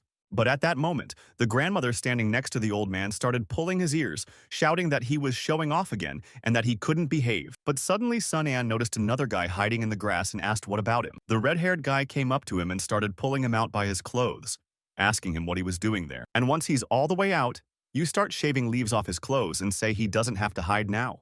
And he apologizes because it's an occupational deformity. If he doesn't hide anywhere, he doesn't feel safe. And he's also better known as the messenger old friend Nan-ah, and he knows about everything and everywhere. Sun-an started to tell him that he should have been warned why he was called. But the guy started to put 2 fingers up and say that if they know it's nothing more than just news, and here are 2 they'll be interested in, but they have to choose which one they want to hear first. And one of the news stories is about demons, and the other one is about bugs, and they have to choose which one they want to hear first. But the guys who heard those 2 sentences got nervous. But Sun-an had a serious look on her face and said he wanted to discuss first. And the guy started to explain that they say there's an anomalous celestial phenomenon in the area, and a lot of monsters that for unknown reasons became stronger and caused the deaths of many players. And based on his investigation, there's a gateway to the demon underworld that's very likely where it happened. Sun-an heard this and wondered if the events were taking a turn for the worse, and the demon army was planning to act in advance. Sun Yue, who was standing next to him, also decided to ask about the second story about those bugs. But the guy started to smile and told the guys that he always acted according to the principle of buy one news story, get the second one for free. But he had already told 1 story for free. Sun-an tossed him a bag of gold and told him to be straightforward. And the guy started to tell that the Starcoin Alliance has discovered a limitless mineral location, and they say it's caused by a mistake. They're trying hard to hide the information, and it took him a few days to find out. And Sun-an asked the guy how long. He said 10 days. And in addition to Paragenesis, who can endlessly produce magic crystals, Changes in other magic crystals will also change the abilities of the monsters in the dungeon. And for all players, it would be better if magic crystals could be produced continuously. However, this is difficult as long as the Star Coin Alliance exists with its profit-seeking nature, and he still has a bad feeling. Well, Sun An turned around and thanked the guy for continuing to investigate the situation in Zone K, and he could come to him if he had any new information. He told Sun Yue to wait for Zaijun to come out so he could tell her what he had just heard, but Sun Yue didn't know where he was going. Sun An told him she was going to a meeting with the Star Coin Alliance, and a little while later in the mines, where there were bugs. And the manager started telling one of the players that the food supply of magic crystals has been decreasing lately, and that he must be doing a bad job. But the guy replied that the magic crystals were just getting murkier. But at the same time, other players started yelling that he's the deputy leader of the Star Coin Alliance, and he's the one who's monopolizing the mining of magic crystals. So now they can't even afford to buy equipment, and they've fought 5 battles without equipment because of him. But now, they're gonna show him who's the strongest. So they jumped off the cliff and started flying straight at the manager, yelling at him to give them their money. The manager, adjusting his glasses, thought it was insolent of them to attack him so suddenly. Well, at this point, a group of mercenaries began to defend the manager, and after hitting him several times, the attacker bounced away, frightened because he didn't expect to see the mercenaries here. The mercenaries started to run towards the bandits with all their might and chanted that they had come to the wrong place. And after several attacks, the bandit leader saw that their rivals had left him a chance to retreat, and as soon as they threw a smoke bomb, they started running away. The mercenaries saw that things were bad for them now, because those guys were going to escape. If they succeeded, they would not be rewarded for their capture. But as soon as the smoke cleared, the bandits couldn't understand what had happened because they were quickly tied up and thrown to the ground. Sun Tianxing, who was 39th level, appeared over the horizon and said that the capture was successful.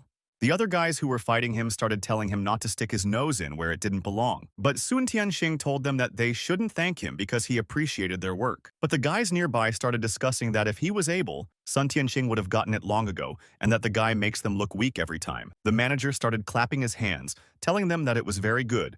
But as I expected from a group of mercenaries invited for a large sum of money, the problem was solved so quickly. The bandit lying on the ground started shouting and calling the manager names that he was a stinker, and it was great to have so much money, and when they got out, they would publicize it for stealing their mine. But the superintendent started laughing and telling the guys to cool their heels, and he'd treated them badly and unfairly earlier, and since all they're missing is money, it would be nice to make restitution.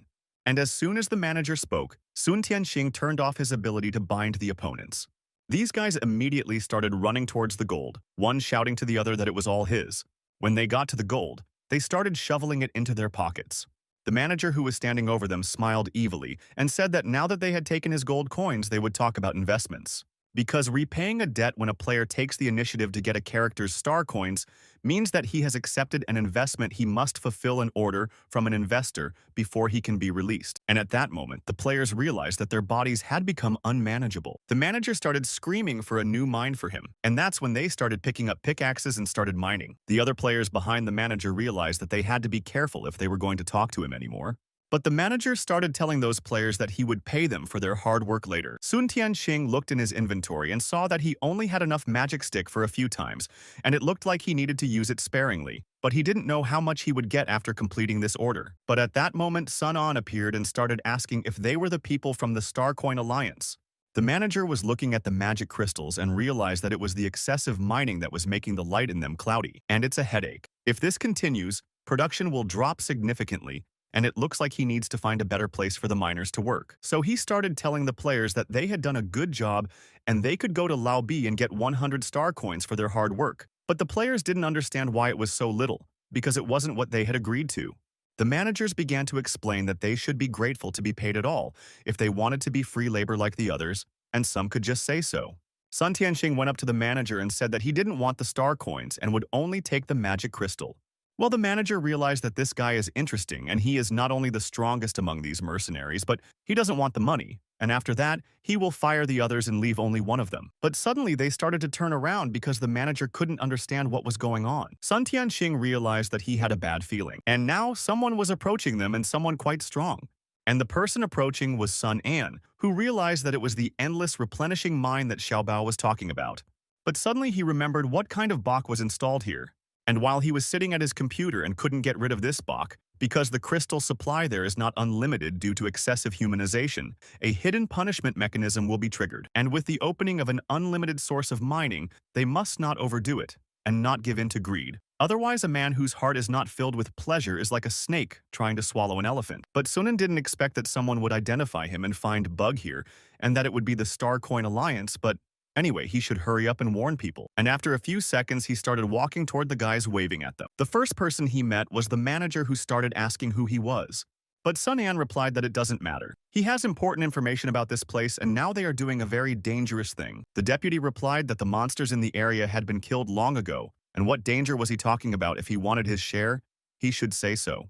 But Sunan said that crystals are not infinite here, and excessive mining will activate the S-rank dungeon, and they should stop or it will be too late by then. When the players heard there was a dangerous dungeon, they realized they were doomed to die. But also, a player standing near the deputy started to say that the words of such a guy seem to be true, because lately crystals are becoming more fashionable. The deputy waved his hand and started shouting that they shouldn't hear this nonsense, and how can some guy from the mountain know anything, and he is trying to scare them to monopolize the mine zone. Sun An, hearing these words, started to lower his head and said that it was up to them to believe him or not, because he still had to stop them. But the guy standing in the deputy's dream started shouting that this guy was just trying to scare them, and everyone should kill him now, because they'd promise a reward for him. When we heard that, Sun An realized that he could make a good deal with them and started pulling out his high-end weapon. Sun Tianqing also started to take out his bow, but he also didn't understand what kind of man he was with such a powerful weapon. But at that moment, the guys couldn't understand what was happening because they stopped seeing. And in an instant, Sun An ran up to them and hit 3 men at once, knocking them to the ground. The deputy who was watching this was shocked and stepped back a little and started to order Sun Tianqing to destroy him. But Sun Tianqing herself had long felt that there was a problem with the spring. Is it possible that this man was not lying, and after excessive mining, the S-rank dungeon would really activate? The deputy kept yelling for him to shoot already, and got a mountain of magic crystals for it. Sun Tianqing, pulling the bowstring, realized that in any case, first he would have to catch him, before knowing the answer. Sun An dodged the arrow, and couldn't understand because he blocked his opponents with black fog, but how the archer managed to aim and shoot. But at that moment, the arrow came back and pierced his leg. And he realized that he had an unusual bow, and the arrows fired seem to have their own sights and they won't stop until they reach their target. And since he's a long-range player, he has to get in close and hit him at close range. But this time, Sun An saw him attacking and started using Fire Mage magic. As Sun Tianqing kept firing, he realized that he was down to his last magic crystal. And since his freedom bow can shoot special arrows, loaded with magic crystals according to the excellent properties of the magic crystal, he can also create different shapes and effects. And by firing his bow, he told our hero that he had lost, because the arrow that reached the target started to bind Sun An, so he couldn't move. And as soon as he was bound completely, his skills began to take effect, and the other players realized that they had regained their sight. The deputy, who was hiding around the corner, suddenly jumped out and started ordering everyone to finish this guy off. And they immediately started walking up to our hero, telling him that they were going to see where he was going to run off to. But Sun Tianqing started telling the guys to wait because he had some questions to ask. Sun An, sitting on the ground, started asking Sun Tianqing why a strong player like him would want to join the Starcoin Alliance Mercenary Alliance. But he replied that he wasn't a member of the alliance. He was hired temporarily, and his name was Sun Tianqing, and he was a solo player. And realizing that he is a level 39 solo player, our hero replied that his name is Sun An, and not so long ago he was a solo player like him, but now he has his own guild and a group of like-minded partners. When the deputy heard this, he started shouting that this is a lie and a provocation, and he should be gotten rid of now. Sun Tianqing still started asking questions and asking our game. This is what he just said. True, if crystals are over-farmed, he will activate an S-level dungeon. Sun An still insisted and said that he didn't need to lag and that he didn't lose this battle. Because at that moment, the green vines started tying up other players and everyone started shouting that Sun Tianqing was a traitor. But also after that, the vines started to bind Sun Tianqing because Sun An said that he had a chance to win, but he made a mistake when he used the tree attribute at the end, and the blessing of the forest allows him to control the appearance and growth of the surrounding plants, including those created by the orb. And pulled out his blade, Sun An started threatening the deputy that if he didn't immediately see all the workers from the mine and stop the work, he would be finished. Well, the deputy started smiling and telling the state hero it's useless and pointless because once his investment ability is activated, even he can't cancel it, and the only way out is to dig up the whole mine. or those men will be locked in there till they die with no hope of getting out. Sun An realized that he had a very nasty ability, but now he had to figure out how to get them there, or it would be too late. But the manager kept laughing and saying that it wouldn't work, because how can he be called a capitalist if he doesn't squeeze all the juice out of the working class? But at that moment, the sound of huge funds was heard, and Sunan realized that something had happened inside, and something was definitely happening inside, because one of the players started shouting that the monsters were coming and dragging him to some other place, but that he didn't want to die yet. And the other players were screaming for help, but it was too late. And those mercenary players saw the horror and started running away. Sun Tianxing stayed in the same place, but he realized that if he was right to stay here, everyone would die. And that's when the deputy realized that he was wrong. And even though the warden was pulling him away from the cave because they had to run away, the deputy realized that his legs weren't listening to him. And what was worse was that Sun An appeared at the same moment and started asking if they were going to escape. And because of the Starcoin Alliance's greed, a lot of people died. Do they really think they can just run away now? But the deputy starts throwing his hands up screaming for the young hero to spare them, because he doesn't need this place anymore and he's never going back to mining and he's vice chairman of the Starcoin Alliance and he can't die. He tried to change Sunan's mind, telling him that if he let him go, he'd come back and tell the representative about him. And he'd give him a third of the proceeds from the charmer, even give him half. But as soon as he agreed to do something with the money and not together, our hero punched him in the face. You said that if he thought that the lost in life could be measured in money, not a bunch of freaks blinded by the glitter of coins. The deputy persisted and begged for mercy for the heroes. But it was all in vain, for Sun An didn't listen to anyone, not even the guy behind him who begged him for generosity. They would never dare to compromise again. But Sun An changed his mind and started telling them to get the hell out of here, because killing them would only get his hands dirty. And as he looked at the portal, he realized that the most important thing now, this underground city, if he didn't go in immediately, the passage might close again. Sun Tianxing, who was standing behind him, started sifting to wait. And then Sun An canceled his skill and said that everyone had left and he could leave too. And as soon as the branches were untangled, Sun Tianxing decided to ask him if he still wanted to save those people.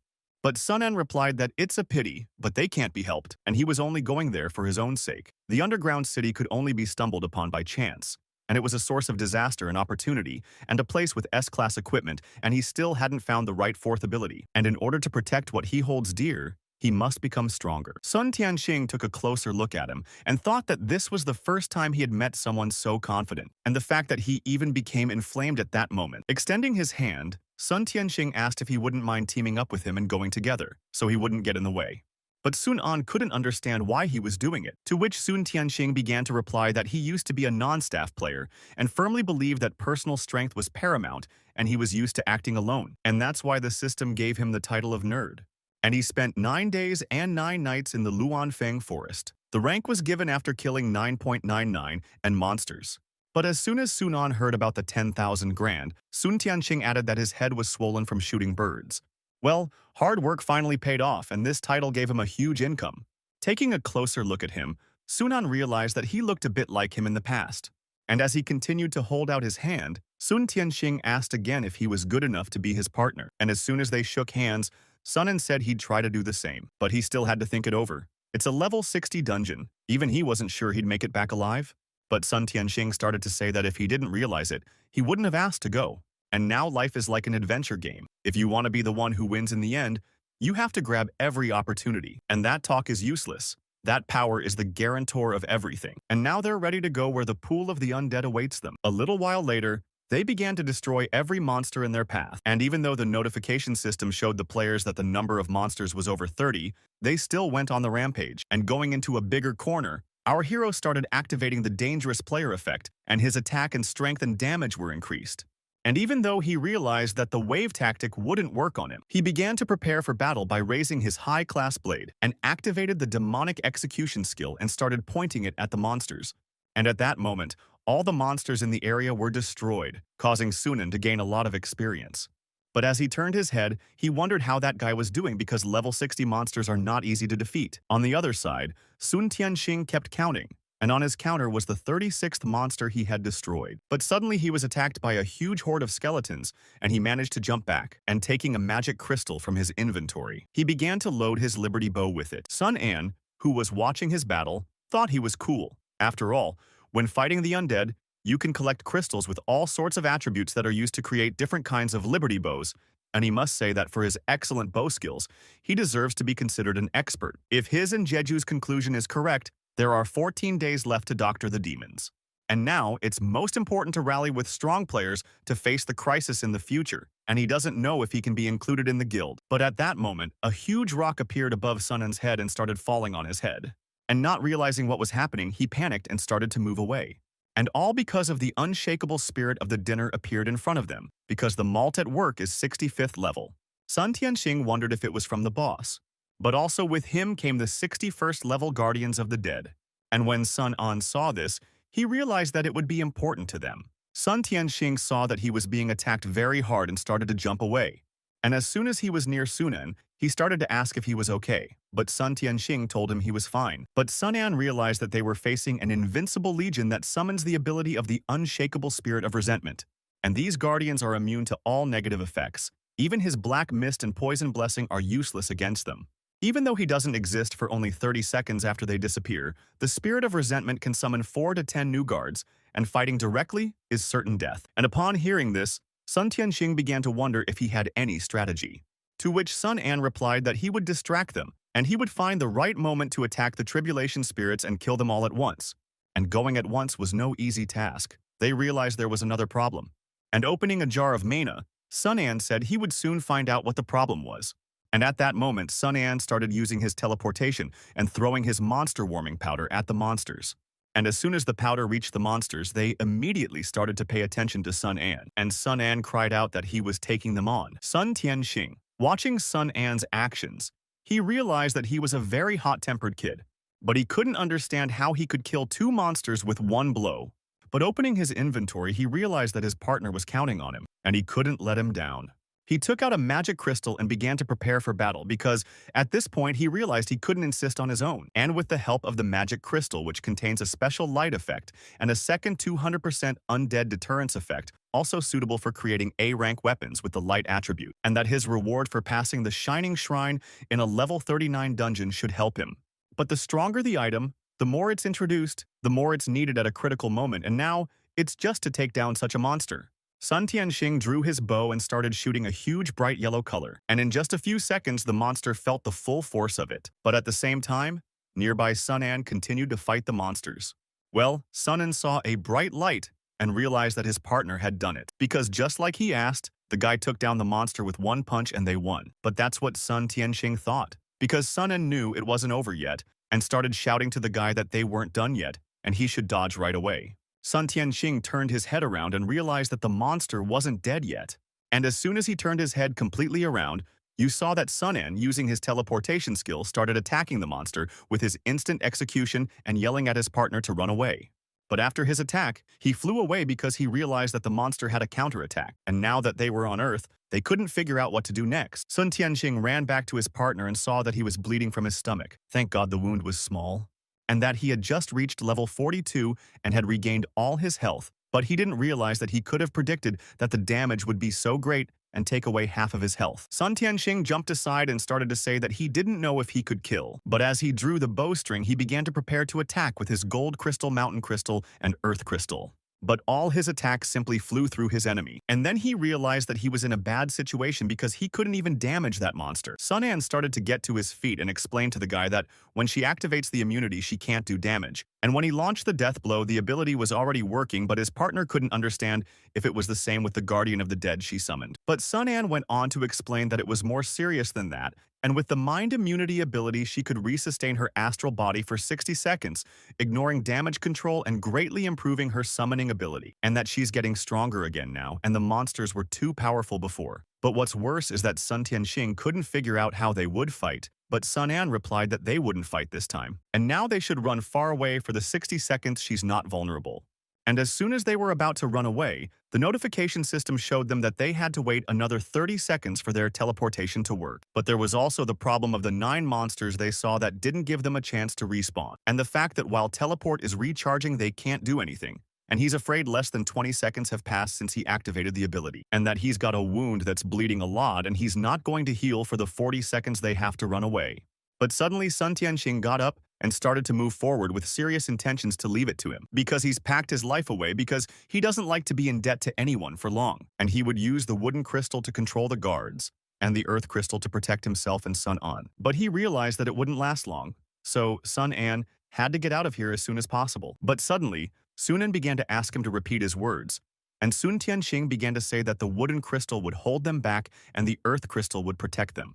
And hearing this again, Sun An came up with a plan and started telling his comrade to start beating him up, because it would be the same as when he used the crystal with the tree attribute to attack him. And as soon as Sun Tianxing realized, he started to turn towards the hero and says that he's an amazing man, and since he's asking him to trust him this time. And as soon as he threw a few blows, the tree goddess appeared using her blessing. And in that very spot, huge tree roots sprouted up and lifted the boys into the air, and once they were up there, the guys realized that it wouldn't stop them for long. But Sun Tianxing saw that our hero didn't take care of himself at all, and he was on the verge of death and asked him to shoot him, and that he wasn't afraid that he might actually kill him. But Sun An raised his hand and gave him a thumbs up, which meant that everything was all right now. In the south, his partner was surprised that he trusted him. He'd never done that before. He was a solo player. But Sun An was 100% sure that he was really like him in the past.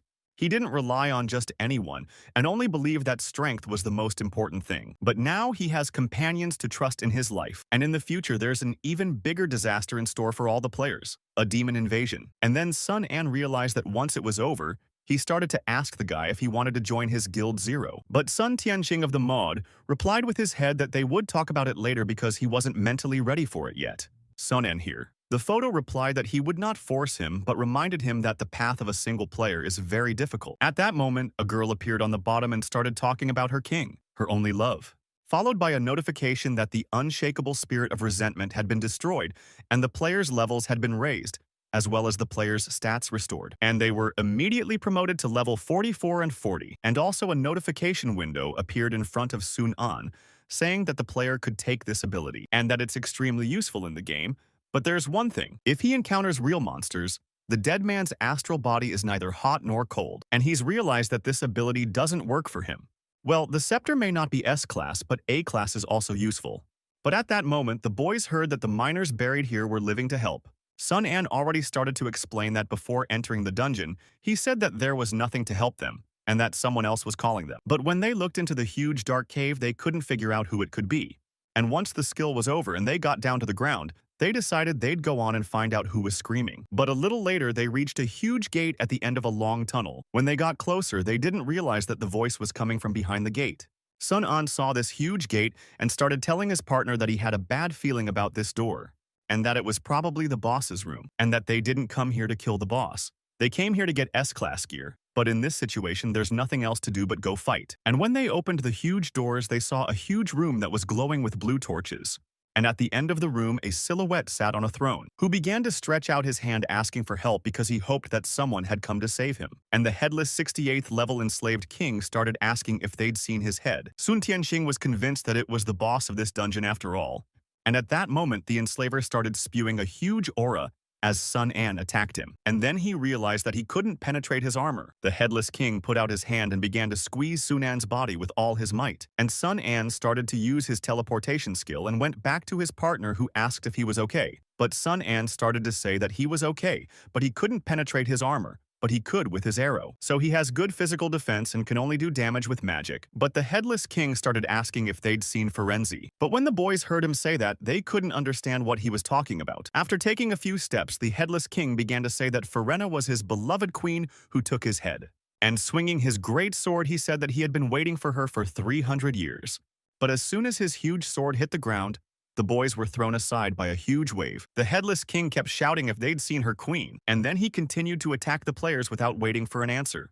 Sun An's reaction time was good and he was able to block his attack, but Sun An swung again. But Sun An kicked away from his body and jumped back, and activated his teleportation skill. He grabbed his comrade and started to pull him to the side, as the headless king continued to charge at him screaming. And as he swung once more, Sun An pushed Sun Tianxing aside because he thought he'd take his attack, which hit him right in the stomach. Sun Tianxing saw this and started shouting to his comrade to be okay. At that moment, he saw Sun An using his hands to hold his huge sword. The headless king could not understand whether he still had the strength to resist.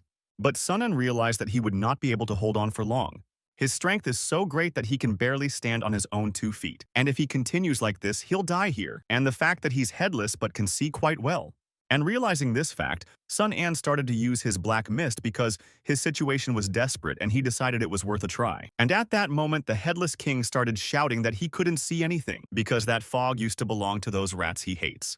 Sun An, watching the situation, realized that the black fog had worked and he was scared of it. But the headless king started to say that he suddenly remembered terrible things, that his crown was missing. And while the headless king was blinded and walking around, Sun Tianxing ran up to Sun An, asking if he was okay. But Sun An saw that his health was almost at zero and realized that he couldn't go on like this because the wound was too deep. And he had to think about how to fix it. And now is the perfect time, because while the headless king is in chaos, screaming that his crown has been stolen, they can come up with a plan. But the headless king didn't give them a chance to come up with a plan, because he flew straight at them at full speed, screaming at them to give him his crown. And at that moment, Sun An wondered if he could use some kind of bug or passphrase, because he remembered back to when he was still working in the office, and he was working on another bug that couldn't be fixed. And when Zaijun came up to him asking about the infinite crystal mines. But Sun An started to get nervous because he didn't know what to do. This bug affects the balance of the game, and that if he didn't fix it, the boss would skin him after the release.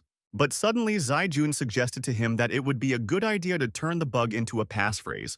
And the first one is that you can't carry too much, and let it be a zone where you can endlessly mine resources. But if you overrun the norm, you'll enter a horrible dungeon.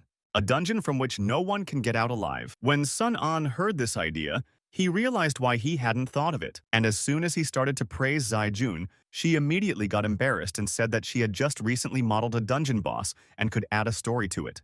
And based on this idea, he realized that it should be an S-rank dungeon, and it should be made so that no player is guaranteed to get out of there alive. Now Sun An remembered that he had set up the dungeon himself, and his goal was to punish greedy people. The headless king standing nearby kept shouting that they were disgusting rats and they should return his stolen crown. Sun An realized that there was no bug he could use. And as soon as the headless king struck the ground with his sword a few more times, the notification system told him he was low on health points, which he didn't expect to be caught in a passphrase he'd set up himself. But at that moment, the boss in the dungeon started attacking again, screaming for his crown back. Sun An realized that it couldn't go on like this. There was too much blood in his eyes. Sun Tianxing noticed this and started yelling at him to run away while he apprehended the boss. And using his Liberty Bow, he started attacking the headless king with his Forest Blessing skill, causing huge tree branches to come out of the ground. The players realized that luckily they had done this combination before, but this is now a last resort. And the fact that the headless king has a lot of health and too much resistance to physical damage, and that he's very powerful. And his attack style is unusual. And most importantly, he's not so stupid because he knew that the guys wanted to win the long-range battle. But it turns out that his waterfall ball is no problem, and as soon as he swung it, all the tree branches started to collapse. When he landed on the ground, Sun An realized that his injury had been bothering him, and that the headless king was already standing beside them saying that no one could escape him, because the waterfall cuts through space itself, and now he will kill those who came and took his crown. Sun An realized that he couldn't move. The oppressive aura of oppression was so tight that he couldn't even muster the strength to teleport. And the fact that he's already used up all his techniques. And he still can't defeat this boss. And after several failures, all courage to fight further evaporated. But suddenly our hero found himself in the office where he had worked not so long ago. And the boss was yelling at him for sleeping and slacking off during working hours. If he continued to do so, he would fire him. Sun An apologized to him. He fell asleep late last night. But at this point, our hero couldn't understand what was going on, because he clearly remembered fighting with the boss. And if it was all a dream and now he's in the present. But his head was splitting so badly that only bad memories were coming to mind, and they were going to come back to him. But there was a muffled voice calling him. And that muffled voice was Sun Tianxin yelling at him to be careful. And then our hero remembered the horrible incident, that he was fighting against the dungeon boss. He had to die. And now he saw his leader in front of him. He couldn't understand where that place was. And if he had gone back in time and realized that this was his present. His supervisor continued to beat him, shouting why he froze because the game was about to be announced. And if he didn't fix the bugs, he would fire him. Sun An turned around and started walking towards the table and realized that everything that had happened to him was real, and it couldn't have been a dream. And the only explanation was another bug in the game that had brought him back here. But when he looked at the monitor, he couldn't understand what it was because he didn't remember that there was a handy program installed on the computer. And as soon as he clicked on it a few times, the notification system congratulated him on activating the Stark Triangle. Stark's Triangle is a system created especially for lucky players. Only those who have mastered the bug mechanism and used more than 20 bugs in battle can activate it. Stark's constellation is a set of game bugs. Having activated it, will be able to use it at any time without local restrictions. But the only condition for activation was player death, and the reward for activation was reversible death, the one and only reward. And at that moment, our hero realized that the reversible death, that is, everything that had happened before, was true, and he had actually died. But now he doesn't know where this thing came from, but it cheered him up a lot. But at that moment, his supervisor came up to him and slapped his hand on the table, shouting why he was smiling and why he had nothing else to do but sit around. But Sun-an started to raise his eyes and look at his pathetic leader. And without any conversation or formality, he got up and hit him on the head with his fist, telling the manager that, after all he had been through, he expected him to be a submissive and grovel before him, like a sucker. The supervisor fell to the floor and began to shiver with fear, and he didn't realize if his subordinate was going to revolt. Sun-an jumped up to him and started grabbing him from behind and yelling at the manager that they were in his memories and he shouldn't even hope to control them. The other guys in the office saw Sun-an beating up the boss, and a girl standing nearby started yelling for someone to call security. But the guys decided not to wait for the guards, and immediately they ran up to Sun-an and grabbed his hands to stop beating up the boss. But Sun-an kept beating him up because he wanted him to get what he deserved. But the girl who tried to call the guards started shouting at the hero that it was too much, and how could they treat their other boss like that, and whether he would wait to be put behind bars. But as soon as Sun-an finished beating him up, the girl ran up to her boss asking if he was okay. But Sun-an started yelling at her that she's a sycophant and expects a great future sucking up to her boss, and what a calculating bitch she is. But the girl bounced aside and started yelling that you can't talk to people like that because she just wants justice. But he didn't like the words justice because he knew that everyone here should question whether this cowardly company really treats its employees fairly. Daily unpaid overtime, deductions from their salaries and bonuses year after year because they'd soon be dead. The girl suddenly objected to him. He shouldn't say that. If it wasn't for the boss, who would pay them? Well, Sun-an turned around and decided that she was already lost and let her and her favorite boss have a little time when the game starts. When Zaijun saw this, she couldn't figure out if Zaijun was okay because she heard that he fought with the boss. But suddenly he came up to her and started asking her why they came here. Zaijun took their group and started asking if he was okay and why he attacked the boss. Because it's strange that he was always shy and suddenly he went crazy. And that's when our hero realized that from the beginning, only these two were really with him, and that the others could be ignored. But he swore to protect them with all his might. And as soon as he hugged them, the boys were shocked that he'd been so kind to them. And the last thing Sun-an decided to say before returning was that his memories were his, and it was time to face reality. He waved his hand and wished Zaijun and Sun-yue that they would meet later, and he would protect them. For now, a new reality was beginning, in which he was reborn as a new man and stronger than before. At the same time, on the island that was hovering above the city, a man in Raffaello saw a notification window that said that there was an error in the space-time data. And Raffaello couldn't understand what had happened because somehow she felt as if time had gone backwards. But the guy sitting next to her said it was right because someone had just activated the time travel mechanism. And it was the unknown Baba again. Raffaello realized it was that damned Sun-an cheater again. But the guy suddenly started smiling because he realized that if time reversed, Sun-an had gotten that thing. But Raffaello couldn't understand if it was really that damned Sun-an, and they should punish him, or it would be unfair to the other players. But the guy looked at the notification window where it was written that the demon spawn had been downloaded 6,200 out of 10,000. Then he told her that there's no need, because now they have a small game and a big challenge, and they can't even imagine what's ahead of them, because it's only 14 days until the demons are born. Elsewhere, deep in the forest bowl, there was also a small battle, where Zaijun and the rest of the boys were fighting against a level 69 enslaver boss Anaconda. And at that moment, Sun-yue appeared and started shouting that he was attacking from above and should not take the time to hit the Anaconda from behind. But the Anaconda activated its hate and rage skill and also started to attack back. The other guys didn't wait for the right moment to attack together, but Zaijun told them to keep formation and the healers to concentrate on camouflage and support the vanguard. The guy with white hair who was hiding behind the trees heard the order and started attacking with his water ball. And they're working together, but they haven't decided to reach level 35 before Sun-an arrives, because they're not going to be a burden to him. And they're going to get Feng a lot of resources so she can build all the magic weapons.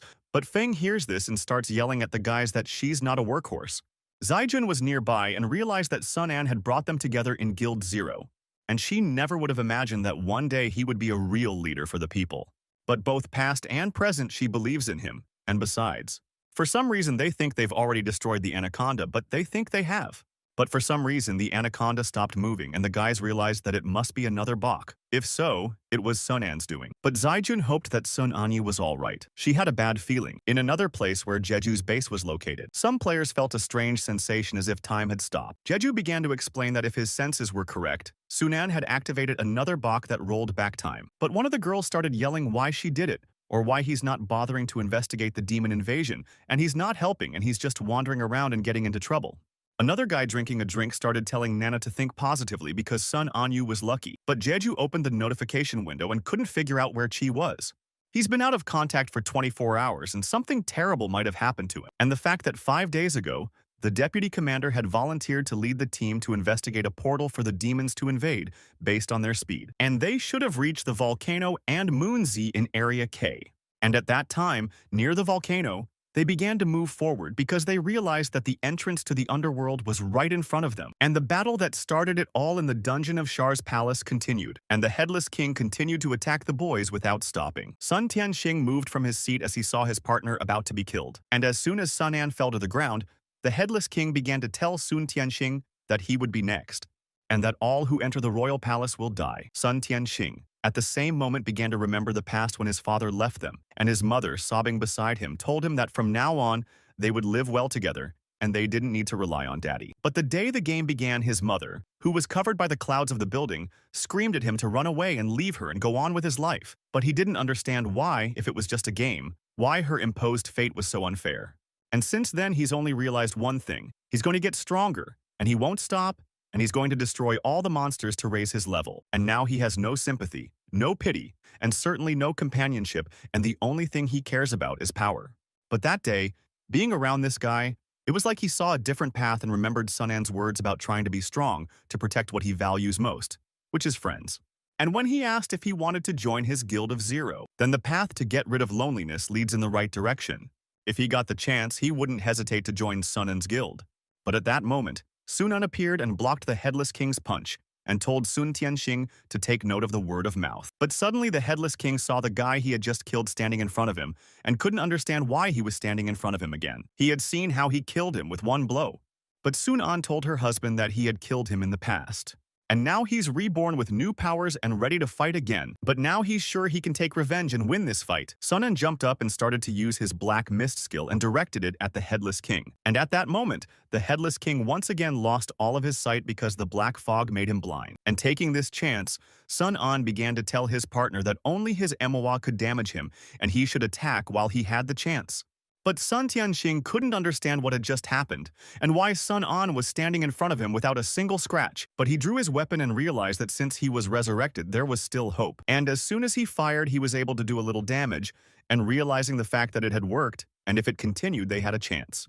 Sun An jumped up and started throwing a lot of punches with his demonic execution technique. Well, the notification window showed that 0 physical damage had been dealt, and the second-level demon killer had been activated, and the target had been identified. But still, Sun An realized that knowing his abilities, he no longer seemed scary, and the items his comrades had created with him. So he took out a magic gun from his inventory and began to inject half of his mana into it. And as soon as the gun was charged, he began to use a deadly attack on the Headless King. But the Headless King swung his blade by activating the Spatial Rift skill. Sun Tianxing saw that it was that strange skill again, and he wanted to dodge with the Space Rift. And Spatial Rift, use it not only for offense but also for defense, and he can cut space whenever he wants.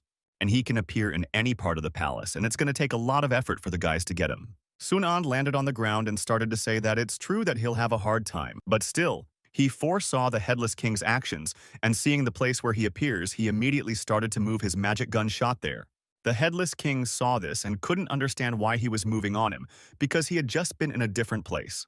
It's because Sun An started using the passive ability of the Demon Slayer's Bone Blade. It interferes with damaged targets, and now, wherever he goes, his projectiles will follow him. And at that moment, the magic projectile reached the target, and the Headless King received a huge net damage of 4,000 units. Sun An saw that he had only lost a third of his health, and if he used up all his mana, he would have to find another way. But our hero's attack was followed by Sun Tianxin's arrow, which dealt 500 magic damage to the boss, and was able to bind the target, causing the Headless King to stop moving. Sun An teleported back to his comrade, who started to ask him what it was, because he clearly remembered how he died. But Sun An said they'd discuss the details later, because now it's important to deal with the difficult boss.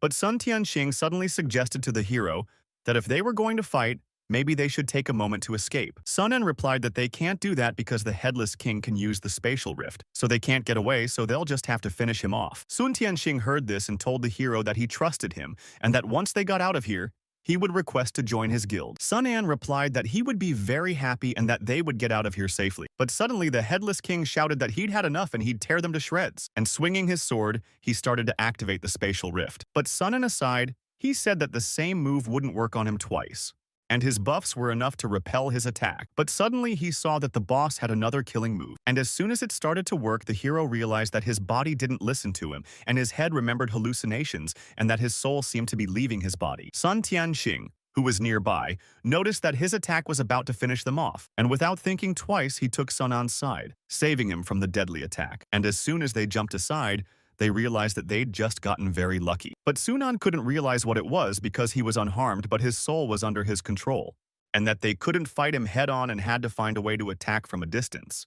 But when he saw the Headless King coming toward them and said that only his queen could defeat him, and he was holding on because of the love she had forsaken him, so now he would finally slay his enemies with one blow and gain his freedom. 'Cause he's sworn to avenge all the wrongs done to the world. The guys decided not to waste time and started to use teleportation, but seeing that it was still in cooldown, they bounced back. Sun An started to call up his inventory and realized he needed to figure out how to make the magic spear again. And after looking in his inventory, he realized that this should do the trick. After all, this trophy is from the unshakable spirit of resentment, and it will temporarily summon 4 to 10 guardians of the dead, and they could use it now. But the Headless King saw that this was the scepter of the spirit of resentment for Ren, and that this staff was a gift he gave her a long time ago. And now it's just ironic that his own weapon is attacking him. For once upon a time, very late at night, mysterious men came to take my rest. It was the army of the kingdom of Hyman to take away his crown, his title, and his house. And even his head, for he had no idea the date would come. But now the Headless King, after all his memories, was even angrier. For he hated Firenze with all his heart, and he also hated people. And as soon as the boss had his head on his shoulders, the notification window showed that his physical defense had been reduced by 999, and then he shouted that all traitors deserve to die. When Sun Tianxing saw this, he realized that they were in a berserk state, and in an instant he could destroy all the Ghost Knights. For now, all the traitors would know his punishment. Sun En thought that this was the most opportune moment to damage him, because in his rage he was immune to his attacks. And now was the right moment to finish him off. But at that moment he began to feel the word of this strange skill that had been inflicted on him earlier, and the king kept swinging his blade and started attacking all the squabbles. But our hero teleported behind his back and was struck again with his demonic blade, and after a few blows the king noticed him and started to turn around. But his turn was so fast that the hero flew off with a thud into the nearest wall. But Sun Tianxing, standing nearby, decided not to waste time, and with the help of his arrows he started to bind the king. And while he was tied up, he asked Sun En how he was feeling. Sun An said that because of the state of rage, his movement speed increased, and he was inattentive. But at that moment the king began to tear the green branches that bound him, and immediately he was free from the shackles. But without any explanation, he immediately started running towards our heroes who were near the wall.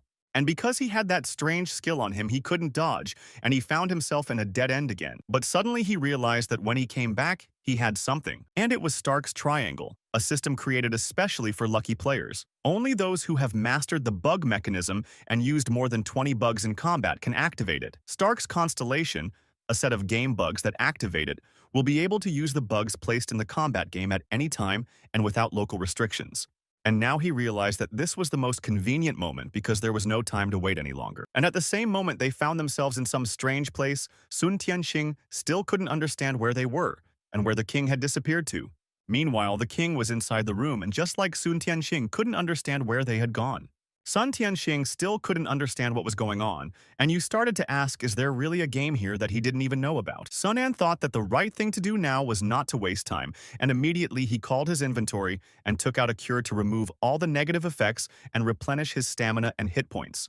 And once he was fully healed, he began to explain to his partner that the bug vault allowed him to use the game's bugs as he pleased, and it was time for him to give the headless king a beating. And as soon as they both regained their powers, they began to clear the safe zone. And that's when the king started to turn his head because he sensed the guys that had just appeared out of nowhere. Sun An stretched out his hand and started to use a few more bugs, and one of them was a jumping ping.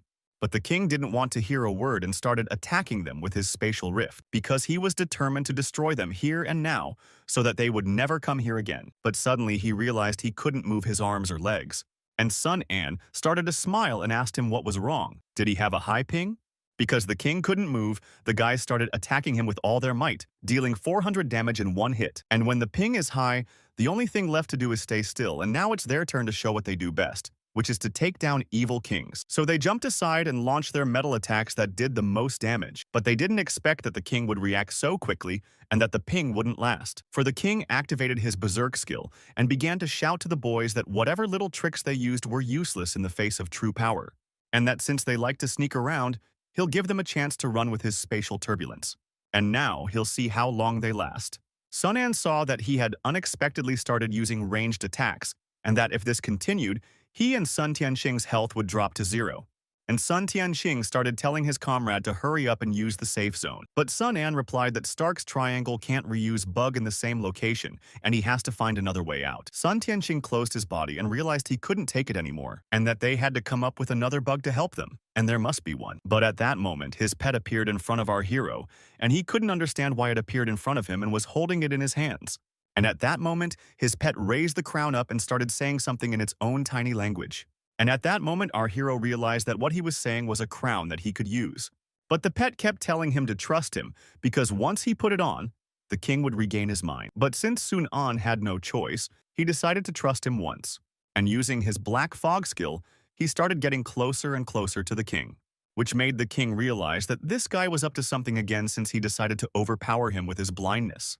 It was a shame that the state of rage had subsided and his speed was once again matched. As soon as our hero was badly wounded again, he realized he had no more holy water to heal his wounds. And with each passing second, he was losing his hit points. If he didn't finish the boss by leveling up, he would die from prolonged bleeding. But the king was already standing over him, ready to finish him off. All the souls of traitors should go to hell, he thought.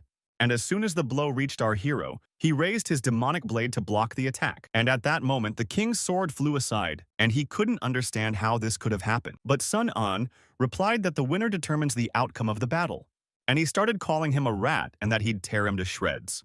But it was too late. Our hero took a swing and started throwing the crown at the king. And as soon as the crown hit his head, the king couldn't understand what was going through his head and what was this strange feeling he was getting. Because now it feels like he's alive again and in the kingdom he was in 300 years ago. And then his sister came running in screaming what kind of decree he was making, and that he was ordering her to marry the ruler of the kingdom of Lept. But he didn't hesitate for a second, and with a serious look on his face told her that that was his decree. But his sister didn't understand why he was doing it, for their kingdoms were at war. The counselor who stood by the king began to tell the princess that the king had no other choice. And that news had come from the front lines that King Duz had completely wiped out 300,000 of their best warriors. When his sister heard this, the princess understood what he was trying to tell her, and by agreement she was to be his spoils of war. But the king didn't like this tone and jumped up from his throne and started yelling at her that how dare she talk to the king like that. But she thought she was telling the truth because he couldn't get what he wanted on the battlefield, and now he wanted to make it up to her sister's woman. But the king went on to tell her that she didn't understand and that everything had been decided and she should stop using her tongue. King Duz is a brute force, and the main thing on the battlefield, but they will expect him to make his kingdom disappear sooner or later without a trace. A few days later in the mountain lodge, a huge army marched through a narrow gorge, and the princess began to ask if he was the legendary son of God, the valiant and unrivaled King Duz. Duz turned around and started laughing loudly, and told the princess that she was King Hadamun's own little sister, and he was accepting his gift. And holding out his hand to her, he suggested that she come with him, for she is now his queen. But the princess suddenly realized that she had thought him a bloodthirsty and cruel man, but he turned out to be a generous and wise king, and the people in his kingdom honored and respected him. And more importantly, he took tender care of her, and she never felt like a prisoner. And a little later, he showed her how many azalea flowers were blooming, and they were as captivating in beauty as she was. And at that moment, the princess realized that she had tasted happiness for the first time with him. And through their marriage, the two kingdoms reconciled and signed a treaty. But she knew that her brother was a hypocritical and cruel man, and his cunning scheme didn't end there. And having got rid of the enemy in the person of King Duz, he tired on the way of territory expansion, and the territory of the kingdom of Haemon increased appropriating in the nearest small states. But not even 5 years of fake peace had passed when the fire of war reached the capital of King Duz's kingdom. And his queen begged him to surrender to her brother and not fight him again. But he couldn't understand why he should surrender, for he had broken the treaty, so he would have to feel his fury. But the queen felt that the kingdom of Haemon was not what it used to be, and he could not handle it. But suddenly King Duz embraced her and said that no words were needed, for he cared for her, and for this city, even if it cost him his life. The queen couldn't calm down and kept sobbing because she realized that her brother didn't want to do him any good. But then she fled to the kingdom of Hadamon, and when she went back to her brother to ask him for one thing.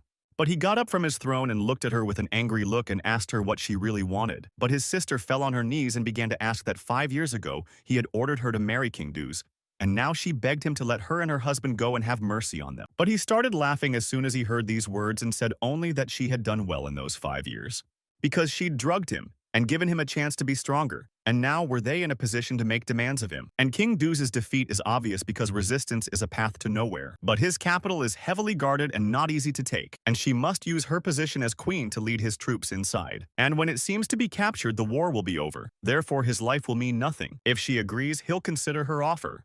But the queen actually realized that the king would not give up so easily, and perhaps this is the only chance to save him and he should forgive him. After all, it's only to save his life. But suddenly the queen told her brother that she hoped that he still had feelings for her and that he would stay true to his promise. And a little later the queen went back to her palace and started telling King Duz that there was no way out and he should surrender right now. But King Duze couldn't understand what she was doing. But Firenna kept insisting that he give up his domain and his crown so her brother would spare her. But no matter how she persuaded him, he couldn't understand if she had been deceiving him all along, and she had married him only to betray him 5 years later. And at that moment, he got really angry and started yelling that anyone but her could have betrayed him. But then his hand swung the sword that I was flying at the queen's neck. But at that moment, the sword stopped near her head, and the king realized he couldn't do it. He couldn't kill his beloved. The queen at that moment began to weep loudly, and with a smile on her face told her king. But before she could say a word, a terrible thing happened. His crown flew off his head and a lot of blood spurted out. When the queen saw it, she couldn't understand why he did it. She had helped him as they had agreed, and he should have kept him alive in return. But her brother, smiling evilly, said he had changed his mind and the capital was defeated, and the war was over and they could go home. But the queen thought otherwise, only that her king would forgive her, for she had been selfish and had hurt him because of her own ignorance. For now she was with him, and her meaning of life was gone. And even if she has to become an evil spirit, she wants to protect the capitals, and she hates King Hadamon, and she can't wait to chop him into many pieces and let her die, but leave a ghost to haunt him forever. And at that moment, King Hadamon couldn't understand what had entered his mind. The queen knelt down and apologized to her husband for the evil she had done to him, for she never wanted to betray him, and he should know that even in the afterlife. Now, in the present, Sun-an, in front of the king, said that his head had changed again, and that maybe it had something to do with being in the crown, and that he was very grateful to his pet for helping him. Sun Tianxing also noticed that space had returned to normal. The king continued to kneel and weep loudly as he realized what had happened, and that his beloved had actually done it to save him, and that there had been no betrayal in the first place, and he had been wrong from the start. His confidence in a time of peace had led to the kingdom's destruction and his desperation. But what was worst of all was that it was all his fault. Our hero finally realized that they could take a breather. But the other problem was that he had almost no health left, and this was his third mortal wound. But unlike the last battle with the demon, he didn't have any holy water with him, which means he has to destroy the boss and hang the level in 10 seconds or he'll die.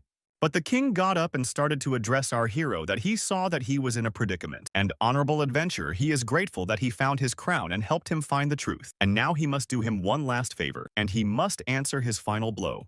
Sun-an realized that he wanted to settle the battle in one blow and that he had only 10 seconds left, but she stood up and took the weapon in her hands and told him that he agreed, and that right now it would be decided with a single attack. And even though his odds were slim, he'd put all his strength into one blow. And as they crossed swords, somehow our hero found himself behind the king's back, and a huge wave of magic began to destroy. But sitting on his knees, Sun-an couldn't understand because he couldn't have dodged it. So why is he still unharmed? But turning his head, he saw the king say that his blade was for his favor, and 300 years ago his hatred and rage were meaningless. And holding out his hand, he asked his beloved Firenna if she would join him. And so they were united again in the afterlife, but happy as if they were on Earth. And at that moment, the notification system showed that they were now together forever. And all that was left of the king was his crown and the adventurer's words of gratitude for finally giving him peace. And then the notification system began to show that the headless king had been killed and the players began to regain their hit points. And once everyone was healed early, Sun and said he had raised 3 levels. Sun Tianxing ran up to Sun An and started to say that he had killed the king with his last blow, and he was surprised because it was powerful. But our hero replied that even if he had been twice as strong, he would not have been able to stay unharmed after his blow, and the king had almost certainly succumbed. And he doesn't know what the crown held, but apparently some very touching and profound story. But suddenly a notification window appeared in front of the guy's eyes, showing them to choose a reward for defeating the boss. And the first reward was in the Spatial Rift. The second skill was Soul Strike, and the third was the unique item Eternal Crown, which made a timeless agreement with its wearer, increasing all his attributes by 20 and blocking 1 mortal damage per battle because it was improved from Greedy Crown and its buffs were inherited. When Sun Tianxing saw you, he was surprised that they had gotten the S-Class hat. But Sunan was surprised that he had gotten it for the first time because it was unexpected, especially after the D-grade items. And the fact that it's immune to 1 deadly blow is like having a chance to make a mistake in every fight. But Sun An suddenly held out his hand with the crown and told his partner to take it because it could save his life at a crucial moment. But Sun Tianxing said that this time he was much stronger. Besides, the crown was originally his, so naturally he refuses. Hearing this, Sunan started to suggest that he should choose something from what's available, and he hasn't gotten the level 30 ability yet, so he can choose it right now. And after a moment's thought, Sun Tianxing looked at the notification window and chose the one that suited him best. Because his 10th level tracking skill can capture a target by aiming an arrow at it, and combined with the Spatial Rift, it can increase the accuracy of long-range shots. Sunan agreed that this sounds good and he has teleportation to control the distance, so Spatial Rift is not really needed, and he can take the hit with souls. And at this point, our hero has gotten a 4th Soul Strike ability, and this ability is supposed to help influence the human mind controlling abilities. Very rare. But at that moment, Fatty began to feel a strange aura that was weighing down on him, and a strange creature appeared in his head, saying that another one of the lucky ones had unlocked the personality card, and that the game was getting more and more interesting. But Sunan couldn't understand who was talking to him. But the creature went on to tell him to try harder, and one day he'd poke him to see what this game was all about. But Sun An couldn't understand why some ghostly golden image and mystical voice had just appeared in his head. And his head was splitting so badly that Sun Tianxing ran up to him and couldn't understand what was happening. But Sun Tianxing kept asking what was happening to her, but he didn't hear anything back. After a few minutes, Sunan replied that everything was fine. It was just that the fight had gone on too long and he was a little tired, but he actually realized that there was probably a bigger story in the game. But for now, they're done. And now they have to decide what to do next. Because as it is, it's time for them to get out of this depressing. At the exit, Sun Tianxing held out his hand and told them to come back. And as soon as they shook hands, our hero told him not to bother with names and to call him Sunan as always. And together they began to walk slowly out of the oppressive cave and into the light. But Sun Tianxing started to turn to Sun and asking Sun An what he remembered, and he said that it would only get more dangerous in what he meant. But Sun An replied that there would be an alien invasion, and they would follow the road that led to his camp, and there he would tell him everything in detail. Elsewhere, near a huge volcano, 3 characters finally arrived at the site, and one of the guys started to say to replace or what. According to the map, there's an entrance to the Kingdom of the Dead ahead, and they're not going to go any further. But Chisaki started to say that the purpose of their investigation was to find signs of demonic invasion, and they couldn't come back empty-handed, and what's more funny is that they were scared. But still, Chisaki couldn't stand the weaklings and cowards who had never seen a demon in their lives. Even those who weren't demons weren't worthy of being his partner. But at that moment, a huge one appeared in front of them, and they couldn't understand what was going on and if it was made by demons. But Chisaki ordered the boys to keep going. Whatever happens, Vitya doesn't have to find out the truth. But as they climbed the volcano, they started to see that inside were huge eyes. When they looked closely, they didn't realize that the demon invasion was going to happen. But at that moment, the huge eye looked away and noticed the guys peeking at it, and a huge demon girl appeared. And immediately she started telling the deputy that she thought the volcanic rhinoceros had run through here again, and that they were tastier than it. The guys jumped up because they saw the real demon in front of them, but the deputy couldn't believe she was here because Dr. Gianni had been here for over 10 days. But the huge eye that was in the volcano began to say that Moloch is one of his apostles to the 8 great demons, and she must leave no one alive and let no one ruin his plan. And as soon as she realized this, she began to draw her weapon, because she decided that she would not let anyone pass on the information she had received, and that these people would be his first meal in this world. And as soon as she threw her chains and didn't shackle the two guys, they wouldn't even move. But Chisaki wasted no time in using his Shadow Leopard skill to attack the demon. The three of us began to surround the demon to attack synchronously from different directions. The demon saw this and thought it was funny because it was her first time fighting humans, and now they have to show how strong they are. And as soon as she was hit by the Shadow Leopard, she started laughing loudly because she had never felt pain before, and it was a great feeling, she shouted. Chisaki continued to attack with his blade because he didn't want to retreat, and he had to overcome his fear right now. If he did that, no opponent would be afraid of him. He had to keep laughing and shouting at Chisaki to keep going and let her feel more pain. But Chisaki noticed that his allies were free of their chains and began to shout quickly for them to leave and tell the others that the demons had already appeared. Meanwhile, he would hold this demon off as long as possible. But the demon started putting all its power into its weapon and telling the guys that they weren't allowed to leave. And as soon as it attacked the guys, Chisaki screamed their names. And after she finished them off, she told Chisaki that the games were over, and their meat had to be cut down. Now it's his turn and he'll be part of her. But suddenly she saw that this guy had the courage to fight back. Well, as soon as he threw a few punches, who didn't notice her chain started to wrap around his arms. And then the demon pulled his chain, damaged Chisaki's arm, and he fell to the ground. When he looked at his arm, he realized it was torn. But when he looked up, he heard the demon say that humans have very fragile bodies and his pain was unbearable, and he knew it would be like this. And now he had to stop fighting and make her eat him. But Chisaki knew he didn't disgust her, only he never liked his own weakness. And when his brother bullied him and said he was a resentful coward, and when he didn't have the courage to stand up to him, and after the game came out, he got a Shadow Dancer class and he was finally able to fight back, used to endure, and couldn't muster the courage to say no. But this time, he wouldn't run away. He's got the pride and courage of a man. But the demoness shouted that he was very interesting and that she was making a whole meal out of him and would enjoy it to the full. As he approached him, he began to activate his Shadow Dancer ability, and in an instant he was behind the demon's back to deliver a fatal blow.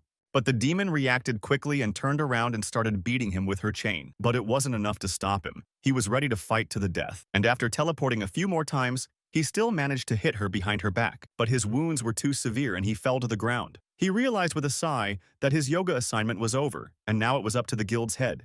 For his shadow bird must fly from this realm of the dead and bring everyone here.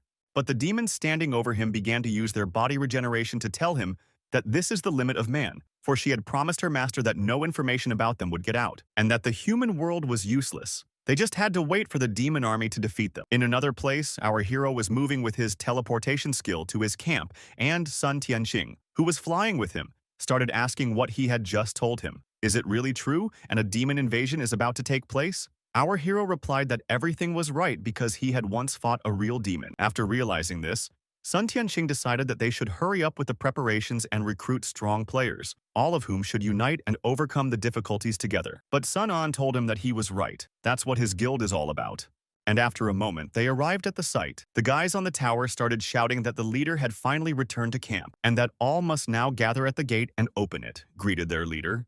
And immediately the gate slid open, and Sun An and his new partner began to walk in. But as soon as they got inside, Sun An immediately started to notice the sign that said that this camp had a patrol unit for arming and treating. What he didn't expect was that the guys had reinforced the gates and built buildings inside, and that the camp had weapons and patrol treatment departments, and that Sun An had only been gone for a few days and things had already changed. But at that moment, all the boys started screaming for the head who had finally returned to the camp. Feng ran up to him and started asking who was the guy who came with him. But Sun An waved his hands, saying that a lot of things had happened and he would tell them later. But he was actually pleased that they hadn't seen each other for a few days and they were so warm to him. But at that moment, Zaijun showed up with tears in her eyes. But as soon as our hero smilingly greeted her, who didn't realize how she quickly ran up to him and started hugging him and telling him he was a fool and why he hadn't contacted them all these days and where he'd gone and if he realized how worried they were. And Sun Yue also started asking our game what the hell was going on with the recent time reversion. Is it really his doing? Because he's usually the one who's connected to the bugs in the game. But Sun An started to explain that it was an unforeseen circumstance, but everything was resolved safely. Zaijun calmed down and asked him not to disappear for too long. Their other crayfish started to take pictures of them, because they knew for a long time that these two would be together sooner or later, and love comedies and such things are what girls like most. But suddenly, Zaijun turned her head and started asking who was that guy standing next to him. Sun An started to introduce them officially, a guy named Sun Tianxing, who is the strongest shooter in the guild. and today he's joining their guild to fight the future demon invasion. And the wind is only 13 days away from the demon invasion. And a little while later, the guy started to ask the head to look at the materials they had collected over the past few days and cleaned up the area of monsters. But the Feng girl started to tell the guy that he was lazy when it came to killing monsters and that he was lazy when it came to taking credit. Sun An went to the gold and was surprised that it was a lot and that the guys had done a good job. But now Feng should try to make a magic weapon out of the loot. But she said she'd thought of that too. But the success rate, and even with the blessing of his 4-leaf clover, it doesn't go above 0.1%. And if they had a bunch more of them, it would be fine. But she also remembered that Sun An owed her for the last time. But at that moment, he thought that you can't waste materials for a small chance of success. And some of them are quite expensive, and there must be a way to make money quickly. And then he remembered that just the other day, a merchant had given him a VIP card and told him that when he went to a trading alliance, he could get perks and excellent service. And he took out a gold card and told the guys that he had to go to the Trade Alliance Zone A.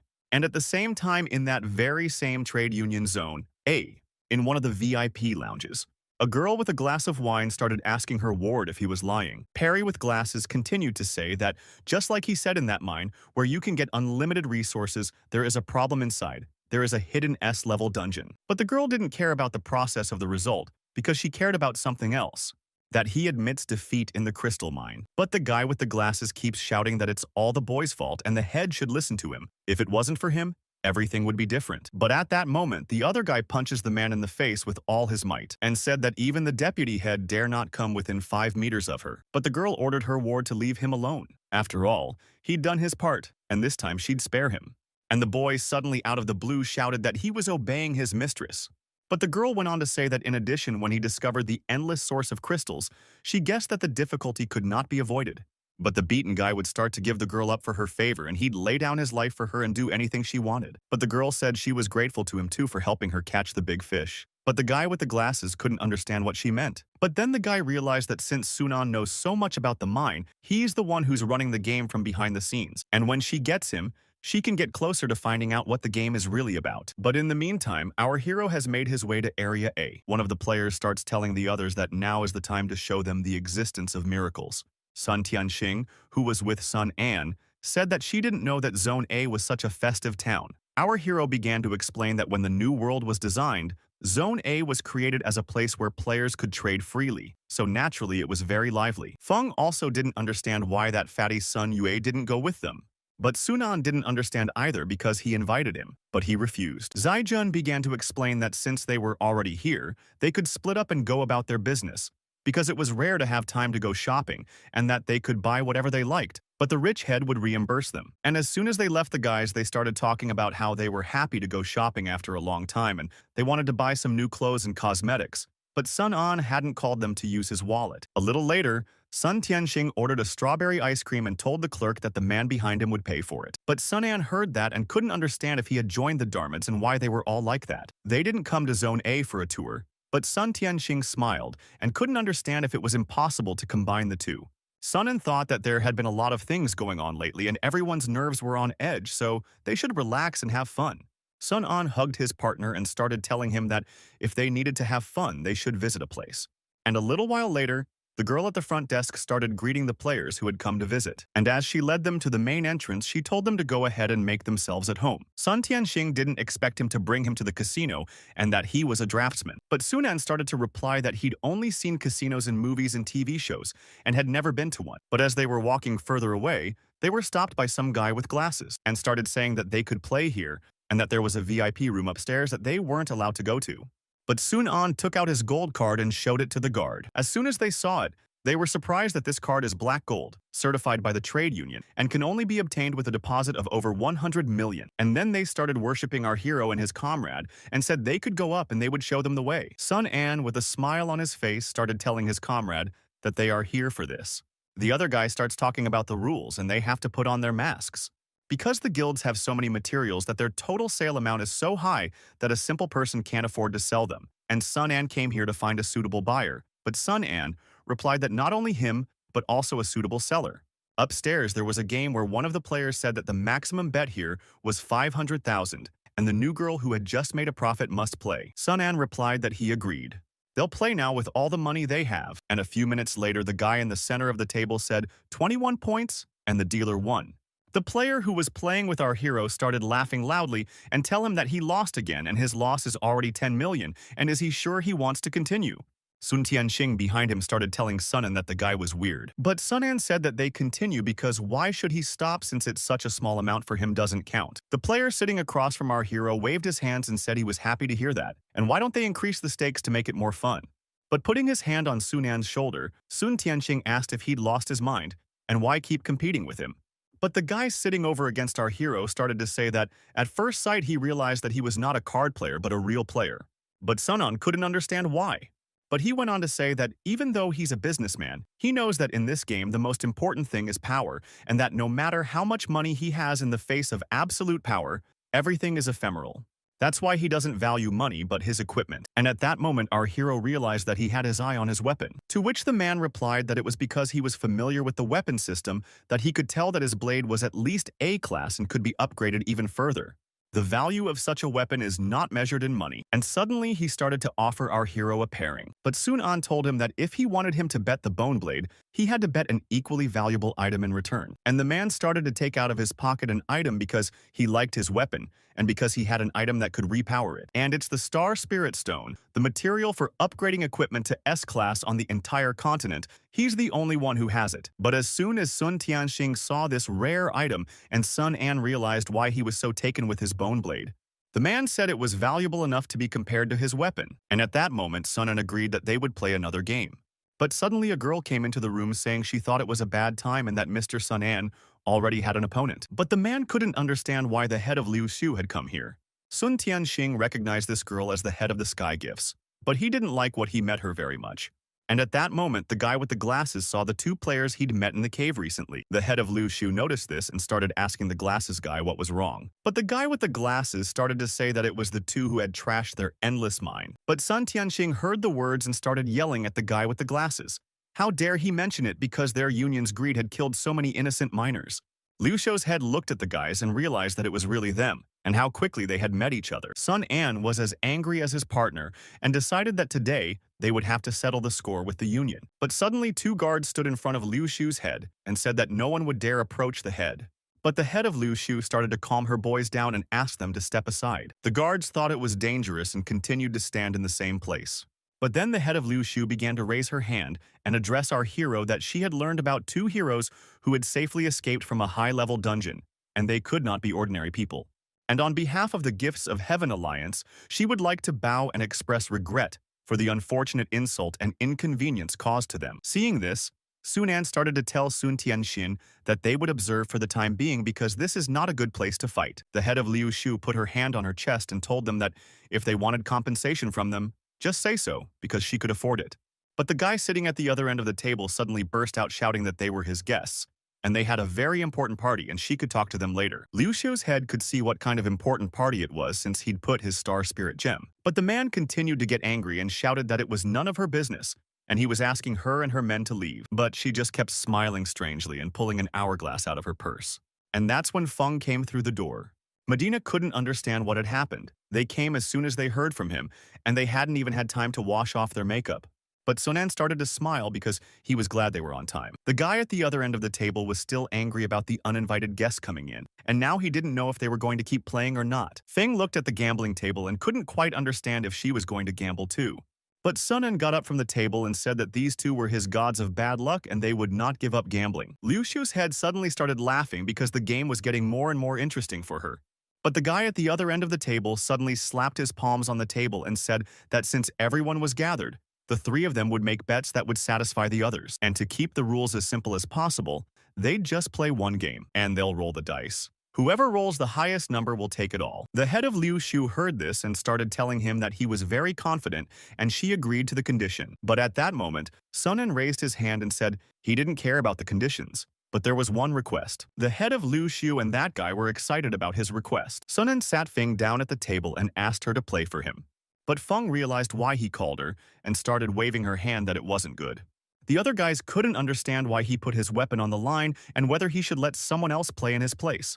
But Sun An said that at times like this you should trust in the strength of your comrades. And putting his hand on the girl's head, he said he wouldn't push her, and wouldn't blame her if she lost. But Feng was very touched that he really trusted her so much, but he handed her a bottle of water and told her to drink it just in case.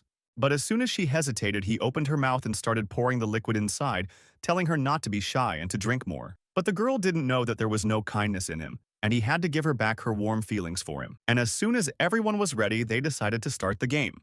The staff who came to the table started to make sure everything was in order. And the man started throwing, first saying that they didn't know that his victory was predetermined from the beginning. But also a man with glasses came up to the head of Liu Xiu and whispered in his ear that the head of Wu Liang is the opposite of virtue.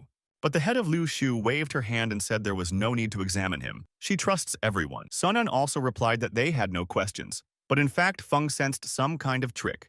And when everyone agreed, the man said they would start, and they could get ready for the shot. Taking their glasses, they began to twist them in different directions.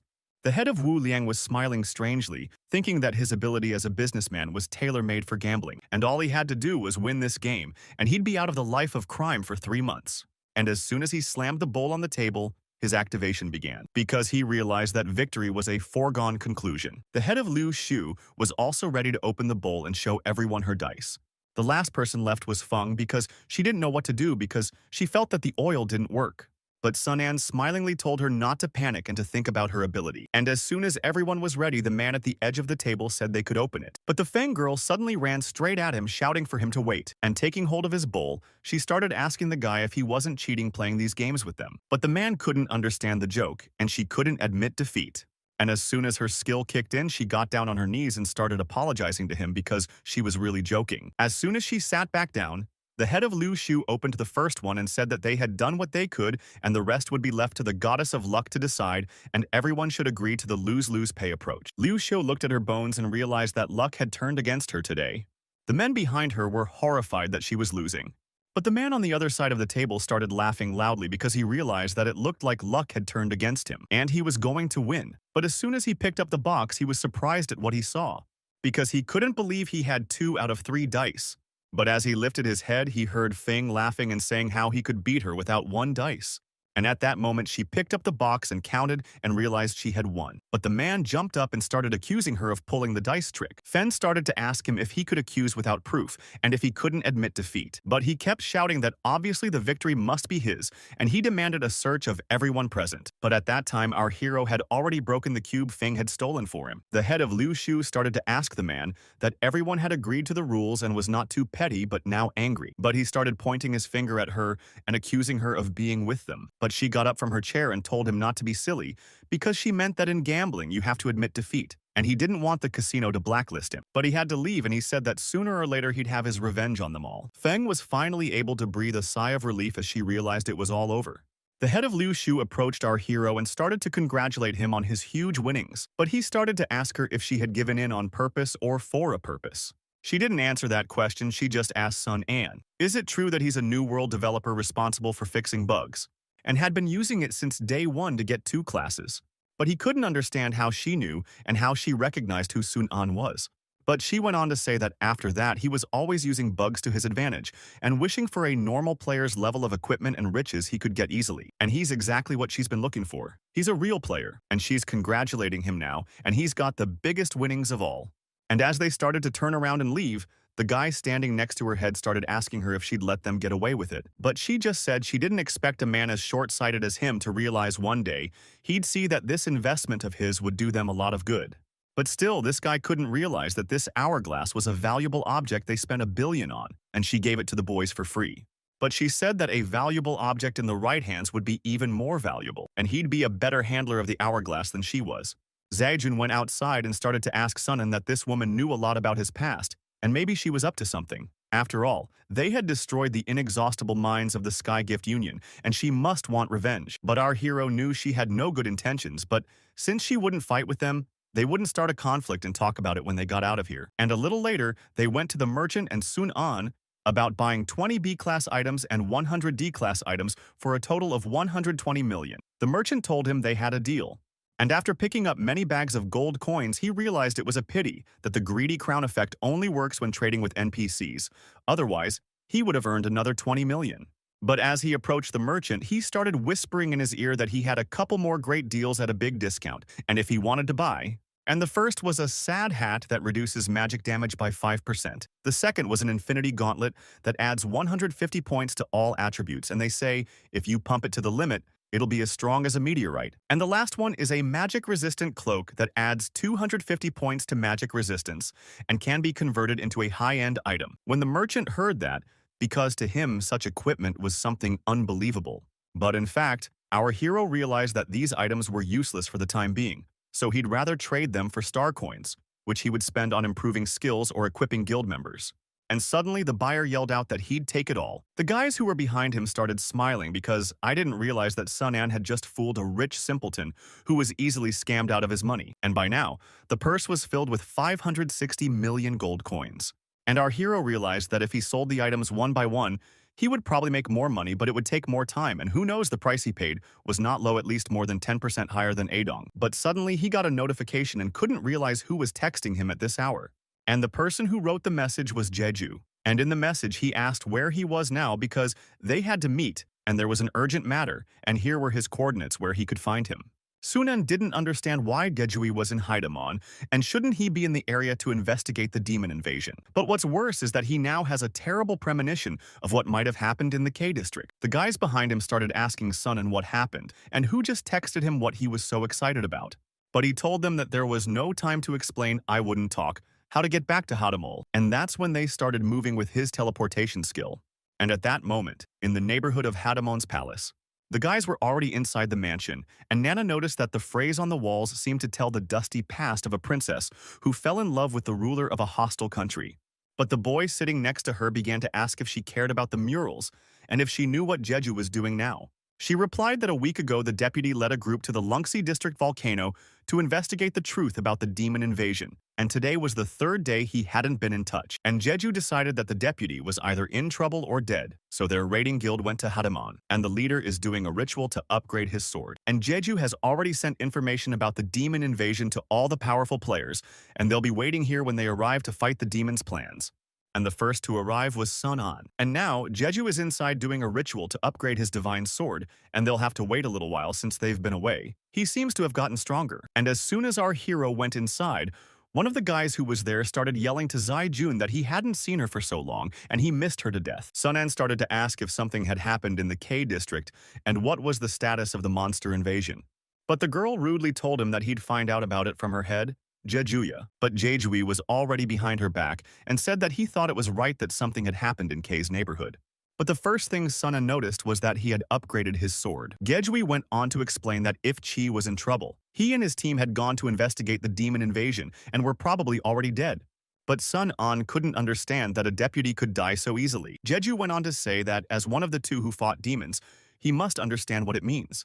That they met a demon and were brutally killed by it. So time was running out and a huge army of demons had probably already come to this world. And it turns out his plan was right. They need to abandon the attack and concentrate all their forces and take a defensive position in Hadamon. And he sent out a message to all the strong players with a large army of demons. They must fight together, and that's the only way to win.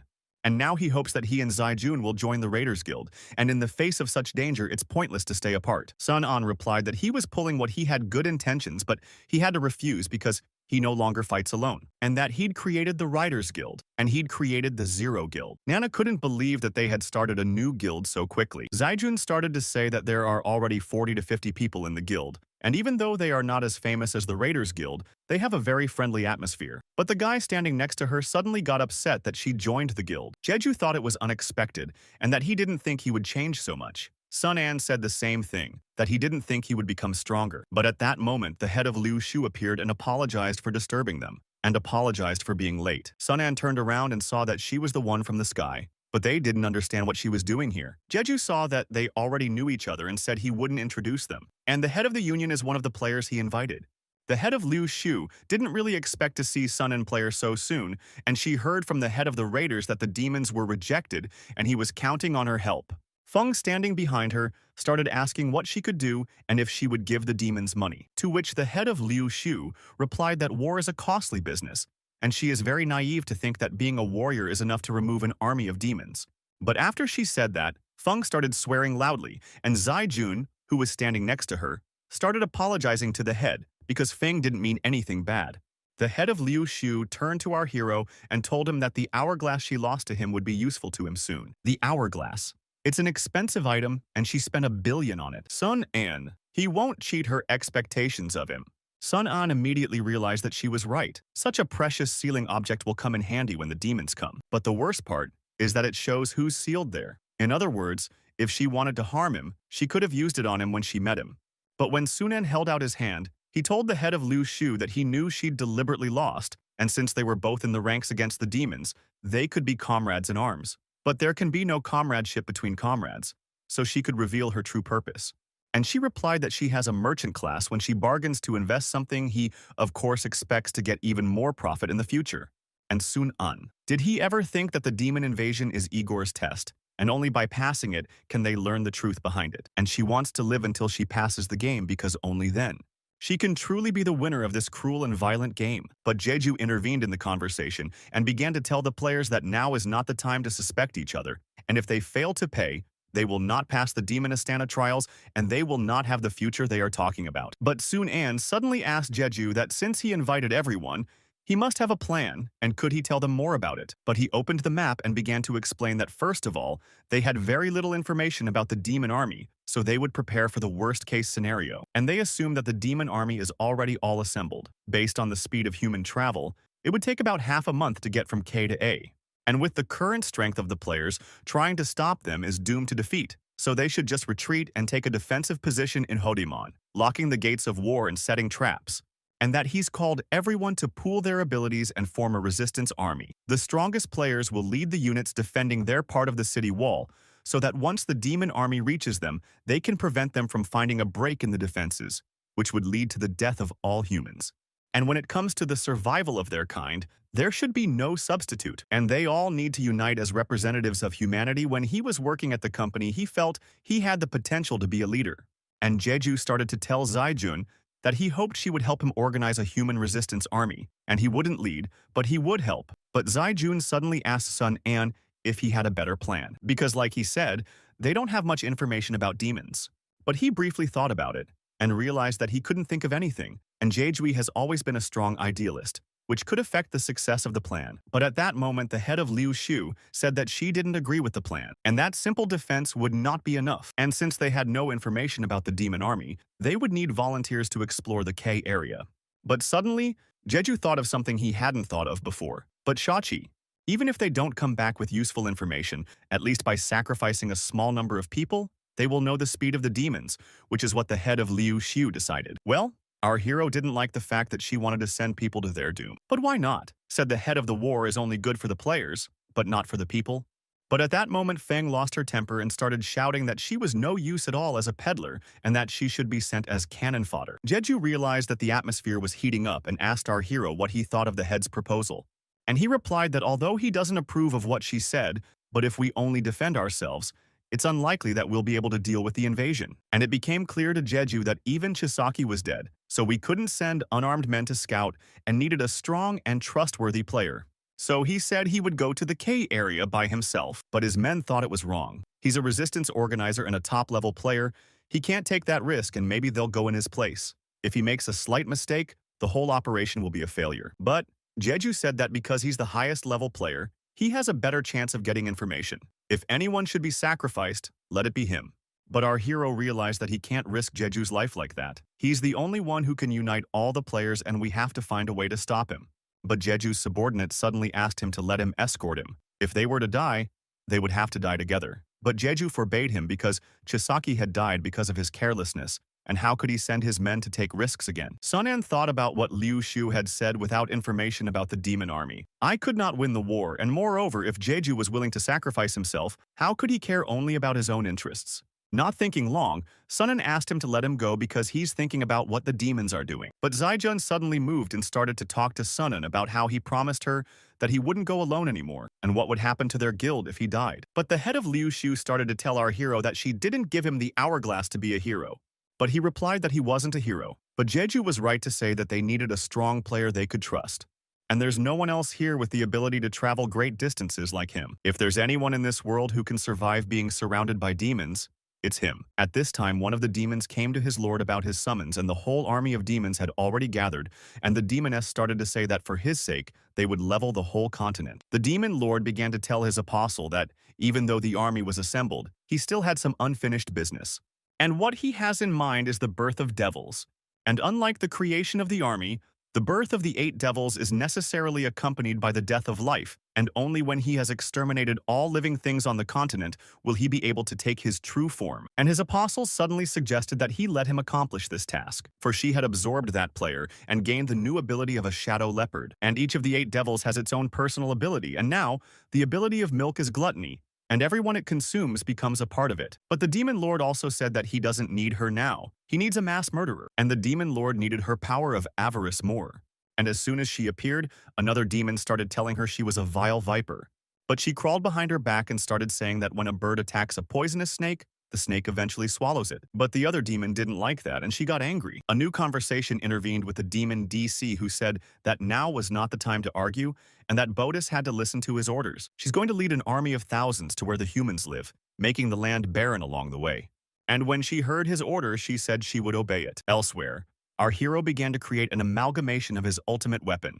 And the guys couldn't understand what was happening because the earth was shaking like an earthquake. But Jeju said that this is how heaven and earth reacts to the creation of C-class weapons. And the boys were surprised that someone other than him had gotten such a weapon, and if that person was Sunan. Because the birth of an S-class weapon finally, the Star Spirit Stone had been utilized to its full potential, said the head of Liu Shu, watching this miracle. Still, she hoped that Sunan would use the hourglass wisely, and at that moment, he finally finished the preparation to unite and obtain his S-class weapon. And once it was successfully completed, he did get it, holding this blade that would kill any demon with a single blow. But Sunan also realized that his every skill had been upgraded by 1 level, and there was a new one called Perception, which would come in handy when he was investigating the demon invasion. But then Zaijun and Sun Yue ran up to him, but Sun An started telling them that he was glad they all came, and they should also see that he had upgraded his bone blade to S-class. And as soon as Sun Yue saw this, your expression changed, because Zaijun had already told him what had happened, and he started asking him if he was crazy and why he was going to investigate the demon invasion in the K district alone. The other guys didn't understand why the guild would take any unnecessary risks in the guild's mind. After all, they had talked it over and were against him going there. If something happened to him, what would happen to the guild? Sun Tianxing, who was standing nearby, started to suggest to Sun Anyu that he could go with him and help him in some way.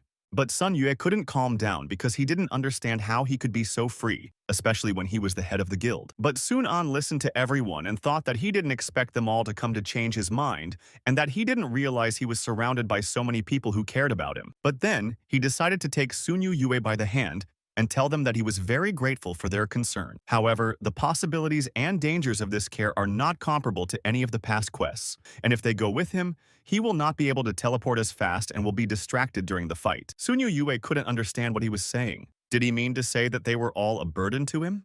They've been through so much together, and he wants to undo all their past efforts. But Sunan told them all that they're not a burden in any way, and that he doesn't deny their efforts because he's willing to risk it to protect them. But unfortunately, this time no one would go with him, no matter what they said. And no matter how much the guys begged him, he insisted on going alone, because he'd made up his mind beforehand, and if they thought he was their leader, they wouldn't follow him. They had to stay in Hadamon and train without respite to prepare for the demon invasion. And it's not a request, he said. It's his orders as guild leader. But suddenly Sun Yue decided to ask him if he thought it was a good idea because the last time he met the demon, he had Jeju and them with him, and now he'll be alone. But he replied that it's all right, but he's gotten much stronger than before. And now he promises them that he won't lose to the demon again and he'll come back alive. And as soon as he started to activate his teleportation skill, he found himself a moment later in the K region of the Lungxi Mountains. As he looked around, he couldn't understand why the earth had become so barren. But at that moment, he noticed something strange and immediately drew his blade, asking who was hiding here. And in the distance, he saw a group of people sitting around doing something suspicious. And then he realized the fact that his bone blade didn't react, which means they weren't demons. But he felt something strange because they had unusual bodies. And yet he decided to ask again what they were doing here. And as soon as one of them turned around, our hero saw that he had colors and they didn't look like humans. They looked like undead people. And as soon as those creatures turned around and started pouncing on him, yeah, it's definitely a demonic trick to lure him in. But at that moment, he realized there was nothing he could do and he had to calm them down first, and then he'd think about what could have happened. And using his black smoke skill, our hero jumped into the air and started using the skill. And when he was behind them, he started pulling out his bone blade and ordered the last guy not to move and said, "What are they and what's going on here?" But suddenly that guy started to turn his head, and our hero couldn't understand why the black smoke didn't affect him. But soon, he realized that they weren't human, and that's the same reason his skill didn't work on them. And with a swing of his bone blade, he took out that guy. And when he saw the others start running at him, our hero got ready. And with his demonic execution, he started attacking them with air magic. And after a few seconds, they fell to the ground and stopped moving. But Sun An couldn't understand what had happened, and probably the demon had made these people look like zombies.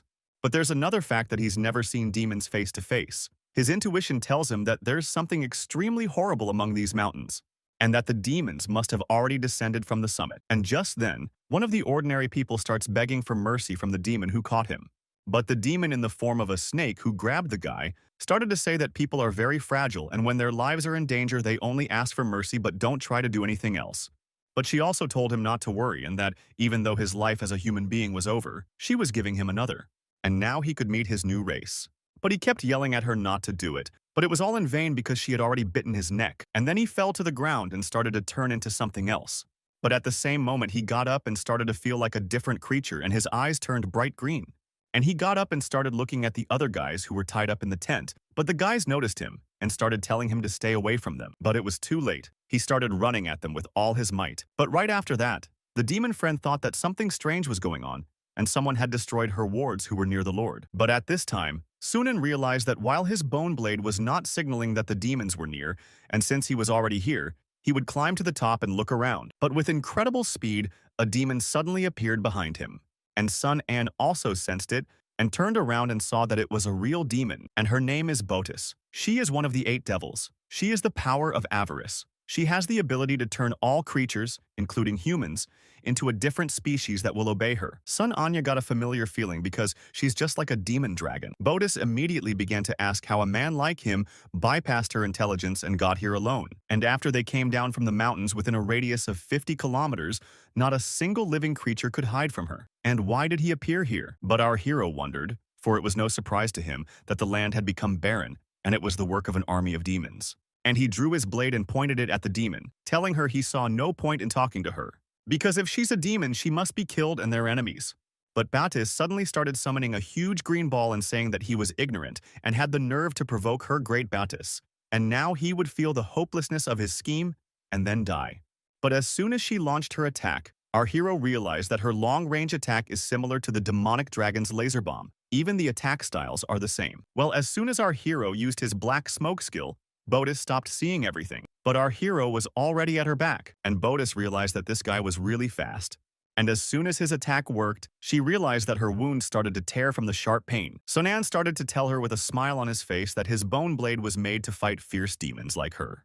But then Botis went berserk and turned around and hit our hero with her huge tail. He flew off to the side and realized that she had a terrifying ability to heal herself, and he couldn't see the panel with her attributes, so there was no way to deal lethal damage to the demon. But at that moment, she began to prepare for battle. Even though our hero realized that the fight had just begun, she was far more oppressive than the demon dragon he had fought earlier. But now that the black smoke blocked her view, he could teleport wherever he wanted. But at that moment, he changed his mind because he didn't know if it was worth retreating when the battle was just beginning. And the head of Liu Shu was right to say that with the information they have now about the demons, they can't beat them. And since he'd already promised he'd have to do some scouting before he came back, he'd have to deal with her.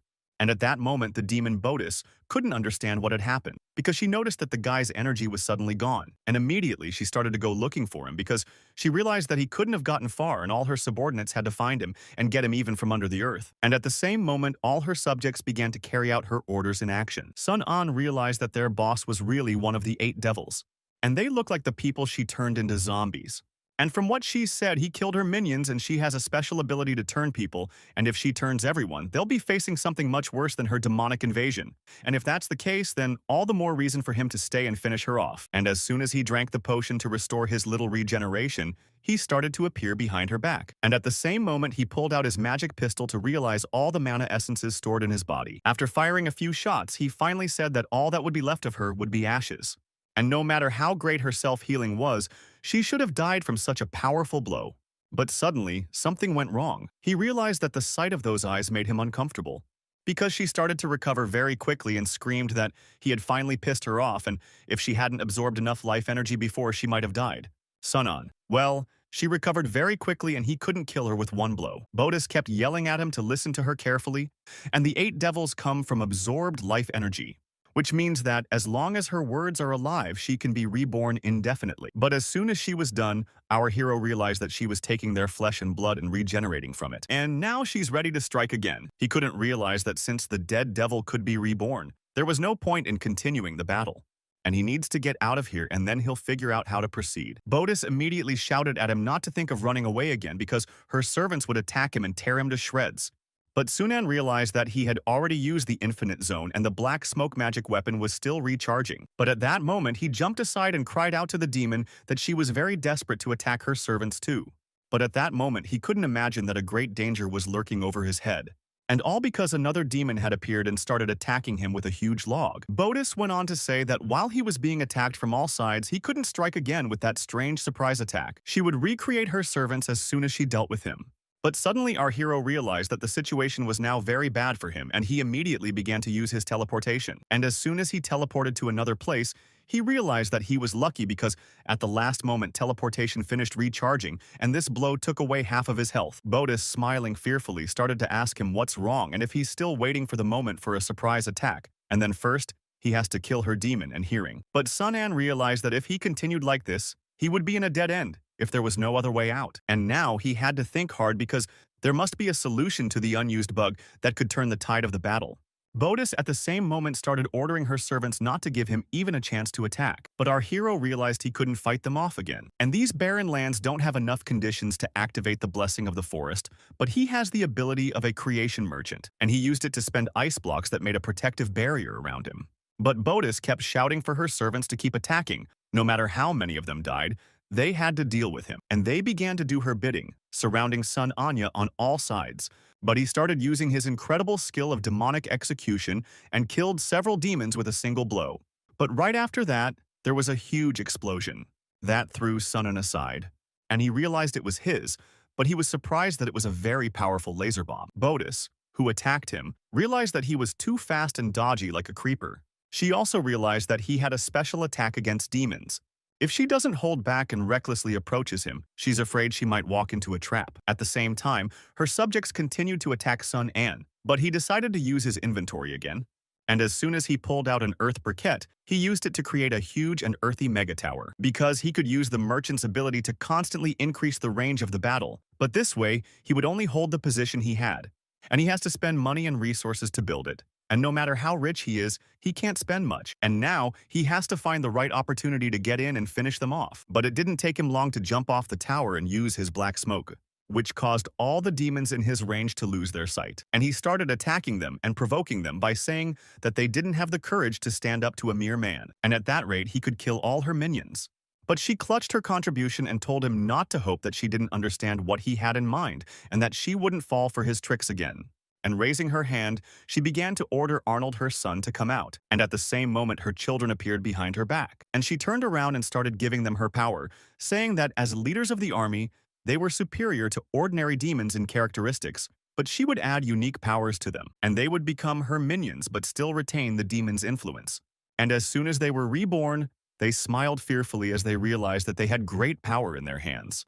Sunan continued to fight against the ordinary demons and realized that there was no end in sight. He had to come up with some other plan, but at that moment something strange happened behind his back that started to catch his attention, and as soon as the smoke cleared, he saw a huge demon flying at him, trying to kill him with a single blow. But as soon as Sunan blocked its blow, he felt its full power. So he jumped back and used his teleport to break the distance. But it wasn't as easy as he thought because the demon grabbed his leg. Sun An couldn't believe his own eyes that the big guy could keep up with his teleportation speed.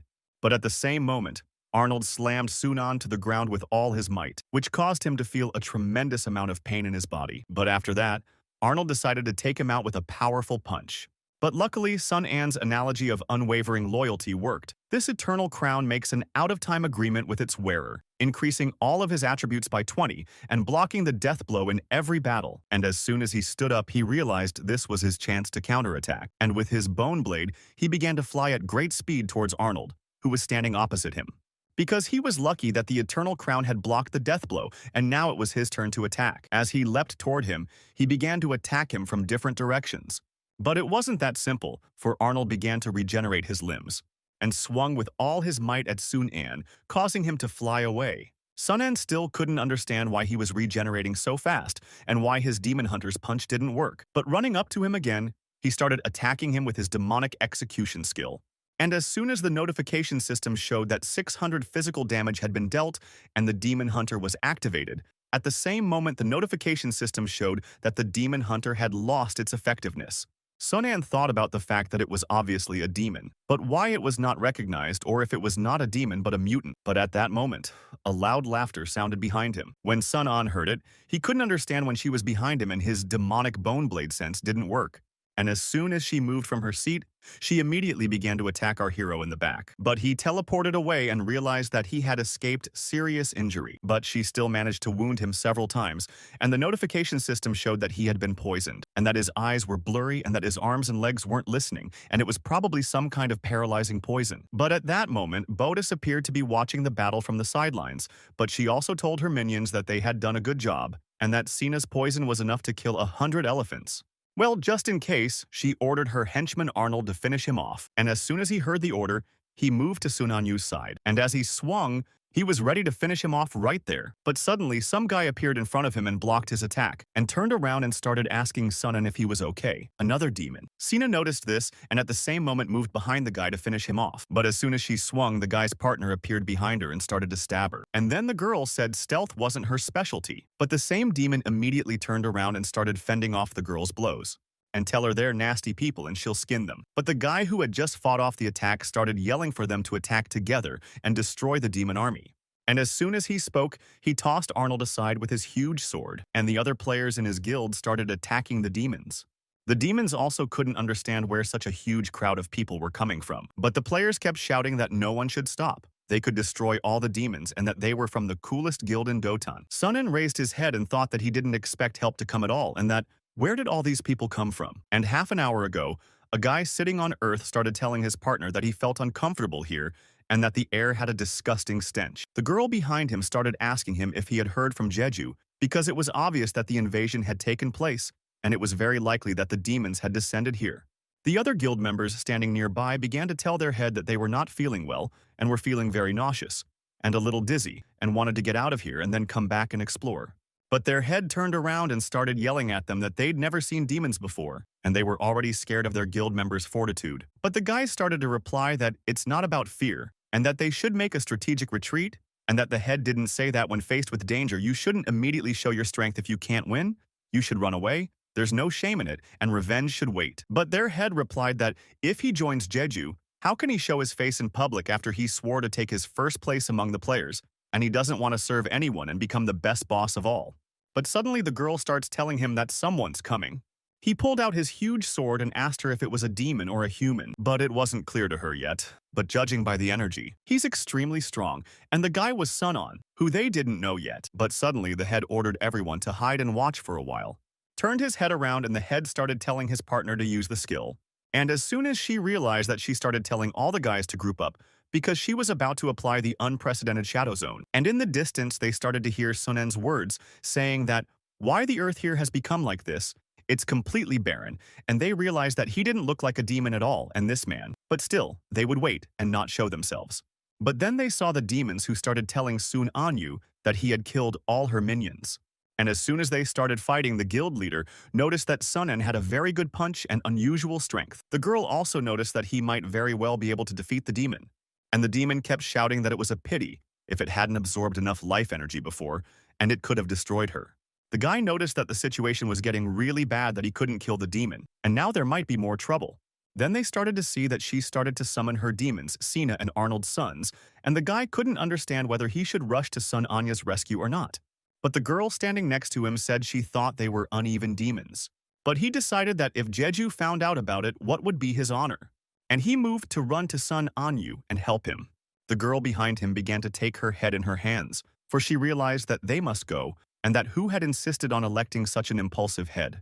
Presently, the head stood opposite Arnold, who was beating his chest angrily, and he decided to ask him if he had decided to make peace with him by force. Because he can summon the golden personality of Hercules, which at the same moment awakened, and awakening the golden personality gives the destructive power of Hercules for 12 seconds, during which his power is multiplied initial cone x10, maximum x40. Well, as soon as Sunan came to his senses, he saw that this guy has the same golden personality as Jeju, and this guy is also awakened. And now he's confronting the demon and telling him to go ahead because he wants to see how strong he is. But without waiting for the demon to do anything, he started to increase his strength 20 times.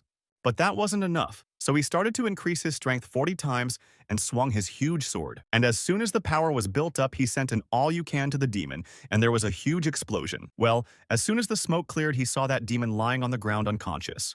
And he began to tell him that he had observed the demons, so he knew how fast they regenerated, but they were inferior in strength. Sunan saw that Yukan and was surprised because he realized that unlike Jeju, his awakened quality only increases his strength. Another demon who was floating in the air saw that her partner was almost defeated and she was ready to fly to his aid to save him. But she didn't realize she had a girl behind her who was already pulling out her sword and telling her to take care of herself, and turned her head and started screaming that she couldn't see anything because her eyes were hurting so much. But the girl kept attacking, saying she wasn't done yet, and she continued to attack her with her unprecedented blinding skills. Sunan, watching her, noticed that she has very powerful technique and they have unusual strength, but why he never heard about their guild. And as soon as the guy turned around, he started asking Sunan if he would continue to sit in one place like this, because he is a strong player, and surely Jeju gave him the information, that's why he came here. Upon hearing this, our hero started to tell him that his name is Sun An, and he and Jeju are old acquaintances. The guy also replied that he was from the Datong Guild, and his name was Luton, and he probably hadn't heard of him. And their guild, unlike the Raiders or Star Coins, there are only 16 of them in Doton. But Sun An really hadn't heard of them. But as far as he knows, there's the famous University of Dothan. And Lutong said, that's right, not before at the same university. And are they really classmates? Our hero asked. But Luton said, don't underestimate them. They all have unique knowledge, and they've known each other for a long time, so they're very close-knit and will never leave each other. And from the beginning, they knew that this was not an easy game, and every battle was fought to the death, so they never tried to draw attention to themselves so as not to cause trouble, because their goal was to survive and finish the game. As soon as Luton gave his hand to help Sun An up, he said that he realized they had similar goals, and he also wanted all the people he cared for to survive to the end of the game. Luton, I told him that there are not many of them now, so they can't handle an army of many. Does he have a plan to survive this mess? Sun An replied that he had a plan, a very good one. When you hunt thieves, you have to start with the leader. On the other side, the guild members were still fighting against the demons, and one of the guys started telling the others to cover each other and stay in formation. Arnold and Hay couldn't fight anymore. They were lying motionless in the same place where they had been destroyed, and they were approached by Botus, who didn't understand what was wrong with these people. They had managed to destroy her two strongest demons, and that weird guy almost killed her. And now there's another guy and a girl who's also very strong, and they're stronger than the regular players. That's right, she needs to come up with a plan to beat them. And the best plan is to go back and report to her master before she makes a decision. But no sooner had she run a few dozen meters than Luton appeared in front of her and said that she didn't think she could escape, because with his 160 power boost, he wouldn't let her get away. And after hitting her a few times, she started flailing from side to side, but behind her was another player who started swinging his sword and attacking her with an unprecedented shadow attack. And at that very second, Boda started screaming that she couldn't see anything, but she decided to recover quickly. Luton saw that now that the demon was immobilized, Sun An should use everything he had. But still they noticed that she was recovering fast and he had to deal with her. Sun An ran up to her at full speed to thank the guys for buying him some time, because he's going to make the most of this opportunity to destroy her, and took out his hourglass and started to activate it. And at that moment, he and the demon moved into the enclosed space, and Botus couldn't understand what was going on, and what those things around her were that gave her a bad feeling. But just as she was about to escape, Sunan told her that she couldn't, because the hourglass creates a temporary labyrinth that can't be traversed from the inside. But she kept screaming that she couldn't stay here. And as soon as she started attacking the hero with her shadow leopard, he realized that he had already seen the Deputy Rider Guild attack. Outside, the battle continued, and Luton felt the terrifying aura approaching. And his senses never failed him. And as soon as he realized things were bad, he immediately started screaming at his partner to get out of there. But another demon had already appeared in front of her, who was as strong as the one Sun An had sealed away. And using her skill recognized execution, she started to attack the girl who was closest to her. Lutong noticed this and started shouting at Xian to be vigilant, but it was too late, for the demon grabbed her by the neck and began to lift her into the air. And from afar, she began to greet Luton, telling him that her name was Moloch, and she is one of the 8 supreme devils. Sunan also noticed that another devil had appeared, and one that could use the abilities of people he had encountered. And their situation is very bad. Everyone is busy fighting, and the guys who were fighting against the demons realized that the head had not found a solution yet, and they would not last long. Luton was watching the demons and saw that he had grabbed his partner and was getting very angry. He took off at full speed and ran straight at the demon. As he got closer, he tried to get her to let go. But Moloch stood in the same place Luton had hit, and noticing his strength, she said he was really strong for a human, and she'd have him for an appetizer after she'd consumed the girl. But he kept screaming, even begging her to let his partner go. But Moloch began to turn to the other demon Bodis and tell her she was one of the 8 devils, and because of the humans, she was in such a sorry state, and if she hadn't sensed something going on down in the mountains, she'd be dead here by now. But Bodis gave her a mean look and told her to keep her nose out of other people's business, and she could do it without her. Moloch heard this absurd excuse and replied that if she continued to be stubborn, she would die. And even if she died, she would not leave this place, and those who dared to trespass instead of where they were buried would be destroyed. And no one can survive in this place until he makes them leave. And after this long speech, she began to squeeze her hand even tighter. And Luton noticed it because he realized that she might kill his partner. But at that moment, Sun An appeared and successfully took the girl from the demon's grasp and began to move toward Luton so that she would be safe near him. And then he started to thank the demon because with her help, he's going to activate a bug. And it's called The Game's Not Over Yet. But Moloch couldn't understand what had happened and why. When she snapped that girl's neck, she had a strange feeling. Luton had already run up to Sun Anya and started asking how she was feeling. The jury said she was still breathing and that she wouldn't take any damage for 10 minutes. But Luton couldn't understand how this happened. But our hero replied that when the new world was created, they made a bug that ruled out player death if they walked away from the computer. And the intentional killing of a player is considered to be when the opponent is vastly outclassed or there are more than 3 opponents, in which case the system can treat the attack as illegal. And if a player during a minute with does not indicate any resistance and the damage inflicted by him is 0, as well as his health points, the system grows as an attack on players who are not on the spot. And for this purpose was created defense mechanism. It restores lost health points, and for 10 minutes gives invulnerability and players who attacked get punished. The mechanics of the punishment is that all damage done will be returned to the attacker and his accomplices. And at first he wanted to use this bug to avoid the lethal damage, but they showed up and saved him. And after he was grabbed by the throat and dealt lethal damage. So in such a situation, it's especially good to use this bug. As soon as Sun-An finished speaking, Moloch intervened in the conversation, telling them that they had taught her a good lesson. Even though she didn't realize the trick they had used, it made her very angry. And I turned to my partner. She says that as much as they don't want to, they must put aside their animosity and join forces. Otherwise, she realizes what the Lord will do to them. But Bodis wasn't about to let them go. Luton, holding his partner in his arms, couldn't figure out what to do, because his partner was badly wounded and his awakening mode was over. And the guys from the guild had no strength left, and now there are 2 opponents, and if they fight together, he's afraid they'll be finished. But Sun-An said that's why they won't fight but run away. But Lutong realized that's easy to say, because running away won't solve the problem. But Sun-An had a way to drive away all the demons, and now he should take his men and run to the foot of the mountain. But Lutong couldn't understand if he wanted to show everyone how fearless he was and how he alone could drive them away, and it was better to fight together and take the risk. Sun-An moved out of his seat and shouted to the boys to trust him, and he would come to them in 5 minutes. But the boys couldn't understand what he was going to do.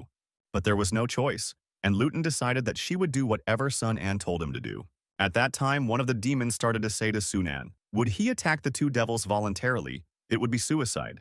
And in response to his attack, they started attacking him themselves. Also, one of the demons started telling his underlings to stop him, and at that moment they all attacked him from all sides. But Sun-An started to smile because that's what he expected them to do. And using his shadow execution skill, he started throwing off all the demons that were near him. And then the notification system began to show that the demon hunter had been activated and the level had been increased 10 times. The Moloch demon also decided to use her shadow moving skill that she had stolen from the human.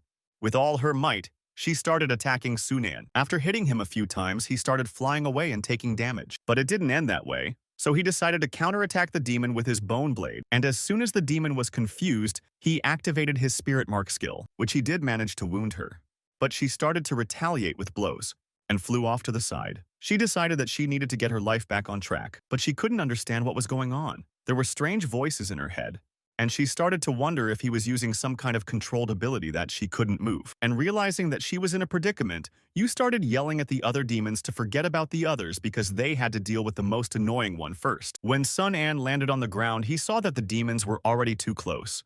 They all began to surround him from different directions. Meanwhile, Luton continued to move as fast and as far away as possible.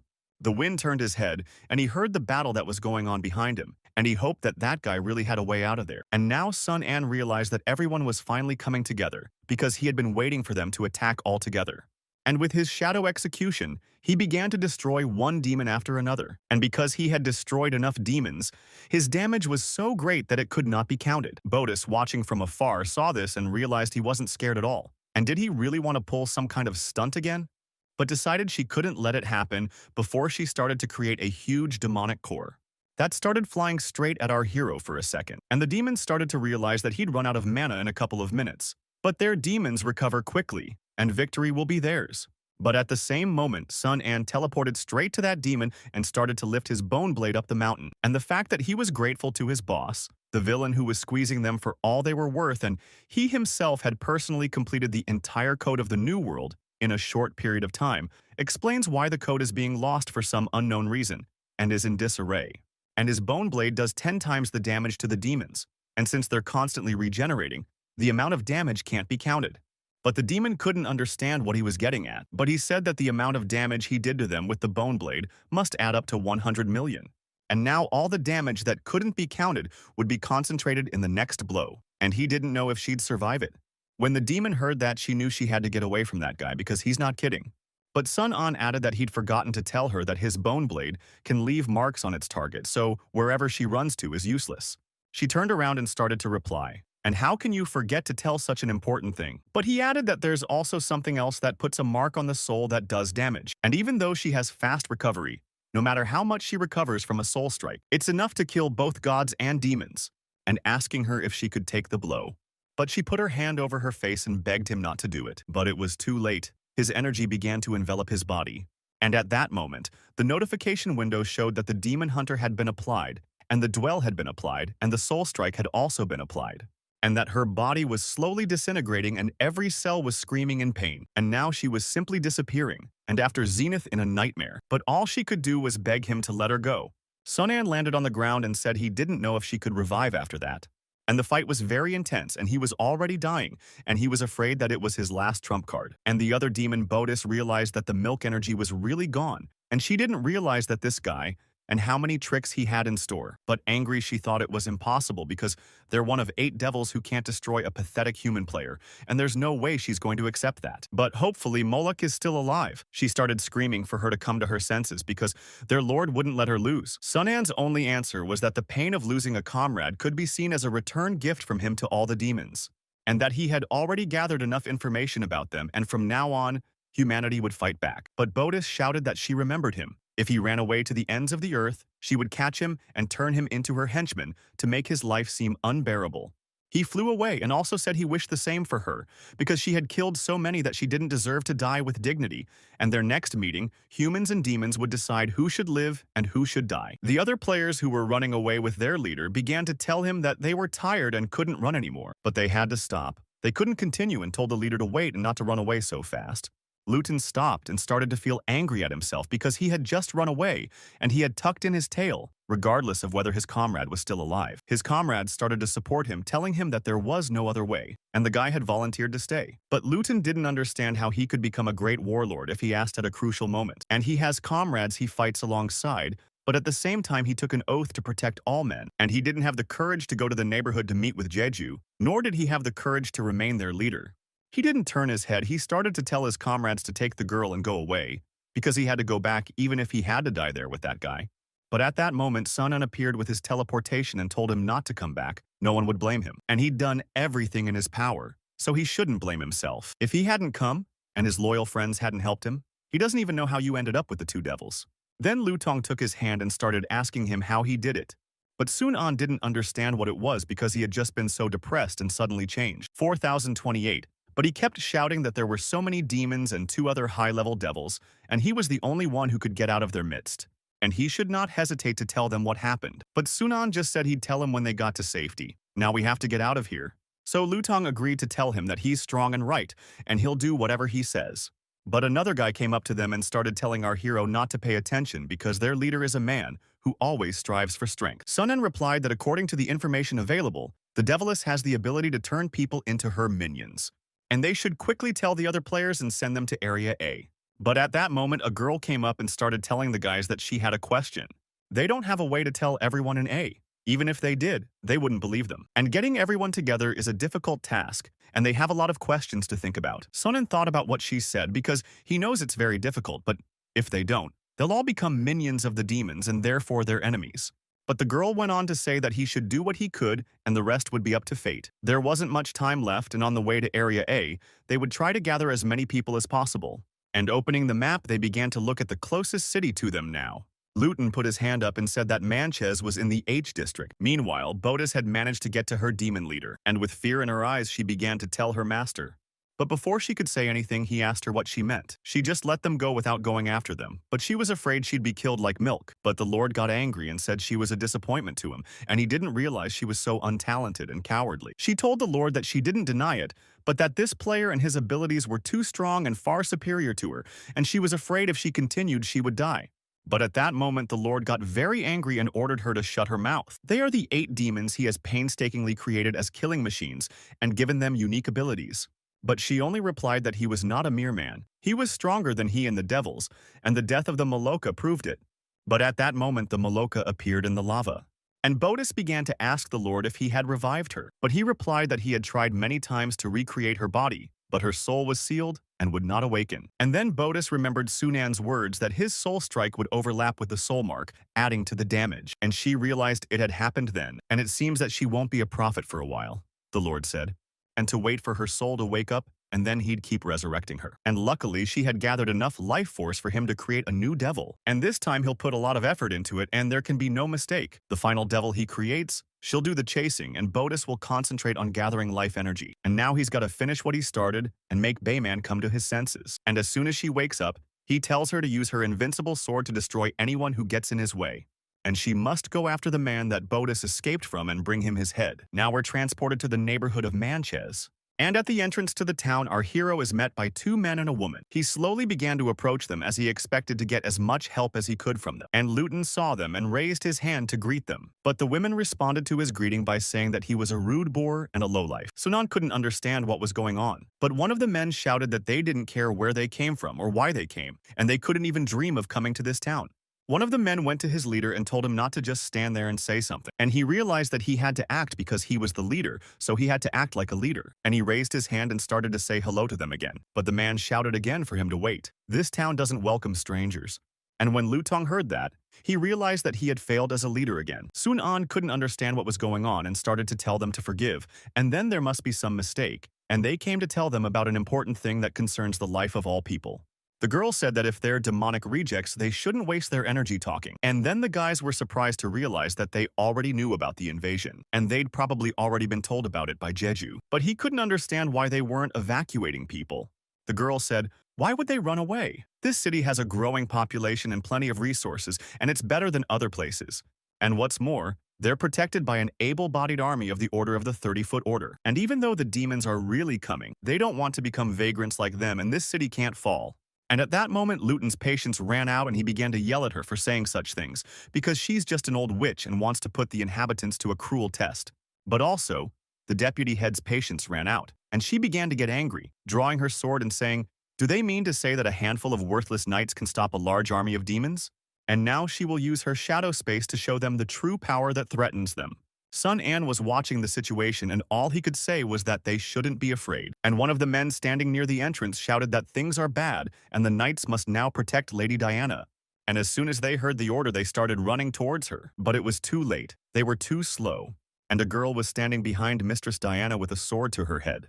When the girl saw it, she started to ask if this was their fighting army. They wouldn't even protect her from her weak woman, laughing. But Mrs. Diana couldn't understand what she was doing. If she wanted money, she'd give it all she had. The man in the golden robes began to draw his sword and tell her to let go of Mrs. Diana, or they would never leave this desert. Luton, standing behind, couldn't understand who he was trying to intimidate and let him try to touch them. Sunan suddenly put out his hand and ordered the man to put away his weapon. They had not come to fight, but to convince them that they are not strong enough to resist the army of demons, and to listen to them is up to them. The girl standing next to Mrs. Diana realized it was pointless to hide their weapons and say they were grateful for their good intentions, but they couldn't leave this town. But suddenly the merchant started saying that he remembered him, and he was in the trading area of Area A and sold him a bunch of Class A gear. When he heard that, our hero remembered that last conversation when he sold him all the items he didn't need. Another man in golden armor came up and asked if he had bought that mountain of gear from this guy, but he said that he had. Then this man who can give so many things at once. A class is not easy and he will accept his offer to evacuate the villagers.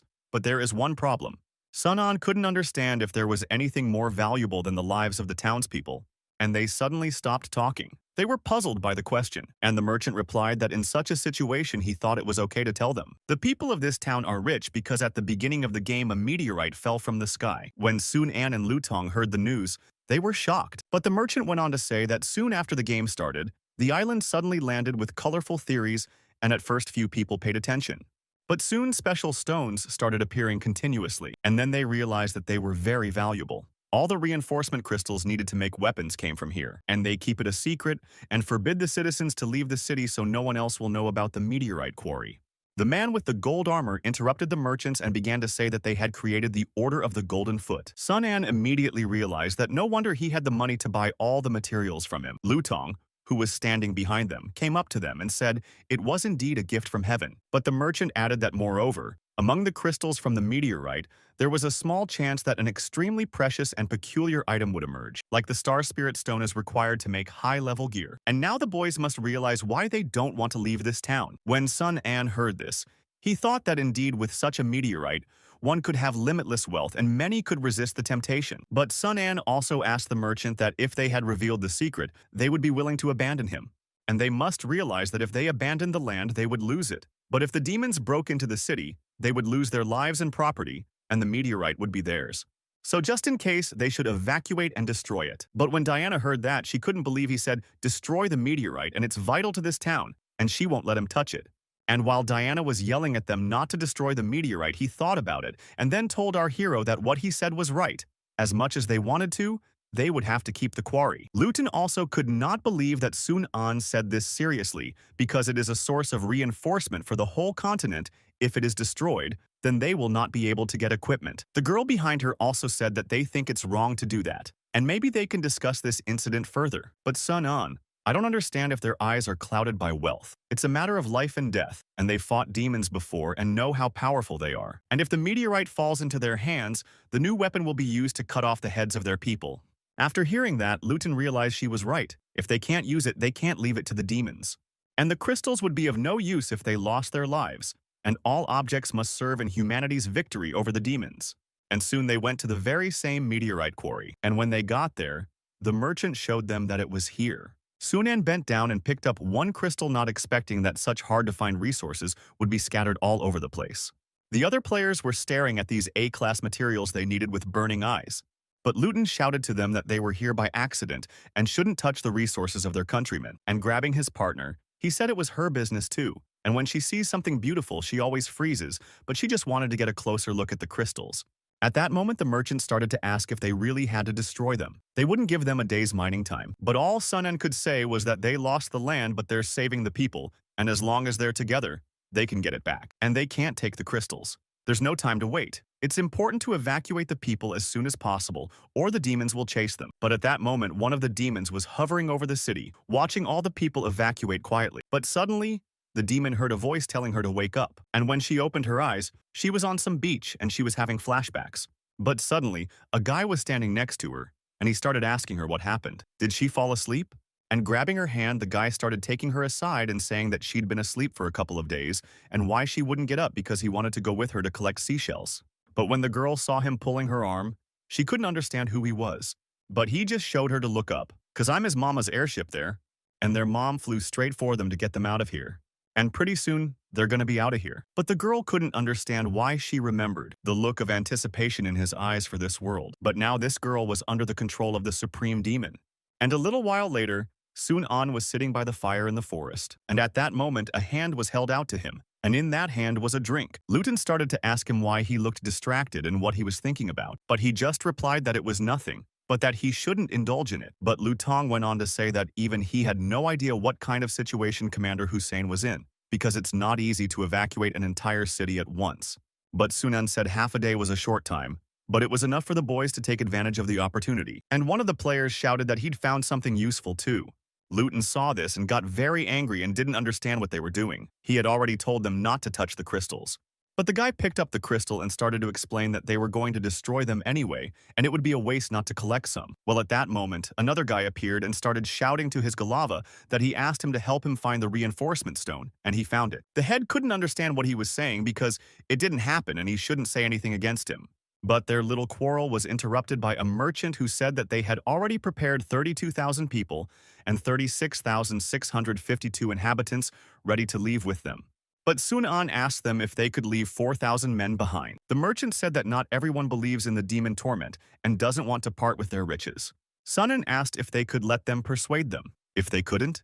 But Luton stopped him and asked if he was planning to save everyone. But our hero didn't understand why he had to abandon all 4,000 people. The real me at the merchant said it's useless. They've already tried. And if she and Shosan didn't have the authority to convince him, he shouldn't try. Sonan didn't understand. It's 4,000 lives, but Luton interrupted him and said that it's a war between humans and demons, and they have no choice in facing the truth and lies. A girl appeared behind him and said she was finally finished, and they asked to set the explosives and it came out to 246. And once everyone had done their job, our hero cried out that it was time for them to leave. They went a little farther away and set off the explosives and blew up all the crystals that were in the area. Watching this huge explosion, Luton realized that Sunan was very harsh because he had wasted so much wealth. A little later, a lot of people started coming out of the tunnel, and even though the guards were telling them to hurry up, every second counted. And as soon as almost everyone had gathered and begun their preparations. But at that moment, he was thrown aside by a huge energy charge, and he couldn't tell who had attacked him because he didn't even see anything. But it was the new devil that had been recently created. The knights behind him saw that this was the enemy and they had to destroy it. The man in the golden armor could still stand on his feet, and he got up and drew his sword even though he was badly wounded. But the demon didn't give him a chance to counterattack, for she had once again done great damage to him with her greatest blade. And all the demon said was that there was going to be a massacre. The villagers suddenly began to raise their heads and saw the demons coming, and they did appear. A little while later, the demons started killing all the citizens who were screaming for someone to save them. The soldiers who were supposed to protect the civilians ran away in fear. But at that moment, a shadowy space appeared from which the players began to emerge. Luton, who appeared first, began to gather all his power and attack the demon who was floating in the air. And after throwing it aside, Luton went back down to his partner and asked her if she was all right, to which she replied that it just seemed like they were a little late, and the commander was already dead, and his subordinate from the order was already disbanding the troops. And she didn't expect the demons to get here so fast. But still, some of the inhabitants were alive, and they kept screaming for help because they weren't going to die. Luton started shouting to the guild members to listen to his orders and protect the townspeople and save as many people as possible. When they heard their commander's orders, they began to fight.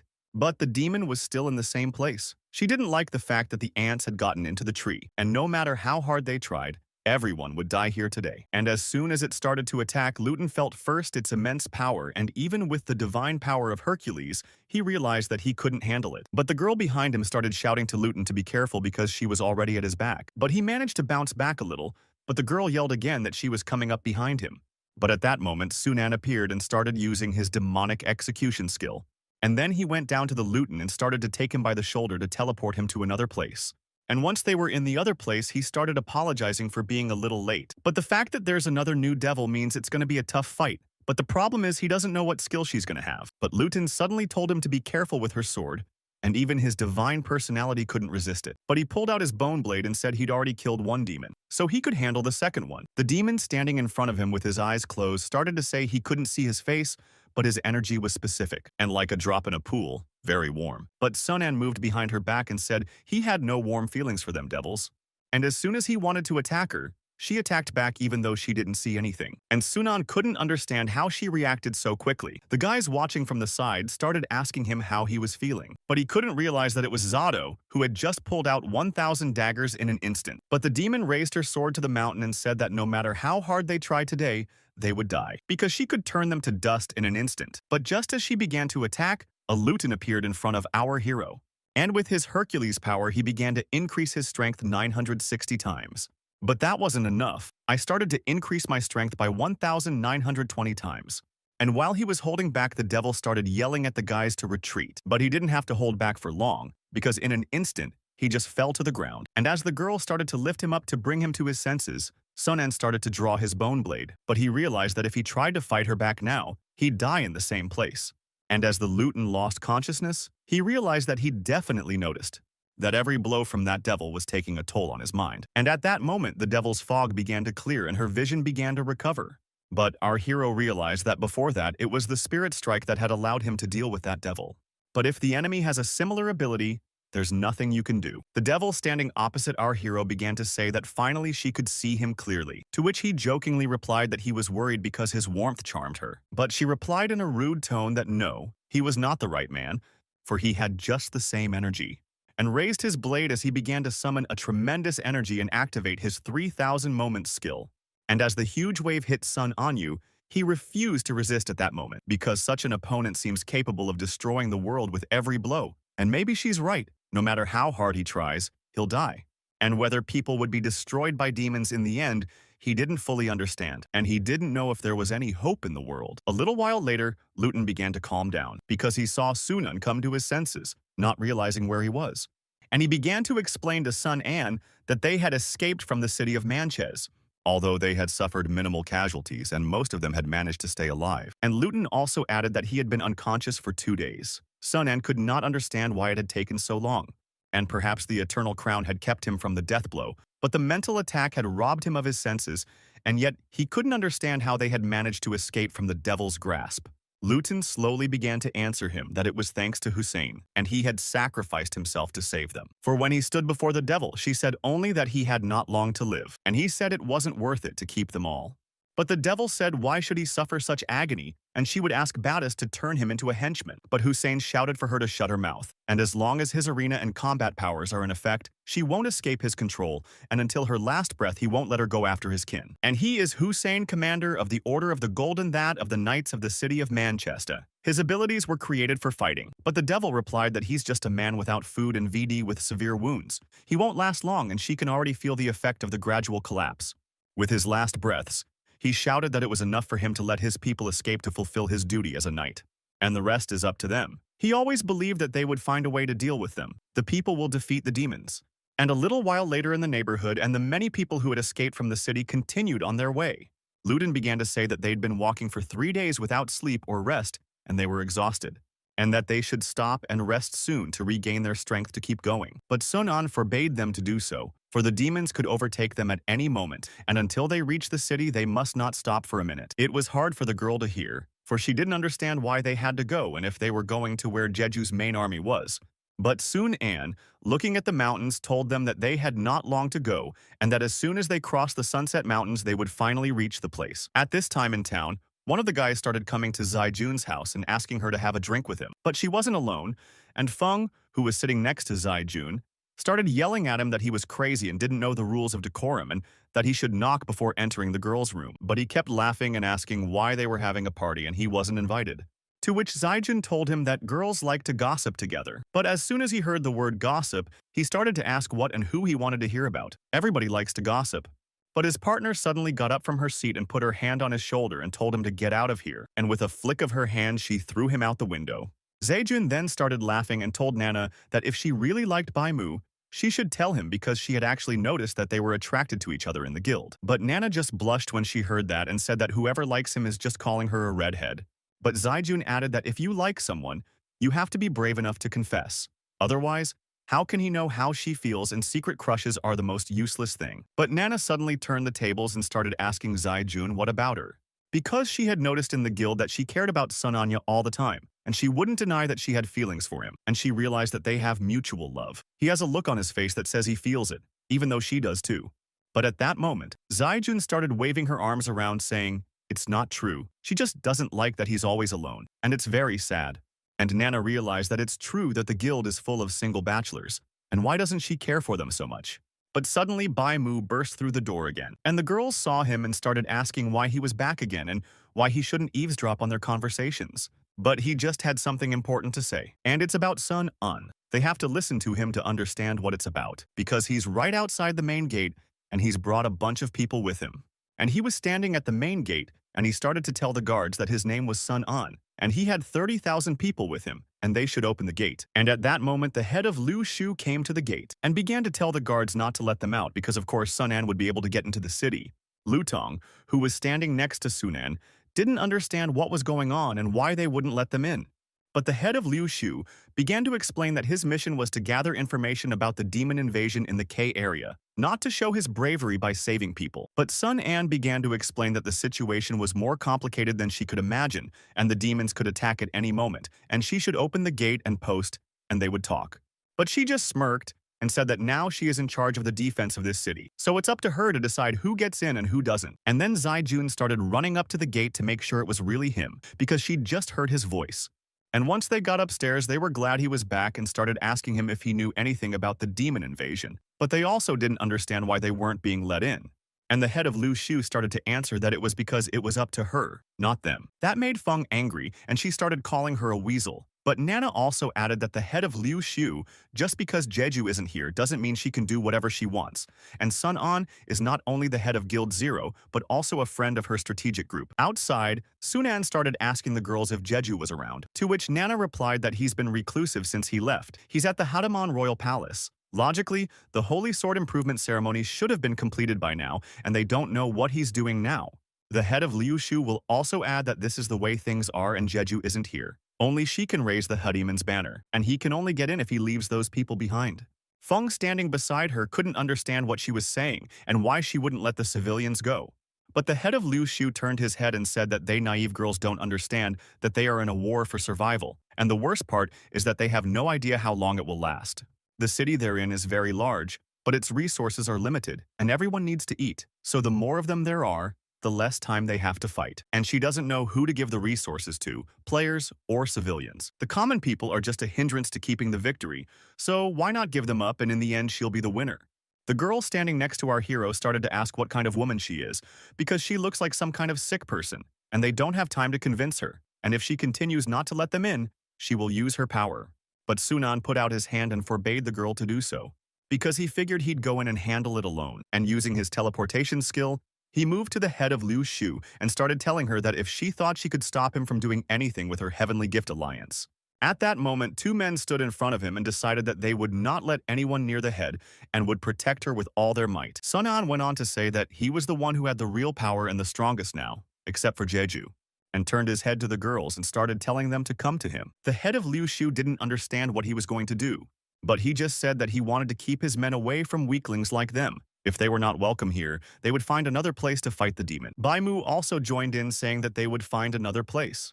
And at that moment, the head of Liu Shu realized that they couldn't leave because someone would fight the demons. Sun En replied that that's why he says she's not in charge. She needs them, not the other way around. And through all her will, she ordered the guards to open the gate and let everyone in. And as soon as the gates opened, people started coming in and were happy that they were finally safe. But the head of Liu Shu told our hero that this city could only feed this many people for a month. And if the war with the demons didn't end in that time, the human race would die. But Sun An told her that she didn't have to remind her. He knew better than she did how cruel the war was, and she should tell everyone to gather at the Imperial Palace to tell what they had learned about the demons. And a little while later, they all began to enter the main hall in the center of the city. And inside, they were met by other players who were very happy to see that Sun An was okay.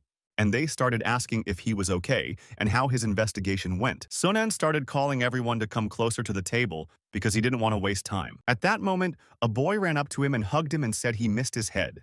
Don't you want the other boys to tell him not to get all uptight about the chapter's close? They didn't want him to make a fuss while everyone was gathered and talking about their important business.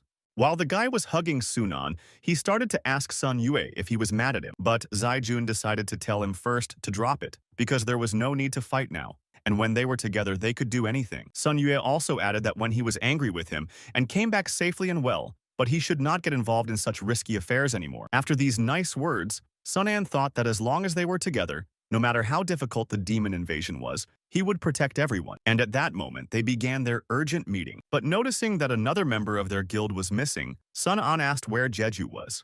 And Baimu replied that he said he needed to be alone and asked not to be disturbed. Sun An couldn't understand how such a moment could give him time for privacy and training, and he had to go see what the hell he was doing. And at the same time, Jeju was in the main hall. And as soon as the door opened and Sun An came in, he started asking Jeju why he was sitting here in the current situation. But Jeju was weird and started to activate his skills towards Sun An. And at the same moment, his sword flew straight at Sun An's face. And behind him, Jeju walked slowly and said that he was like Sun An, without ceremony, and didn't step back. Sun An asked him if that was his way of greeting him.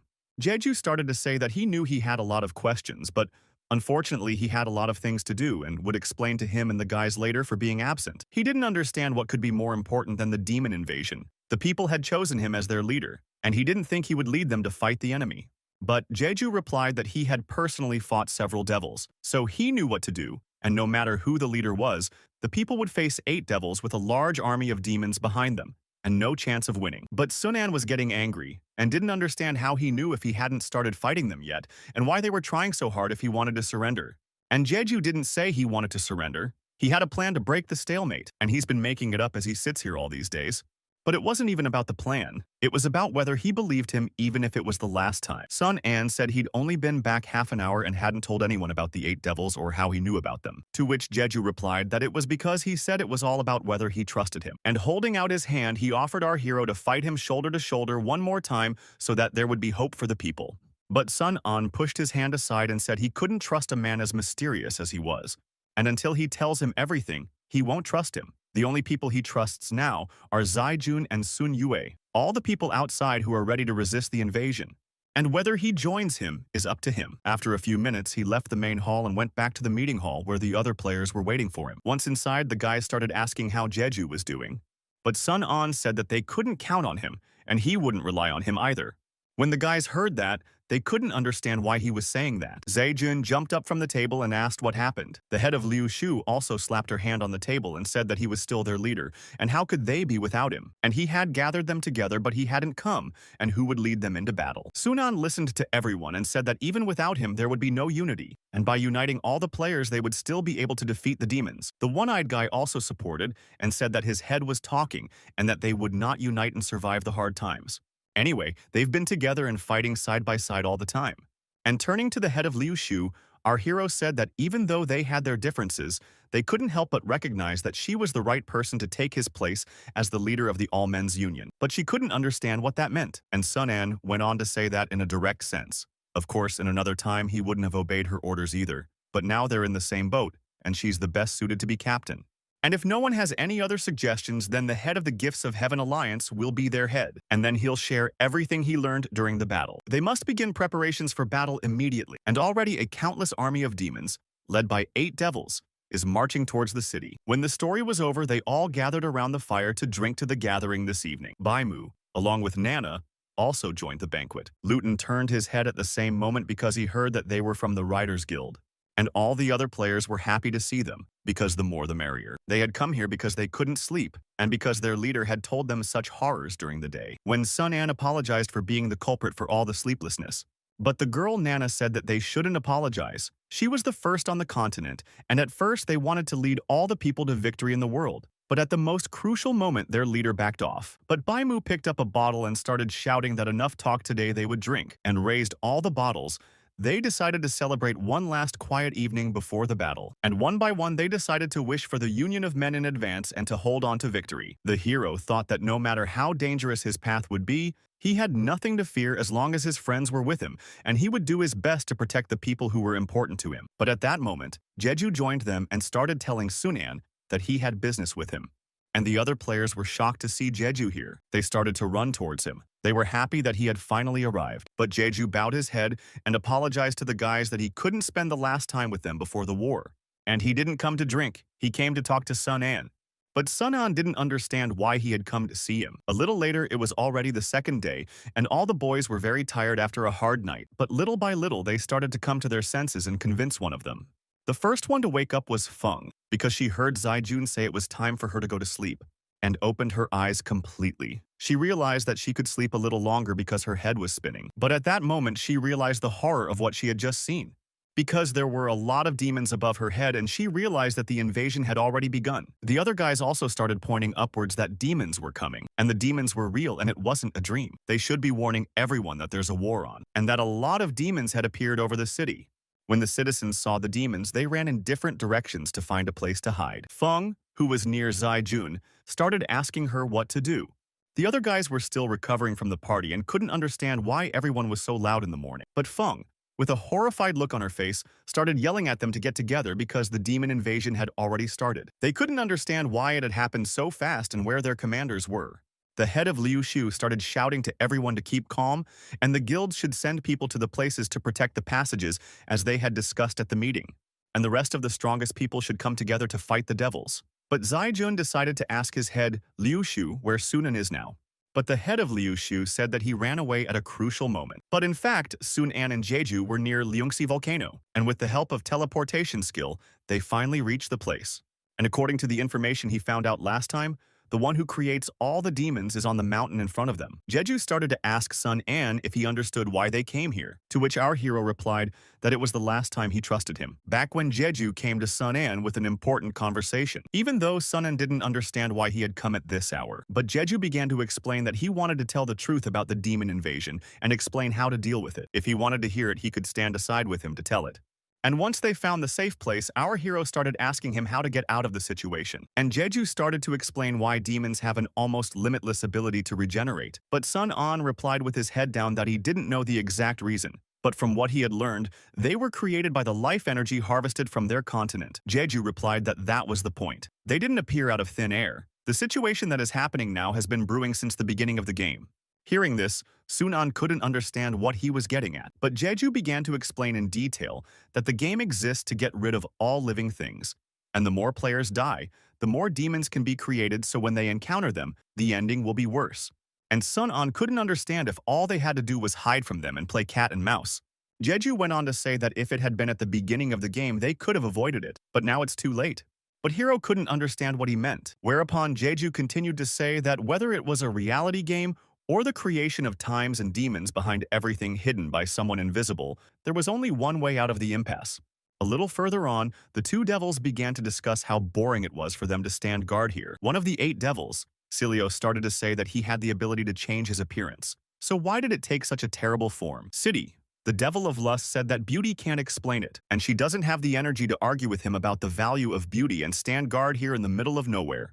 And doesn't it mean that the Lord trusts them the most and that they are the strongest? The other devil replied that they weren't the strongest, and had she forgotten that, unlike them, she was not created directly by the Lord. It used to be a man. But his story was interrupted by a strange feeling that someone had invaded them, and jumped out of his seat and started shouting that whoever he was had to show himself, and he hit it with all his might and it made a hole. And then they realized they'd come to the right place and found whoever was trespassing in their domain. And one of the devils started shouting that she would take the right one and he should take the left one. Sun An jumped on the lust devil without a word, and as soon as he swung his blade, the devil realized that he was very fast and she should be careful. But his attack got to her, and she started screaming that she was on fire early. It was because the Demon Hunter skill was activated, and she jumped back and realized she had to keep her distance.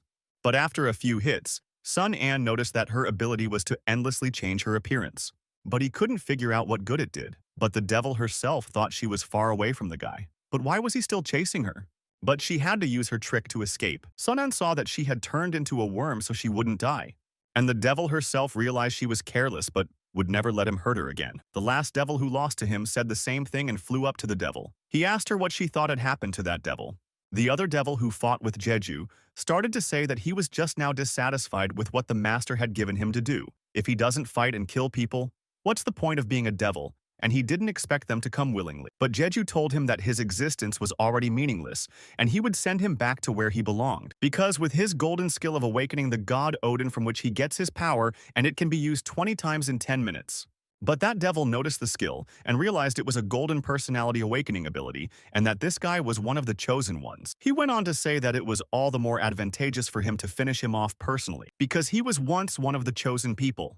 At the same time, in another place on an uncharted island, Raffaello began to ask his master if he had finished creating, but the Lord replied that it took him a long time to, But it was worth it. And the plan to destroy the world began to come to fruition, and now the dastardly humans were cornered, and the demon army. But at that moment, a notification system window appeared in front of him, asking him if he wanted to close the creation program. But he told Rafaela he wasn't done yet. She didn't understand. Did he really want to create more demons? But he asked her if she'd forgotten that there was one more very important identity card left. She couldn't believe it. Did he really mean to tell her that the final appearance of the head of the demons is Lucifer, and that his appearance marks the end of the game? At the same time, a deviless appears in the town where many players have gathered and realizes she's won the jackpot. And she sees a lot of people in this huge city. One second there was a huge explosion and there was a huge turtle, and another devil sitting on the turtle told his partner that she wasn't the first one to find the place. But his partner started yelling at him. Was he crazy to trash her playground? But he replied that he couldn't control the turtle's power, and all he could think about right now is about destroying everything in this town, including the people. He's having a lot of fun. They've come together to be trampled under his feet. The head of Lu Shu, who was inside the city, heard that something had happened in the northwest, and she started to ask if anyone knew what was going on. But one of the guys standing next to her said it was the devils invading the city. But she thought it was impossible because every neighborhood was guarded by several thousand troops, and they had fortified the walls in advance, and how could they just break through? But the other players didn't understand. It all happened so fast. But at that moment, a deviless appeared behind Lu Shu's head, and she wasted no time in creating fire in one of her hands and shouting to the players that her partner had captured everyone's attention and she was going to kill the leader. As soon as she tried to touch the head of Lu Shu, someone nearby shouted a liberty bow, and right after that, a bright arrow flew at the deviless and hit her in the arm. She couldn't realize if it was the reinforcements that came here so fast. But the first to arrive was Sun Tianxing. And when the deviless saw it, she flew up in the air because she realized that it's nothing to her, and she's going to kill them very quickly. And she realizes that these people have a very useless ability. But no sooner had she blocked the arrow than Sun Tianxing shouted into the spatial boundary activation, and immediately the arrow appeared right behind the maiden's back. But she didn't expect him to use such a simple trick, followed by a huge wolf that bit the deviless and shouted for Zaijun to act. And Zaijun was already right on top of her with her huge scythe, and hitting her, she yelled at her to underestimate people. And after much damage, the maiden began to rise up, healing her wounds. She said that these little wounds didn't hurt her at all, and a man like her she could easily crush. And as she swung, her arm began to expand and lengthen in size, and Zaijun realized that she had been inattentive, not expecting her arm to extend that far. But a huge wolf who was nearby started asking her if she was okay. And before she could answer, Nana started using her magic to heal her, and behind her the other guys also appeared and activated their healing skills. Zaijun realized that luckily, while she was living in the forest, she had mastered this skill, and if they were together they could share damage and healing equally, and their combined strength would even be enough to defeat the devil. And they're about to attack together and not even give her a chance to breathe. But the deviless clenched her fist and started yelling at them that they were going to get themselves killed and she was going to help them. But one of the guys who was behind them started yelling that she's strong and they won't stand up to her, and they need to ask for help. Also at this time, another devil was enjoying the destruction of the fortress and was watching his partner yelling at her to make meat patties out of them. But at that moment, Luton appeared in front of him, and the devil couldn't figure out who this guy was or where he came from. But Luton started asking him if he was having a good time here alone. And he jumped out of his seat and started flying towards the devil, yelling that then he would amuse him a little bit. And then he started to increase his powers 2,048 times. But the devil couldn't understand how he destroyed the hair defense with one blow. And immediately after destroying the defense, Luton moved behind the devil's back and began to increase his strength by a factor of 2,048 and decided that the next blow would be retribution for all he had done before, because he had now invested enough power to crush this devil. And after all of the above, he struck the devil's face with a mighty blow, and the devil felt the full force of his power and couldn't understand why he was so strong. But Luton realized that after a blow with 2,048 times the damage, the devil couldn't survive. But still, the devil got up after such a powerful blow, and Luton realized that the damned devil was incredibly resilient. But you lose the dirt. And the wounded devil replied to Luton that he was indeed strong as a man, but he was sorry that he was the enemy of the Volus. Hearing these words, Luton decided that if he wanted to make peace by force, he would. And as they dispersed, they clashed with blows, causing a huge wave to envelop the entire area. And Luton decided that he needed to increase his strength by a factor of 4,096. But the devil himself also began to use his sky power to increase his power, and eventually the devil pushed Luton away with his superior strength. But Luton couldn't understand why his strength wasn't enough because he had used so much of it. The devil smiled and told him that it looked like his strength was just enough to break his armor. But now he must bear in mind that his power of anger can make anything he touches hard. And even if he touches himself. But Luton realized that before he had destroyed the stone turtle in a blow. But why can't this devil do that? And as soon as the blow was over, Luton flew back towards the devil and asked if he had already realized that he had destroyed his turtle because it was very large, and if he used a small amount of power. The object created would be stronger than the diamond itself, and he created a diamond from the earth and began to squeeze it in his diamond hand. And immediately afterwards, he threw it with all his might towards the Luton who was nearby. It went straight into his hand, causing him great pain, and immediately afterward, he fell to the ground holding his wounded arm. But the devil wasted no time jumping up to him with all his speed and began to grasp his diamond hand, saying that now he would end their battle. At the same time, in another place, Zai Jun was still fighting with her comrades against another devil, and she shouted to the guys to surround her and stop her from attacking. And as soon as the devil spread her wings, the guys started coming at her from all directions. But they didn't expect her to be too strong for them, and immediately, she launched them all into a movie. But Nana, standing nearby, started using her healing skill and asking the guys if they were the target. But some of the guys got up and started to tell her that it was too fast and they couldn't get to her, and they weren't hurt as much as expected. But then, Sunyu Yue showed up on the other side with his huge score and shouted to the guys that he'd distract her attention and they should take a moment to counterattack. But the devil herself couldn't figure out what it was. But every time she couldn't take her eyes off him. But it's because he started activating his Demon Slayer skill, and after successful hits on the demon, the kill branding activates his boss ability, and high-level monsters will consider him a prime target for attack. The Deviless became even angrier because she couldn't understand the fact that no matter what, she had to kill that guy first. Sunyu Yue took advantage of the moment to shout to Zai Jun to act, because the boss was already furious. And without wasting much time, Zai Jun grabbed her scythe and started running towards her. When she jumped up in the air, she gave her another heavy blow and said that her blow had vampirism and they would not lose in a long fight. But that wasn't enough to finish the Deviless off, and she got more angry and started turning around and yelling at the guys that they were just a swarm and that she could crush them with one finger. And that's when she started attacking Sun Yue, and he couldn't understand why he was in so much pain. And he can't take any more of her blows, but still, there is hope. Or now he can't just pray that Jeju and Sun An will make it. Meanwhile, elsewhere, one of the devils started to attack Jeju. But Jeju started pulling out his sword and activating Odin's personality, which is his power. And at the same moment, he deflected the enemy's blow with his sword and started to activate the second stage of Odin's powers, which is speed. But the devil wasn't so easy. He also activated his blue Pegasus skill, and Jeju realized that the situation was not going his way. And their power collided between the Odin light that Jeju used and the Pegasus light that the devil used. But the devil began to smile because he realized that his opponent had to use his trump quickly, and it seems that his golden personality is not that developed. Jeju couldn't understand how the devil knew so much about the golden personality, but he replied that he hadn't said before, but that he was once one of the chosen people. Jeju couldn't understand if he wanted to say that he was a person who could be the player who awakened the golden personality. But the devil laughed when he called him a player because it was a funny name for him, and he didn't play any games, and he's been here a lot longer than him and his personality, and now he's the real one. And with his bluebird skill, he started attacking Jeju. Sun An noticed this at the same time and started to ask his comrade if he was doing well. But a huge snake appeared in front of him and told him to worry about himself, and if he was good, he would go straight into its belly. Now history shows us how one of the devils was once the greatest warrior of all. And all who watched him fight shouted his name, and shouted that they loved him, for he was the most valiant warrior they had ever known, and he stood against an opponent who was several times his height and weight, and at that time he had only a spear and could accomplish anything. He was the strongest warrior that had ever entered the arena, and there were only players to destroy. And he had wealth and status and rights and women, and if he wished for anything, it was all his. But after more than 20 years, he realized one truth: there is no warrior who can remain invincible forever.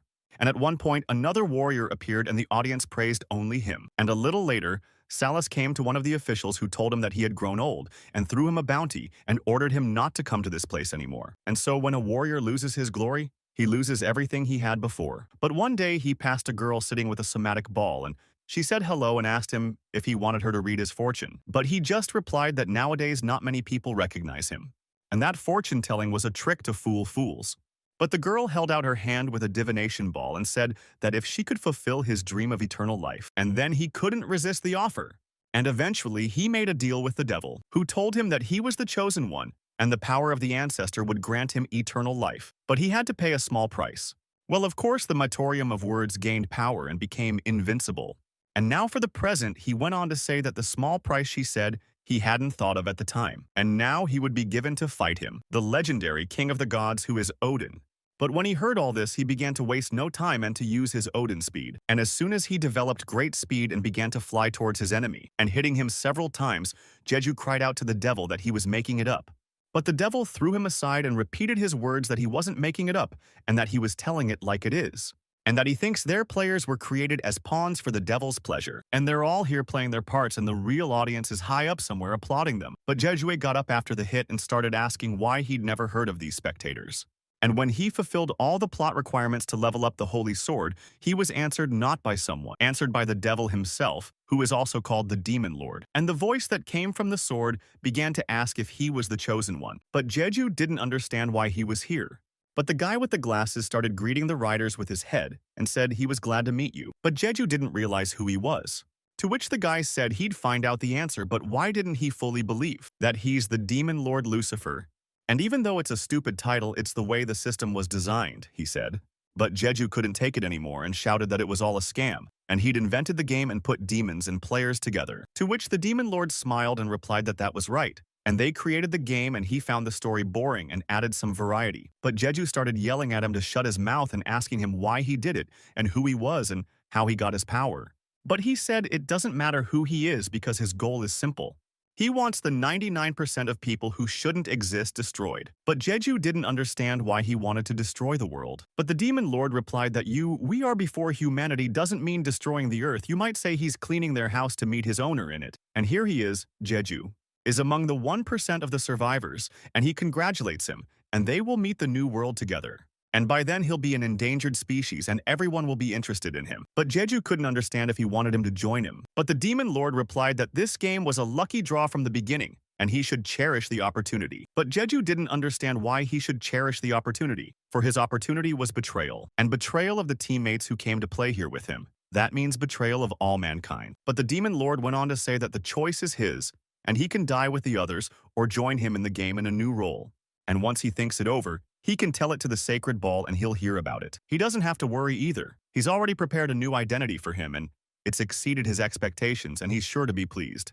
And while fighting the devil who told Jeju that he's no match for him, and when it comes to strength, no one can match him. And he jumped up from his seat and started flying straight at Jeju and said that he was going to die in his doubts and agony. But Jeju just said to himself that it was a hard decision, so he wanted to come here himself, so that he could ask only one question in farewell. Why he has to carry this burden, and one more thing, if he was really suited for the role he had been given. Meanwhile, in the city, the battle was still going on between the players and the devils, and a devil agent standing near Luton began to tell him that it was all over, and that a pathetic man like him should say goodbye to his life. But the devil added that it wasn't his fault. Could it be a few days or a few months?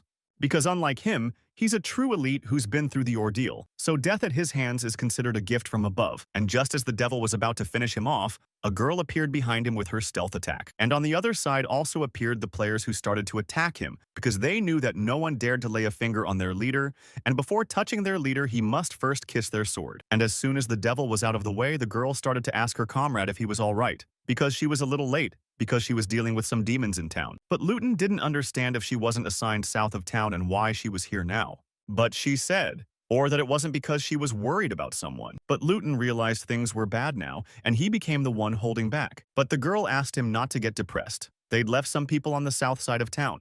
That should be enough to fight off the demon invasion. And now, the most important thing is to find a way to get rid of this demon god that stands before them. But Luton added that this guy has the ability to harden anything he touches, and the smaller the range of hardening, the higher the hardness. But the girl didn't understand. Couldn't he counter it with his own power? With the strongest attack and the most powerful defense? What's better? She asked. But Luton replied that from his current point of view, he felt he was stronger, but that his strength would multiply over time and that it would take time to break his defense. And meanwhile, the players surrounded the devil and started insulting him to look at his age and he's a bad student, and his hair is like a bandit's. And also he's just a teenager, so they don't want to drop out of school to blend in with society. And when he said that, the devil got so angry that he started crushing everything under his feet. And he also summoned a huge dinosaur that was made out of earth. And that dinosaur started smashing everything and knocking down all the players who were near it. And the devil watched and told them to shout louder because they were just chirping with happiness. And now they're all going to be destroyed. But at that moment, Luton ran up and hit him with all his might for prevention, because he said that it seems that his mother didn't spare him as a child. And Luton added that he had exaggerated a few minutes ago, saying he was an elite who had honed his skills over thousands of years of hard work, and he thinks he's a jerk who's never gotten his ass kicked. The devil noticed that this guy's strength had increased again, and he needed to reduce his hardening reign. But it was too late, for the Luton had brought his power down on him with all his might, driving him into the ground. The devil couldn't understand how this was possible, but a girl came up to him and said he was just a distraction. She was the main force here, and Luton got off his seat and started running after her, telling her they'd made a good combo, but she said her palms were dirty and they'd shake hands later. But Luton agreed and said that after all, he was not God. His body was flesh and blood and only slightly defeated. The girl decided to get some bandages to heal his arm and wrapped it around his arm. She said she'd told him several times not to go anywhere alone, and if she hadn't come in time, he might have died. But he said he was just watching this guy senselessly kill people and overdoing it. The girl kept yelling at him that it wasn't a fight for life. She said he'd stay out of it because he promised that by the end of the game, they'd be alive and no one would be left alone. But he raised his hand and said he promised he'd never put anyone in danger again. But at that moment, the devil began to rise up and tell the boys that in as many years as the battles, they were the first to break through his defenses. And the Luton turned his head and said he shouldn't have come here. And to be honest, his head was so flattened from his blow. And isn't that normal?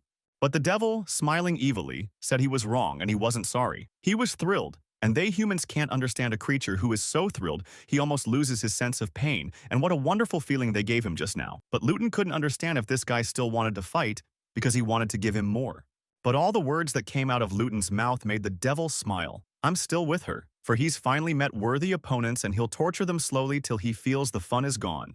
But when Luton heard that, he told him he apologized because his power bonuses can only last 12 minutes, and he doesn't have that much time to play with it. So 8 minutes have passed, and now he's going to use his power bonus 5,520 times. Meanwhile, in another battle, Sunan saw a huge snake coming straight at him, telling him that he was going to die in its stomach. Sunan took out his magic gun and said he'd been waiting for it for a long time. And as soon as he jumped up, he was on top of her and started using his weapon to the max. But as soon as he fired, the huge snake opened its huge mouth, and jumping to the ground, our hero couldn't understand how it could absorb his attack. But at that moment, the devil began to transform into his true form and thanked Sun Anya for completing her, because she was very pleased. But he couldn't realize that she had really absorbed the energy he had released. But the devil began to say that he had underestimated her, thinking that her abilities consisted only in changing her form and his information. The greatest effect of the power of lust is imitation and reproduction. That is, the movement he had just shown her had already been copied by her.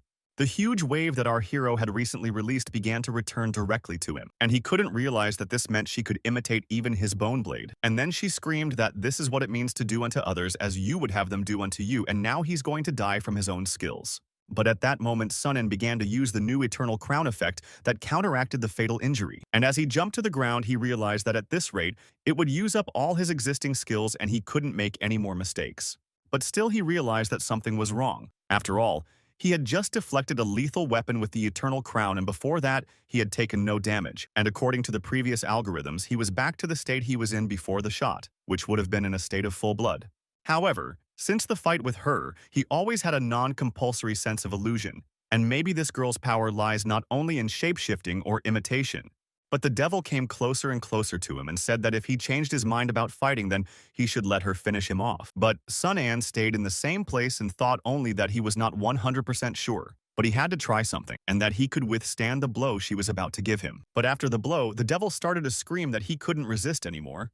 But Sunan stayed where he was and saw that he was down 300 units of health, and he realized that as he thought now, he's almost certain that her power isn't imitation or shape-shifting. It's just the power to create illusions and nothing else.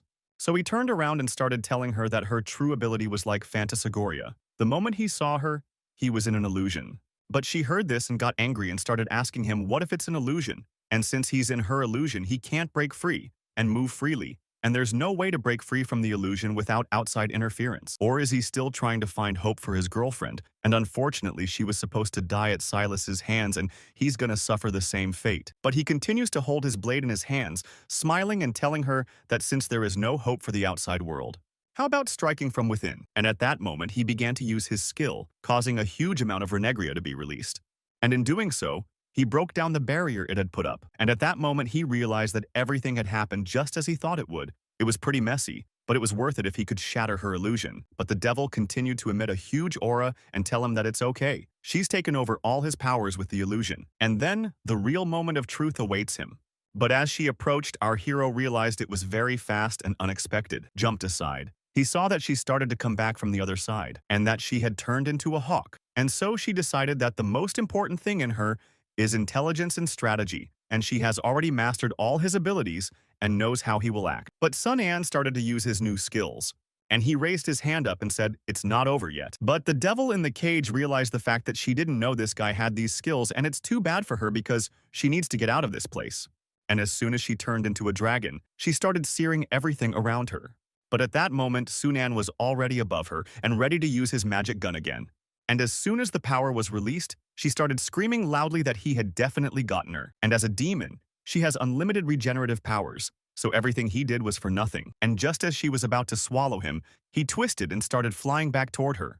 But as soon as he hit it, it turned itself into a worm, and cutting her into several small pieces, Sun An said he'd use a decisive move. But she immediately turned herself back to her normal state, and started taunting him that if this was his last move, she had somehow overestimated him. But at the same moment she fell into his trap and the branches he created started to take her over completely. But she kept screaming that did he really think that a few lians could hold her back? But still she could hardly move in the vines that bound her. And Sun An said that they were not just vines, they were bloodthirsty eyes, and this plant grows in harsh conditions and could not have grown to this size without the blessing of the forest. And if she had fought seriously, who wouldn't have gotten trapped? And that's why he attacked her. Then he forced her to change her shape and made her weaker.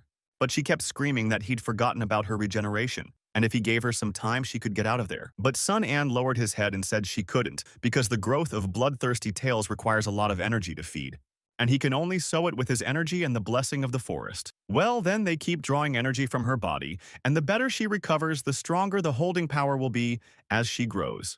So unless she breaks free the first time, she'll never get out. But once she's trapped, he tells her to think fast. And right after he said that, he turned to his partner and said that he was done, and Jeju would be done soon. But Jeju smilingly told him that he had chosen a new identity, and that means that Silas is no longer weak. But Silas kept yelling at him to shut his mouth because he's been in power longer than he has. But Jeju told him that in the end, he wasn't chosen. He was just a temporary replacement, and that he would disappear with his miserable fate. And at that moment, Silas couldn't understand why this guy suddenly seemed like a different person, and why he had the ability to regenerate unlimitedly, but now he couldn't heal at all. Jeju kept attacking him and ordered him to fight to the death. The devil didn't like these words and started to insult him back and said that he would destroy him even if he had to go to hell, he would take him with him. And as soon as he squeezed his weapon in his hands tighter, and immediately he threw it toward where Jeju was standing, and it hit him right in the chest. But as soon as he looked up, he couldn't believe what he was seeing, and that his attack did no damage even though it hit the target. Jeju pulled his weapon from his chest and threw it aside and immediately began to heal himself. But he also told the demon that he felt great shame, and that he was the only one going to hell today. And as soon as he got close to him, he threw a lot of punches. And as soon as the devil was done, he looked at his hand and realized that the power was incredible. But at that moment, Sun An came up to him and asked if he was done. But he didn't hear anything back. Sun An saw that his partner had changed dramatically, and his holy sword, he couldn't understand what had happened to him. But Jeju told him that it was just a second-level upgrade. But as much as he didn't understand, our hero couldn't quite grasp the fact of what level 2 he was talking about. But Jeju also added that he could not have defeated the devil with his own strength and alone. And that's admirable. But Sun An didn't answer his question and said only that the second devil's breath had disappeared, which meant that he would finish him off. But Jeju smilingly said not to worry because even if he has the ability of eternal regeneration, he will not be able to return to life today. Sun An turned around and asked him to get down to business. But in fact, he realized that his partner was strange today. After a few minutes, they came to the volcano's entrance to hell, where Lucifer, the Lord of Evil, dwells. And Sun An went on to say that he thought if they went there, they'd meet the man who started it all. But Jeju changed his mind and started telling Sun An that There was one last thing he needed to do before he went there, but our hero didn't realize what he was talking about, but it was called betrayal. And at that moment, he stabbed Sunan in the back, which made Sunan realize that he had betrayed him. Jeju, standing behind him, said that killing him was the last thing he wanted to do. But Sunan couldn't believe that Jeju would betray him. But he also asked why he would do it, because he really doesn't understand right now. Jeju told him to get some sleep and he would wake up in a completely different world, a new world. Meanwhile, huge red birds were flying over the city. Zaejin saw them and couldn't understand what they were. But the devil she was fighting told her that the birds were bringing news that one of the devils had been killed, and Zaejun couldn't understand that a devil could be killed and what it could mean. But Sun Yue, who was nearby, said it was Sun An and his men who did it. The other players also realized it was Sun An, and they managed to cancel the devil's immortality. At that moment, the guys started attacking the devil together because it was the right time for them to destroy him. The devil himself remained in the same place and realized that she had lost her regenerative powers and couldn't understand what this thing was. And she would mourn her companion, promising to destroy everyone even more brutally to honor his memory. Elsewhere, another devil also noticed red ravens flying over his head, and Luton, who was near him, couldn't understand what had happened to this demon, for he had become something else. But he decided to activate his 10,240 power bonus. His partner, who was standing nearby, thought about the fact that it had only been 9 minutes and her partner had never had such a hard fight, and as time went on, Luton's strength would grow.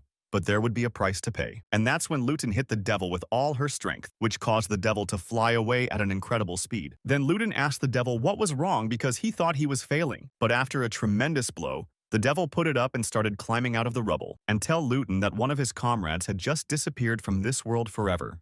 But Luton couldn't understand what he was saying or which comrade he was talking about. But Luton's partner began to explain to him that one of the devils had just disappeared, and didn't that mean there was another devil in front of them? Because they knew those two guys were up to the task. And now Luton wants to do it because now it's his turn to finish his task as the final end of this battle. But as he relaxed a little bit, he started flying a huge crystalline object, and as soon as he caught it, Hu realized that it was too close. And they also noticed that if Sun An and the others had completed their task, the rest of the demons were likely to lose their powers. Well, as soon as the devil got up, he started telling the guys that they were doing something wrong, and he was in a great mood. When the girl heard that, she started telling her friend to get ready, but he responded by telling her to go away and leave him here alone with the devil. And in the battle that's about to take place, she shouldn't take part. And she's always been very clever, so she must know what she's going to do next. He's the head of the guild, and it's his job to protect the people of the guild. The other guys behind him couldn't understand why the leader was going to fight him alone because he shouldn't be such a hero and should rely on his team. But the girl turned around and started ordering the guys to leave. Everyone who supports their leaders should follow her. But finally, she told him to remember that they all had to stay alive until the end of the game. And as he built up his strength, he said he would keep his promise. His skill ran out in 3 minutes, so the devil would spend the next 3 minutes tormenting them. And at that moment, they started running at each other with all their might. At this time, Jeju on the other continent started to enter a huge manor. And when he got inside, he met a man and called him Lucifer, and started saying that he had come to meet him. But the man turned around and started asking him which Lucifer he was, because he didn't even know there was such a thing. But Jeju looked at him and started asking if he was the one who was called Lucifer, and the man said that his name was one of the 8 demons of the gods, the demon of laziness. And Jeju couldn't understand if he was the last demon and why he was here, and not outside. To which the man replied that fighting and killing wasn't his style. He preferred to sit quietly here and read a book. And he should remember one wisdom, that better than brute force is knowledge, and knowledge is power. But Jeju started to say that he didn't come here to listen to his lectures, and where is the man he's looking for? But at that moment, another demon with 6 wings appeared in front of him, and she started telling Jayajui that she didn't like him at all. And he said he'd be proud of her for calling him human. And Alaris started asking the Bayman why she was back and how the battle was going outside. She came down to earth and said that, just like killing the pest swarm, it was fast and very boring, and that's why she came here. And thanks to Bada's ability, most of the people on earth have turned into her race, and only the last few locations are still fighting. When Alaris heard that, he said that there was no need to ask her for help because she had brought the ancestors. And turning around, Alaris began to tell Jeju that he wanted to meet the Demon Lord, and if so, he should go after him. But at that moment, Bayman noticed that Jeju was holding something strange. And as soon as the blindfold was unwrapped, she saw Sunan and was very surprised. Jeju also noticed it and turned around and asked Her Majesty what he could do to help her. She just pointed her finger at what he was holding and asked who it was. Jeju started to answer that he was once one of his human companions and now he's just a corpse. Alaris also heard this and began to ask him how he could bring a corpse into the Great Hall of Valor, and corpses should be buried in the ground and left there, not dragged to the place where the heroic souls of the ancestors sleep, because it's a great insult. But Jeju only replied that he had brought him here because he had his own reasons and it was not for him to teach him.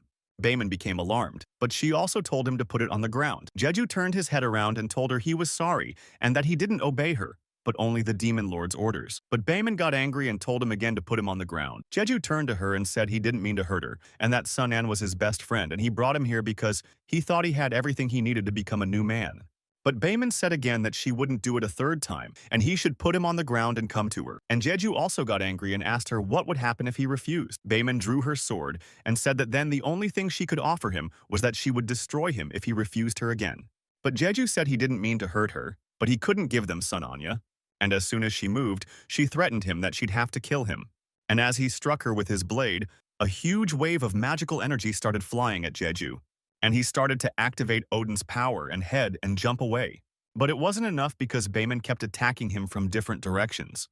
Alaris started shouting at Baemin to be careful because this is where the spirits of their ancestors rest. But she wouldn't listen to him and was already behind Jeju's back and wanted to give him a final blow.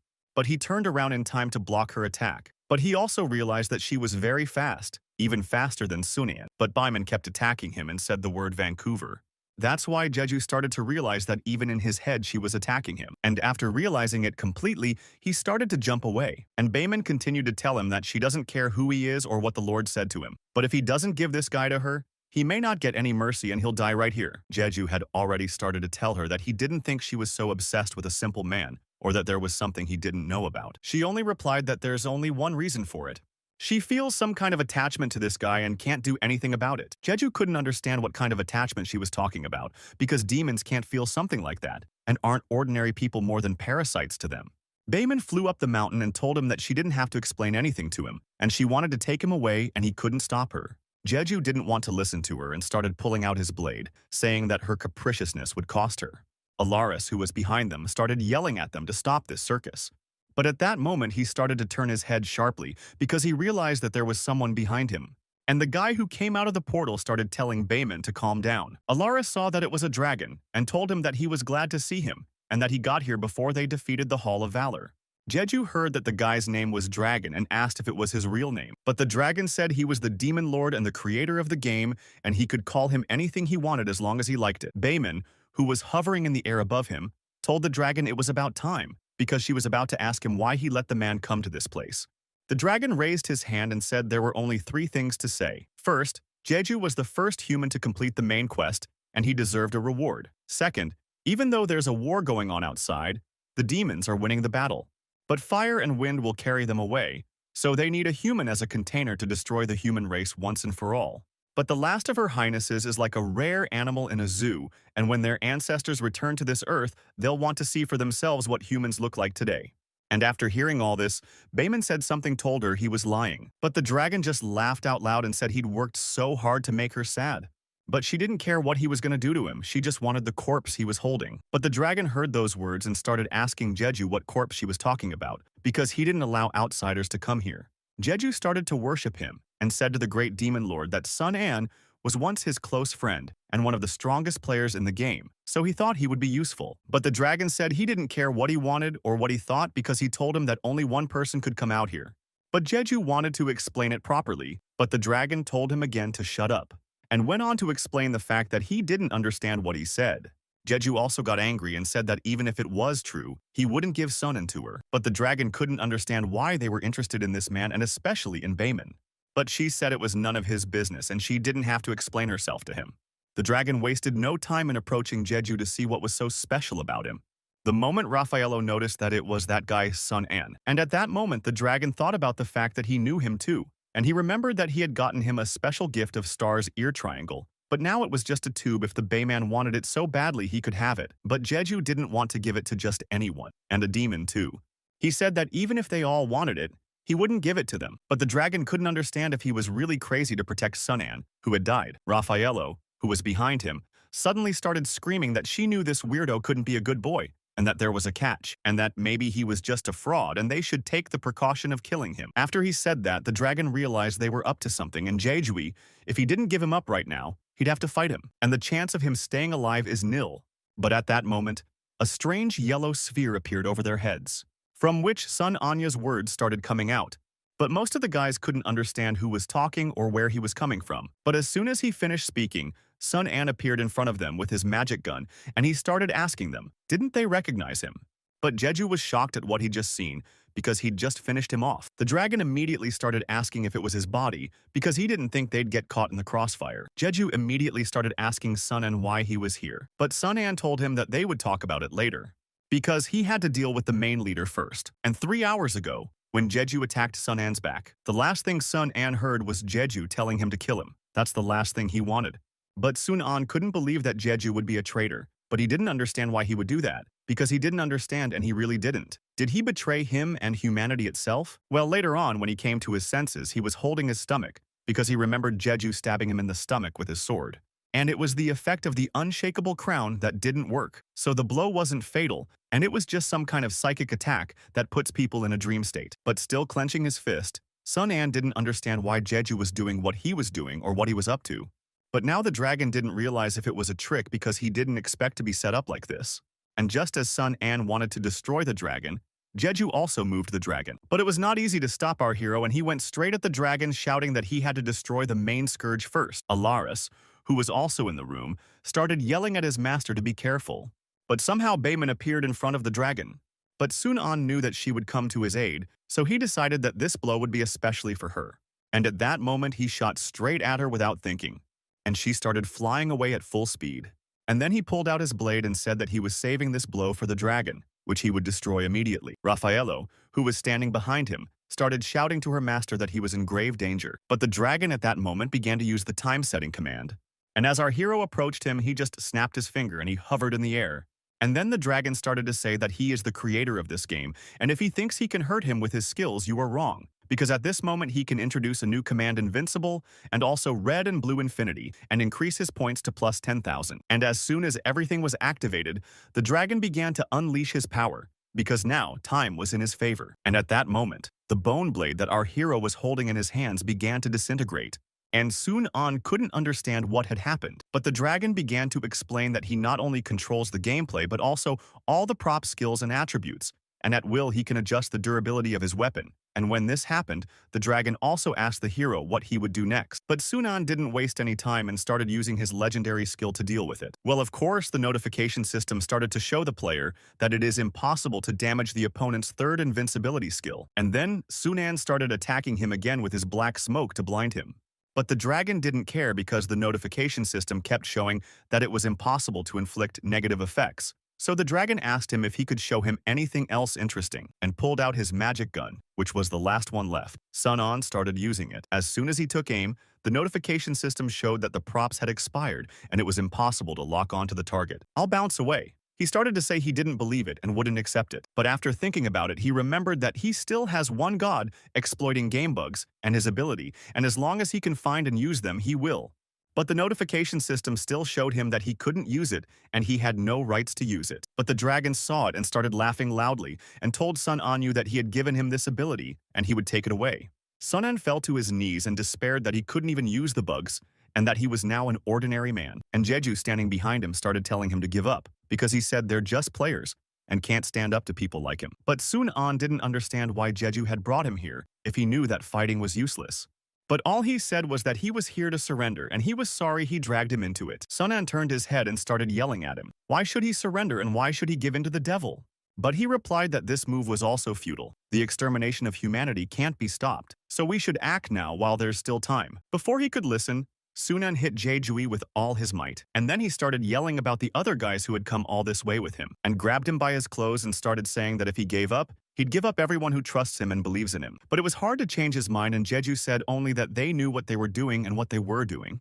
But Sun An didn't like these words and started to swing to hit him again. But Raffaello, who was behind him, started to ask him about surrendering, because that's not what Jeju said, and what he really wanted to do to him. But Jeju replied, or what does it matter now that he's seen the real power of the Lord, he's sure. But the dragon also laughed when he heard this, because he realized that it really did not matter whether he was right or Jeju. They knew what they were getting into from the beginning. But he also decided to ask Sun An what he would choose, whether he would join him or die with the rest of humanity. For if he joined them, Together, they would welcome the dawn of a new age. But Sunan turned around and started to address Jeju, telling him that he was right and he was a smart guy, and no one could blame or condemn him for his choice. But unlike him and everyone else, he's a fool who just came in and everyone was laughing at him. And Jeju couldn't quite understand what he was going to do. But Sun An put his hand on his heart and said he would return to those who cared for him and die with them, and he wouldn't kneel before demons and beg them to spare him. Because all his life that he can remember, he's always been alone. And when he had so many problems and so many debts he couldn't pay, he always ate alone, walked, and slept alone. And when a man suffers from loneliness, there is no room for dreams in his life. And when everyone called him names about how he was useless and couldn't do even the easiest job, if he looked at himself, he would see how pathetic he was. And he probably didn't have a girlfriend or a best friend. But he realized that even though there were some rays of light in his life, it was still so bleak. But at one point, Zai Jun showed up and asked if he wanted to have lunch with them, because he had enough to do sitting there alone and could always talk to them. But despite everything, one day everything changed. I used to be small as dust and nobody paid any attention to him. But at some point he was given a monstrous power, and with it came things into his life that he never dreamed possible. And some things may disappear if he goes back to normal. But there are some things he won't let disappear for anything in his life. If he wants to get over his friends and become a new man, he has to change him. But he can't let that happen. And he'd rather die with the people closest to him than give in to the devil. And after saying all that, Baiman, who was nearby, thought about it. But the dragon just put his hand on his head and said that it was a pity for him because he had made the right choice as a human. But as a result, he had to pay the highest price. And so he must take his part with him and die this very second. Sunan closed his eyes and decided to say his last words of apology to Zaijun because he can't go back to her as promised. But at that moment, Bayman appeared in front of him as if to defend him. But Sunan didn't understand why she was trying to protect him. The dragon couldn't understand either and started to ask Bayman what was going on and why she was protecting him. But she turned around and said it would be sad to kill him that way. But the dragon didn't understand what she meant. He was a mere mortal. And what was her problem? But Bayman told him that he was just different and she could feel it somewhere inside her. But she also added that she had some kind of attachment to him. Alaris intervened in the new conversation and started telling Bayman to mind her manners, and she shouldn't forget who it was that awakened her. And the dragon may not be their ancestor, but he has made a great contribution to their return, and she also swore to be loyal to him. How can she, a princess of the ancestors, refuse to go back on her word? But she started telling the dragon to let her take him, or else she'd use force. Well, Raffaello also intervened and started yelling at her, how dare she treat the master like that, and she doesn't care if she's a princess or not. But Bayman went on to say that he just said that he's the creator of everything in this game, so she wants to see if he has the ability to shut off her power. But he smilingly replied that her powers were given to her at birth, and even though he can empower a demon god, her powers are beyond his control. And before he could say anything, she attacked him with her sword. But he raised his hand, and with his 2 fingers stopped her attack. And Alaris, who was standing behind her, began to ask her if she had lost her mind, and how dare she point her blade at the dragon. At this point, the dragon started saying that he thought she was using this man as an excuse to attack him, and she had never wanted to follow his rules to begin with. To which she replied that he and all his so-called ancestors can go to hell. They don't deserve to come back to this planet. But Raffaello cried out that she wasn't an ancestral princess, and how could she say such a thing? But she just said that all she remembered was being thrown onto the island like a wild animal, and the person closest to her was taken from her, and the one who took that person was none other than the dragon. But the dragon started to tell her that she'd probably lost half her memory, but she said it was true that she didn't remember all the details of her life. She'd been asleep for 6 years. But when his call woke her up, her first thought was to destroy him for all she was worth, and immediately she started moving towards him with her weapon in her hand. Sunan watched the battle and saw that she had a very strong bloodlust, but he didn't fully understand what was going on and why the deviless was fighting against her master. But at that moment he felt that he could regain his strength in the meantime, and he must seize this opportunity. If he kills this bastard, he can change the course of history. But at that moment, the sword that Jeju threw appeared at his feet, and then the ball was followed by himself, who began to tell our hero that he knew what he was thinking, but he was afraid that he had to stop him. Sunan didn't understand what he was saying, because he thought he was just pretending and all this time, and he was really on the side of those demons. But Jeju told him that if he was talking about letting him live, it was because he felt sorry for him. His goal from the beginning was to come here and surrender. But Sunan couldn't accept what he said and didn't realize he was saying that. But Jeju said without any hesitation that he was 100% sure of what he said. And at that moment, Sunan thought it meant that he wouldn't have to treat him like a human anymore, because he was now a member of the demon clan, and from that moment on, he had finally unsealed his sword, and he knew he could get the main reward of the storyline because he plans to become a demon god, and in the future he'll be able to fulfill the plan he's wanted to fulfill since the beginning of the game. And realizing that Jeju was a traitor, Sunan began to prepare for battle without a second thought, because Jeju was already running straight at him, shouting that he had long wanted to fight him, and that this fight was always destined to come true, and that he must now attack him and fight to the best of his ability. But as soon as the fight started, Sun An pulled out his magic pistol and said that he never wanted them to be enemies. And as soon as he fired it, Jeju started to activate his speed power, and jumping from side to side, he began to quickly approach our hero. But he wasted no time in creating a huge stone wall, and as soon as it appeared, Jeju swung his sword and cut it into several pieces. But Sun An shouted at him that it wasn't the end, and then he started to create a huge water wave. But Jeju started to activate his Odin's power speed skill again. But at that moment, our hero was already behind him and started to use his Black Veil skill, and the notification system showed Jeju that he was blinded. But Jeju closed his eyes and still told him that he knew all his moves and could predict all his attacks. So Sun An opened his inventory and realized that his bone blade had been destroyed. So he decided that all he had left was this weapon, and it's a grade A hell sword that only has an attack plus 200 and a skill bonus plus 5. And as soon as he started attacking, Jejuya started making a huge one that looked like one. And after a few attacks, Sun An was surprised that he could even use his statue like that. To which Jeju replied that he said he could calculate his every move, and now he didn't know anything about his new power. And once he was caught in the trap, Sun An realized he couldn't move normally. But Jeju kept saying that with the second awakening of the Holy Ball, he got new powers, and he doesn't even have his weapon, and now he doesn't know how he's going to fight him. But Sun An said that he's been surviving all this time, and he's always faced enemies several times more powerful than himself, and he's always shown up in desperate situations with no way out, and he's probably used to it. But Jeju didn't listen to his words and held out his sword, telling him that he was going to say goodbye to him as an old friend. And after saying that, he started flying at full speed towards the hero.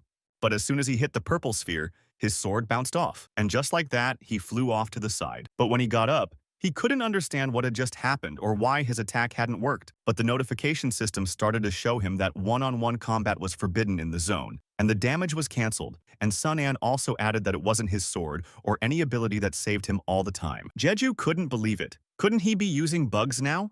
But Sun An took a triangle out of his sleeve and told him it was a bug in the game, and he'd come so far because of them, because they were the only ones that hadn't let him down every time, and that his new abilities were still of limited use, but that their job was to imprison the enemy inside. And that's why he made it a safe room where one-on-one combat is impossible. Jeju remembered that thanks to the gods he had gotten this far. But what now? He asked. In front of his real power, they were useless. And with Odin's power of speed and Odin's power of strength, only one of them will leave this place alive, said Jeju. But Sun An didn't think twice and started to create an ice curtain and asked Jeju if he remembered the war he had dodged earlier. But Jeju couldn't understand what he was saying or what wave he was asking about. And it was a fake attack, and now they're trapped in his realm of ice. And now they're going to get to the most important part of this battle. But Jeju couldn't understand why he'd put so much effort into such a trivial trap, and that he had overestimated his son An, because there was no way he could escape even if he made a few of these rooms.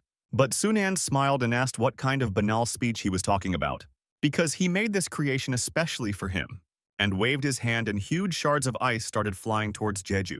But he started to use his speed power again, and as soon as he started dodging in different directions, he told Sunan that it was all useless. He couldn't even leave a scratch on him with such cheap tricks, and moved out with the demonic equipment. He's not even, and he's spent all his energy on this ice.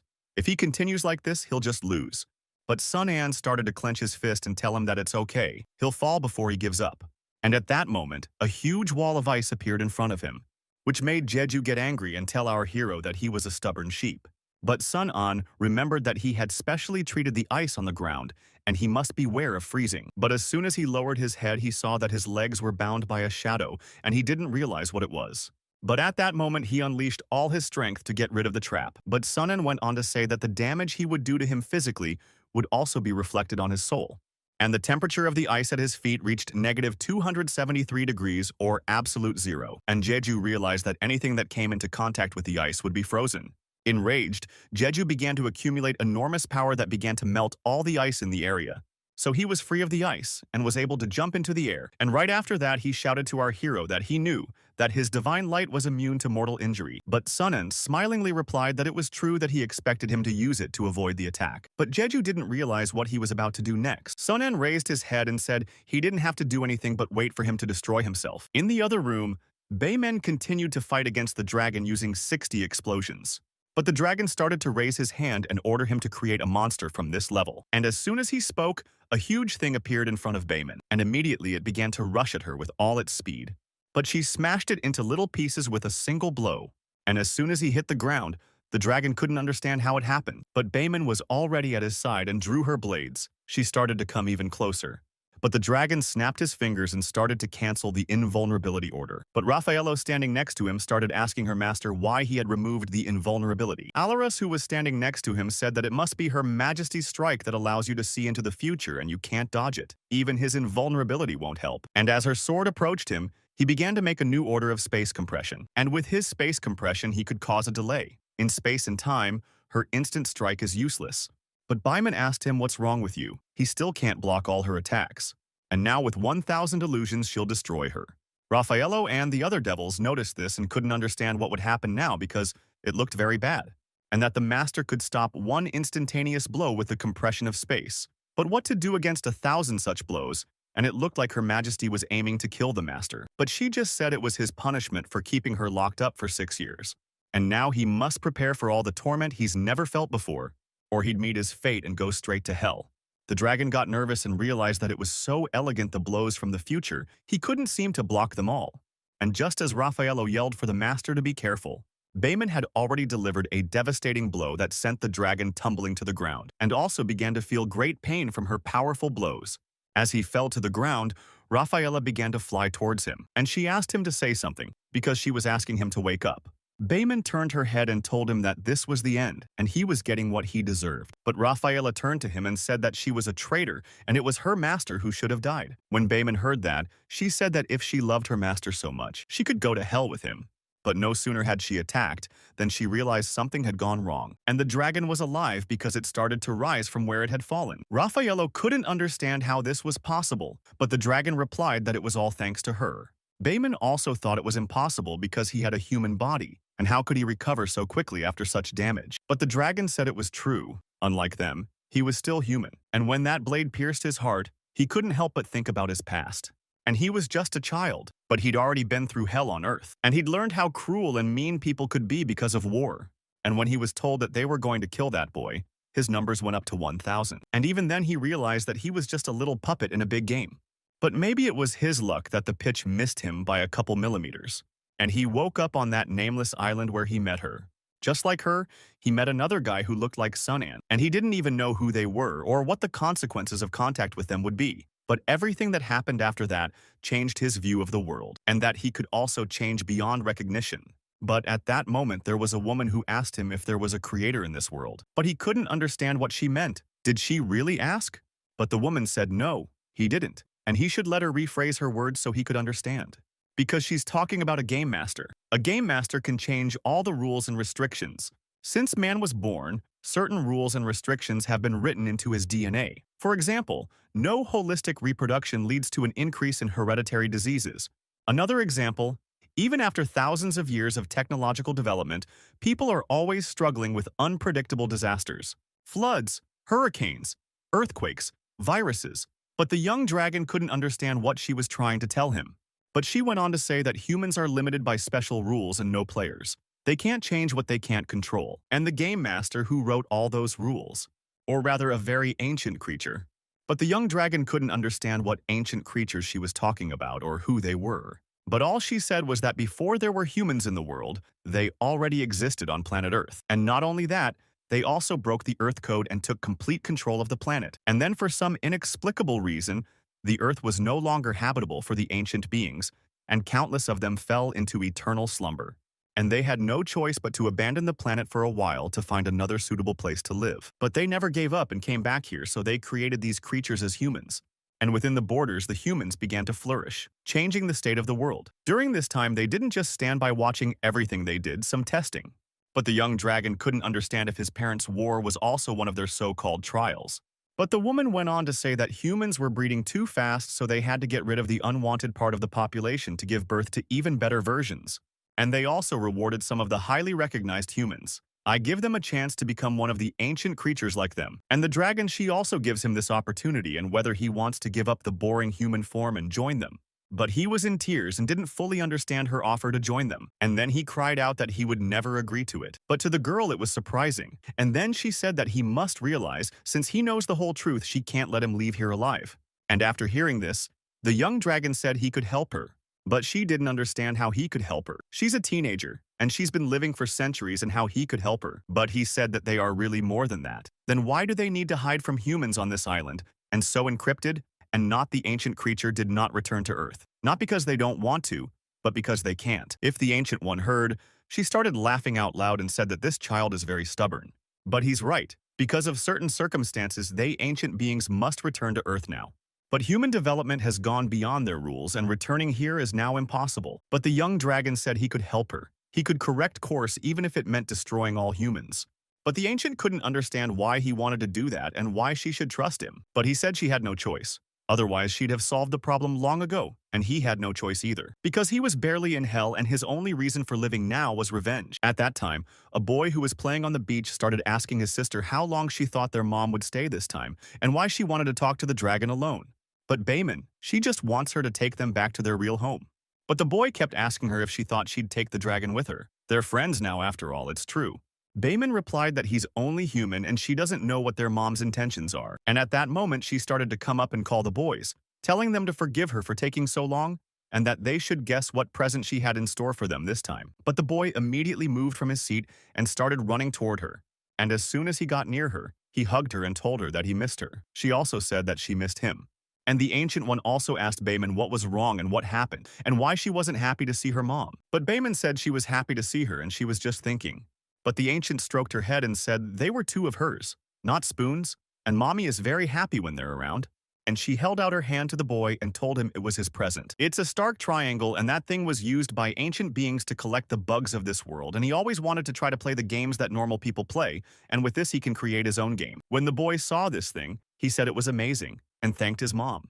And for Bayman, she said she knows that being on this island is very hard for her. But she promises her that it's only a short time before they can go home together. But the boy started yelling at his sister to look at him, because he started bragging about his triangle start. And it was amazing to him. And the young dragon started asking the Ancient One who they were. And she said that Bayman was the princess of the ancient beings. But one of the main reasons they wanted to get back to Earth as soon as possible. But the young dragon didn't realize that they were facing something out there. Even the most precious thing they have must find refuge on Earth. But she replied that he was a very clever child, and even her return to Earth would be top secret. If he met anyone other than her, he would probably be destroyed by now. But the young dragon asked what about that guy and what his status was. But she got angry and said he looked like he was just a stray someone had tamed. And the first thing the dragon has to do after he gets the right to write commands for the land is to destroy him. And now, in the present, the dragon started talking about Raphael, that he's still alive because of her, and that's great. But Bayman thought it was impossible that his body was human, and how could he be reborn after such serious damage? But he replied that unlike the powerful princess of ancient beings, he's still a strangled human, and the only reason he lived was because of Raphaela. But Bayman couldn't understand what he meant by that. And isn't she just a character he created? But the dragon started laughing loudly and said that she thought he'd stolen her memories and put her to sleep for 6 years and woke her up without taking the necessary precautions.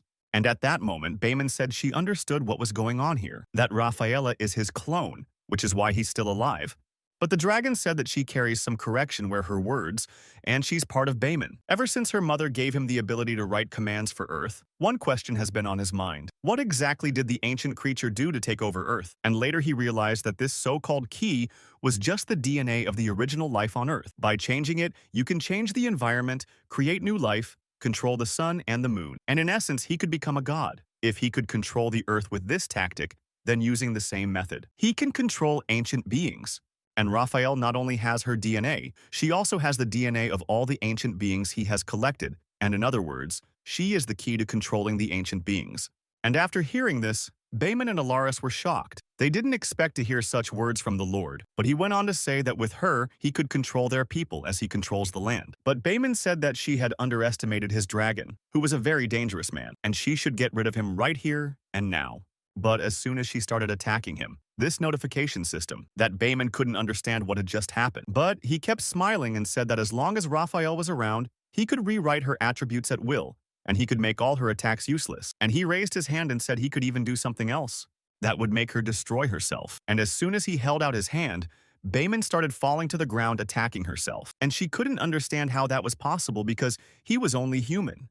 But he came closer and closer to her and he said it was true. That's how a human being can control powerful ancient beings. And as he got closer to her, he grabbed her. He said that she was her mother. Wrong from the start. He hated not only humans. But Bayman didn't understand the dragon's purpose now and what he wanted to accomplish. But he said he wanted to destroy everything and then create a new world. But Alaris, standing on the landing, couldn't believe what he just heard, and if his master really meant what he said, and that he wanted to destroy everything. But the dragon smiled and said that of course not, because in his new world there would be room for demon gods. And he immediately fell to his knees, saying to his master that he was ready to obey his orders, and he should let him accompany her to the new world. But the dragon kept holding Bayman and asking her what her last words would be. But all she said was that he'd never make it, and there was a guy who would stop him. But the dragon couldn't understand who she meant because there was no one who could stand up to him. But Bayman didn't know what had happened in the last 6 years. But she knew one thing for sure. That guy's not dead and he's back and he's fighting for his life. And in the meantime, our hero continued to fight against his old friend, who started telling him that he better use all his tricks. But Sunan replied that he had nothing else to do but wait until he destroyed himself. After all this, Jeju moved from his seat and started telling Sunan that he had a very high arrogance and was no match for him when he was just a player. And now he has demonic attributes. But at that moment, a huge ice net appeared in front of him, and Jeju couldn't understand what happened because he didn't even do anything. But the hero said that because of his demonic powers, that's why he has a chance to defeat it, because now he has to look back because this is no ordinary ice, it's a fortified stone of the highest rank. And before they destroyed the meteorite mines in the city, it preserved the rare materials involved. And even if the bone blade is broken, he can take what's left and combine it with the fortified stone to create a one-of-a-kind blade. And the special attributes of the bone blade will also transfer. And if you combine the demon senses and the demon slayer, this place he's in is truly hell for all demons. And as soon as the target was marked, the notification system showed that the demon slayer had been activated and would now do 10 times the damage. And our hero went on to say that after being marked by the bone blade, he couldn't get out of this death trap, and now he'll say goodbye to him and tell the raider that he died fighting like a hero. But Jeju didn't expect this from Sunan, and immediately he started activating Odin's space barrier skill. And all the blades that came at him broke because of that barrier. But the hero started to activate the collector. And as soon as the activation was complete, he started to squeeze it very quickly. Jeju couldn't understand why it was so hard to breathe. But Sun An said that he'd said before that Odin's domain was like a compartmentalization of his Stark triangle that allowed him to change its attributes at will. And he's turned it into a vacuum that even air can't penetrate. And now he's got to think hard about how he's going to get out of it. If he removes the Okina realm, the ice blades will cut him to pieces. But if he doesn't, he'll suffocate. The demon needs oxygen, and now he's set a very naive trap and Jeju should just give up. But Jeju said he was right that any normal demon would have been defeated by now. But this man promised him that he would take him to the new world he created, and he can't die here because he's going to the new world. And at that moment, Jeju took a brave step, and Sunan saw it and saw that he had destroyed his own eye. And Jeju began to say that the Mighty One sacrificed his eye and received the gift of wisdom. And wisdom in this game means changing the rules.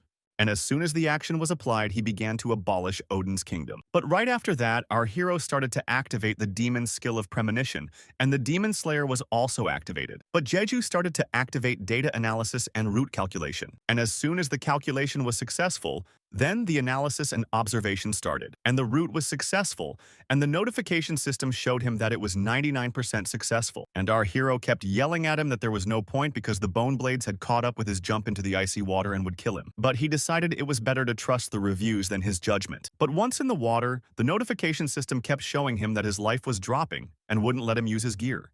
But also the bone blades our hero was wielding began to break through the ice very quickly. And under the ice, Jeju finally realized why he'd taken him out to jump in the water. Because according to the rules of the game, everyone has a range limit in extreme conditions, which means he can get out of the attack zone and escape the bone blades. But our hero continued to stand on top and told his opponent that 5 minutes had passed and the bone blade had disappeared. But at that moment, Jeju appeared and started attacking Sunan, who couldn't understand how he had survived and why he had escaped from such a terrible trap. But Jeju began to say that the path the game element had planned for him showed that he would be too shocked to dodge the attack. Sunan immediately began to activate his black smoke, but Jeju kept laughing and said that he would then use the black smoke to blind him to his true intention of using teleportation to get some distance and analyze the situation. And at the same moment, our hero started doing all the same things that Jeju said earlier. And behind him, Jeju started swinging his sword, saying that he had already predicted all this. And according to the rules of the game, a human can't defeat a demon because the demon's stats are much higher than the player's. Our hero started to remember the past. The stadium was holding feathers in his hand. His sister started to ask him what it was. But all he said was that he'd had a very strange dream. And there was a guy with the head of a dog carrying a golden staff and calling him God Anubis. But she didn't understand what happened. And did he take his heart too? And he put it on a scale and weighed it with a feather. He said if his heart was heavier, the demons would eat it. But Bayman said that this is a very strange god, how a heart can be lighter than a feather. And doesn't that mean that everyone will be destroyed by demons? But Sun An replied that maybe he said he was the only one in the world with a heart lighter than a feather. And he said that his fate would break every unjust rule in the world.